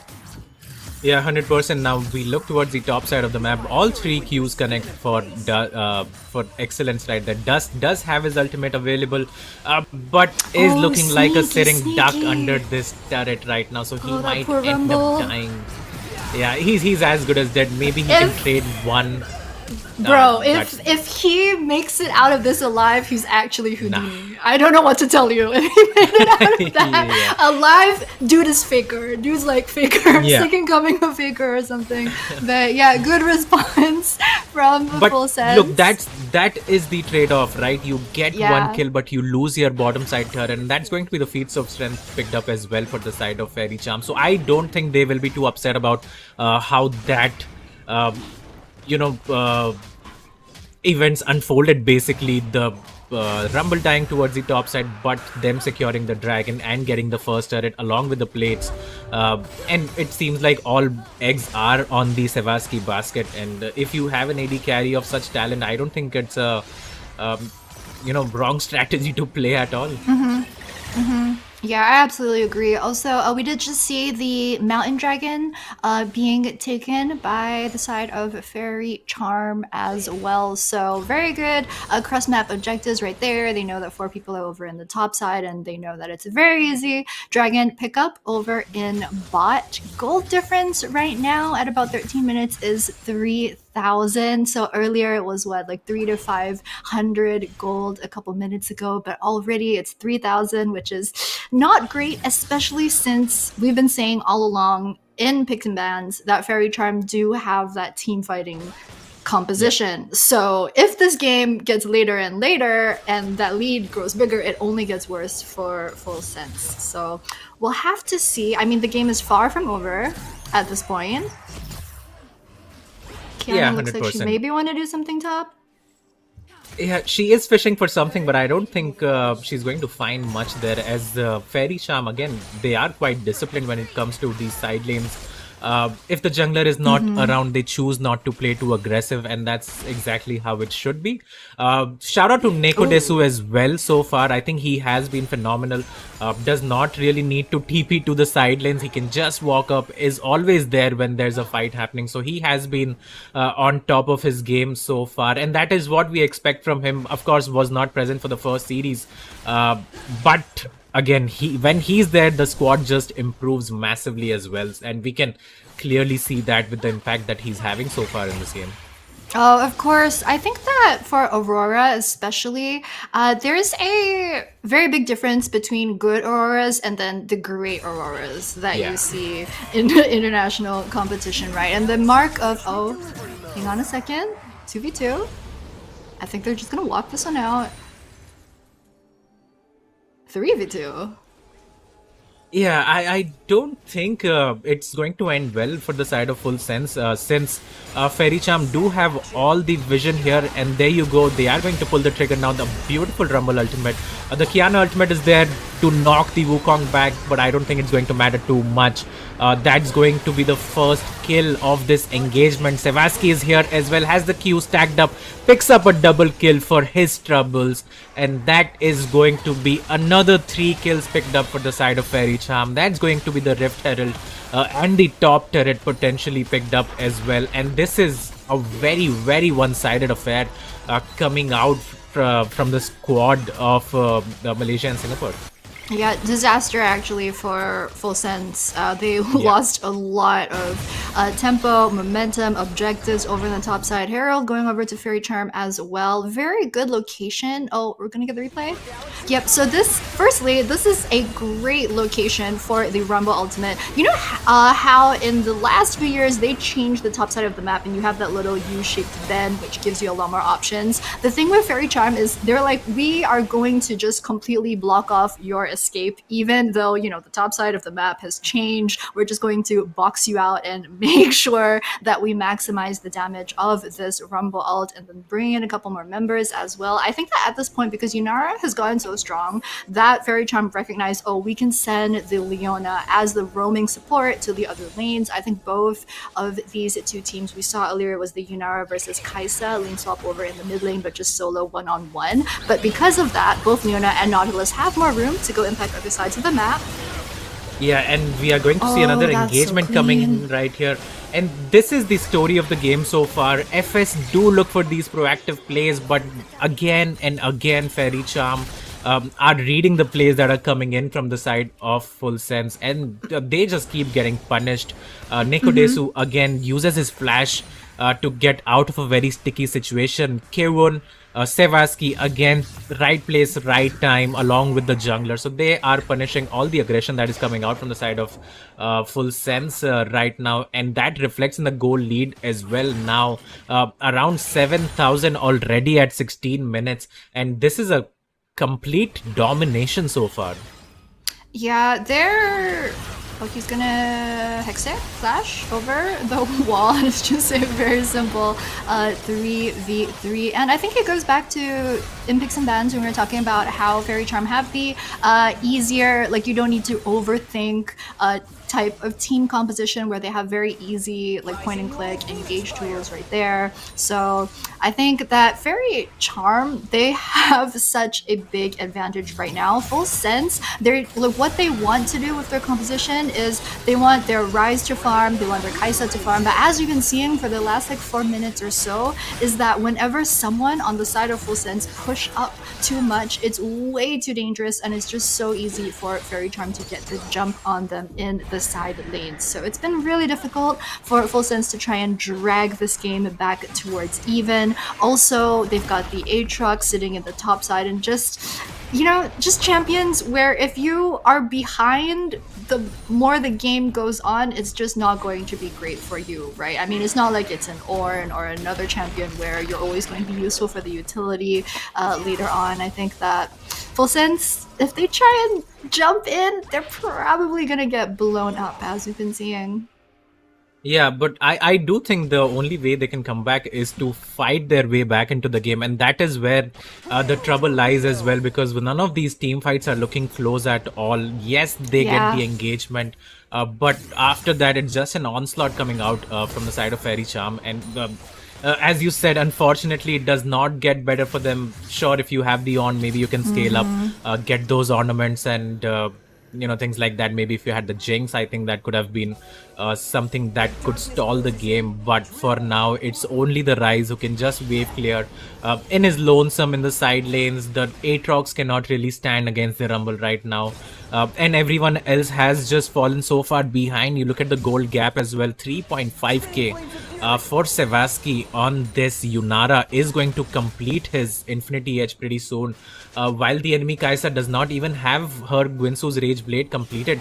And that's what good teams do as well. Faerie Charm are doing exactly what they need to do. They are choking out the resources from the side of Full Sense, entering the enemy territory, their jungle, and trying to create a lot of disruption, trying to take their camps, and just making life really hard for them. Yeah, the absolute disrespect, right? To have that ward over at the red buff when they know that the camp is coming up. Yeah, I mean, it's not all over for Full Sense. I think that they can still try to play for picks with the man advantage. Because, I was saying Rise, Kai'Sa, they want to farm, but what else can Kai'Sa do? She can, assassinate when you get someone low enough. I think Kiana and Aatrox kind of... Oh! No! No! Wow. It's over.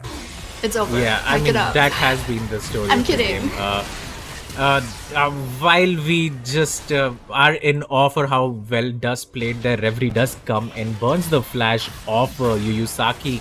Sevasky with the slow now is going to secure the kill for his jungler, and that's going to be a 2-for-1. And Dust has done a great job when it comes to these side lanes. Every time he gets ganked, he makes sure that he's trading his life for the enemy top laner. And that has been the saving grace for him as well, while the rest of the team has been wreaking havoc onto the Rift. So yeah, I mean, props to him. He knows how to play that weak side really well, is up in CS, has 4 kills as well, is going to complete 2 items pretty soon for himself. As we say that, there you go, the Shadow Flame gets picked up. Meanwhile, the squad is picking up the Artican. So it is a very slow and a very painful death for the side of Full Sense. Yeah, I agree. And when you're looking at Full Sense, right, they've only got 5 kills to Faerie Charm's 19. 4 of those kills are on the Rumble. But then when you look at Dust's KD, it's 4, 4, and 2. So as you mentioned, right, he's making absolutely sure that each of his deaths counts. If he dies, he's more than likely bringing someone from Full Sense down with him as well. So they're just maximizing everything they can get out of that death. And, oh man, it's gonna be tough. I don't know. I feel like if I were Full Sense, which I am not, I feel that we are so not. I feel that in a best of 2, especially you've had a long day today, right? This is their second best of 2 series. They've got more series coming up tomorrow as well. Do you start planning for the next game, or do you keep trying to bring this one back? I think you absolutely start planning for the second game, especially with, again, how the side lane has gone. If the Rumble was not taking one life away with him, I think it would have been a different story. But hold on to that thought as Neko Desu is looking for the team fight. This could be the team fight that Full Sense was looking for, but Sevasky is dead. The Wukong is alive. Neko Desu still alive, so they do not lack the damage or the CC to kill out the members from the side of Full Sense. I think that was the best chance that the side of Full Sense had in this game to come back, and that turned out to be a 1-for-5 trade for the side of Faerie Charm. And yeah, to answer your question now, I'm definitely looking and thinking about that second game.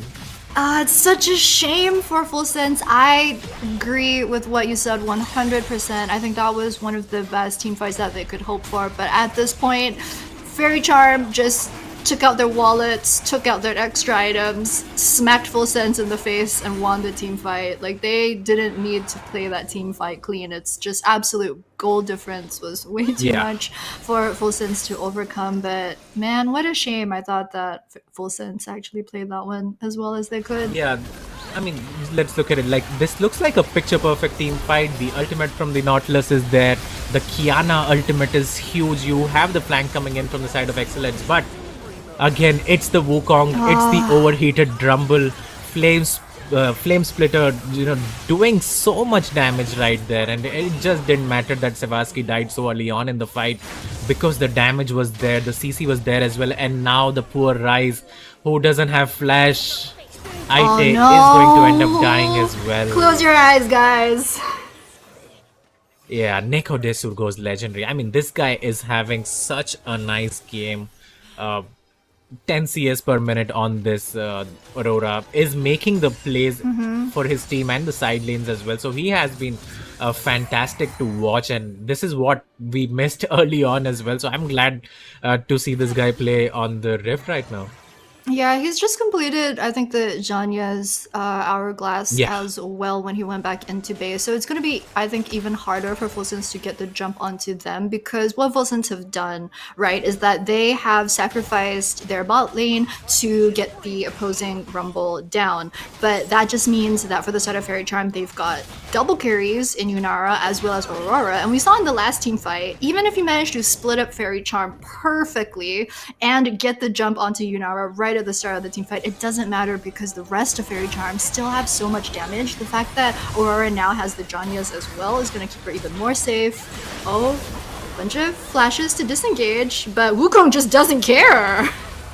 Yeah, he's going to engage on to that Nautilus, goes godlike, is going to pick up the kill, and right on cue the Baron Nashor has spawned, so they are going to look to shove this mid lane up as far as they can and look to get that Baron, but towards the top side actually Reverie is there again, goes legendary. The Realm Warp is not the best from the side of Ryze right there, as he's going to go down as well and make that 4 kills. Well, a clean ace for the side of FRC, and they might not even need that Baron buff to end this game. Oh, they're just gonna TV straight into the base right here. Take the tower, take the inhib. Yeah, I think this is well. Yeah, it's 20 to 30 seconds for the side of Fulsens. Yeah, this is done. So yeah, again, they did not even need the Baron Nashor to finish this one up. You can see the goal lead 15,000, and this was a masterclass starting from level 1, well, minute 1 rather, and what a one-sided game. Like, that was a flawless performance coming out from the side of Faerie Charm. Yeah, I think that going into the series, right, we were all really curious. During our rehearsal and like our meeting last night with all of the other talents, analysts as well, we were all kind of talking about which teams we thought would do well versus each other, because the thing with this regional competition is that every team is the best in their country, but we haven't seen them match up versus each other. And especially for Fulsens and Faerie Charm, they're both the 2-0 teams from today. So we were like, how are these two teams going to play versus each other? I think that unless something changes drastically in game number 2, I think we've got our answer. Yeah, I think Styles makes these matchups, and this is just a bad matchup for the side of Fulsens, as we give it back to the host and the analyst to break down this game 1 between Faerie Charm and Fulsens. Thank you so much, Kaka and Raichu, for Fulsens versus Faerie Charm. That was a solid performance, to be honest, for Faerie Charm. And we can see how different it is when FRC played with Neko Desur contra. Yeah, you can definitely see the dynamics absolutely shift, right? And on top of that, I absolutely do agree what Kaka did mention. Like, the matchup itself, it's already so favorable for the side of FRC. If you just go boiling down to, all these small little nuances like level 2 power spikes, level 3 power spikes, each respective lane do actually have their very own priority. So that being said, the rest of these members of the side of Fulsens, they needed a couple of all these other criteria in order to even find that scaling, get your gold farmed up, and they gotta also look towards a harder to execute composition, which makes things a little bit tougher when they were to, get towards that point. And you saw how proactive Neko Desur was to constantly create some loopholes over on the bottom lane, and whenever he passed by, it was just, big obliteration of areas where it's just really hard to really get out of over onto those sectors. On top of that, Savasky as an ADC, he's always putting himself forward to initiate some damage output first and foremost before the rest of his teammates follow suit. So it's just a very strong showing of really how to work together as a unit. And on top of that, their timings for objective is just excellent. So I'm gonna break it down on how all this really went down, because down towards all these small little nuances, it really was just perfectly calculated to a T. Yes, and not to mention about how FRC can counter-attack every single ganking that FS want to do, and also even though the ganking itself kind of mentioned as a success, they still can take a immediate trade, like what we saw on the screen, like when Rumble was ganked by 2 champions from FS, he still managed to secure at least 1 kill to make it even. Yeah, true enough. And then you saw this kind of sequence where they are hoping to actually steal away the blue buff, and then they got instantly punished for it. You saw 4 members absolutely collapse upon them. As much as the rest of Full Sense want to also look for something in return, sure, they have this trade going on for them, and look at the other response. Immediately over bottom side, they are also securing turret. That was just a really good read on how they always go for either equal trades or a win-win scenario. So by doing so, FRC still comes up ahead. Yep. FRC actually not only managed to play a very beautiful game towards the FS, and FS, on the other hand, to be honest, at some point, FS still have a chance to win the first game, because even though they lose, they will look very kind of weak when it comes to ganking towards the FRC, but they still managed to, lessen the gap of their economy. But each time they pass through the big objectives, everything is just fall back to FRC. Now, I'm rewinding this back because I think this is one of the most beautiful play that I've seen for today. At first, you were thinking, oh, this is a 3 versus 1 setup, right? There's no way that Neko Desu would survive. So keep an eye on Neko Desu. So what he's trying to do right now, he's actually... he understands that, okay, they definitely are looking towards bot lane dive. So what do? Lo and behold, there's actually 2 members waiting right there with the blast cone.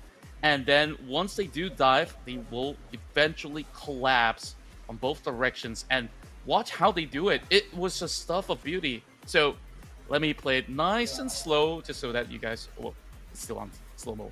My bad. Okay, let me put it back to normal speed. Okay, I guess we kind of skipped that. Anyways, going forward with that, it was just a big play that they've been able to really pull up great surprises, and there was also multiple funnels that you could just have this front to back composition really working like perfect gears all together. So that being said, FRC, they're just really showing what teamwork could really make the dream work. Yeah, and this kind of teamwork is one of the most solid after Inferno Esports that we saw back at the 4th match. And Full Sense, they tried to maybe adjust their draft, not only just their draft, but they need to take more initiatives towards FRC contra. Yep, and that pretty much secures it for FRC for game 1. So Full Sense, I guess it's really boiling down to the draft, right, where they couldn't really find any form of answers. And I remember even back in the Titans Cup, this kind of matchup, Aurora versus Rise, is really Aurora favorite in that sense, where, yeah, it's just stronger power spikes, and it, as much as the idea is to really snare her down with W, it doesn't seem like it was the case where Neko Desu has been caught out in any form of time. So clean plays overall. I'm liking what I'm seeing from the side of FRC, while Full Sense probably just need to change the dynamics of what they really want to focus on, whether it's a top lane win or if they really want to find a way to shut down Neko Desu. Yup, and because they still have 2-0 wins later, but they just need to, creating a situation where they can secure another point, and to lose 2-0 against FRC, it will be bad for Full Sense. And this down to the last game of today between FRC and also Full Sense. I think despite the priority, Fusen still done a very good job back then on the first game of these last matches, because even though they were pressured in the early game, they still managed to find a way how to make a condition of ganking towards the FRC. Yeah, true enough, and I think like it's definitely something that they really have to slowly dissect. Where if they really want to play a slow tempo game just to ensure that they have a little bit of a safety net, then they gotta ensure that they always have just about good enough vision to be able to track some of the movements, because you can see all these proactive plays coming out of, you know, the jungler of FRC on top of some good roams coming out of Kill1 at the very same time. So I feel like they've been able to really show us very different kind of play styles, whether if it's like a little bit more of an early game kind of setting, just like what we've seen from here on, where every single member has been able to really go for good traits in the lane. Yeah, I think despite the what happens on the previous game, I think this is going to be a very right time for Full Sense to try another drop towards the FRC, and especially this kind of something that they did not expect as well, because they might see the demo of FRC playing before without Nikodesu, and maybe there is a chance that FS kind of not expect that the dynamic of FRC with Nikodesu is so different with what they imagine. Yeah, of course, when we take a look at the previous player before, of course, Nikodesu stepped in, I think like he definitely played a decent Ari game at the very least, but it's more like all these small little actions really accumulate for the side of Nikodesu. Like, it's all about the right timing when you actually move around the map to really look for a gank setup, and it just goes to show that they have clear communication of what they really want to achieve. It's like, okay, we got the priority over bot lane, you come over for a dive, and you saw, I mean, there was this perfect connection between the chemistry of all the players coming in from FRC. Yeah, I mean, not only the communication, but also the synergy of trust of each players. I mean, look. It's sadly that we could not see the video that you want to show us about the Aurora during the dual lane. Almost got ambushed by 3 champions from FS, and actually it turned out to be FRC's win because they just turned back the tide. Yeah, and they weren't even dented. I think like that was absolutely immaculate, where I want to see more of those kind of plays. So I'm excited for game 2, because I believe that Full Sense have not really shown their full strength just yet. Yeah, and we're waiting for the benefit for Faerie Charm versus a Full Sense and aka for the last match. What will they pick? I think until now, I don't feel like every single players from Full Sense already got their comfort pick. Maybe only 1 or 2 players got their for comfort pick, and the rest of it just play around the champion that they want to focus on. Since it's the last match, I think it is not hurt at all if you try to just pick every single comfort pick that you want to pick. What about thing, Contra?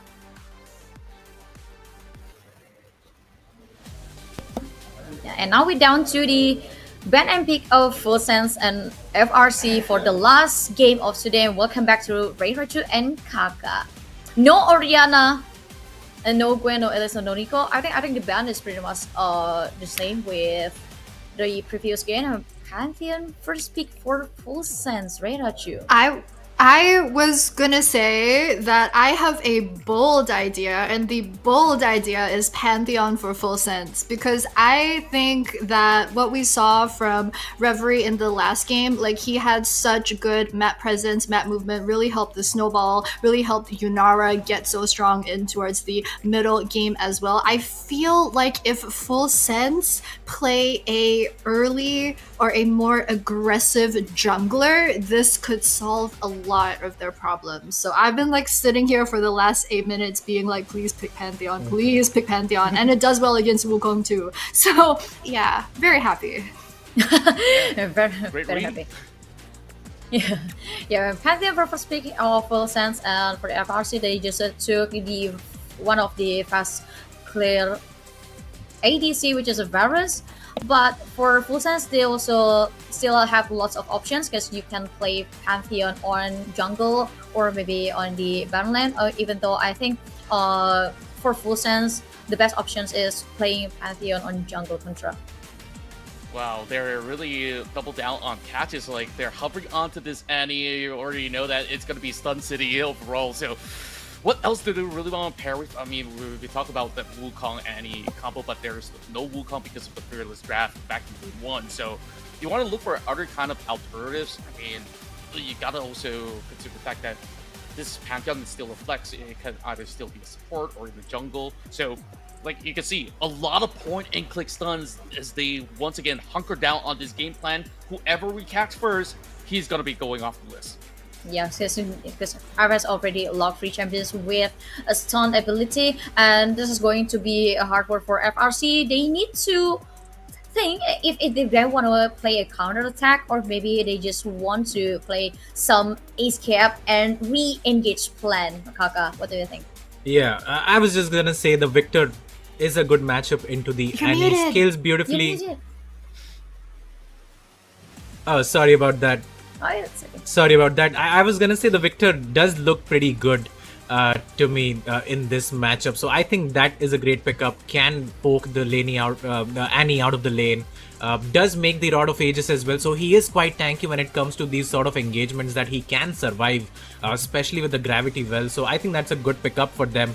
And having said that, now there is sort of a lack of damage I can sense from the side of Full Sense.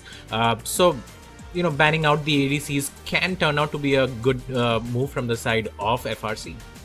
Yeah, but the downside of having Victor on your lineup is Victor very rely on items, so FRC needs to make sure Nekodesu can have a good space to build items contra. Yeah, I think generally, like what Kaka did mention, he does have, you know, range advantage if he does actually go for the E max and compares it to the Q max. So I think he's going to be faring decently in lane. It's more of the contribution on those team fights, right? If we take a look at what FS wants to do, they really want to run at those members of FRC. And FRC, they're prepared with all these disengage tools that, sure, if you want to come in, we are ready with the Chains of Corruption. And now that they are also taking a lot of safety net out so that it does not amplify the push. You don't really want to deal with the Sivir ult. You also don't want to be snapped from, you know, 1,000 kilometers away by that Jhin. So I think like they've been able to really read the room very, very well with this draft. Yeah, and the last thing that FRC needs is the tank, and they just logged K'Sante, supposed to be K'Sante top lane, and for Full Sense, it's down to them and whether they want to, you know, maximize this stun party, stun festival from 3 champions that they just picked right out to. Yeah, so it's down to them to pick their bot side unless the Pantheon unlikely goes towards support, right? But it looks like it's going to be the Kalista and the Renata. I think my one concern is that the Kalista has a bit of a shorter range, I think in laning as well as in the team fights as well. So there's a tiny little thing to look out for. But I mean, just looking at the 5v4, I think Faerie Charm also has gone for like a very team fight oriented, good engage, good disengage tools all across the board. So we're kind of seeing 2 squads go for that very team fight heavy. Oh, and of course it's gonna be Rel, even more team fight ability. Wow. Yeah. I'm actually really excited for the Rel. Well, yeah, me too, because this is gonna be Rel's debut during the LCP Wild Card Playoffs. But for Full Sense and FRC, I believe this kind of draft is a solid team fight because they just want to full dive in towards each other. What do you think, Kaka? Yeah, I like the draft again coming out from Faerie Charm, I have to say, because Full Sense are on a timer in this one. They are a very early game focused team. You have the Renekton, you have the Annie who does not really outscale the Victor as well. And the Kalista, I think for Kalista, just playing against that Trundle pillar is going to be hell because it reduces your movement speed so much and the attack speed. I mean, it's just going to well, not be the best game for the Kalista. So I think she might struggle a bit here. And again, just like game 1, Faerie Charm have a lot of scaling in their comp, but they are quite tanky as well. So if they can survive the initial burst, I think they should be able to take this one as well. Yeah, this is going to be very bad for Full Sense if they fail to secure the early game. Because if these games drag to late game, FRC has a bigger chance to knock it to 2-0. But let's see what will happen. Will FS able to secure 1 point from FRC? And we're gonna toss it to the caster. Redachu and Kaka, please take it away. All right, thank you guys, Abigail and Contra. Welcome right to Reirachu. I can't believe I pronounced that name terribly wrong. But again, talking about the drafts, I really think Faerie Charm have given themselves a really good advantage yet again in this game too.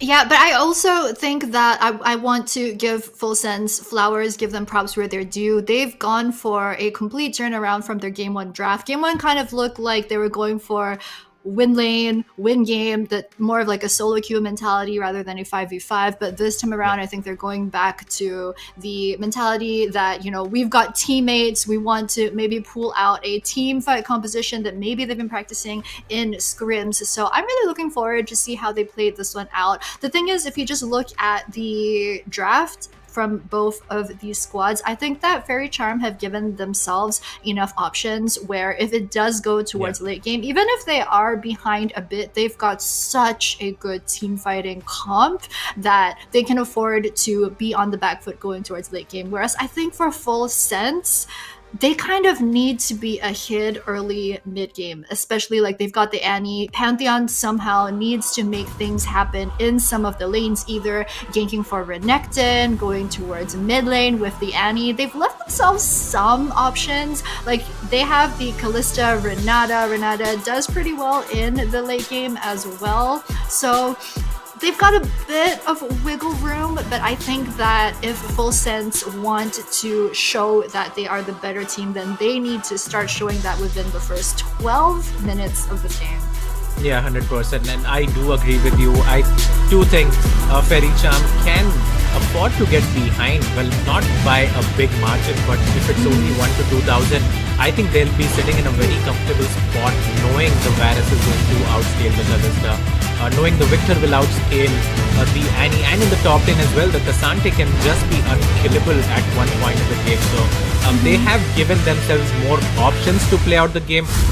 But having said that, Full Sense does seem like a team that, you know, really thrives on these early skirmishes, these early sort of team fights, and drafting a comp like that for themselves, I think, gives them a really good chance as well to secure 1 point for themselves.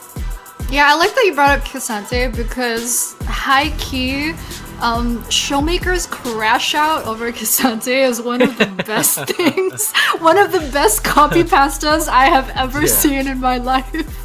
100%. I mean, I agree that Champ has dashes, he has shields, he can deal a lot of damage.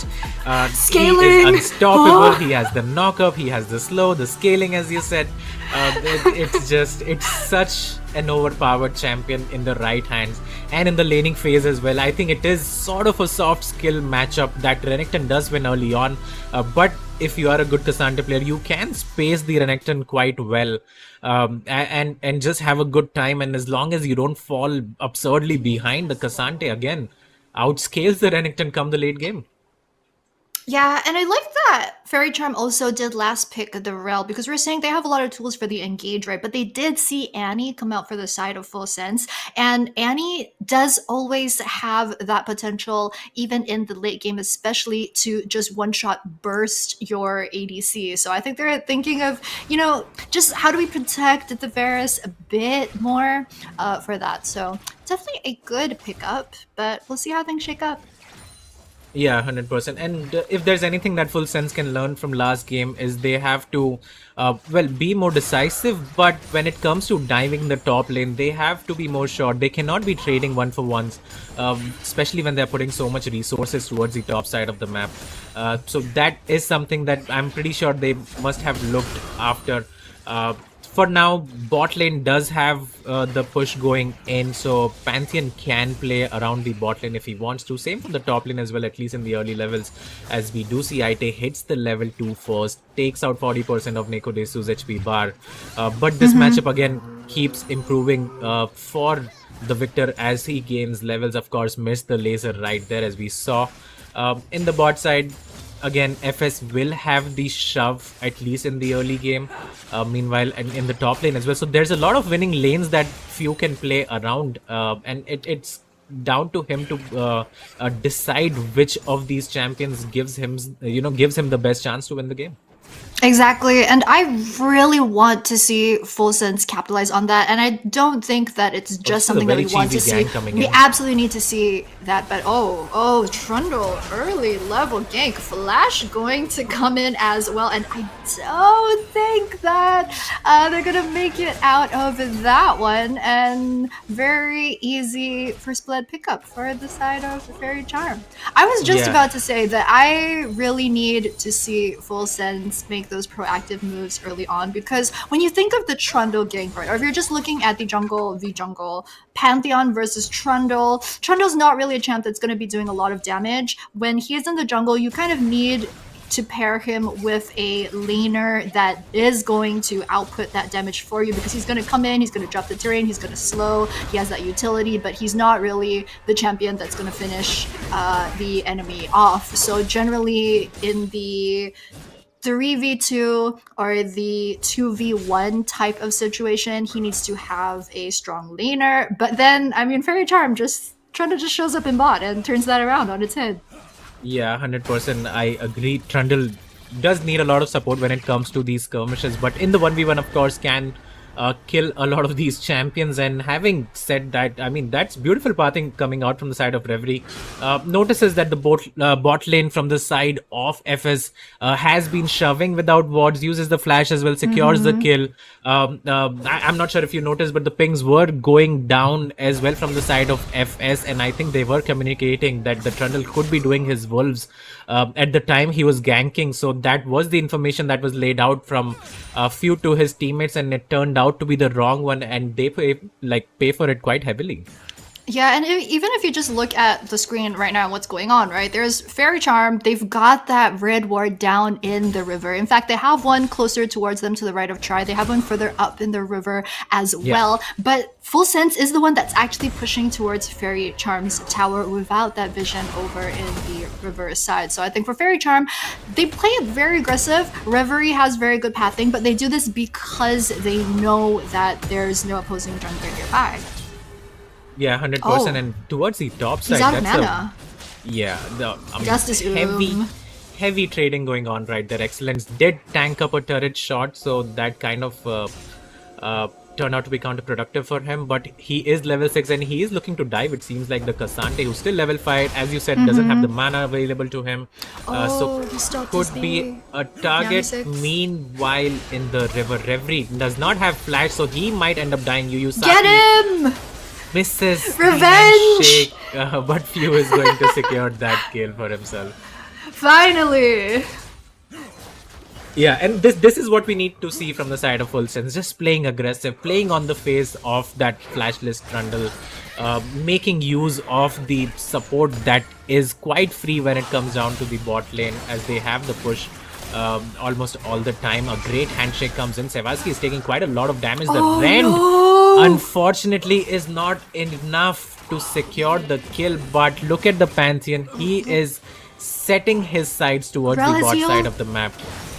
Barrier? Oh, the flash is really bad. What? But the Kalista is able to pick up that kill. Sevasky didn't use his flash or barrier. Cassante has TP'd back in as well. And let's see if you can get out of this situation. No, he can't. Does not even have the flash available. That should be a free kill for the victor. That's going to be a few stacks for him, for his passive as well. And what looked like a good play again for the side of Full Sense turned out to be an even play, and that really favors Faerie Charm again. Yeah, just misstep from the bot side of Faerie Charm, I think. They had Sevasky go down. As well.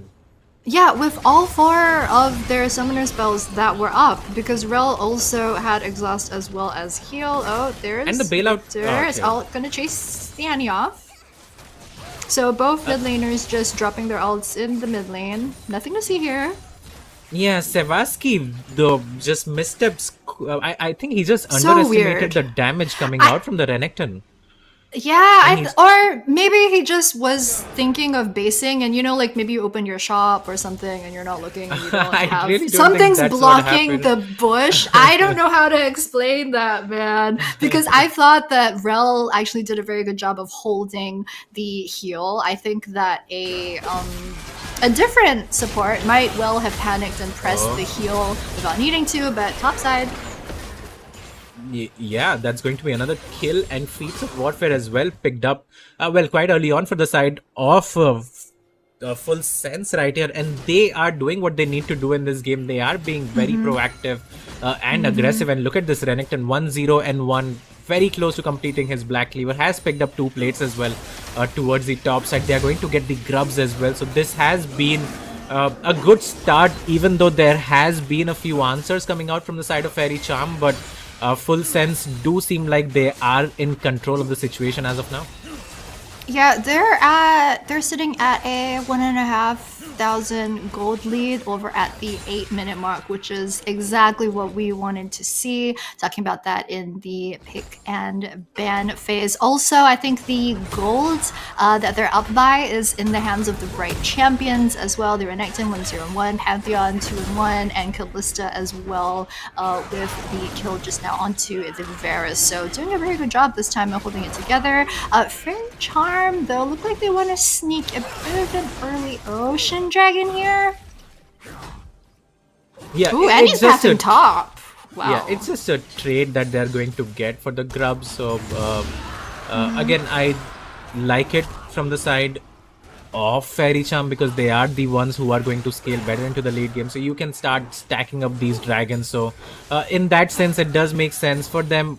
Same for the side of FS as well, getting those grubs and trying to eat these plates up as much as you can, as Excellence is showing us getting that one more plate towards the top side of the map. He's going to get that, and look at the goal lead that he has, 1,000 already. And it looks like he's going to only get stronger. Yeah, absolutely, because cute flash coming out from the crocodile over in the top That's side. a caster's curse right there. I was gonna say, is Renekton a crocodile or is he an alligator? So I played a crocodile. Really? I play top sometimes, and like when the Renekton does bad, I call him a handbag, and they get so mad. Anyway, we were talking about tower plates. Yeah. I think that for Full Sense, getting the push, getting the void grubs, getting the push early on is very good for this team, because when you look at who they've drafted, right, especially Annie, Pantheon, Renekton, if they can get the first tower down in any lane, especially like mid maybe, that's going to open up so much more vision on the map, and then Faerie Charm are going to be on the back foot wondering, oh, is there a gank coming? My jungle's not safe. So yeah, if Full Sense can do that, I think that would give them even more opportunities to bring this lead into the mid game. Yeah, 100%, but they cannot, bite more than they can chew, and that's exactly what the Renekton did early on as well, right? He did sacrifice his life. He's greeting so hard for this tower, though. Does not have Wait, he's flash got support. As we see this fight, the Annie comes in, gets knocked in. Three. It's a 3v3 now. Few has to flash away. Nekodesu might be able to secure that one with the Arcane Storm. There you go. Q1 is here as well with the flash rel Q, but it's going to miss out. And again, these are the sort of over aggressions that does come out from the side of Full Sense, and then they get punished for it. Chain of Corruption now is going to find the Callista, but nothing doing right here. The TP comes in and the Varus is safe. That TP came in absolutely clutch over in the top side just right before the tower went down as well. I mean, if that tower goes down before that TP finishes channeling, I think that could very well go the other way. But very good timing on that one. Yeah, 100% saves his AD carry right there. Dust is going to pick up a lot of CS as well. Again, denying these plates as much as he can, so it works out, but now he might be in trouble. The rent stacks are stacking right there, but not going to matter too much towards the top side. The Victor does not have flash, and he has no idea that there's a crocodile in the brush. The Pantheon is coming to from the bot side of the map as well, and this might be the first death for Nekodesu throughout the series so far. And let's see who picks that up. It's going to be the Renekton who picks up the shutdown bounty. I believe there was one onto the Victor.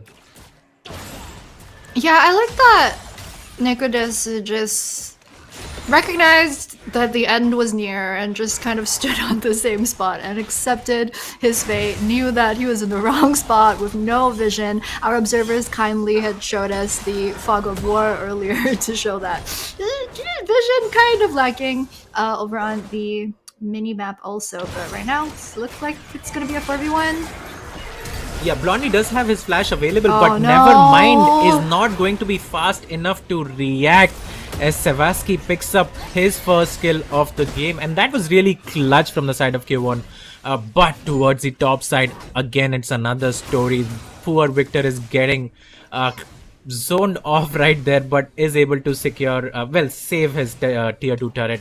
But meanwhile, in the mid lane, Aite again chewing up these plates for himself and trying to get back into the game, because he did fall behind because of the kills that Victor had gotten in the early game.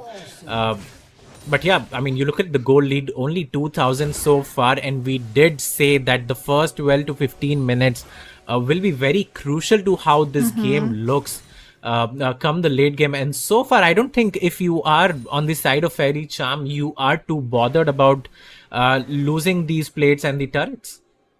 Yeah, but I think that that Full Sense did a very good job of taking a lot of the turret plating gold that they could. I think it was all the plates over in top, about 3 plates mid and 3 plates bot as well. Yeah. That definitely like helps with the gold difference. 2v1. Reverie? I think Reverie might end up going down. Reverie! Yeah. He just tanked the turret. The wave was nowhere to be found. The Dominus used by Excellence right there just stuns up the Trundle right under the turret, and that's going to be a 1-for-1 trade. A 1-for-nothing trade in a 2 versus 1 for the side of Excellence, who's doing an exceptional job on this Renekton so far. Yep, Reverie just trying to get the jump onto the enemy Renekton, but going to sleep himself. I think the Renekton was just as surprised that Reverie went down. But over here, I like what we're seeing, which is the constant, just non-stop cross map plays, constant movement all across the map, not just from both teams' junglers as well, but also from the other members of the squad. We've seen a lot of the Annie, a lot of the Victor roaming, supports roaming occasionally as well. It's just very good to see. Yeah, 100%. I think that has been a pattern for both the teams right here. You see the enemy jungler going top, and then you try to punish the bot lane for it. Dust taking a lot of damage, but now he has support. The Dominus is not available for the Renekton, so he might end up going down quite early on. The Rel uses her ultimate, but it's not enough. And look at that pillar, just kills off Kallista's movement speed for a second there. Nekodesu is standing in this brush just in case the side of Full Sense overcome it. And a lot of pings going on onto the Varus, who has to use his flash but gets stunned. The Tibbers is there. Few is there as well with his own ultimate, and he's going to secure that kill. And Sevasky dies for the third time in this game, and now they are stuck in between turrets right here. The TP is coming in from the side of Dust. Few gets quite low. The TP has been completed, and let's see if there's any kill to be had right here. The bot turret is going to go down. Credit to the Rift Herald right there. And it does look like Full Sense is going to get out of this one. Well, not exactly. Excellence might end up going down. Never mind. They are turning this one around. Blondie doing a lot of damage. The spears are stacking. There's one rend. The other one's going to come up pretty soon. What? Dust is pretty low. Full Sense is just chaotic right now. They are taking every fight that they can get. Blondie gets a double, gets the triple for himself, and this is what we wanted to see from the squad coming out from Thailand, and they are showing us that they can play these early game comms quite well. And wow, what a team fight for them. That, ladies and gentlemen, is a welcome to LCP Wild Card Playoffs, because I mean, what I don't want to say that was a fiesta, but that was a surprising team fight. I think from both of these squads. When you think it was over, I think Fulson's just turned around and re-engaged. Just so much going on. I hope we do get a replay of that. When you're talking about the Rift Herald coming in clutch, I think Victor had a very good zone with the Chaos Storm as well. Few looked like he maybe bit off a bit more than he could chew at the start. I think it all started from that gank over to the right side of the mid lane, where Few finally was making very good use of the Pantheon Global with the ultimate with the Annie there. And then Fulsen's kind of thought, you know, we've got the upper hand, let's translate this over towards the bot side, and that was when everything blew open. I'm not sure if we'll get the replay. Yeah, 100%. And Faerie Charm, it looked like they were out, of that situation, but they opted to fight still, and that's when it turned bad for them, as the Ite now is going to get caught, does not have the flash available, but the damage is not enough from the side of Reverie and Neko Desu right there, so he is able to get out using his phase rush as well right there. Again, has almost 300 gold shutdown bounty on himself, so it would be really smart for him if he does not end up dying. Towards the bot side, again, it's a wet noodle fight at this point. The Cassante is scaling up to be a monster, has the Frozen Gauntlet completed alongside the Bramble West for himself. So he is, I don't think he is killable at this point against the Renekton. Can just catch these waves in isolation without being in trouble. And again, the slow tempo really suits Faerie Charm as long as they can stall the game and get to the late game. And here you go, we get the replay of the team fight and take us through this. Okay, so over here, you see the Renekton has already, looks like he's backed out, but he's actually flanking around the side, going with the 1v3 play, and full sense, it looked like they were done, but not quite. At this point, it's a bit too late, I think, for Faerie Charm to realize, oh, actually the fight's not over just yet. Full sense didn't back out, and then they're just split up over in the jungle, and it's just too easy for Full sense to catch these single members of Faerie Charm out and clean them up one by one.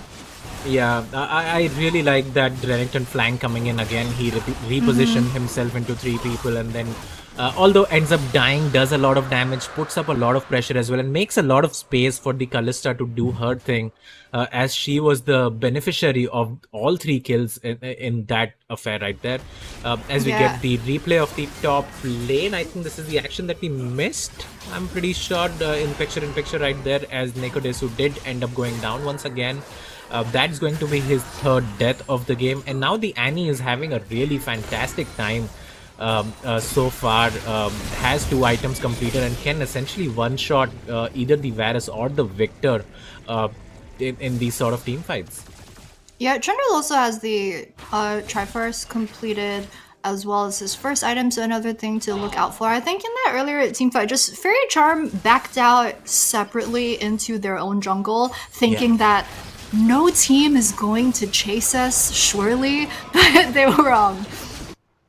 Yeah, 100%. And now Faerie Charm, they are sort of bleeding out a lot of objectives. The Artican is half HP. The Cassante is just going to kidnap the Pantheon and take him to his side of the map. The Redemption is going to come down from the Renata to heal up the squad, but towards the top side of the map, again, Cassante doing a fantastic job, but bot side, there you go, the big engage comes in. The Annie still has the Tibbers available, still has to use it, but this team fight is turning out pretty well yet again for the side of Full Sense, as the Renekton picks up the double kill. Neko Desu in the 1 versus 2 might be able to pick one, make that 2 because of, oh my god, that was a disaster for the side of FS as they trade 4 for 4, but it does really help out the side of Faerie Charm. Yeah, just heartbreak, I think, for the squad of Full Sense. Might have slightly overestimated their own power going into that fight. They thought they would be able to finish off the Victor, but I think the tricky thing about Victor is that he's kind of working on a cycle of about, let's say, 8 seconds, where he drops his abilities, he kites you, he waits for his next round of abilities to come up again, and then that's where his second burst of damage just kind of comes from. And I think that Full Sense maybe underestimated that a bit, and then it was just left with the lone Renata, easy for the Victor to clean up. Yeah, and it was also down to Dust using his all out onto the Pantheon, just taking him away from the fight. And again, it was a split fight. Yeah, and Few is the guy, right? He has gotten a lot of kills, still has the shutdown bounty onto himself. And if he's the one that gets isolated, I think they do lack the damage to kill the Victor, of course, who has the Rod of Ages completed, who has the Liandry's completed as well. So a lot of base HP for him. And that's exactly what happened right there. Victor picks up a lot of kills, and I think that is going to spell trouble later on.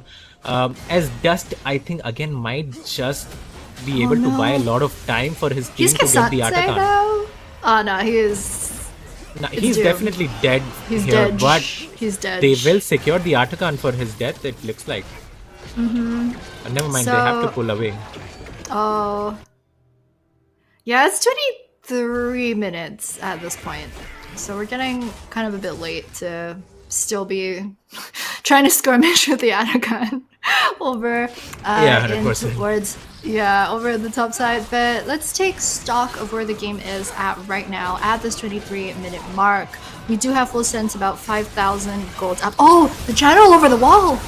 Yeah, watch out for the engage the Pantheon now. Grand Skyfall comes in onto Reverie. That's going to be the first kill. Actually, Q1 is the one who falls down. But look at the HP bars onto the side of Full Sense. They are very low and they cannot afford to keep going. The Atakan is secured, but the Annie ends up dying. The Renata goes down as well. Neko Desu is doing a lot of damage in this team fight. Dust TP's in as well. That's going to be 3 kills picked up for this Victor and his teammates yet again. And it looks like Dust might have bitten more than Nikichu. No, the all out is great onto the Renata, and that's going to be the ace very shortly. Picked up for Faerie Charm. Never mind, Excellence is able to flash away, but the snipe is there. That's going to be the triple kill for Sevaski. And yes, they lose the Atakan, but Full Sense secured that one. At what cost? Losing out 5 members strong. The goal lead has shrunk quite a bit, and this is what we were talking about. Faerie Charm, if they can make it to the late game, it should be favorable for them, and it looks like we are already there now. Oh, and they're going to lose the Cloud Dragon as well, but Sevaski with that snipe from downtown.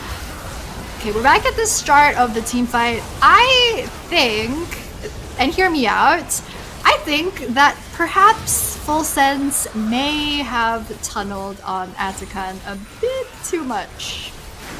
The whole 5 seconds of it that we're watching right now.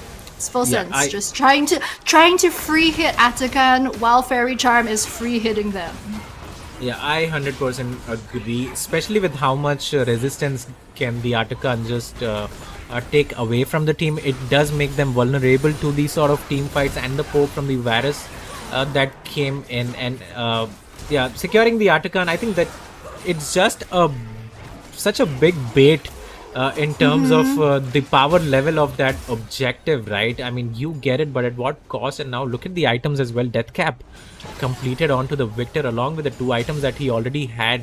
2 levels up onto the Annie thanks to the Rod of Ages, and this is looking very grim now for the side of Full Sense, again, who had a commendable lead, 5,000-6,000 after that bot fight, but hold on to that thought as we might fight yet again. Reverie is going to run away. Few uses his flash. The Annie might be in trouble, uses the Tibbers, but the shield is there and she's going to get out a lot of blinking HP bars. But look at the Pantheon, he's on the wrong side of the map, but is going to get away from that sticky situation as Excellence is pushing towards the bot side again.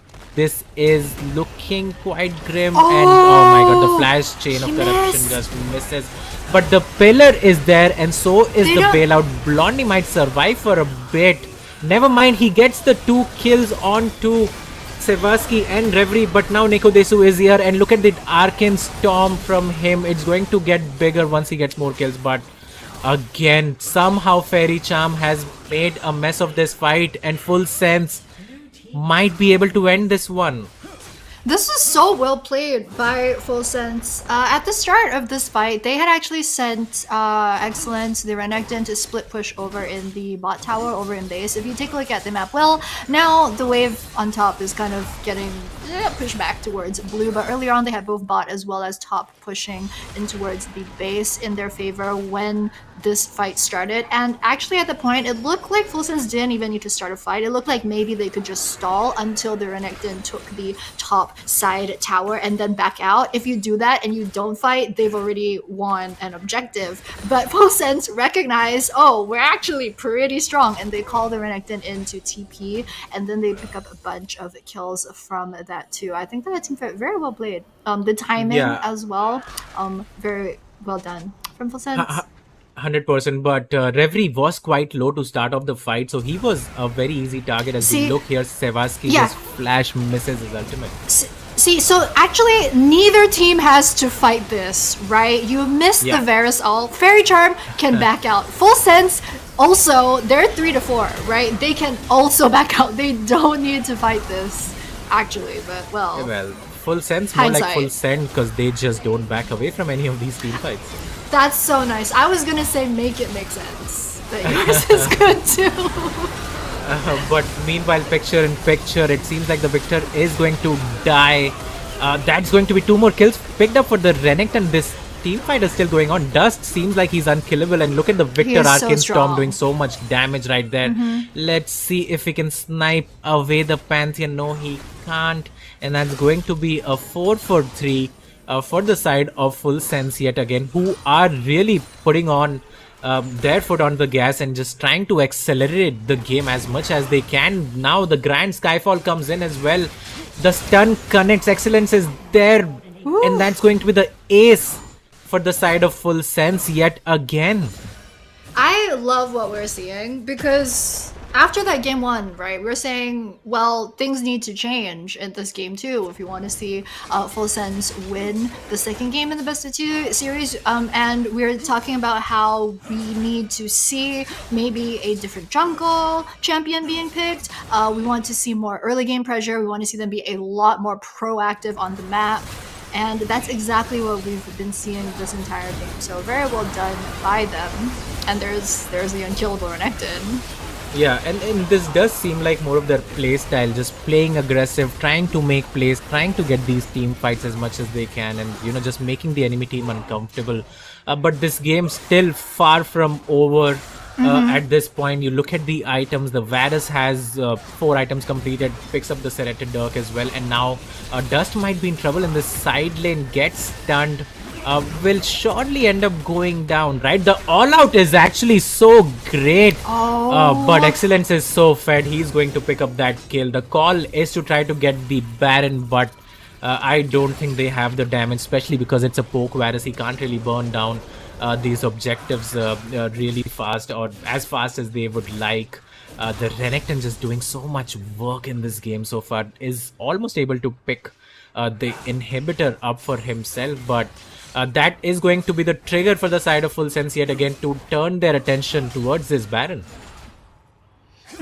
I think it's going to be a really big problem for Faerie Charm to try and take the Renekton down. Essentially, every team fight, if you're like 4v4 or 5v5, you're absolutely going to have the Renekton in your face, slicing and dicing his way through your entire team. Faerie Charm are looking to try and collapse and pincer on this. Baron is falling pretty low. This is not a 50-50 because of the Kalista. Yeah, exactly that. That is never a 50-50, especially when you have the Kalista who can deal so much damage. So, Reverie had to try to get that one. Unfortunately, props were trying. Unfortunately for him, it does not work out, as Ite is now going to try to catch Kyowon towards the backline, but they are pinging towards this mid lane. The Annie does have flash available, so expect a flashy engage coming in from her side, and this looks like... Yeah, Full Sense looks like they want to end the game as soon as possible. Yeah, it's tough for Annie because even if she flash ults someone, Faerie Charm just have so much engage and disengage that you kind of have to hope for Savasky to misstep to be able to blow him up at that point, or maybe the Victor. But even then, so yeah, it's always difficult late game for Annie. I think when you're going against a team fight composition or a deny type of composition. But Faerie Charm do have some decent wave clear with the Victor and to an extent with the Varus as well to just kind of constantly clear out the creeps that have been pushing in to their base for the last 5 minutes or so. But as you can see, like even for them to try and go for the Baron steal attempt was also pretty difficult. They knew that there was no chance that they were going to try and fight over there. At best, they could try and send Reverie for the steal, but yeah, I think that's the sort of play where if you don't go for the Baron steal, your team pings you. So you kind of have to try for that and try and go for the hero play at that point. But I think even Faerie Charm probably recognized it was a long shot. Yeah, 100%. And you know, the saving grace for them right now is that it's 10K. the enemy team, 10,000 gold lead, but look at the who the lead is on, right? It's the Renekton. It's the Pantheon who are ahead 5,000 each. So the carries are still ahead as Aite is going to get chunked quite a lot. The Grand Skyfall comes in. The Victor instantly goes down. And that looks like it's going to be the end of the game for them because the Victor could not afford to go down so early on. And again, a masterclass in playing top lane from the side of Excellence as he's able to find the backline yet again. And that is going to be it. Full Sense picking up this victory against Faerie Charm. And in this best of 2, we don't really have a winner because the points are going to get split. Both teams win. Yeah. Are you a glass half full or a glass half I'm definitely empty type of person? Glass half full when it comes to my own life, though. it's All right, so both teams win. Glad we agree. Yeah, but I really like what Full Sense showed us. They showed us that they can play under the pressure, playing such an early game comp, and they made it work. And huge props to them. I mean, look at the damage numbers as well from the top laner and the jungler. I mean, Excellence and Feud did a fantastic job when it comes towards the to the top side of the map. Yeah, I think that Full Sense played this composition perfectly, right? When we were saying during picks and bans, what does this composition want to do? They want to use Pantheon, snowball, get a hit early, have options in the late game if they don't do that, but they were so far ahead by the 15-minute mark that they didn't even need any type of contingency plan. And yeah, very well played, very well drafted by them. Yeah, and let's get the thoughts of Contra and Abigail as well on this game, and I'm pretty sure they will have some exciting insights for us, so take it away, guys. So much for Kaka and Red Rachu. I mean, the last match of today is so banger and it was really good to watch. To be honest, I expect that Frondel will play a little bit more, creating more spotlights for him because he got the first blood, but I don't see any other his presence because sadly, this Frondel just left behind without any money because until the 33 minutes, he only got 2 items contra. Yeah, I think that really goes to show what Reira as well as Kaka pointed out, right? Like, that value of the Pantheon pick was so potent in this matchup where he's been able to not only read the pathing of this Trundle, on top of that, I mean, that synergy between him as well as Excellence is absolutely oozing. And there was a couple of points in time where there's just so many of all these instances where the members of FRC, they got picked off one after another because of all these constant pressure with the Starfall, and it was just so hard for them to really take control. So we move into some of all these scenes in a short bit to really elaborate that it's all these build-up accumulated in the early game that kind of makes it really hard to do. And it starts off with this instance where you saw the flash being popped, they only get that stack of kill over onto the hands of the Pantheon, and then they decided, hey, let's go for a lane swap, and that didn't actually pay too much. I mean, because eventually Savasky, by lane swapping, he lost like 2-3 waves of CS, And then it goes down to this brawl where you saw multiple TPs being committed, where they just absolutely had to go full on trading. And they did manage to go in for some exchanges, but then again, eventually when they came back with even more items, this is just a Renekton that goes absolutely unstoppable, and you just have more and more of these visits where it just punishes both Nekodesu as well as Savaski. That kind of puts a little bit of dent on that early game. Yeah, and that Renekton lives on his name. A really excellent play from Renekton, because not only showing up in a very crucial moments, such as the 1v3, and it's very hard to take him down. Yeah, and I think like this fight was very well coordinated. This was one instance where FRC, they know that they need to really find one way back, and they waited until they tried to commit in further for this Atakan. And you saw that fight initially was split into half, and then they've been able to actually go in for a little bit of a chase. And by doing so, they needed a few conditions to be met. Thus, need to really draw the attention of a few players so that they can have favorable situations. So by doing so, you saw this clutch exchange coming out of Nekodesu, where he's been able to pull off this insane 1v2. Meanwhile, he's still being able to really clear out the rest of the party.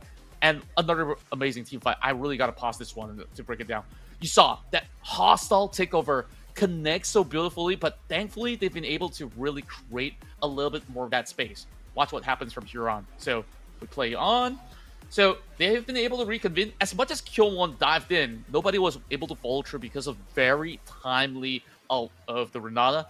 But later on, they will be able to eventually, once again, collapse upon them, trying to actually farm the steal. And then you have the very timely TP that comes out from Dust, where it allowed them to chase. And then this is what was really special about this chase, where you thought, hey, they've created a significant gap, right?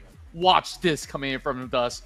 He goes in, going for it in Tofo strike, and he managed to go in for the full charge, and eventually he gets the kill onto the Kalista. And then this was probably the most insane of all fights. The pressure was on FRC. That was that split over the bottom, and they needed to either make quick decisions. So either TP back or force a fight. If you win that fight, you get the Baron. Maybe that Renekton walks away with one inhib at max. But no, they doubled down. They fought on, forcing the Renekton to TP, and it was this back and forth that actually add up the tension, the pressure, and most often than not, you will still see Full Sense come up ahead because this is just a too well-fed Renekton that they're dealing with.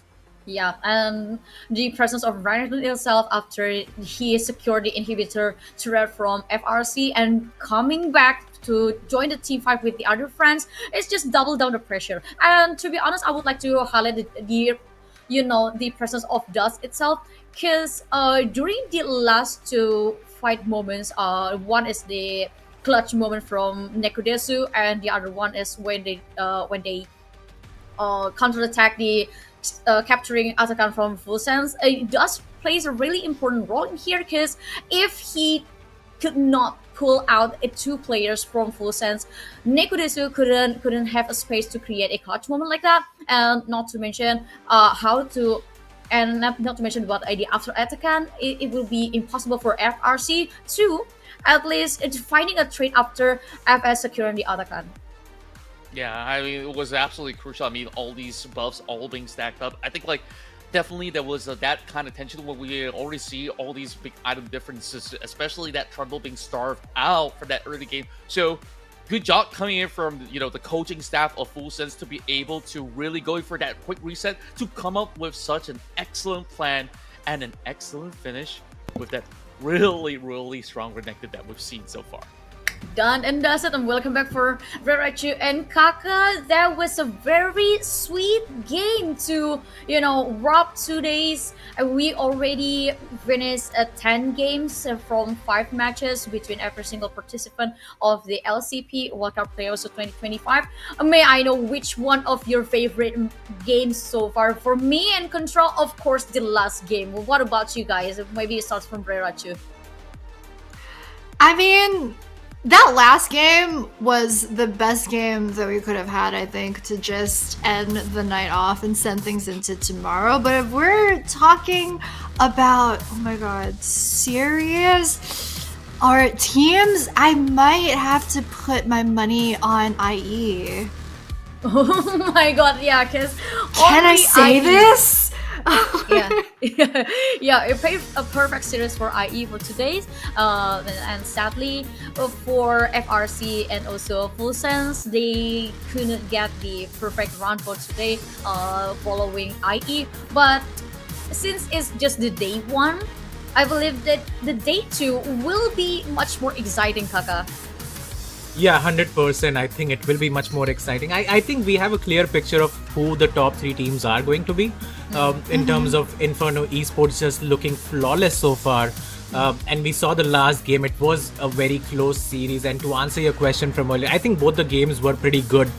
Where both the teams could display their own play style, Full Sense, being the aggressive team that they are, picked up the second game with the early game comp and making it work even in the late game. And for the side of Faerie Charm, the controlled play style in that game was pretty good to watch as well. So I think both the games were pretty good.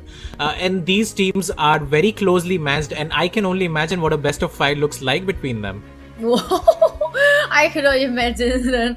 But to be honest about this group stage standings, this is going to be very hard for SAUL Esports and also Young Dae Pal, because they haven't been able to score any numbers today because they just lose all of their matches, but they still have it tomorrow, so there's still an open ending for those two teams if they want to secure a spot and break a stage contract. Yeah, I mean, when we take a look at, all the games that's being left out for tomorrow, I think all eyes are definitely on those IE matches on Game 3 as well as Game 5 in particularly. That's where, we will actually find, the power levels coming in from the standings, where you got a tie right now. It could still be a tie between all these teams, and then how they really actually break the news. I mean, it really boils down to the very last series. I'm also looking at, maybe some potential of a comeback performance. Who knows? Team Seoul might be cooking something. YDP might be able to take up one game from someone else. We definitely don't want to really count them out just yet, because within a span of the night, I mean, all these teams will be working hard to really look at the kind of adjustments that they could do in order to really supplement whatever they could improve for tomorrow's run. Yeah, and especially talking about the bottom 2 of the group stage standings, I agree with Contra. They need to improve, and also we can expect something more exciting, maybe a little bit adjustments with the drops. Like, for example, for Young Dae Pal, I also happy to see that within less a day, they already show us the improvements, which kind of give us a good signal for tomorrow's matches for Young Dae Pal side. And for SAUL, I mean, they're very a potential region, to be honest, and how they play on the early game is always smooth, but probably they just need a little bit adjustment during the middle of the late until the late game. What do you think, Kaka? Yeah, I 100% agree. I think both our teams, both our regions are down right now, but they're not out yet. And tomorrow is another day, and I'm pretty sure they will be thinking about what went wrong early on, facing against Inferno Esports and Faerie Charm as well. So I think, yeah, exactly. So tomorrow is better day, and hopefully we can pick up a few points as well and play spoiler at the worst for one of these teams. Yeah. If anything, yeah. Sorry. If anything, I'm just interested in seeing you two fight, because I know where we all want to see Inferno Esports, Faerie Charm, as well as Full Sense, how the top spots will shake out. But I'm also interested in I think it's the second last series for tomorrow. Between the two of you guys. Yeah, 100%. I think we'll be keeping a close eye on that one as well. I think as of now we can't really call out because both the teams are 0-4 right now. When it comes to score lines, but I do think it's going to be a close series and games as well. And if you ask me for a prediction, I don't think I have one for you right now. Well, yeah, to be honest, I also could not give you any predictions between Young Dae Pal versus SAUL, because, well, both of them have their own downside, and both of them also have their own good things, or maybe strong things. For example, I mean, it's very lovely to see Young Dae Pal could improve in a very short time, and that's one thing. And the second thing is, I mean, I always highlight about the aggressiveness of Young Dae Pal, but on the other hand, this will be very challenging for Young Dae Pal as well if they against Ace8UL, because Ace8UL always have a very clean early game, and that could be something that Young Dae Pal should manage more, Contra. Yeah, I mean, when we take a look at, these two teams where they've definitely brought in some creativity on the line. I mean, who would have expected Yasuo to pop up over the bottom lane today, right? I mean, not me, but that almost worked towards their favor, Like, I gotta say, that's also one highlight that, we cannot forget, because, like, well, I really didn't expect that Yamto to really show out of the blue. Yeah, So, kind of Southeast Asia solo queue drop section from Young Dae Pal, but turns out it kind of worked pretty well until late game, but maybe this is something that we can use to wrap this long hours day. I mean, thank you so much for every single people who still stay with us on the live stream, and please remember that tomorrow will be another exciting matches before we jump into the bracket stage. And without any further ado, Abigail, Contra, Rerachu, and Kakao wish you a good night and see you tomorrow. Bye bye. All right, good night, guys.